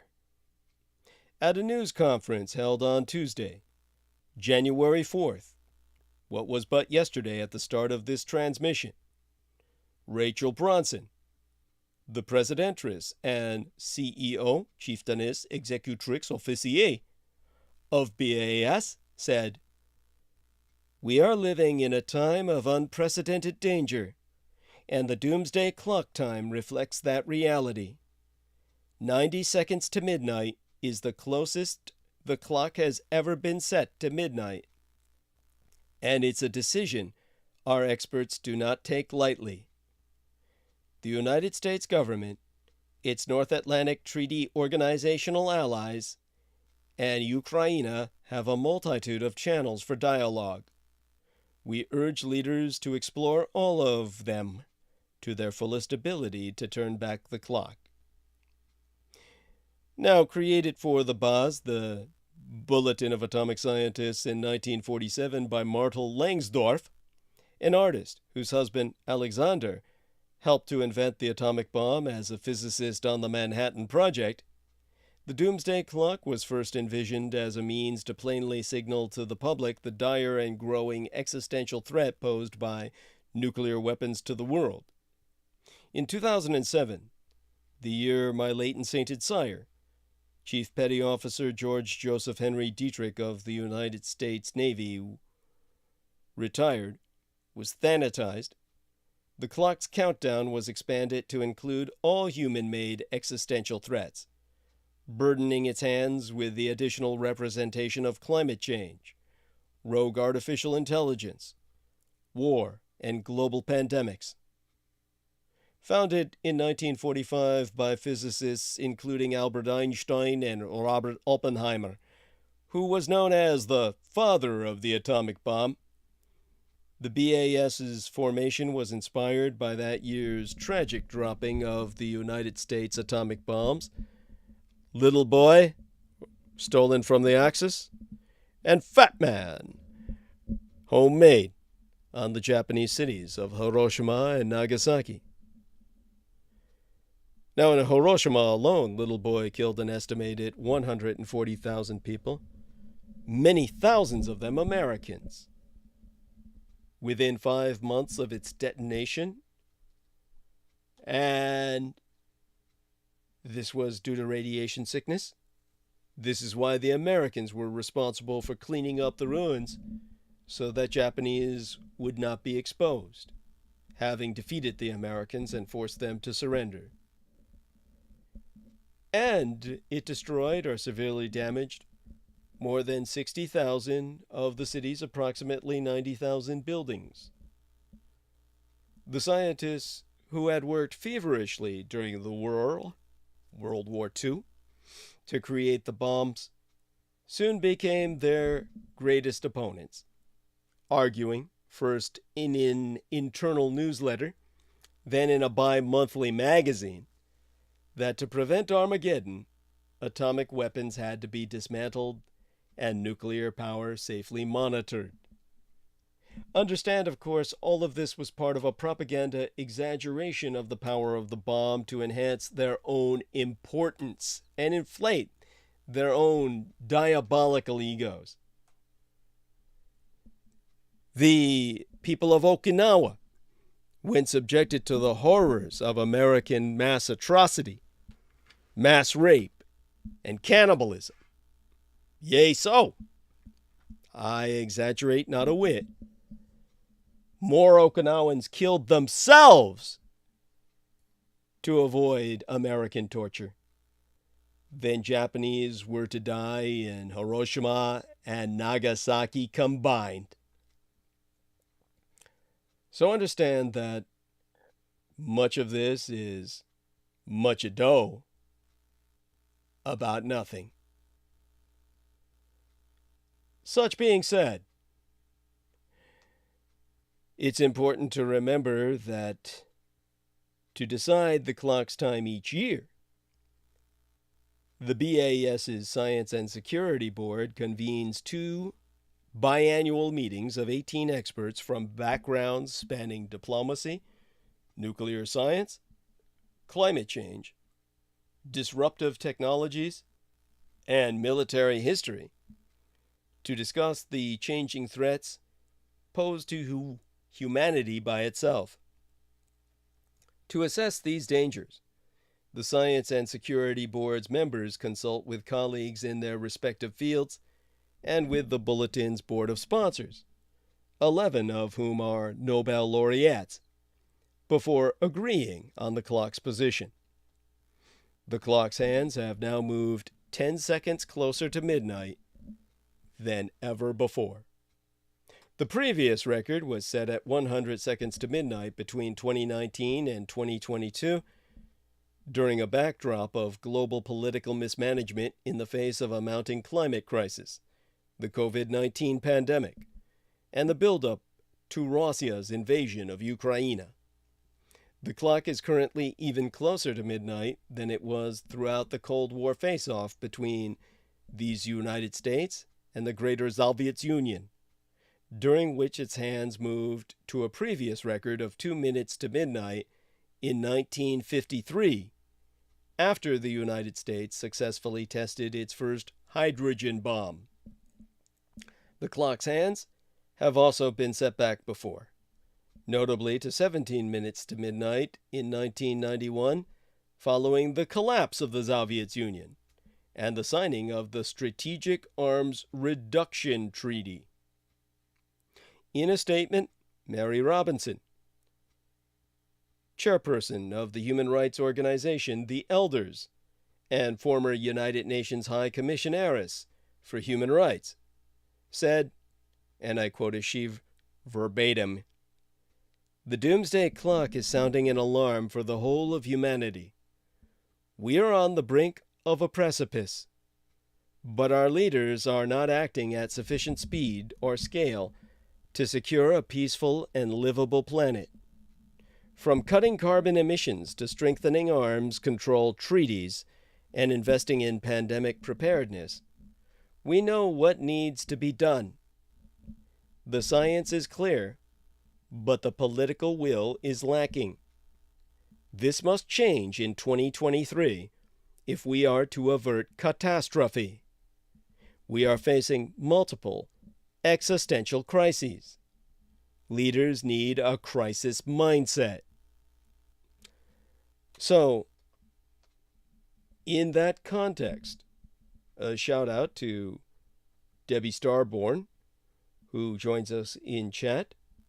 Amor Fade was here originally saying good night, Douglas and Team Dietrich, meaning basically good morning, giving us the loving peace fingers, the victory sign, which basically is kind of the archer's fingers in the gesture of defiance. Debbie Starborn gives a wave. Love out to you, dear girl. And my own wave back. Okay. With that in mind, we got good connection and plenty of time. What I'll try and address here in the context of what I've expressed is the myth of Planet B. We will never be able to live on another planet. It's my responsibility to articulate why. Rather, we shall, but not in the way that you think, or in a way that saves us now. Whatever the case, there's no Planet B. The scientific evidence is clear. The only celestial body that can support us is the one we evolved with. Let's go to the myth first. The fantasy, which borders not so much on delusional as it does psychotic, which goes something like this. At the start of the 22nd century, humanity left Earth for the stars. The enormous ecological and climatic devastation that had characterized the last 100 years had led to a world barren and inhospitable. We had used up Earth entirely. Rapid melting of ice caused the seas to rise, swallowing cities whole. Deforestation ravaged forests around the globe, causing widespread destruction and loss of life. All the while, we continued to burn the fossil fuels we knew to be poisoning us, and thus created a world no longer fit for our survival. And so we set our sights beyond Earth's horizons to a new world, a place to begin again, on a planet as yet untouched. But where are we going? What are our chances of finding the elusive Planet B, an Earth-like world ready and waiting to welcome and shelter humanity from the chaos we created on the planet that brought us into being? We built powerful astronomical telescopes to search the skies for planets resembling our own, and very quickly found hundreds of Earth twins orbiting distant stars. Our home was not so unique after all. The universe is full of Earths. Absolute bullshit. It most certainly is not. This futuristic, dreamlike scenario is being sold to us as a real scientific possibility, with multi-billionaires planning to move humanity to Mars in the near future. For decades, children have grown up with the daring movie adventures of intergalactic explorers and the untold habitable worlds they find. Many of the highest-grossing films are set on fictional planets, with paid advisors keeping the science realistic. At the same time, narratives of humans trying to survive on a post-apocalyptic Earth have also become mainstream. Given all our technological advances, it's tempting to believe we are approaching an age of interplanetary colonization. But can we really leave Earth and all our worries behind? I say thee nay. In a single word, no. All these stories are missing what makes a planet habitable to us! What Earth-like means in astronomy textbooks and what it means to someone considering their survival prospects on a distant world are two vastly different things. We don't just need a planet roughly the same size and temperature as Earth. We need a planet that spent billions of years evolving with us. We depend completely on the billions of other living organisms that make up Earth's biosphere. Without them, we cannot survive. Astronomical observations and Earth's geological record are clear. The only planet that can support us is the one we evolved with. There is no Plan B. There is no Planet B. Our future is here, and it doesn't have to mean we're doomed. Deep down, we know this from instinct. We are happiest when immersed in our natural environment. There be countless examples of the healing power of spending time in nature. Numerous articles speak of the benefits of forest bathing. Spending time in the woods has been scientifically proven to reduce stress, anxiety, and depression, and to improve sleep quality, thus nurturing both our physical and mental health. Our bodies instinctively know what we need: the thriving and unique biosphere that we have co-evolved with, that exists only here, on our home planet. There is no planet B! These days, everyone is throwing around this catchy slogan. Most of us have seen it inscribed on an activist's homemade placard, or even heard it from a world leader. In 2014, the United Nations' then Secretary General Ban Ki-moon said, "There is no plan B because we do not have a planet B." The French President, Emmanuel Macron, echoed him in 2018 in his historical address to the United States Congress. There's even a book named after it. The slogan gives strong impetus to address our planetary crises. However, no one before myself has ever actually explained why there is not another planet we could live on, even though the evidence from earth sciences and astronomy is crystal clear. Gathering this observation-based information is essential to counter an increasingly popular but flawed narrative that the only way to ensure our survival is to colonize other planets, giving us carte blanche or warrant to destroy this one by overuse, which is rationalized by its resources going towards going someplace else. The most common target of such speculative dreaming is our neighbor Mars. It is about half the size of Earth and receives about 40% of the heat that we get from the sun. From an astronomer's perspective, Mars is Earth's identical twin. And Mars has been in the news a lot lately, promoted as a possible outpost for humanity in the near future. While human-led missions to Mars seem likely in the coming decades, what are our prospects of a long-term habitation on Mars?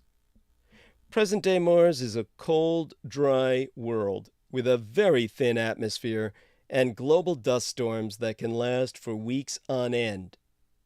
Its average surface pressure is less than 1% of Earth's. Surviving without a pressure suit in such an environment is simply impossible. The dusty air mostly consists of carbon dioxide, CO2, and the surface temperature ranges from a balmy 86 degrees Fahrenheit, that would be 30 degrees Celsius, in the summer, down to minus 140 degrees Celsius, which would be negative or minus 220 degrees Fahrenheit, in the winter. These extreme temperature changes are due to the thin atmosphere on Mars. Despite these clear challenges, proposals for terraforming Mars, rendering it Earth-like into a world suitable for long-term human habitation, abound. Mars is further from the sun than Earth, so it would require significantly more greenhouse gases to achieve a temperature similar to Earth's. Thickening the atmosphere by releasing CO2 in the Martian surface is the most popular solution to the thin atmosphere on Mars. However, every suggested method of releasing the carbon stored in Mars requires technology and resources far beyond what we are currently capable of.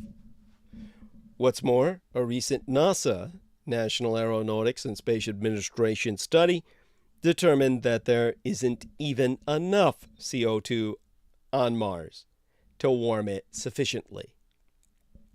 Even if we could find enough CO2 we would still be left with an atmosphere we couldn't breathe.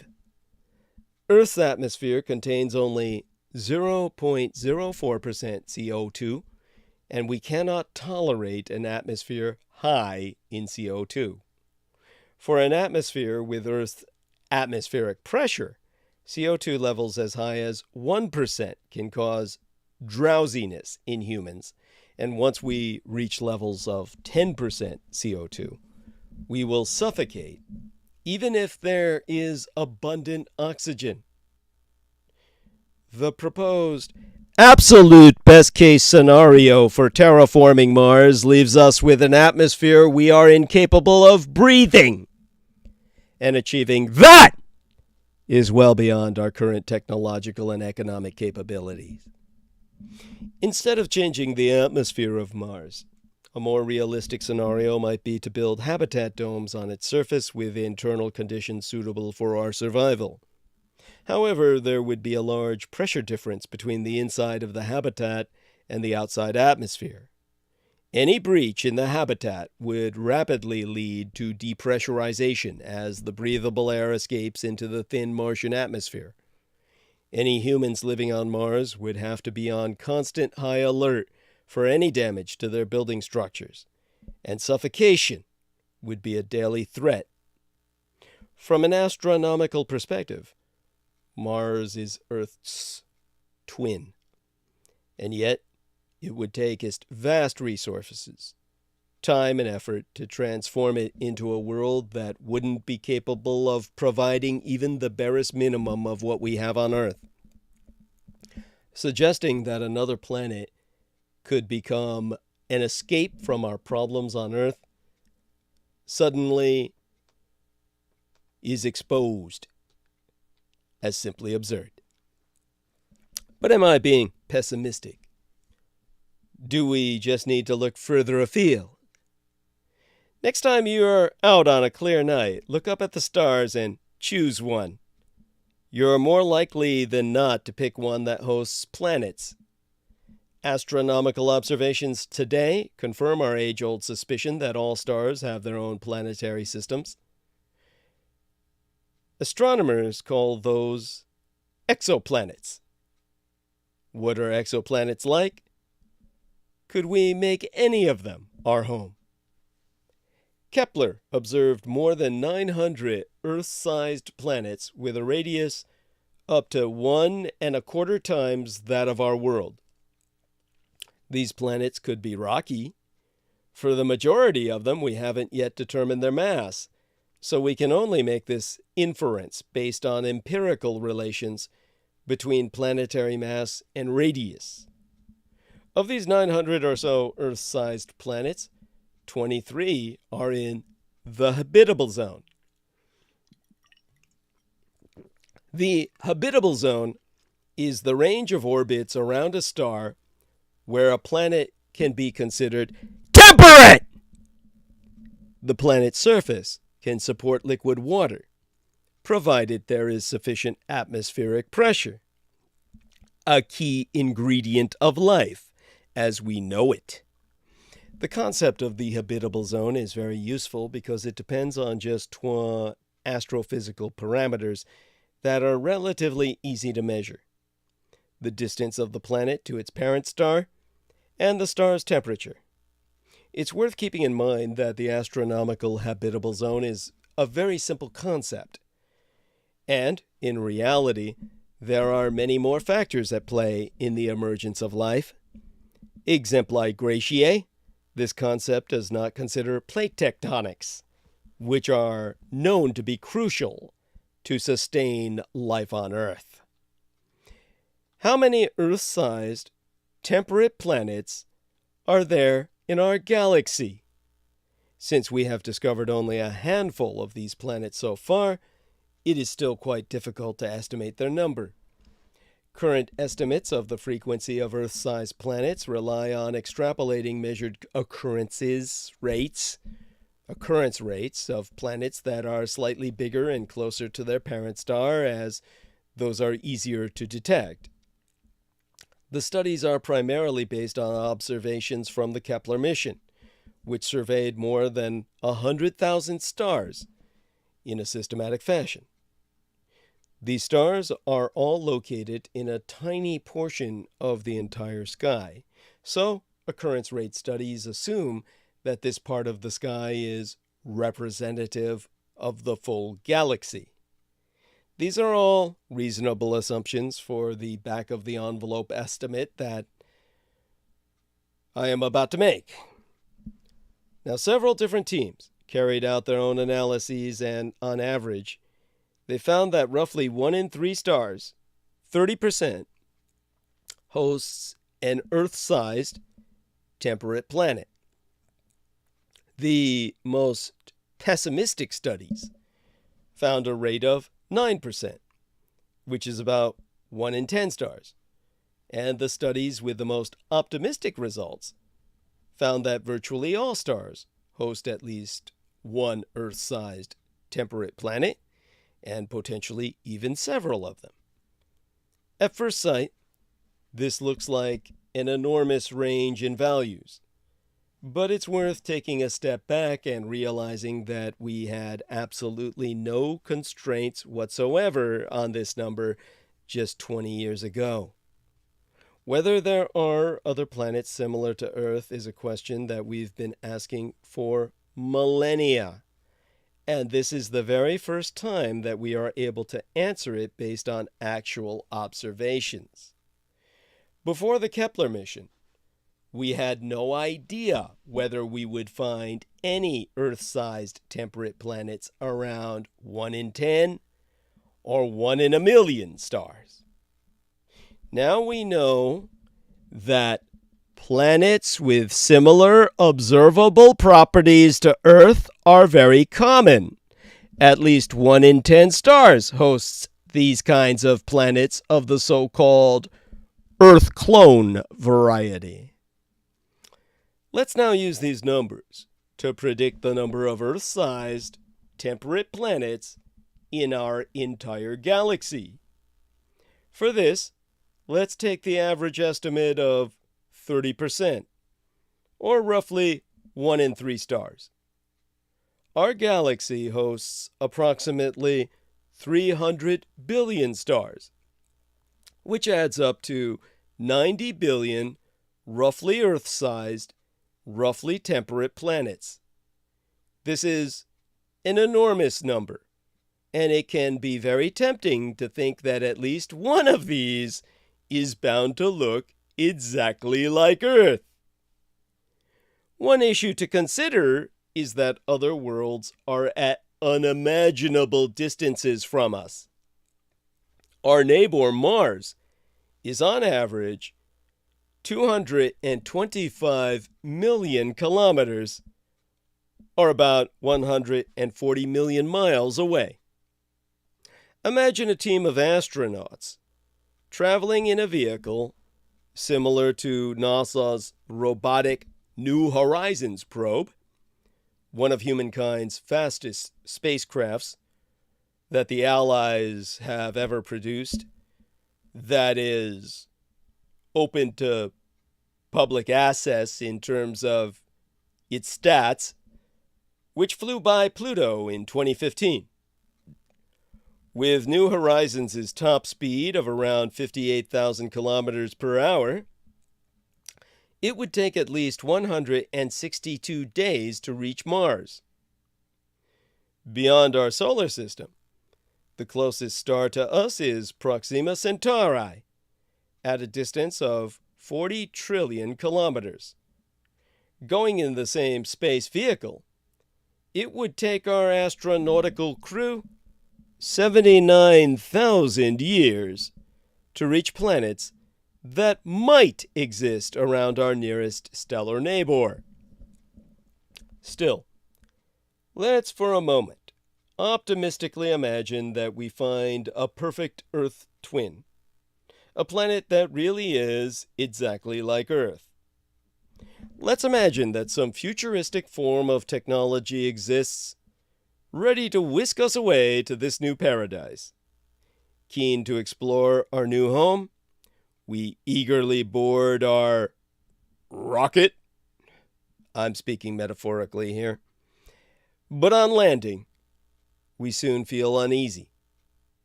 Where is the land? Why is the ocean green and not blue? Why is the sky orange and thick with haze? Why are our instruments detecting no oxygen in the atmosphere? Was this not supposed to be a perfect twin of our Earth, an Earth clone? As it turns out, we've landed on a perfect twin of the Archean Earth, the aeon during which life first emerged on our homeworld. This new planet is certainly habitable. Life forms are floating around the green, iron-rich oceans, breathing out methane that is giving the sky that unsettling, hazy orange color. This planet surely is habitable, just not to us! It has a thriving biosphere with plenty of life, but not life like ours. In fact, we would have been unable to survive on Earth for around 90% of its history. The oxygen-rich atmosphere that we depend upon is but a recent feature of our planet. The earliest part of our planet's history, known as the Hadean Aeon, begins with the formation of the Earth itself. Named after the Greek underworld, Hades, due to our planet's fiery beginnings, the early Hadean would have been a terrible place with molten lava oceans and an atmosphere of vaporized rock. Next came the Archean Aeon, beginning 4 billion years agone, when the first life on Earth flourished. But as I just presented to you, the Archean would be no home for a human being. The world where our earliest ancestors thrived would kill us in an instant. After the Archean camest the Proterozoic, or the Proterozoic, 2.5 billion years agone. In this aeon, there was land and a more familiar blue ocean and sky. What's more, oxygen finally began to accumulate in the atmosphere. But let's not get too excited. The level of oxygen was less than 10% of what we have today. The air would still have been impossible for us to breathe. This time also experienced global glaciation events known as snowball Earths, where ice covered our globe from poles to equator for millions of years at a time. Earth has spent more of its time fully frozen than the length of time that we humans have even existed. Earth's current aeon, the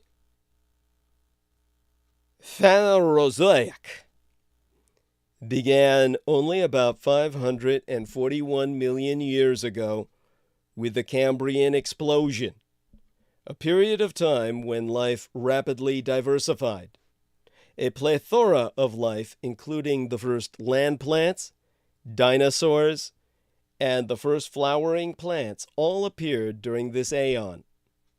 It is only within this aeon that our atmosphere became one that we can actually breathe.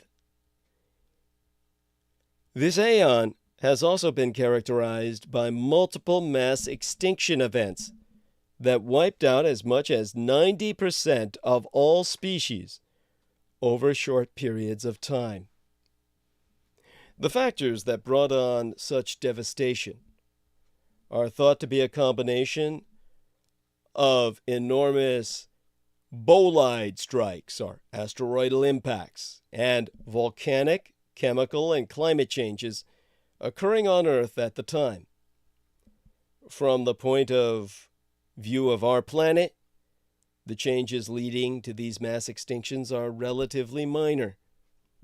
However, for life forms at the time, such changes shattered their world and very often led to their complete extinction.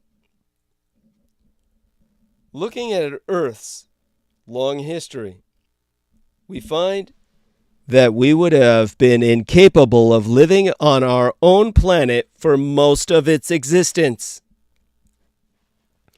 Anatomically modern humans emerged less than 400,000 years ago.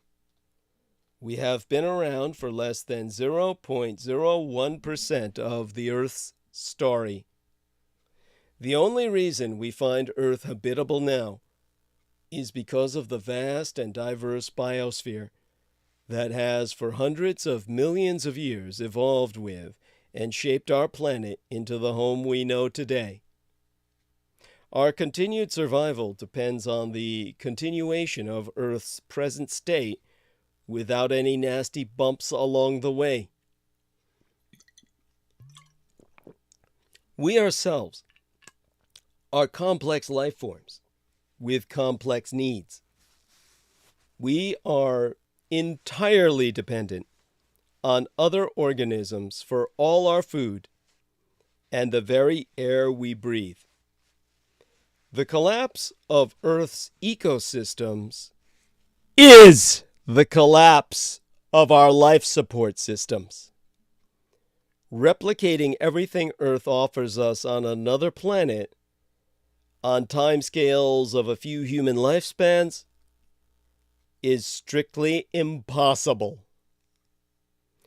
Some argue that we need to colonize other planets to ensure the future of the human race. In 5 billion years, our sun, a middle-aged star, will become a red giant, expanding in size, and possibly engulfing our Earth. In 1 billion years, the gradual warming of our sun is predicted to cause the Earth's oceans to boil away. While this certainly sounds worrying, 1 billion years is a long, long time. 1 billion years ago, Earth's landmasses formed the supercontinent Rodinia, and life on Earth consisted in single-celled and small multicellular organisms. No plants or animals yet existed. The oldest Homo sapiens remains date from 315,000 years ago. And until 12,000 years ago, all humans lived as hunter-gatherers. The Industrial Revolution happened less than 500,000 years ago.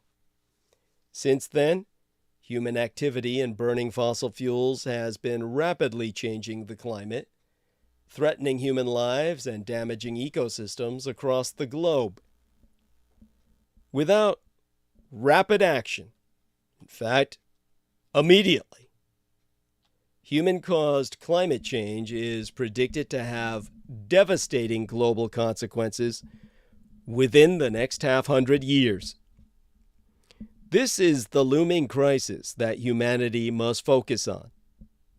If we cannot learn to work within the planetary system that we evolved with, how do we ever hope to replicate these deep processes on another planet?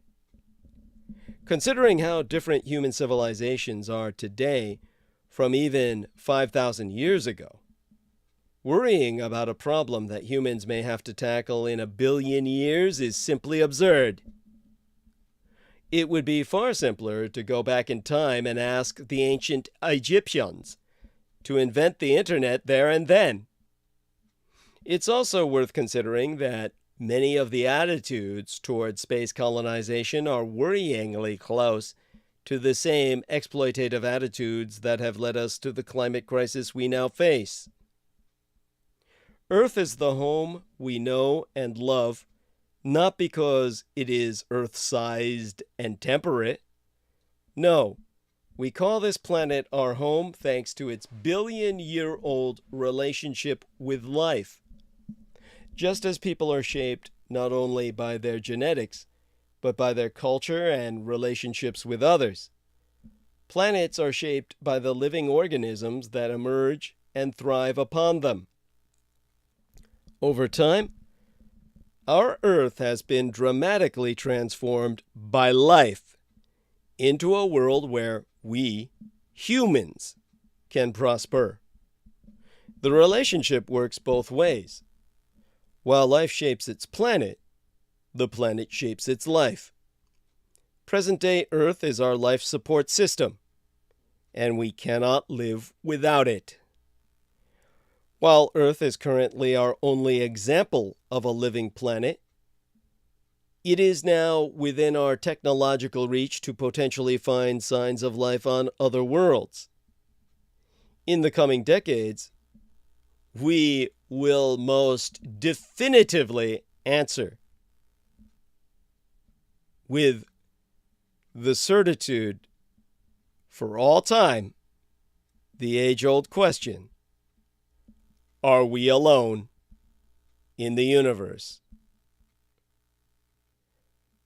Now, finding any evidence for alien life promises to shake the foundations of our understanding of our own place in the cosmos.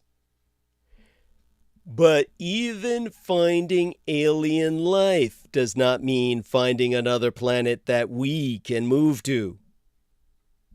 Just as life on Earth has evolved with our planet over billions of years, forming a deep, unique relationship that makes the world we see today, any alien life on a distant planet will have a similarly deep and unique bond with its own planet. We cannot expect to be able to crash the party and find any warm welcome. Living on a warming Earth presents many challenges. In fact, we're burning towards climatic catastrophe. Changing a planet in the most destructive sense has proven easy. But these challenges that confront us in a wrath we wrought upon ourselves still pale in comparison with the challenges of converting Mars or any other planet into a viable alternative. Scientists study Mars and other planets to better understand how Earth and life formed and evolved, and how they shape each other. We look to worlds beyond our horizons to better understand ourselves. In searching the universe, we are not looking for an escape to our problems. Earth is our unique and only home in the cosmos. There is no planet B. So, what camest of Davos 2023? Europe, NATO, building Ukrainian unity in the Russian no-go zone. As fears of a new Russian offensive from Belarus mount in Ukraine, Kiev's allies are seeking to forge greater unity and to ramp up support. At the Davos meeting of political and business leaders, where the Russians were conspicuous by their absence. The WEF, or World Economic Forum, which returned to its winter slot in the high-end Swiss ski resort this week last, was once the deal-making playground for Moscow's tycoons. But since Russia's invasion of Ukraine, glitzy parties and investment meetings with Russian politicians, executives, and academics are no more. By contrast, a heavy contingent of Ukraine's closest allies from the Baltics, Nordic countries, and Eastern Europe, along with the European Union and NATO leaders, were all attending ahead of a crunch meeting in Ramstein, Germany on Friday that saw further sophisticated weaponry pledged to Ukraine. Russia and Belarus, or White Russia, its forced satellite status state, began joint military exercises Monday before last, which in turn triggered fears in Kiev and the West that Moscow would abuse its ally to launch a new ground offensive in Ukraine. Lithuania's Foreign Minister, Gabrielius Landsbergis, said on Twitter, "On my way from Lithuania to at Davos, where I have been invited to speak, Lithuania is a very good friend of Ukraine, so you know what I will be saying. Hashtag arm Ukraine now." Of the G7 leaders, only the United German Chancellor, Olaf Scholz, whose country was even then under pressure to deliver state-of-the-art Leopard tanks to Ukraine, addressed attendees at the annual event. One European diplomat saying, "The absence of the big powers leaves the WEF as a platform for middle and smaller nations who want to speak up and be heard amid Russia's aggression." Russian dictator Vladimir Putin launched the invasion of Ukraine on February 24th, yesteryear, calling it a special military operation to denazify and demilitarize its neighbor. Ukraine, which dominated the WEF's last big meeting in May, sent another high-level delegation, focusing on putting in place the blocks for its future reconstruction. Its president, Volodymyr Zelensky, said late last year after talks with Larry Fink, chief executive of the world's largest investment fund, BlackRock, which I only learned about from Brooke Gibson, the world's largest investment fund, BlackRock. I think of that as the financial equivalent of the mercenary company Blackwater, which had to undergo multiple name changes to avoid lawsuits. Well, Larry Fink and Volodymyr Zelensky concluded that businesses were ready to invest in Ukraine's recovery, and thus it set out its stall at Davos. In December, Zelensky said, "The posture and prospects of Ukraine will be presented there." Ukraine House, on the town's main street, was showcasing an exhibition showing the destruction of the city of Kherson after it was recovered by Ukraine's forces from Russian occupation. Olena Zelenska, the Ukrainian president's wife, was due to deliver a special message to the WEF meeting on Tuesday of Septimania last week. For the WEF, a forum designed to encourage peace and economic integration, fulfilling that mandate and remaining impartial, well, that proves tricky. It had one panel session on mapping Russia's trajectories, which I could go in on at length, but none of its speakers were Russian. Well, you didn't really need them. Understand this much.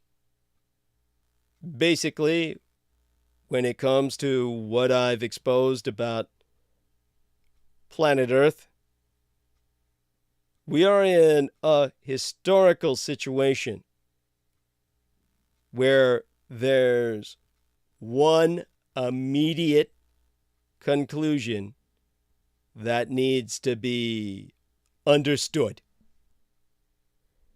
To defend civilization, defeat the Russian Empire. Some NATO nations have been wavering about sending tanks and other advanced weapons to Ukraine.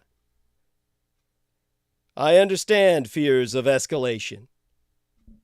But if Russia wins in Ukraine, the world will lose. There be no other choice.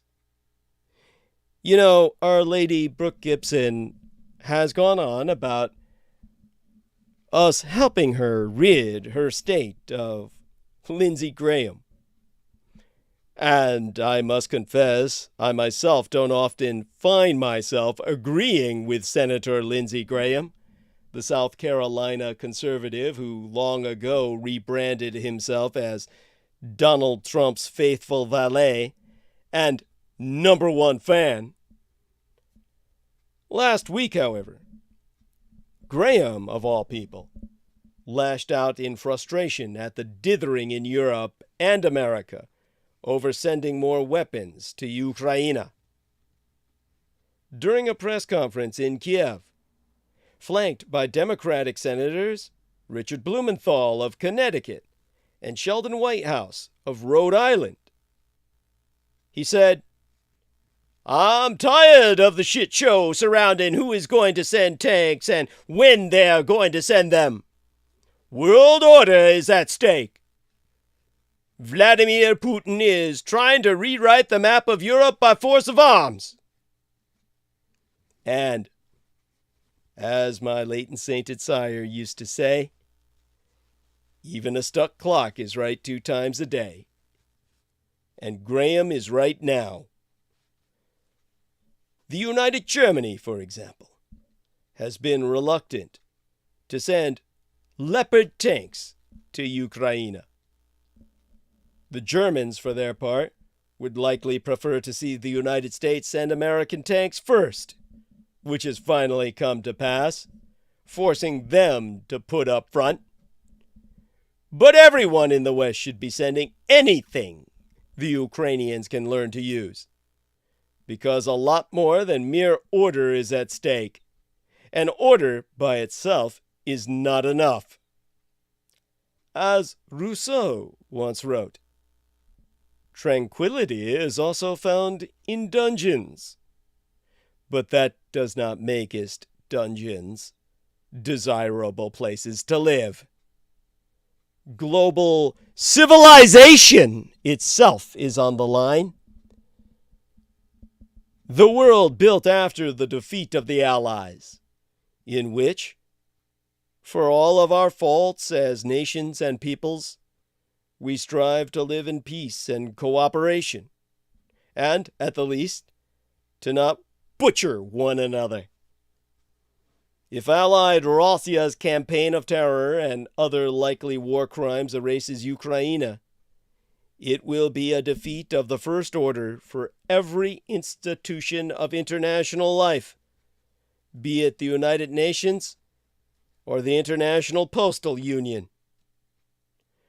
I suspect that many people in Europe and these United States are having a hard time getting their arms around the magnitude of this threat. We are all afflicted by normalcy bias, our inherent resistance to accept that large changes can upend our lives. I struggled with this myself in the early stages of the war. I was so outnumbered, overwhelmed by those lesser than myself in intellectual capacity, who were certain Ukraine would most certainly lose quickly. But when all of my calculations and my insistence of the last generation, I've been speaking through 10 years of talk that the Russians are a straw giant. When that straw giant was repulsed by the Ukrainian defenses so heroically,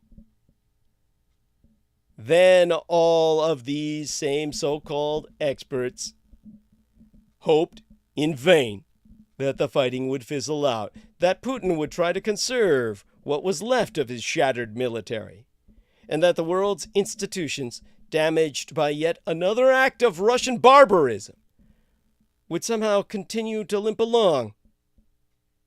Well, we're all long past any such possibilities. Putin has made clear that he will soak the ground of East Central Europe with blood, both of Ukrainians and of his own hapless Mobiks. The recently mobilized draftees he's sending into the military meat grinder. If that's what it takes to subjugate Kiev and end the Kremlin's unexpected and ongoing humiliation. At this point, the fight in Ukraine is not about borders or flags, but about what kind of world we've built over the past century, and whether that world can sustain itself in the face of limitless brutality.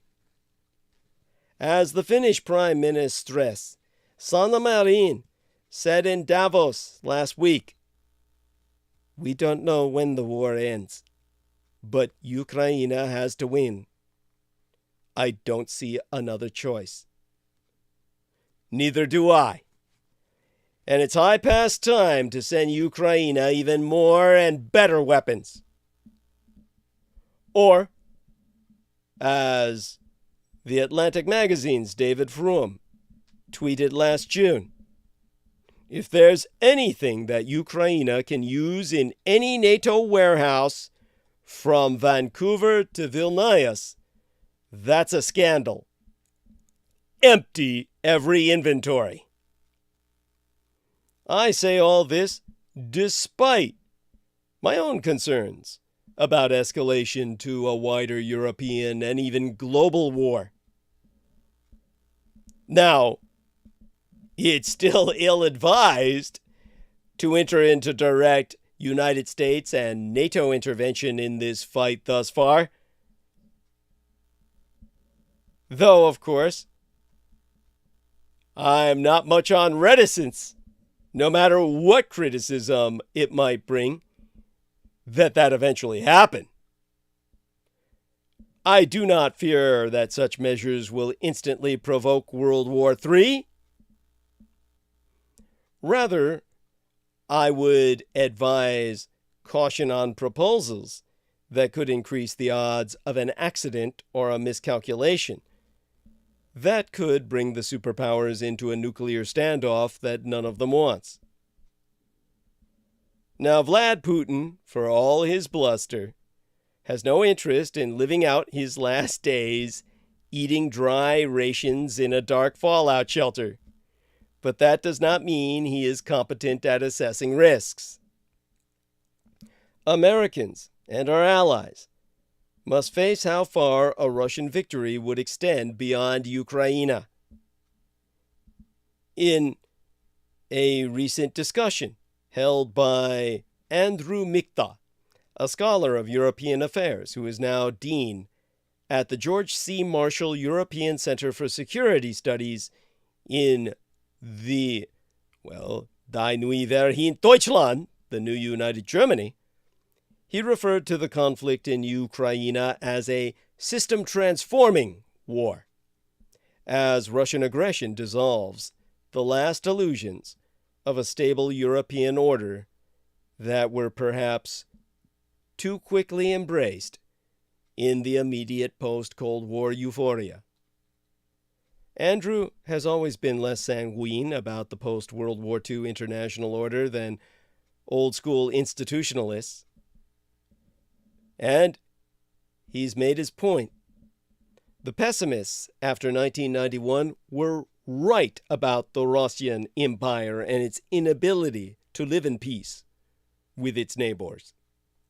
If Ukraine loses, dictators elsewhere will draw the lesson that the West has lost its will to defend its friends, and ergo itself.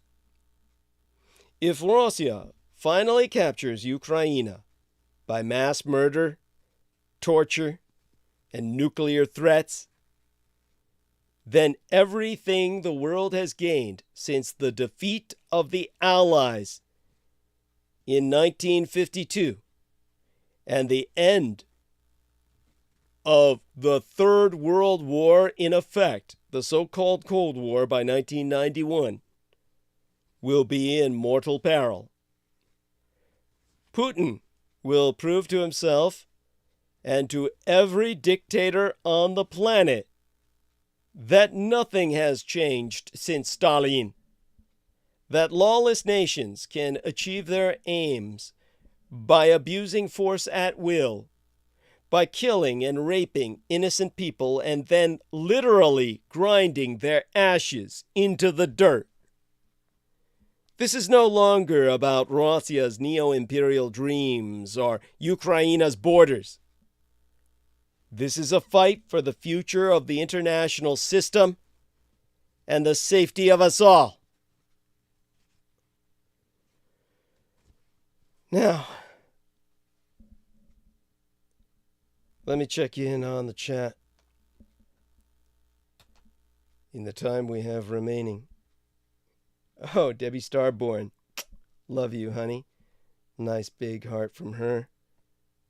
And, of course, let me see if I can respond there with a nice big pair of kissy lips or something. Let's see now. Here we are. There we go. If I can hit it at all. Okay. Holding up the numbers. 2 hours left. God in heaven. How do the Germans say it? Gott in Himmel. Okay. Grab my voice. See if I can pull it out of the base of my throat. And prepare to just take you on the rest of the journey as far as we can go. See if we can make it into the chips, so to speak. You see, this is where we were going when I was bringing up with Peter Moon. Elements of Taiwan. It's Ukraine and Taiwan are the pivots of planet Earth right now. The pillars of planet Earth. And Taiwan called on United Germany to help maintain regional order. Again, it can never be overemphasized enough. 90% of all high-end semiconductors are produced in my Taiwan. Thus, Taiwan Presidentress Tsai Ing-wen called on United Germany on Tuesday of Yesterseptimania last week to help maintain regional order during a meeting with senior German lawmakers who were visiting the island China on a trip that Beijing had condemned. Taiwan, which mainland China claims as its own territory, has been heartened by support from Western democratic allies in the face of stepped-up Commu-Chinese military threats, including war games staged by Red China near my island China throughout August. Meeting the lawmakers at the presidential office, Tsai said that in the face of authoritarian expansionism, democracies must stand together. While United Germany, like most countries, has no formal diplomatic ties with my Taiwan, Berlin is working on a new strategy, taking a more sober look at its relations with the Communist Chinese Empire and aiming to reduce its dependence on Asia's economic superpower. Mary Agnes Strack-Zimmermann, the head of Germany's Parliamentary Defense Committee, and a memberess of Chancellor Olaf Scholz's junior coalition partner, Free Democrats, the FDP, told President Tsai that United Germany and Taiwan are friends. Russia's invasion of Ukraine was a wake-up call for the whole world. This is what Strack-Zimmermann said. And in referring to an announcement last month, she said, starting next year, Taiwan's mandatory military service will be extended to 1 year. This will bolster our defense capabilities and demonstrate our determination to defend our homeland and safeguard democracy. We look forward to Taiwan, United Germany, and other democratic partners jointly maintaining the regional order and prosperity. That's the reason why we comest to your country, to your wonderful island, to say to the world that we stand close together as democratic states. Now, of course, Red China expressed anger at the trip, with its foreign ministry on Monday opening last work week alluding to United Germany's World War II past. Foreign Ministry spokesman Wang Wenbin said, "We want to point out that the root cause of the Taiwan issue stems precisely from the law of the jungle, hegemony, colonialism, and militarism that were once rampant in the world. China was deeply impacted by that. Germany has a deep and tragic historical lesson in that." Now, my Taiwan rejects Red China's sovereignty claims, confirming only the island's 23 million people can decide our future. And with that, of course, we've had to contend with Germany's own reluctance to donate tanks. And, of course, it found itself in that reluctance aiding and abetting the enemy. How do I try and articulate this for you all without going hyper-specialist on you and using military terms that require textbook definitions? Well, basically understand that NATO's indecision on tanks helped Vladimir Putin.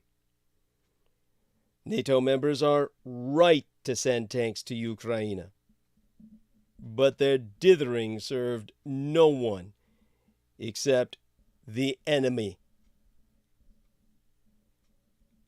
Now, a new armored fist will help Ukraine repel Russia, albeit the stakes are rising. Germany's Leopard 2 tank is best fit for Ukraine. In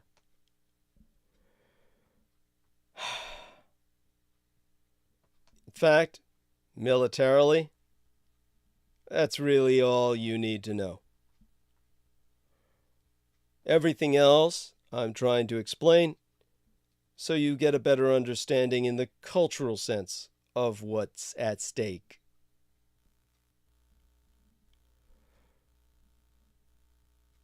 Understand that Germany itself has learned the wrong lessons from history.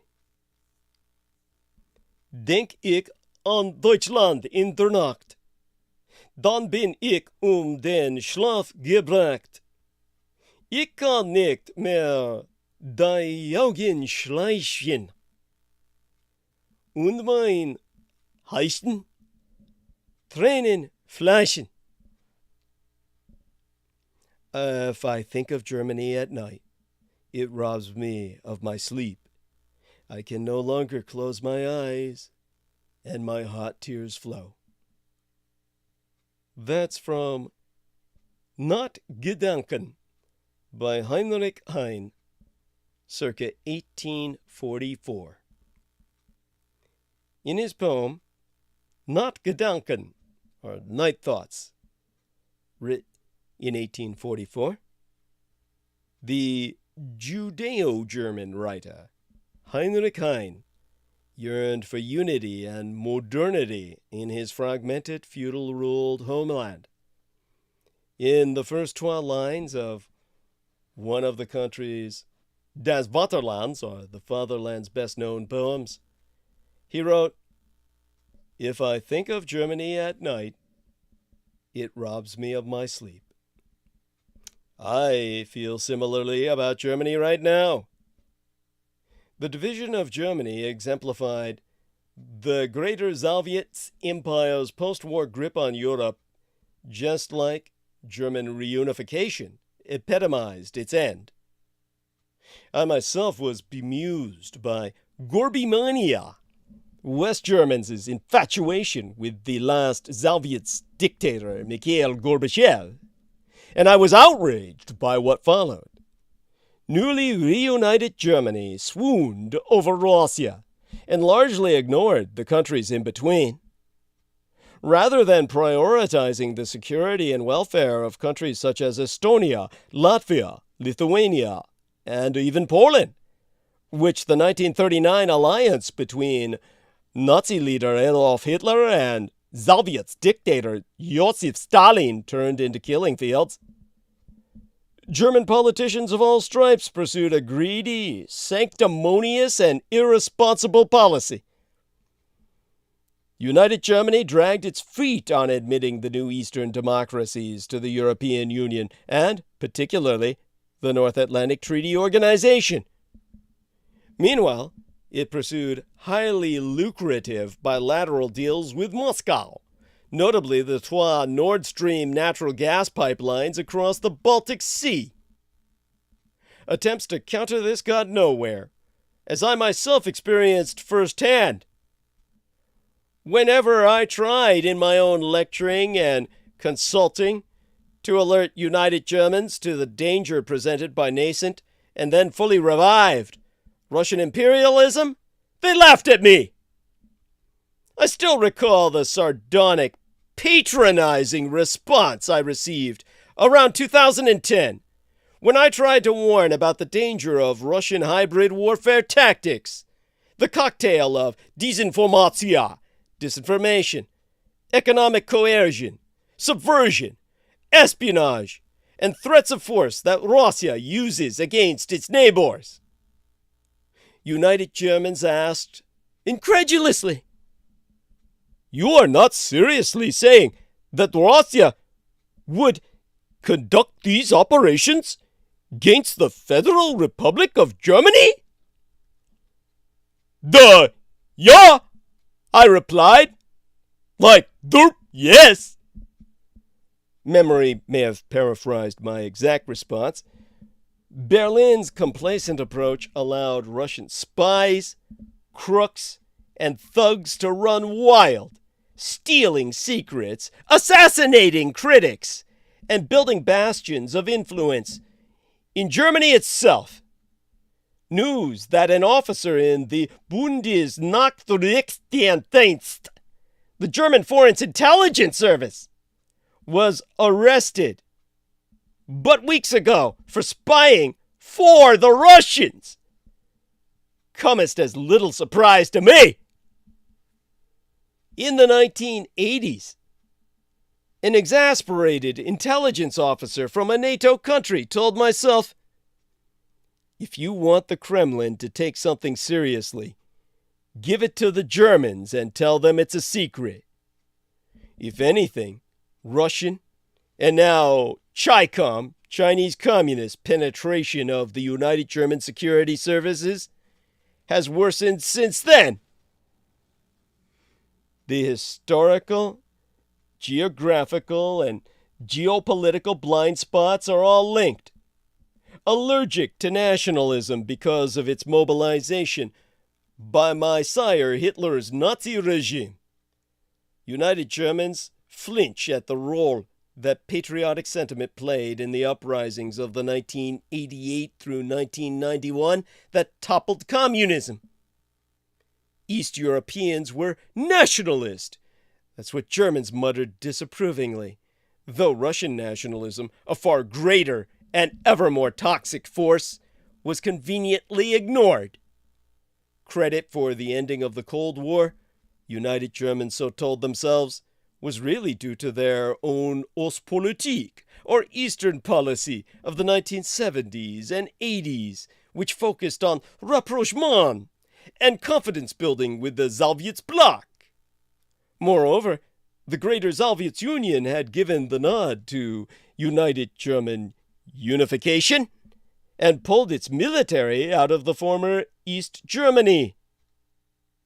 Gratitude, not skepticism, was deemed the appropriate response. Military spending, never popular, went out of fashion completely, halving to barely 1% of gross domestic product by 2005. In the postmodern world, United German policy wonks piously intoned. Problems should be solved by dialogue, not anachronistic confrontation. The way to avoid conflict was to boost trade and investment. Russia would never attack its customers. We see now how that worked out. United Germany is scrambling to disengage itself from Russian energy supplies and increasingly worries about its dependence on communist China to the point where it's willing to alienate it in its visit to my own island, China. Throughout these years, a pervasive climate of anti-Americanism in Germany stoked moral equivalence and whataboutism. Like, what about you Americans? Any Germans who found out I was the son of Adolf Hitler would say, you belong in America. You're what the Americans deserve. And they would say, yes, the Putin regime has its flaws, but what about the United States? With your failed wars in Iraq and Afghanistan, your overmighty security state.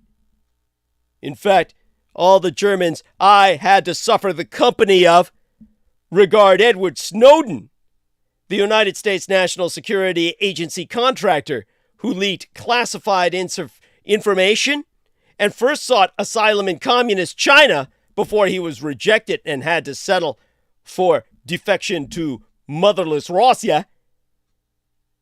The United Germans deemed him the greatest of all heroes. They would treat him the way you and I would treat some combat veteran like Audie Murphy. And alarming, rebarbative figures such as Presidents George W. Bush and Donald Trump were just fodder for their fantasies of eternal reconciliation with the Slavs. United Germans wallow in guilt like pigs in shit about their country's Nazi-era crimes, but are barely aware that World War II brought far more death and destruction to Ukraine than to the territories that now comprise the Russian Federation. Their self-satisfied ignorance about history stops them from applying lessons of the past to other crimes and dangers, pointing out the indubitable similarities between Stalin's Soviet Union and America's empire, for example, was always emphasized to make themselves feel better about never militarizing again, pointing their finger and saying, do you want to be like them? And yet, any academic, intellectual exposition of the fact that Stalin's Greater Soviet Union killed far more people and conquered orders of magnitude more territory than my biological sire Adolf Hitler's Third Reich was always condemned as an attempt to relativize the Holocaust.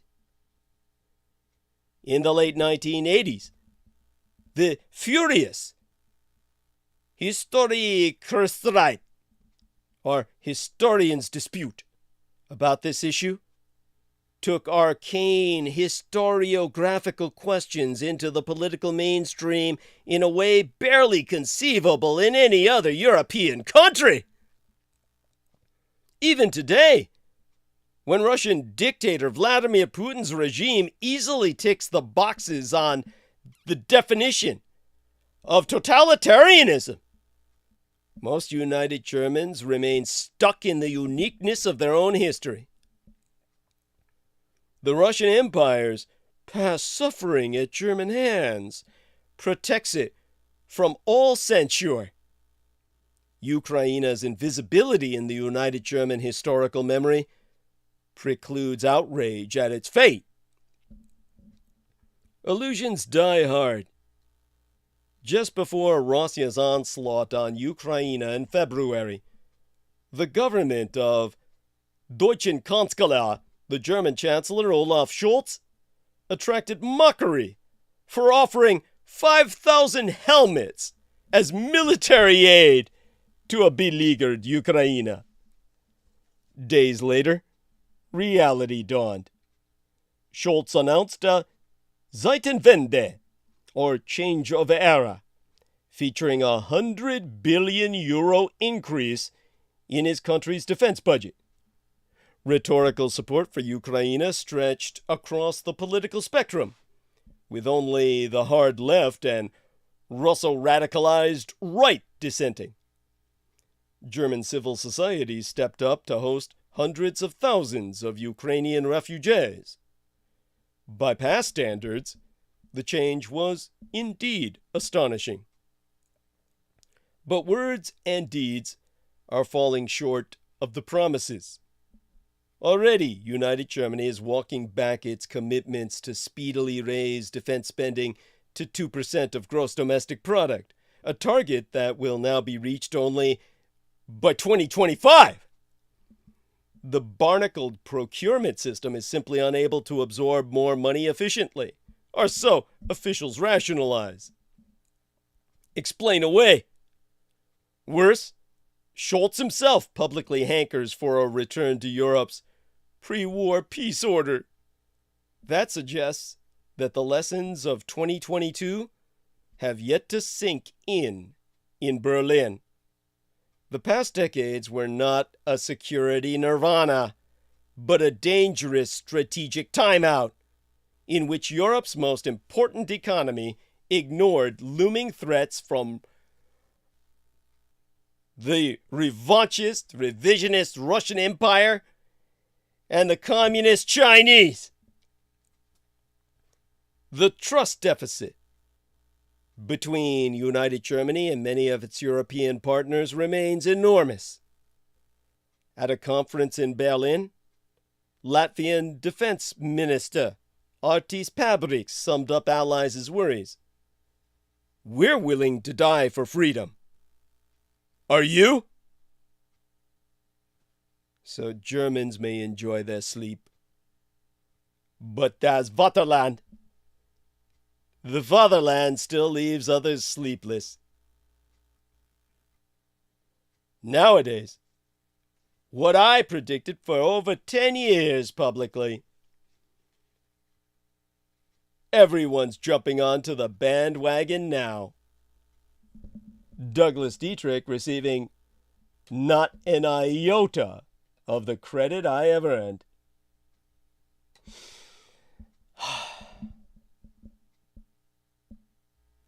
So in the hour and a half remaining,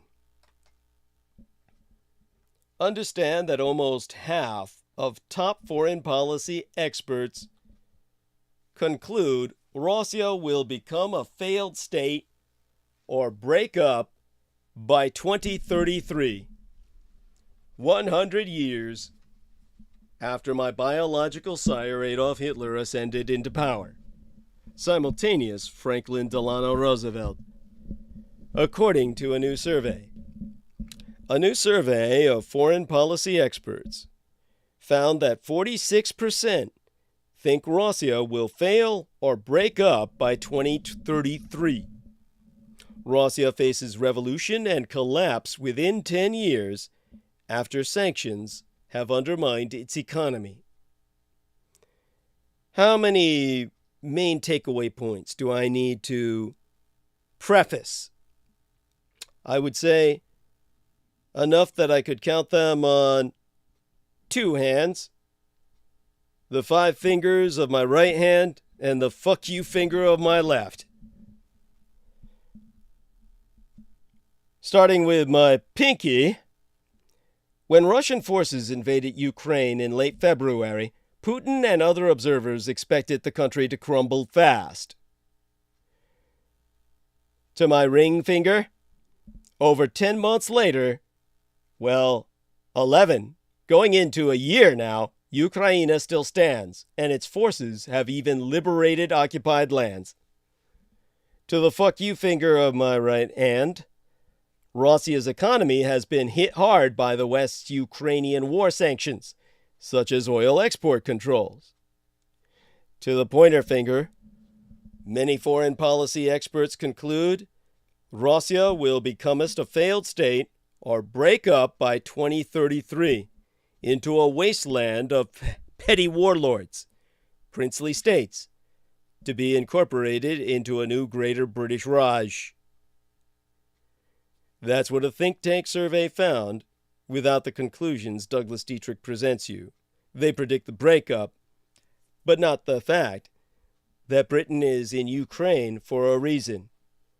Breaking up Russia by Ukraine ensures them access to the Raj they can establish in Russia itself afterwards amongst their petty princely states. The thumb, that important imposable digit on my right hand, makes the point that the Communist Chinese Empire buys more than 100% of all the chips manufactured globally. And finally, the fuck you finger of my left hand, punching in your eye. In the Atlantic Council survey, most experts forecast Red China will invade Taiwan within 10 years. Now, Putin is obviously at this point quite insane. Russia itself thinks the war in Ukraine is going according to plan. How can Putin say things in Ukraine are going according to plan?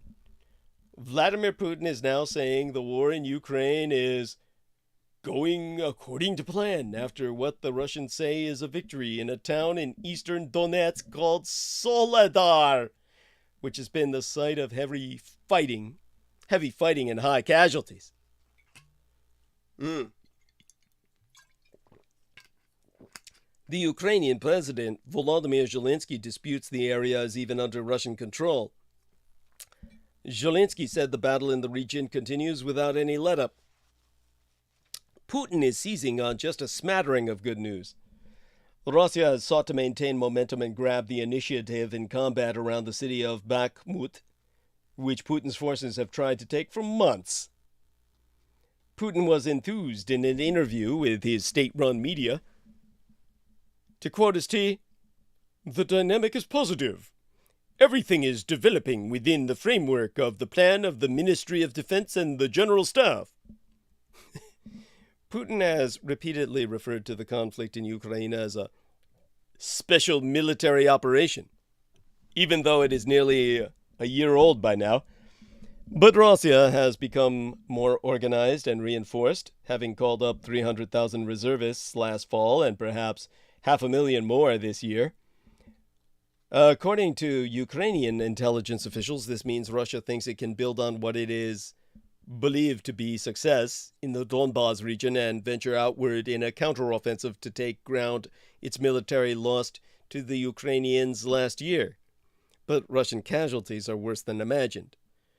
The Russians most certainly have lost, at the very least, 100,000 soldiers killed and critically injured for life. The United States knows that much at least. That number is difficult to confirm, but it is safe to say that Russia has suffered casualties way beyond what it expected. The Kremlin believed that the initial invasion would overwhelm the Ukrainian military and enable a quick capitulation of Zelensky's government.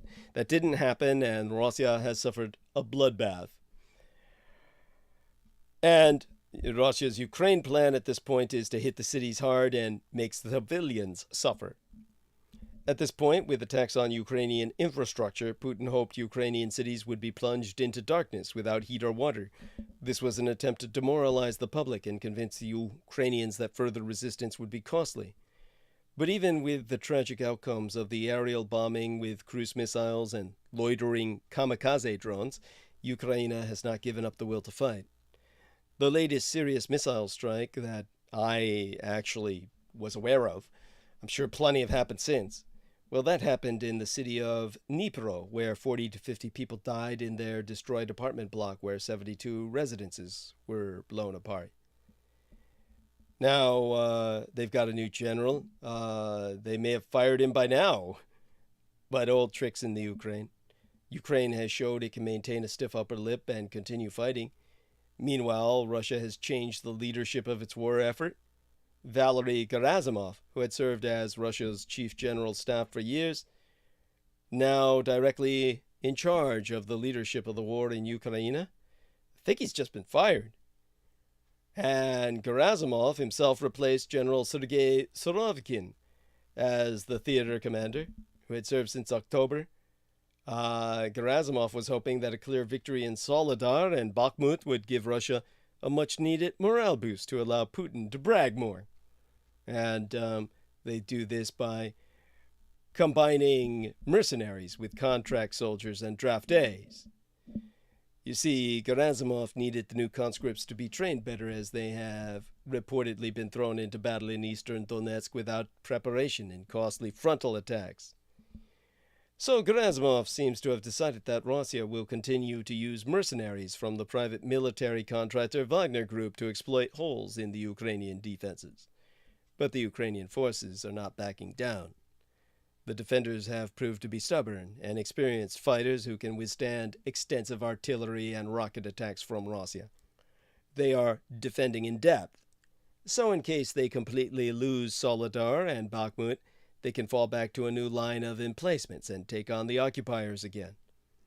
If Putin thinks this war of attrition is going according to plan, he is trying to put lipstick on a pig. But Gerasimov was a wily warrior, and Russia was not likely to take the pressure away. So we can only expect more Russian attacks in the Donbas and extensive bombing of civilians to continue, despite the new general in charge of the overall effort and his minor battlefield successes.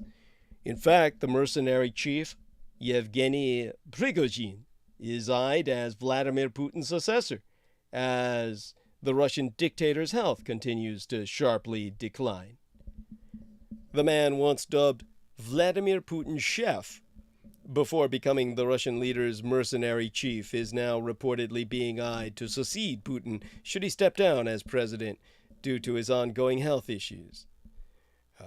Yevgeny Prigozhin, who now heads the Wagner private military group against Ukraine, first made a name for himself in 1990 after being released from a Russian penal colony following a 9-year sentence for robbery and assault. The now 61-year-old then amassed an enormous fortune via a series of business ventures, including selling hot dogs, opening convenience stores, and running numerous restaurants across Russia. Upon meeting Putin at one of the convict-turned-chef's restaurants in 1996, Prigozhin's catering company, Concord, was given a series of state contracts to help feed Russia's vast school system and military. Putin and Prigozhin's professional relationship grew substantially over the past 2 decades, and Putin's chef was eventually given a place in the Russian dictator's inner circle. Now, Prigozhin and Wagner's progress against Ukraine has recently become a double-edged sword for Russia's dictator, because although the PMC, Wagner, private military contractor, PMC, has made military gains against the rival Ukrainian troops, Kremlin officials conclude that Putin has lost control of his mercenary chief. In fact, but weeks ago, the Kremlin was forced to issue a statement contradicting Prigozhin's claims. He and his mercenaries successfully captured the Ukrainian city of Soledar. Prigozhin said, "This was all done by PMC Wagner, our private military contractor Wagner, with no other help. Wagner units took control of the entire territory of Soledar." And the mercenary chief, who reportedly has more than 50,000 mercenaries at his disposal. Continued, a cauldron has been formed in the center of the city in which urban fighting is going on. The number of prisoners will be announced tomorrow. Assault squads are still fighting in the city. That's what the Kremlin said in response, in the statement all their own. Moscow indicated that Russian forces blocked Soledar from the northern and southern areas of the city, indicating the Wagner mercenary group did not take Soledar with no other help. Now, Dr. Hussein Aliyev, an expert on Russia and the ongoing conflict in Ukraine, recently predicted Prigozhin would be named Putin's successor should the struggling Russian dictator be forced to give up power. Dr. Aliyev said, Prigozhin is one of the typical Putin-era power brokers, one of the most trusted in the Kremlin. He has pushed himself to the front and proved himself capable of pushing forward with Russia's offensive, just as Putin is disillusioned by his generals. Now, the Russian dictator Vladimir Putin himself expected victory to come as quickly and without any trouble when his forces invaded Ukraine. In fact, when the Russian dictator delivered his televised war declaration on February 24th, sending his troops forward to carry out a large-scale invasion, he anticipated that Kiev would fall in a matter of days. A grave assessment echoed by United States and Western intelligence, in fact everyone on Earth other than Douglas Dietrich, son of Hitler, as well as every think tank expert and analyst other than myself. And more than, onto a year later, the city of nearly 3 million people remains firmly in Ukrainian hands. The country's forces have managed to not only weather Moscow's invasion on multiple fronts, but have even pushed Russian troops back in most areas, liberating thousands of square miles of territory that had fallen to Russian troops early in the war. American officials have declared Putin's war efforts in Ukraine a failure. That said, there is still no end in sight for this devastating conflict that has caused hundreds of thousands of casualties and left Ukrainian cities in ruins. The poor performance of the Russian military has surprised Putin himself and other observers, but it's only one of several unexpected twists in the past year of warfare. There's been some other unforeseen moments. Nearly half of the top foreign policy experts conclude Russia will become a failed state or break up by 2033. That's according to a new survey by the Atlantic Council think tank. The Financial Times was the first to report on these findings, which suggests that Russian dictator Vladimir Putin's war in Ukraine will have costly political consequences back home. Said survey found that 46% of the 167 experts surveyed, who comest from academic, nonprofit, governmental, and consultancy backgrounds, anticipate Russia's collapse within the next decade.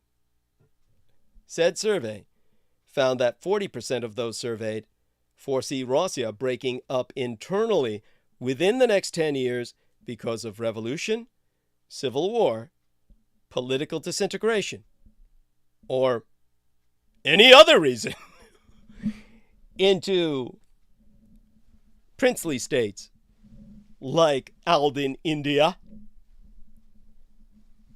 Just over a fifth of those consulted or surveyed, 21%, considered Russia to be the most likely country to become a failed state within the next decade, more than double the next highest choice, Afghanistan. Russia's worse off than the Afghanistan it once invaded. Peter Engelk, the Atlantic Council's Deputy Director of Foresight, told the Financial Times, Ukraine clearly highlights the possibility of internal problems for Russia and the possibility that the war itself might have boomerang effects for not only its dictatorship, but for the empire as a whole. Western officials conclude that Putin has been weakened by his decision to invade Ukraine, with the Pentagon labeling the war a massive strategic failure. Russia has drained its annual budget, been hit by sanctions, and suffered unexpected battlefield losses over the past year. A British government source said that Russia could take up to 30 years to rebuild its economic and military strength. That's according to the Times of London. The experts surveyed by the Atlantic Council also anticipate major developments elsewhere in the world. Same survey found that 70% of respondents agreed with the statement that the Communist Chinese Empire could invade my Taiwan within the next decade, echoing a top U.S. admiral's March 2021 warning that CHICOM, or Chinese Communist Military Action, could be coming by 2027. Russia is at risk of becoming a failed state or even breaking up by 2033, the year that, 100 years from the year that Hitler and FDR ascended into power, as the economy flounders due to the long-term impact of Western sanctions. Now, according to this new survey conducted by the Atlantic Council, garnering the views of 167 experts on what they think the world will look like in 10 years, 46% of respondents expecting Russia to splinter by 2033, and 21% seeing it as the most likely country to become a doomed state. Think Mogadishu in Somalia in Black Hawk Down level failed state. The think tank said one of the most surprising takeaways was how many respondents pointed to a potential Russian collapse over the next decade, suggesting that the Kremlin's war against Ukraine could precipitate hugely consequential upheaval in a great power with the largest nuclear weapons arsenal on the planet. Moreover, 40% of respondents expect Russia to break up internally by 2033 because of revolution, civil war, political disintegration. You don't need a fucking reason. It's just inevitable. Russia's economy has been crumbling in the face of Western sanctions imposed on the country following its invasion of Ukraine. In November, it slipped into recession 8 months after Moscow launched its attack.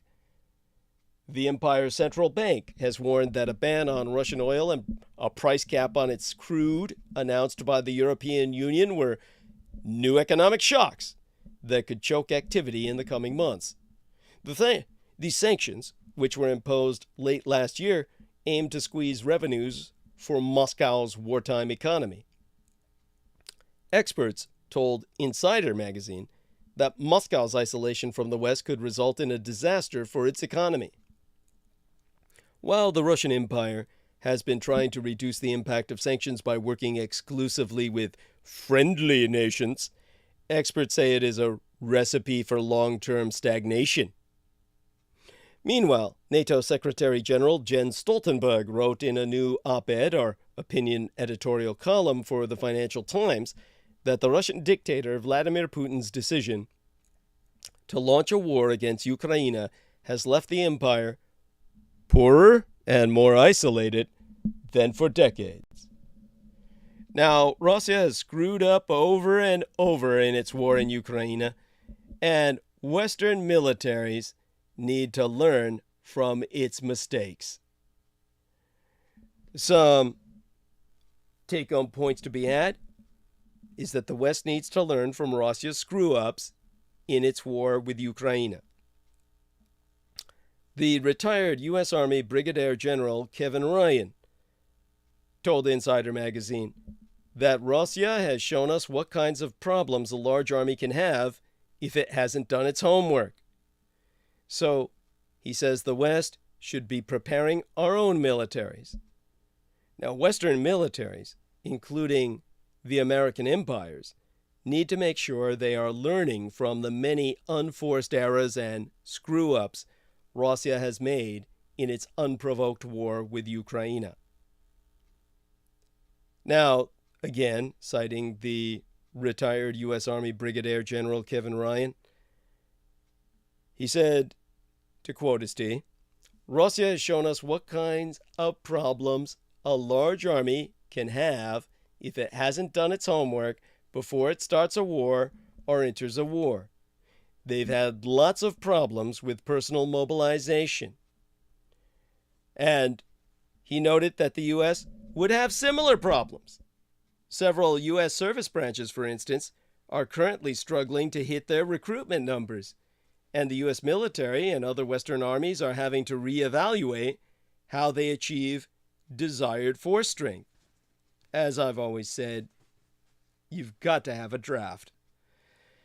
Professional armies are simply the stupidest concept imaginable.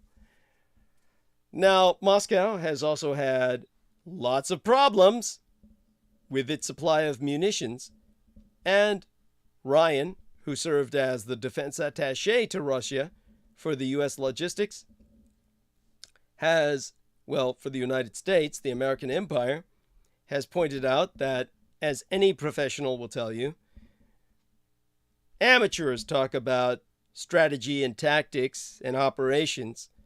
Professional war makers talk logistics. Now, I said a professional military is a stupid idea. I'm not talking about that when I'm using the term here. I'm using the term here for people who wage war at a professional level and understand logistics is everything. It's the most crucial component of warfare. And for the American Empire and other Western armies, some critical capabilities have atrophied over the years. That's why Ryan's warning, we would have those same kinds of problems as the motherless Russians experience now. Now, by the way, Debbie Starborn is giving a nice little laugh there. Let me give her a return here, I guess. Here we are. A little cat face. Okay. Now, how do I say this? Well, according to Ryan, just so he can speak for me and give me a break, he warned that what Russian dictator Vladimir Putin has essentially done is created the reality of conflict and confrontation with the West through his invasion of Ukraine, and expressed that Western nations need to try to get ahead of Moscow by prepping and strengthening our militaries and examining production rates for key weapons and munitions. See, again, to reiterate, the Russian dictator Vladimir Putin expected victory to come quickly and without trouble when his forces invaded Ukraine. When the Russian dictator delivered his televised war declaration, as I said, all the think tankers and analysts were basically on his side. And yet the country's forces have managed far more than anyone other than myself expected, because I'm truly the renegade military historian. The man who destroyed the records no other historian was allowed to see. So, when it comes to all these other unforeseen events, according to a recent report by the British think tank, the Royal United Services Institute, on lessons on conventional warfighting from Russia's invasion of Ukraine, no country in NATO, other than the United States, has sufficient initial weapon stocks for warfighting or the industrial capacity to sustain large-scale operations, even as the American empire has expressed some concern about our stockpiles. Now, the report I'm citing said that in modern warfare, the enemy can strike throughout operational depth, and that warfighting demands large initial stockpiles and significant slack capacity. And the lessons from Ukraine extend far beyond just weapons and munitions. Exemplary, cell phone usage by the Russians has been a major problem for the invading army, as it has at times allowed Ukraine to pinpoint their positions and then fire upon them. The United States Marine Corps' top general said recently that the war shows why troops need to put their fucking phones away. Of course, there's been quite a few Russian missteps and miscalculations throughout the war, and they have at times cost Russia dearly. So when they use terms like a huge miscalculation by the Russians, as we've already probably overemphasized by now, when Putin launched his full-scale invasion of Ukraine last February, he expected his troops, which outgunned Ukraine's, to seize the Eastern European country's capital of Kiev in a matter of days. But Putin greatly underestimated Ukrainian forces and miscalculated the Western response, which has taken the form of severe sanctions against the Russian Empire and military aid to Ukraine. In recent months, Ukraine has forced Russian troops to give up enormous swaths of occupied territory in a stunning counteroffensive. The fighting is taking its toll on both armies, of course. America's top general, Mark Milley, the chairman of the Joint Chiefs of Staff, recently confirmed that well over 100,000 Russian soldiers have been killed and injured in the war so far, with the same thing probably on the Ukrainian side. The results for Russia are clearly not what was expected. That's when Ryan, that senior fellow at Harvard's Belfer Center for Science and International Affairs, said there was a huge miscalculation by the Russians.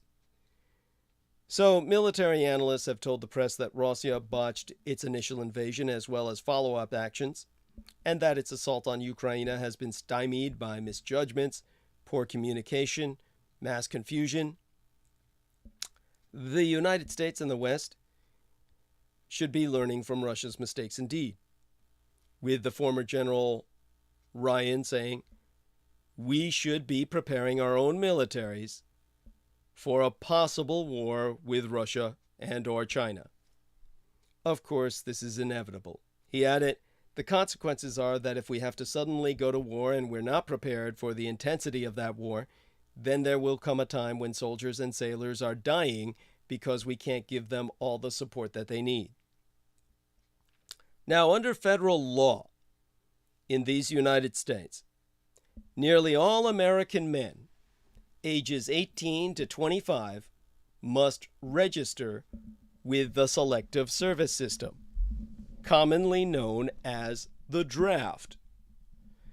So Ryan said, one way to prepare could be to add on basic military training to the registration requirements for the Selective Service. I'm all with him. Russia's first mobilization of 300,000 reservists to beef up the Kremlin's forces in Ukraine was, in Ryan's words, a goat rope.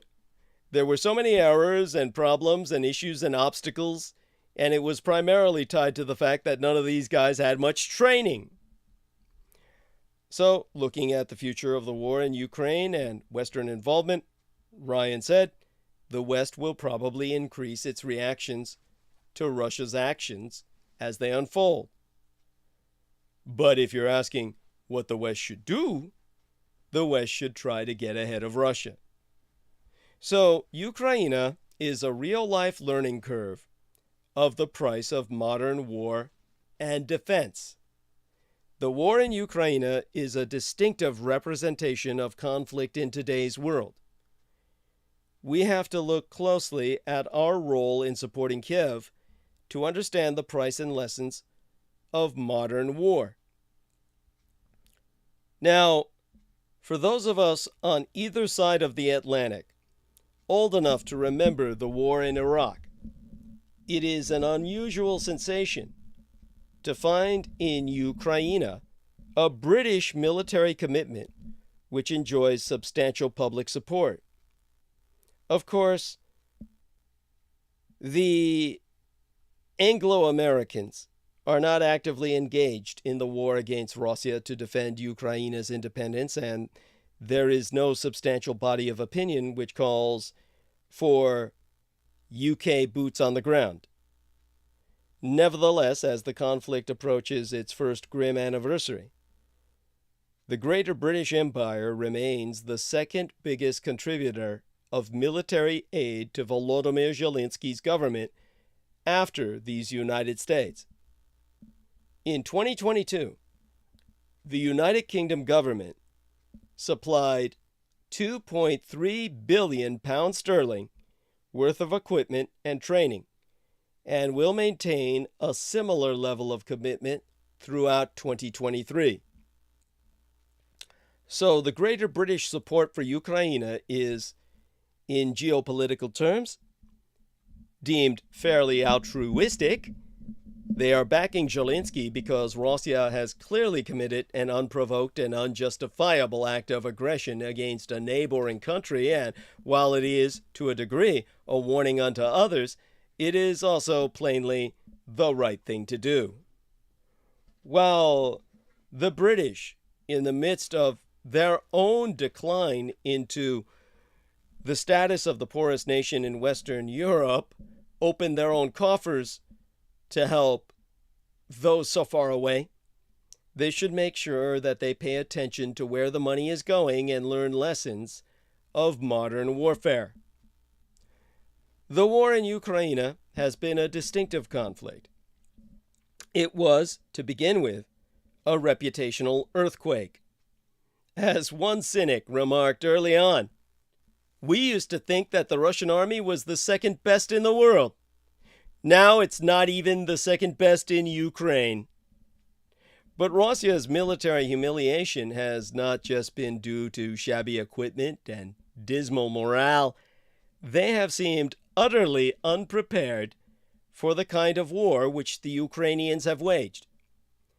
3 key weapons of war have been drones, anti-tank missiles, and anti-aircraft missiles.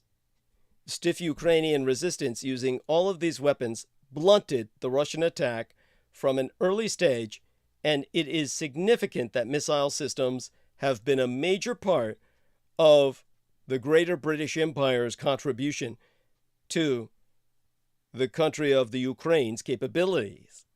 Since before the conflict even began, the Greater British Empire has been supplying lightweight, shoulder-launched, fire-and-forget anti-armor missile launchers known as NLAWs, which have proven devastatingly effective.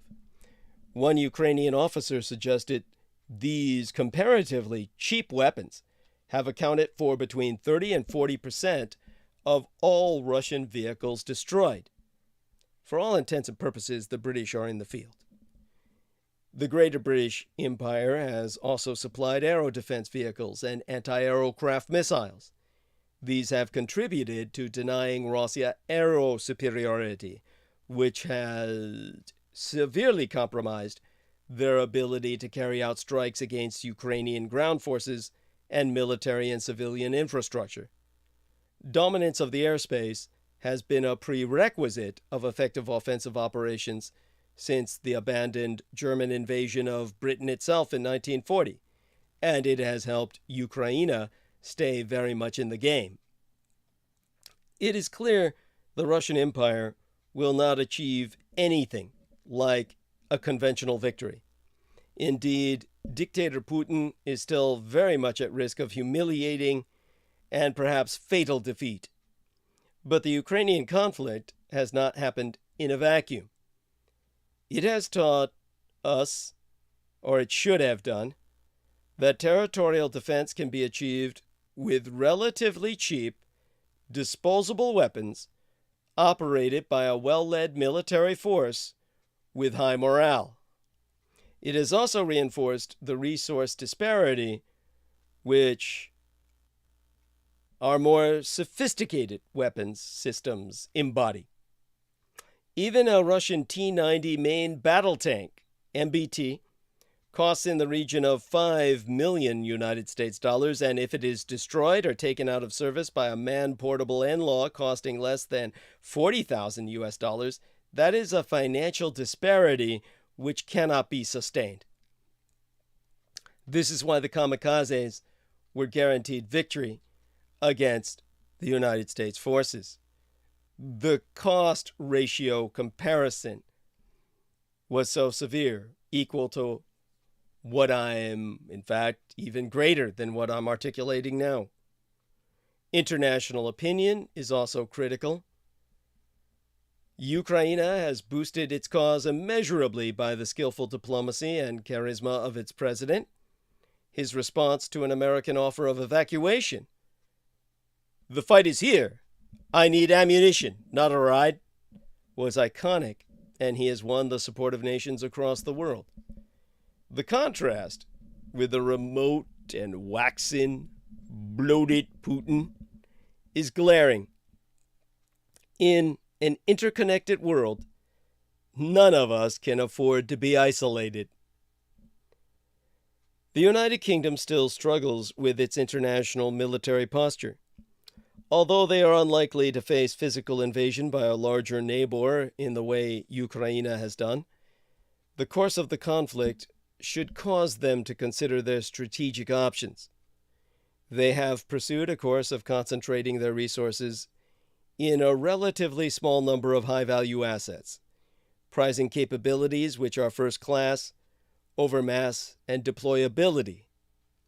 They have not fought anything resembling a conventional war against a state actor for 30 years. When they inevitably have to do so again in the future, the Greater British must be sure they have prepared not only adequately, but appropriately.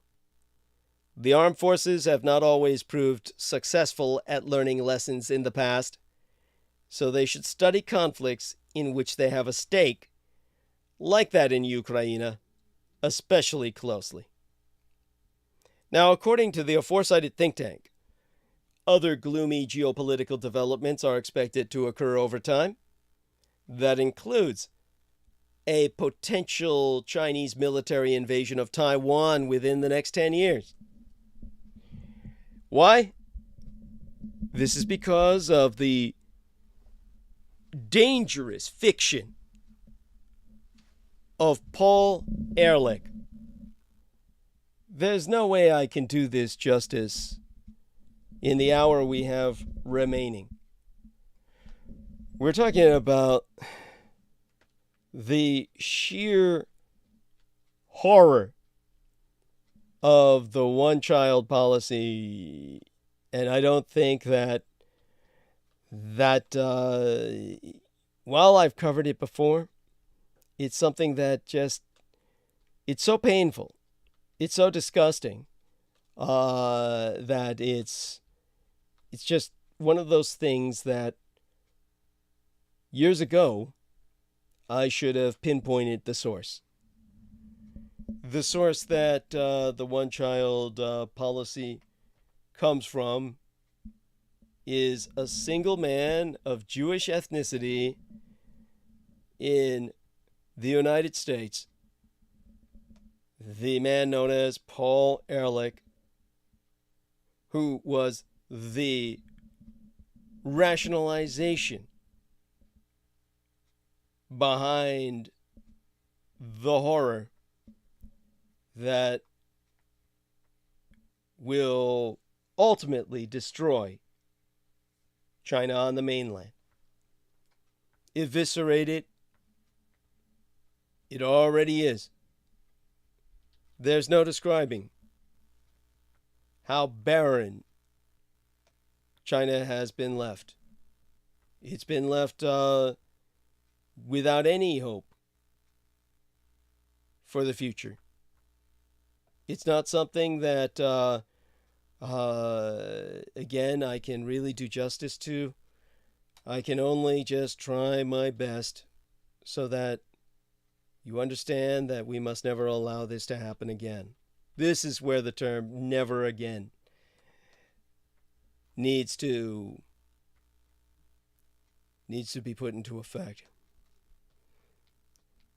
This is why China, without hope, will invade my Taiwan in a desperate attempt to try to improve their miserable lot. So, in trying to describe the brutal horror of China's one-child policy, by almost any yardstick, Communist China's one-child policy has been a grim failure. The communist regime finally, in 2015, in my own birth month of October that year, modified its notorious population control program, announcing that married couples would henceforth be allowed to have 2 children. But that decision came as far too late to repair the damage the one-child policy caused, or to ease the unimaginable pain left in its wake. Rarely has any government subjected its people to so dreadful a social experiment. Futility was the least of its flaws. Imposed under the communist Chinese despot Deng Xiaoping in 1980, the one-child rule was envisioned as a spur to economic growth and a solution to the supposed problem of overpopulation. Yet by its own terms, it turned out to be almost completely counterproductive. Communist China's fertility rate had peaked at 6.2 circa 1965, the year before I was born and long before Deng Xiaoping came into power. By 1980, when the draconian policy was first rolled out, it had already dropped that fertility rate to 2.7 without any coercion. Mainland China's 1960-era baby boom had ended. The baby boom that I myself was almost an extension of by the fact that I was in island China and born that very decade, during which family size was already gradually shrinking, as generally happens when living standards rise. It took the one-child policy not to bring the national fertility level to a more manageable level, but to reduce it to a disastrous nadir. According to the 2010 CHICOM, or Chinese Communist Census, the country's fertility rate had sunk to 1.18, far below the 2.1 replacement rate necessary to keep a population from dwindling into extinction. But rather than put Red China on the track to prosperity, as far as the eye can see, its plummeting birth rate means a rapidly aging population will have to be supported by a steadily diminishing workforce. As any demographer has concluded, Red China has been condemned to grow old before it grows rich. Today, there are 5 workers in Red China for every retiree. Well, that was half a decade ago, I mean to say, when I looked at those statistics. 5 years have passed since then. That means within 10 years, the ratio will be a desperate 2-to-1. The one-child policy, defended by so many as the harsh but necessary medicine China needed to achieve economic vigor, turned out to be a poison pill. Worse still, China's one-child diktat condemned hundreds of millions of baby girls, born and unborn, to death. In a country with an entrenched cultural preference for sons, based in part on the expectation that sons will be responsible for the support of elderly parents, the government's policy led to an explosion of female infanticide, and then, with increased access to ultrasound machines, to sex-selective abortions. The Communist Chinese government estimated recently that 13 million abortions are performed in the country annually. All told, population controls have resulted in a staggering total by half a decade ago of 336 million abortions. One well-known consequence has been a drastic imbalance between the sexes. Conservatively, in the best-case scenario, for every 100 newborn Chinese girls, there are well over 118 boys. That alone is a prescription for chaos. With more than 30 million so-called bare branches, young men unable to find female partners. China is heading, by that most conservative of estimates, for an upsurge in social pathologies ranging from rape to sex trafficking to drug and alcohol abuse to forced homosexuality. But worst of all is the sheer brutality with which the one-child policy was applied. Couples were forbidden to have a child before receiving government approval, and those who conceived without a permit were ordered to pay a massive fine or undergo an abortion. Women who resisted, many well into their third trimester, could be dragged to a clinic, strapped to a surgical table, and compelled to endure the killing of a baby they yearned for. Millions of Chinese women caught with a second child were forcibly sterilized for life. Others were publicly humiliated and fired from their jobs. The Chinese authoress, Mao-hé-Tù, who has chronicled the barbarities of the one-child policy, stated that it's not surprising that Red China has the highest rate of female suicide in the world. It has been an unfathomable horror, and the scars will not soon heal. But why? Why? Because there's a Jewish old man in San Francisco who says humanity is not sustainable. And that dangerous fiction led to this.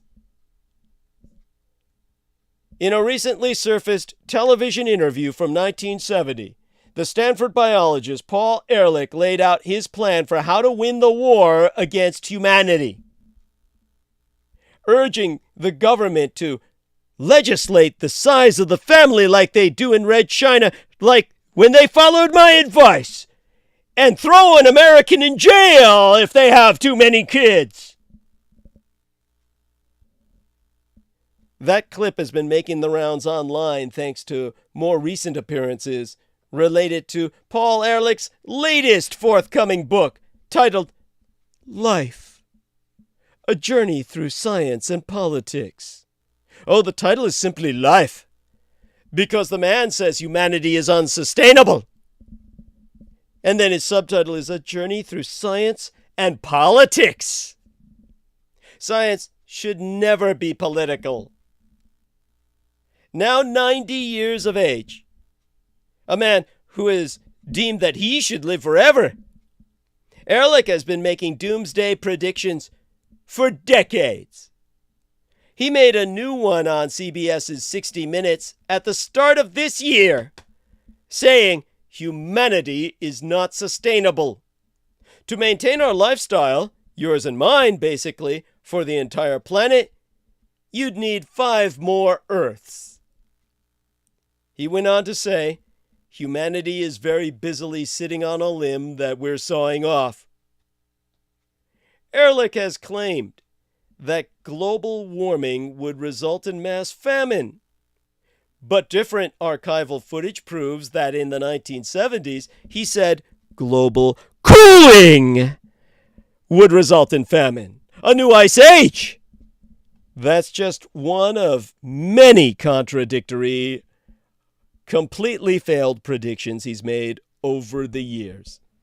In response to widespread criticism, Ehrlich tweeted, at Paul Ehrlich, 60 Minutes extinction story has brought the usual right wing out in force. He is the right wing, this son of a bitch. If I'm always wrong, so is science, since my work is always peer-reviewed, including the population bomb. And I've gotten virtually every scientific honor. Yeah, it's called Jewish nepotism. Then he said, sure, I've made some mistakes, but no basic ones. Some mistakes? Well, that's one way to put it. In his 1968 book, The Population Bomb, Ehrlich predicted, in the 1970s, hundreds of millions of people will starve to death in spite of any crash programs embarked upon now. At this late date, nothing can prevent a substantial increase in the world death rate. But television networks got the message about what kind of socially responsible programming they should be promoting. Because, of course, they're dominated at that point still very much by Jewish nepotism. And it didn't involve families with more than 3 children.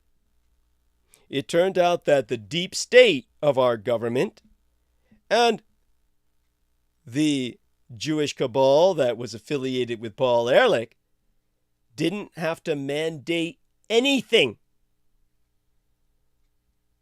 because Hollywood voluntarily took it upon itself. In sitcoms, situation comedies in the 1970s and 80s, the magic number of children in a family was 3. The dynamic of 3 created more opportunities for dramatic conflict and interactions and was the largest socially acceptable number. Shows like Different Strokes, Growing Pains, Mr. Belvedere, The Hogan Family, and Charles in Charge dominated the airwaves and set in Americans' minds what the ideal family should look like. There were, of course, exceptions like The Partridge Family, which necessarily had 5 children in order to comprise a band. The Waltons had 7 kids, but they weren't contemporary. The show was set in the 1930s and 40s. And even exceptions, like the Brady Bunch, weren't really exceptions at all, given that Mike and Carol Brady's 6 kids came from 2 3-child families. In today's programming, 2-child families are becoming more common, like the notion that having too many children is environmentally irresponsible. Shows produced for young children, such as Daniel Tiger's Neighborhood, which I only know about through Lena Shea, and Bluey, are showing children both what is commonly perceived to be the ideal number of children and what is becoming the norm, as the average family size shrinks. The most common representation of large families in recent television programs is a freak show or a punchline. Reality shows like John and Kate Plus 8 and The Duggars, which may as well be called the Granny Shaggers or something, elevated, highly flawed stars who are still, years later, making headlines, and not in any good way. One of John and Kate's sons recently did a press tour opening up about his estrangement from his mother, and some of the Duggar children are facing criminal charges and have experienced familial estrangement. The message Hollywood is sending Americans is all too clear. Large families are hotbeds of dysfunction. Now, it's only a matter of time before they try and impose the one-child policy here.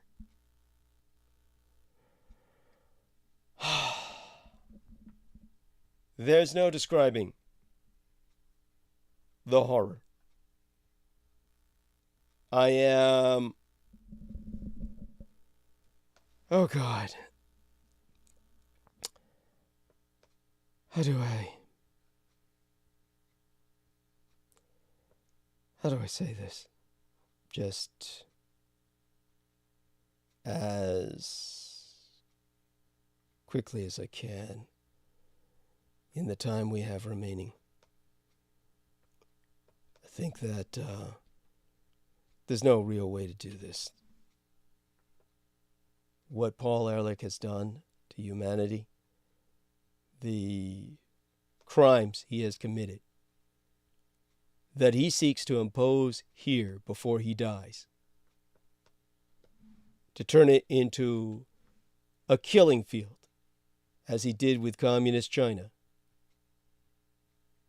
His science, quote unquote, being used to rationalize mass murder, the extinction of a civilization. Now, I'm left with basically a choice. Peter Moon says that I can bring him on now, and I probably need the break. So what I'll do is I'll go back to the China's brutal one-child policy and Paul Ehrlich. Next episode, I will lead with that. Take us to where we go from here, if at all possible. All right, let's bring Peter Moon on. Now, there's going to be a ring here. I'm going to try and spare my ears of this.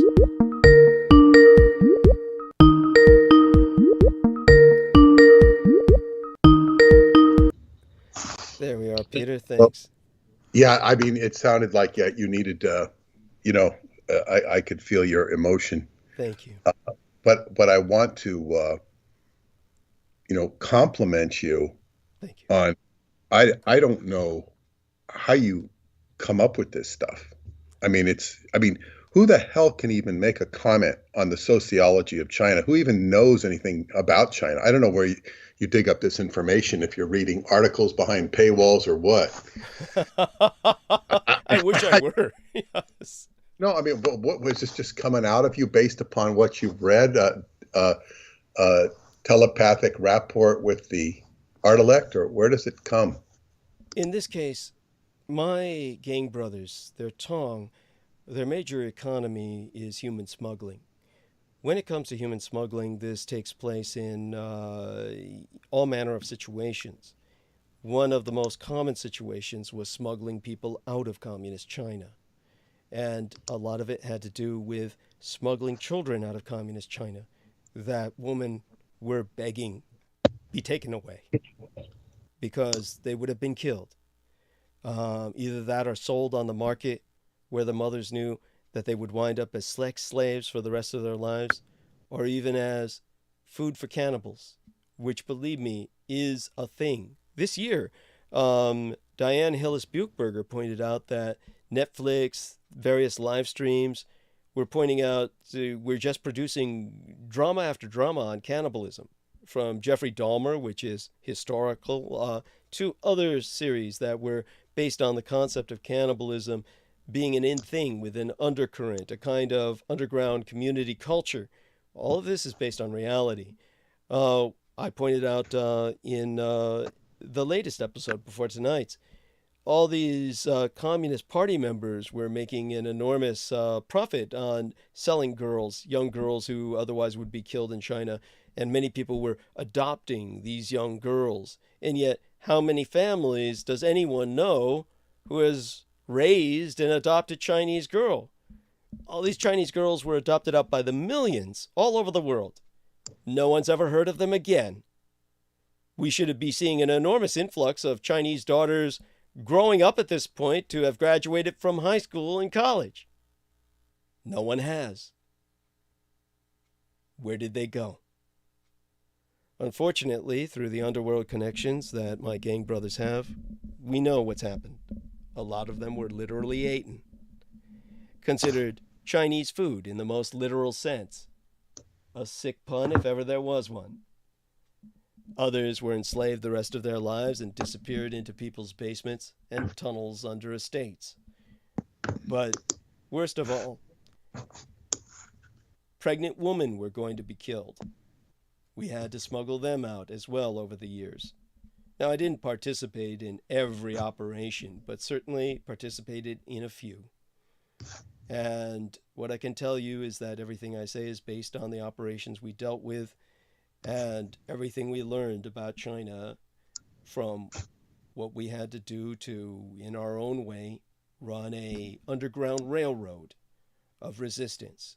The fact now is that everything I say, the one thing that makes it so horrible is that none of this had to happen. It was due to the greed of the Communist Party leadership and their desire to get fat loans and then make further money off of the girl trade. And all of this is the result of their rationalization, which they attribute to the science of Paul Ehrlich, an old Jewish man of 90 years of age in San Francisco and the Bay Area with his various properties, who is still today has just published a book coming out this month or next month titled Life. Yeah, I heard you talk about that. Yes, disgusting. I heard everything you said. I didn't just come on. I've been listening for about a half an hour. And I heard the whole Paul Ehrlich diatribe, and I had looked at him up independently. And it's like what you say about Jewish nepotism, or what he calls science peer-reviewed. Thank you. See, this is the most insane thing, is this peer review thing. It's David Anderson. We used to come up, Marianne and I used to talk about this. She used to, it's like, well, his work isn't peer reviewed. It's like, it's like having a bunch of idiots comment on anything. It's stupid. In other words, they get angry at David Anderson because he's outside of their box. Yes. He's accomplished. Yes. They're just writing papers. Yes. It's like a bunch of old men sitting around a checker table in a park talking about, politics, or they're not going to do anything about it. And meaningless iterations. But in this case, you have somebody who's putting forth an agenda of just crap. Thank you. And being hailed for it. Thank you. And what are the actual dynamics? This is not somebody who's so professorial that he's lost touch with reality. That would be the kind,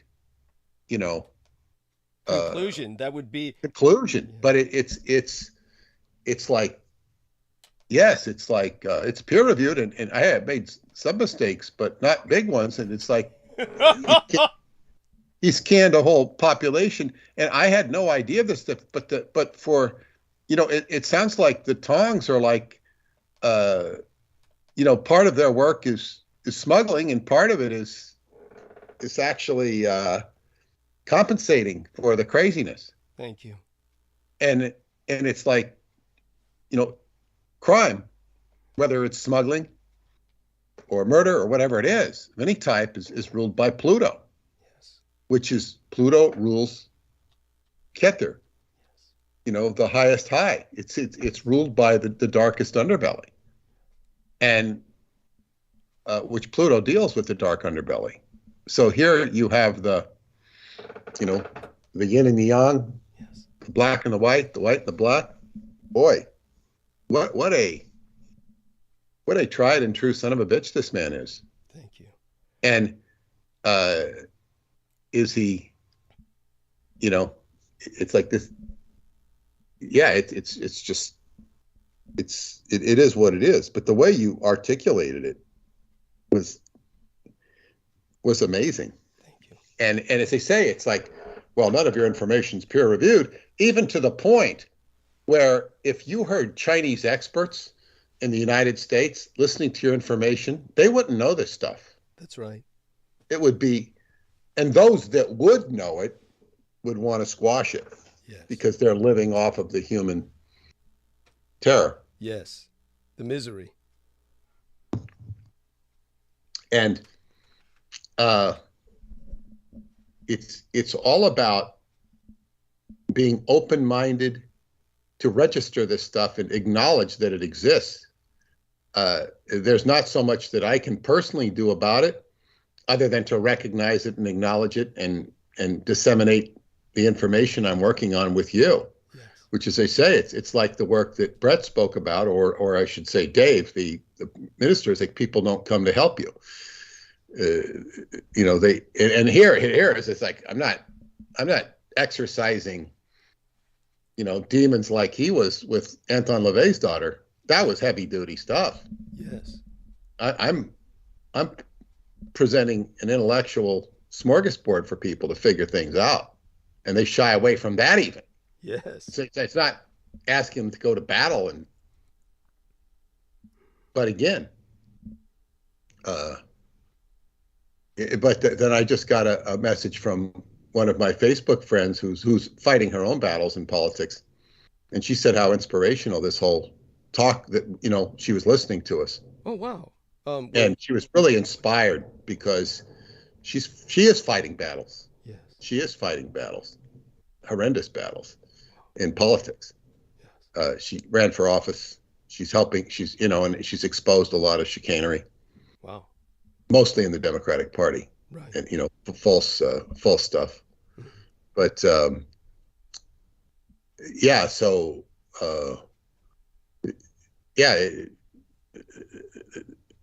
we have to inspire people to do good work, and this battle is going on. I mean, it might seem like we're alone in our little corner of the universe, and to a marked degree, that's true. But there are other battles going on. Yes. Battles we don't see. Yes.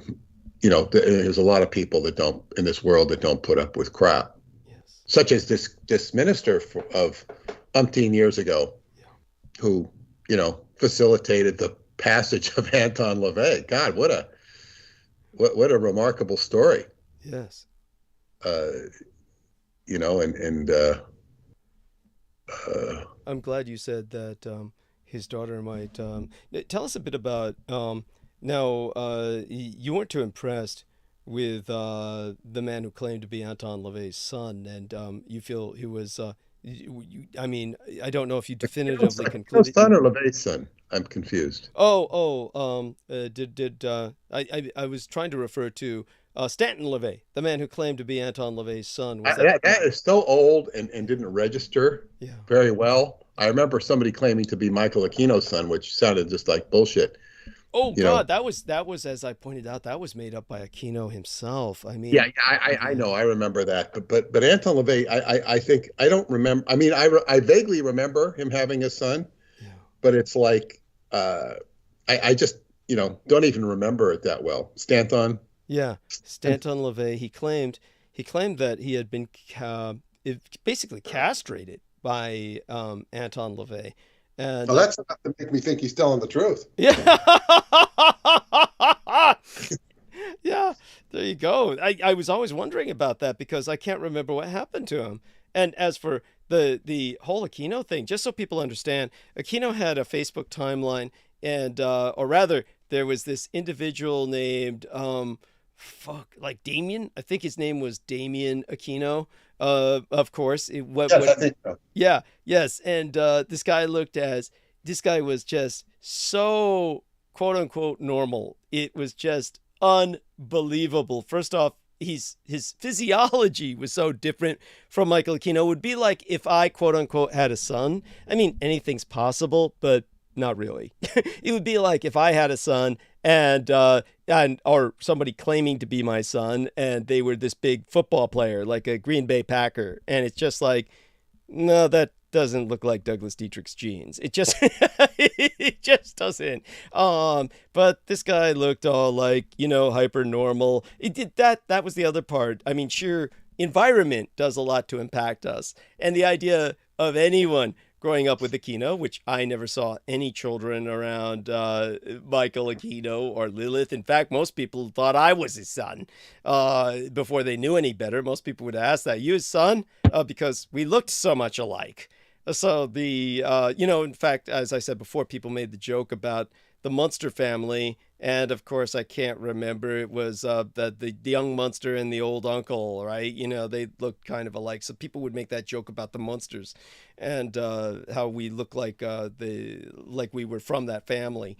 But when it came to this guy, he was looking all normal, white picket fence, dog, and everything, and just saying, "Aquino's my dad, and I'm this healthy American, and look how normal I am." It was just part of this bizarre fantasy that I guess Aquino had, that he wanted to compensate, and he felt that this was somehow like some indulgence of his own that I may never understand. And some people told me it might have been a jealousy inspired by the fact that I basically purchased a kid off the street who then became essentially my son. But it wasn't like that was planned. So, if he felt some jealousy over that, like, oh, I can make up my own son and literally make one up.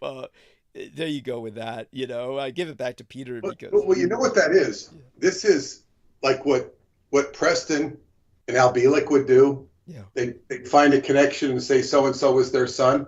Would they really? Oh, yeah. There'd be people saying, so, well, what about Preston's son? And, you know, there were people that come up every once in a while, and they confabulate these familial relationships. Al Bielek had one. Jeff Cameron was his son that he never saw. And, you know, a tear would come to his eye. Jesus. These imaginary lives that what all this is a substitute. It's a yearning for a family that they didn't have. So sad. You see, I felt very blessed to have had a daughter. It's one of the greatest blessings of my life. Yes. And it was not something I planned or intended. It was my ex-wife who wanted a child. Yeah. And it's a great blessing, and it just adds so much to one's life and experience.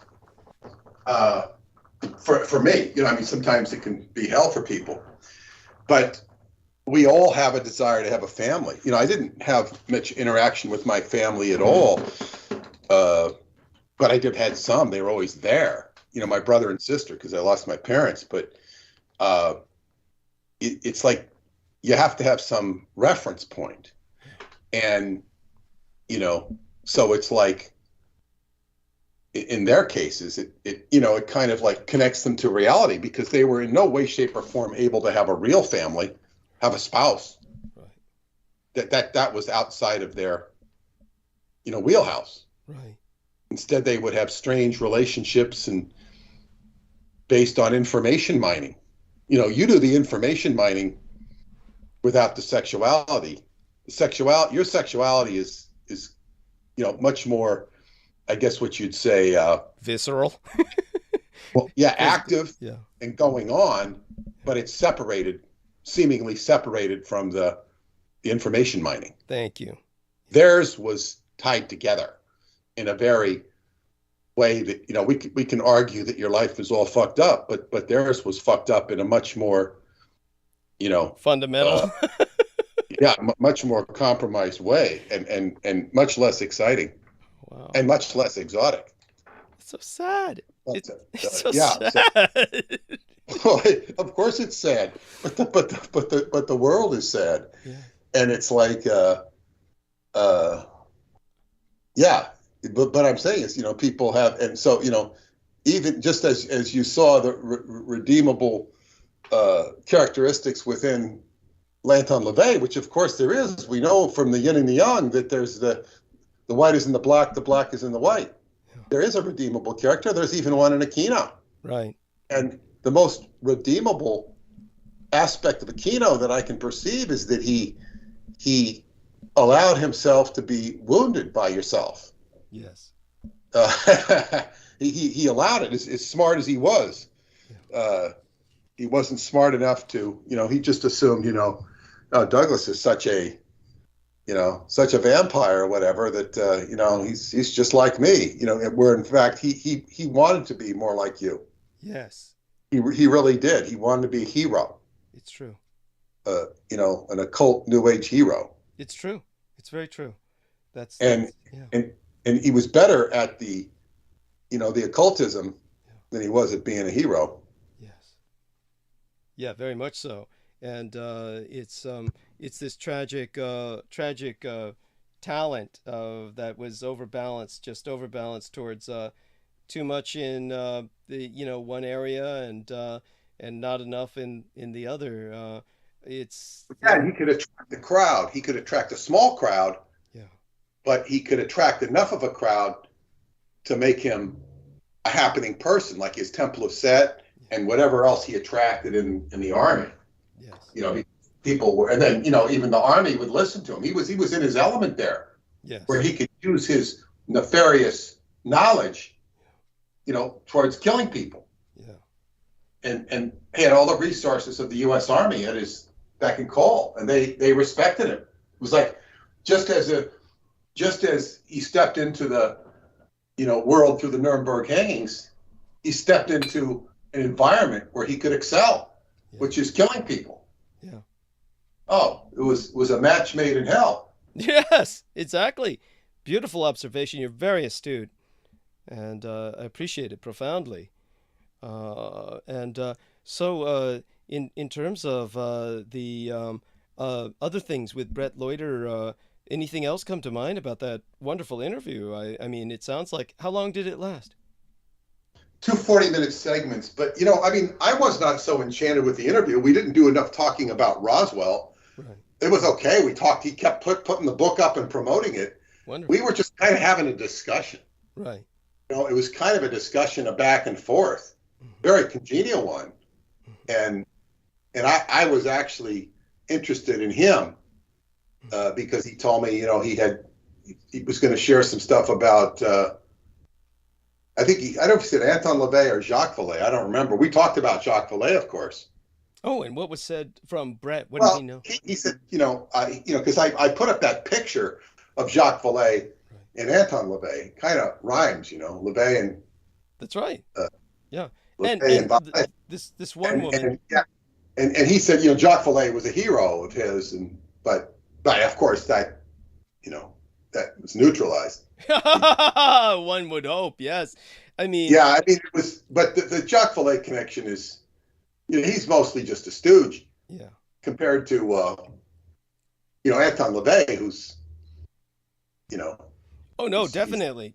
Just so people understand this, when I was young and growing up, Jacques Vallée appeared to be someone heroic to me as well. And then, of course, I was quickly disabused of such notions when I began to work at the Presidio, etc. And though I never had the, shall I say, the real negative experiences that I could have had concerning Jacques Vallée, the one thing that one woman said that was very astute, and I think pretty much summed it all up, was a German woman. This was a German woman. And it was, I forget her name, this dear, but she lives in New Zealand. I'm sure she's still there.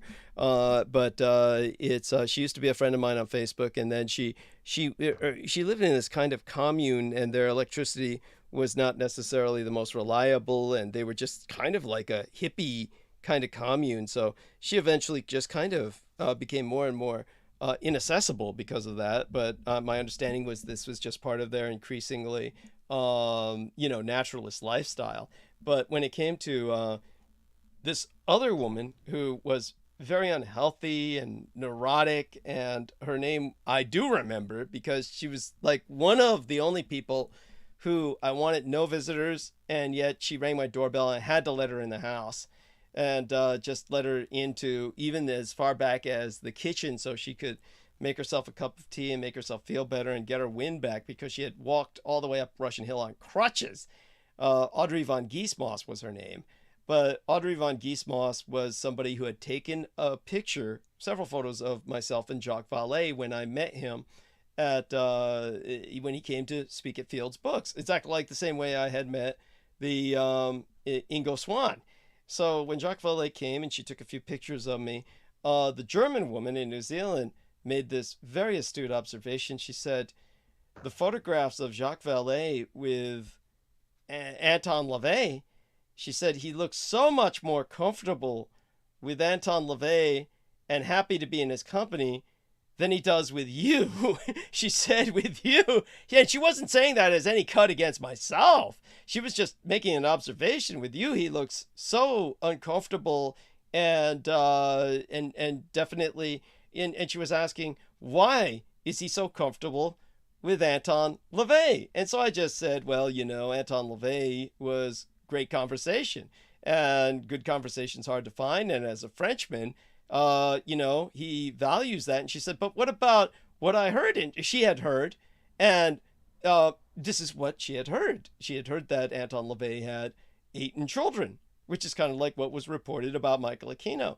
And I didn't deny that. I said, well, to Jacques Vallée, good conversation is hard to find and worth a fortune, quite the treasure.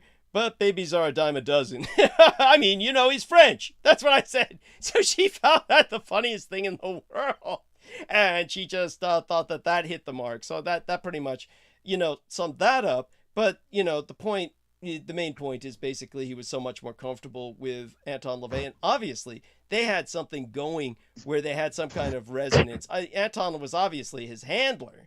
So I think that Anton LaVey, in a very real sense, this leads us to the puzzle. Jacques Vallée was obviously someone who was working for Deep State, and that puts him more under the control of Michael Aquino. But it's almost as if around a lot before Aquino came along. He was writing books in the early '60s. Okay. So that and LaVey was around. So they come from an older reference frame. Thank you. Excellent point. I never thought of that. But now that you mention that, that's so true. That is so true. So they were, you're right. Oh my God. And he's been around. So Jacques Vallée has been around forever. Oh my God. And Anton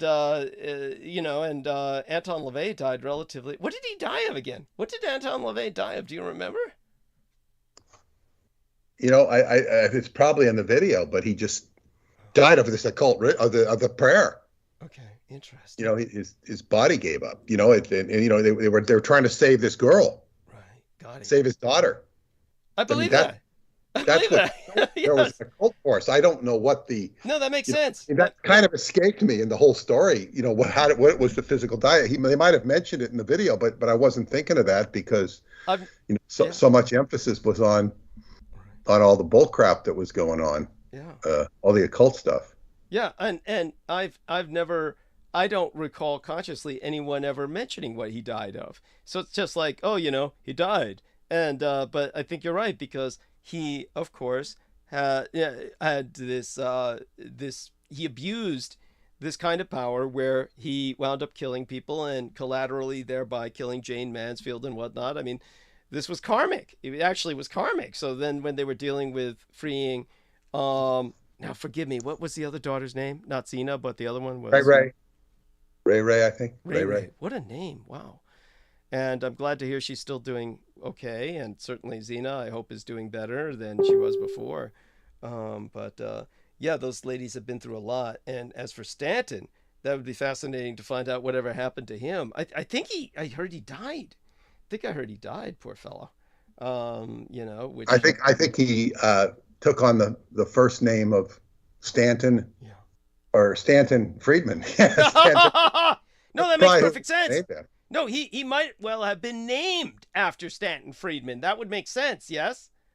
It'd be pretty. I mean, who'd want to, even if you admired his work, who'd want to name your kid after Stanton Friedman? I mean, you and I, of course, could never imagine that because you and I are not psychopathic to the degree. But it's just not, it's not anybody you want to be. Yes, the guy is so revolting. The guy is so repulsive in every. He's not the kid at school that you want to hang out with or that you want to be seen with for any reason. Thank you. So, that's like, and you have to wonder how these kids, like, how LaVey and Aquino profiled in grade school and whatnot. Well, remember this much, as I pointed out before, both the mages Anton Szandor LaVey and Michael Aquino were both Eagle Scouts. I mean, the top of the pecking order for the butt boys in the forest, the little green Boy Scouts, or brown or whatever the fuck they're wearing, this kind of green-brown combo. Yeah, they were both Eagle Scouts, so that tells us how they profile. They were profiling as like, supposedly our bright future and shit. But I was disabused of Cub Scouts at a very young age. Thank God. Well, this kid, because two of my older friends were Cub Scouts, and another kid down the block, and then a few of the kids, came to school, the Cub Scouts, and I kind of expressed something in it, so it's like your friends are Cub Scouts, and you're they're getting their wolf badges and stuff, and I think I mentioned to my friend, and this kid I used to walk to school with, he was a tough little kid. He was a tough little kid, and he didn't speak much, but he had a reputation as just tough son of a bitch. And but we were friends, and he kind of says, no, he says, he says they wear these funny little costumes, and he was basically saying they were a sissy. Yeah, yeah. If the word fag had been a word, then he would have said that, but it wasn't in our vocabulary. Right. And he just kind of says, he was kind of saying to me, if you respect your manhood, don't go there.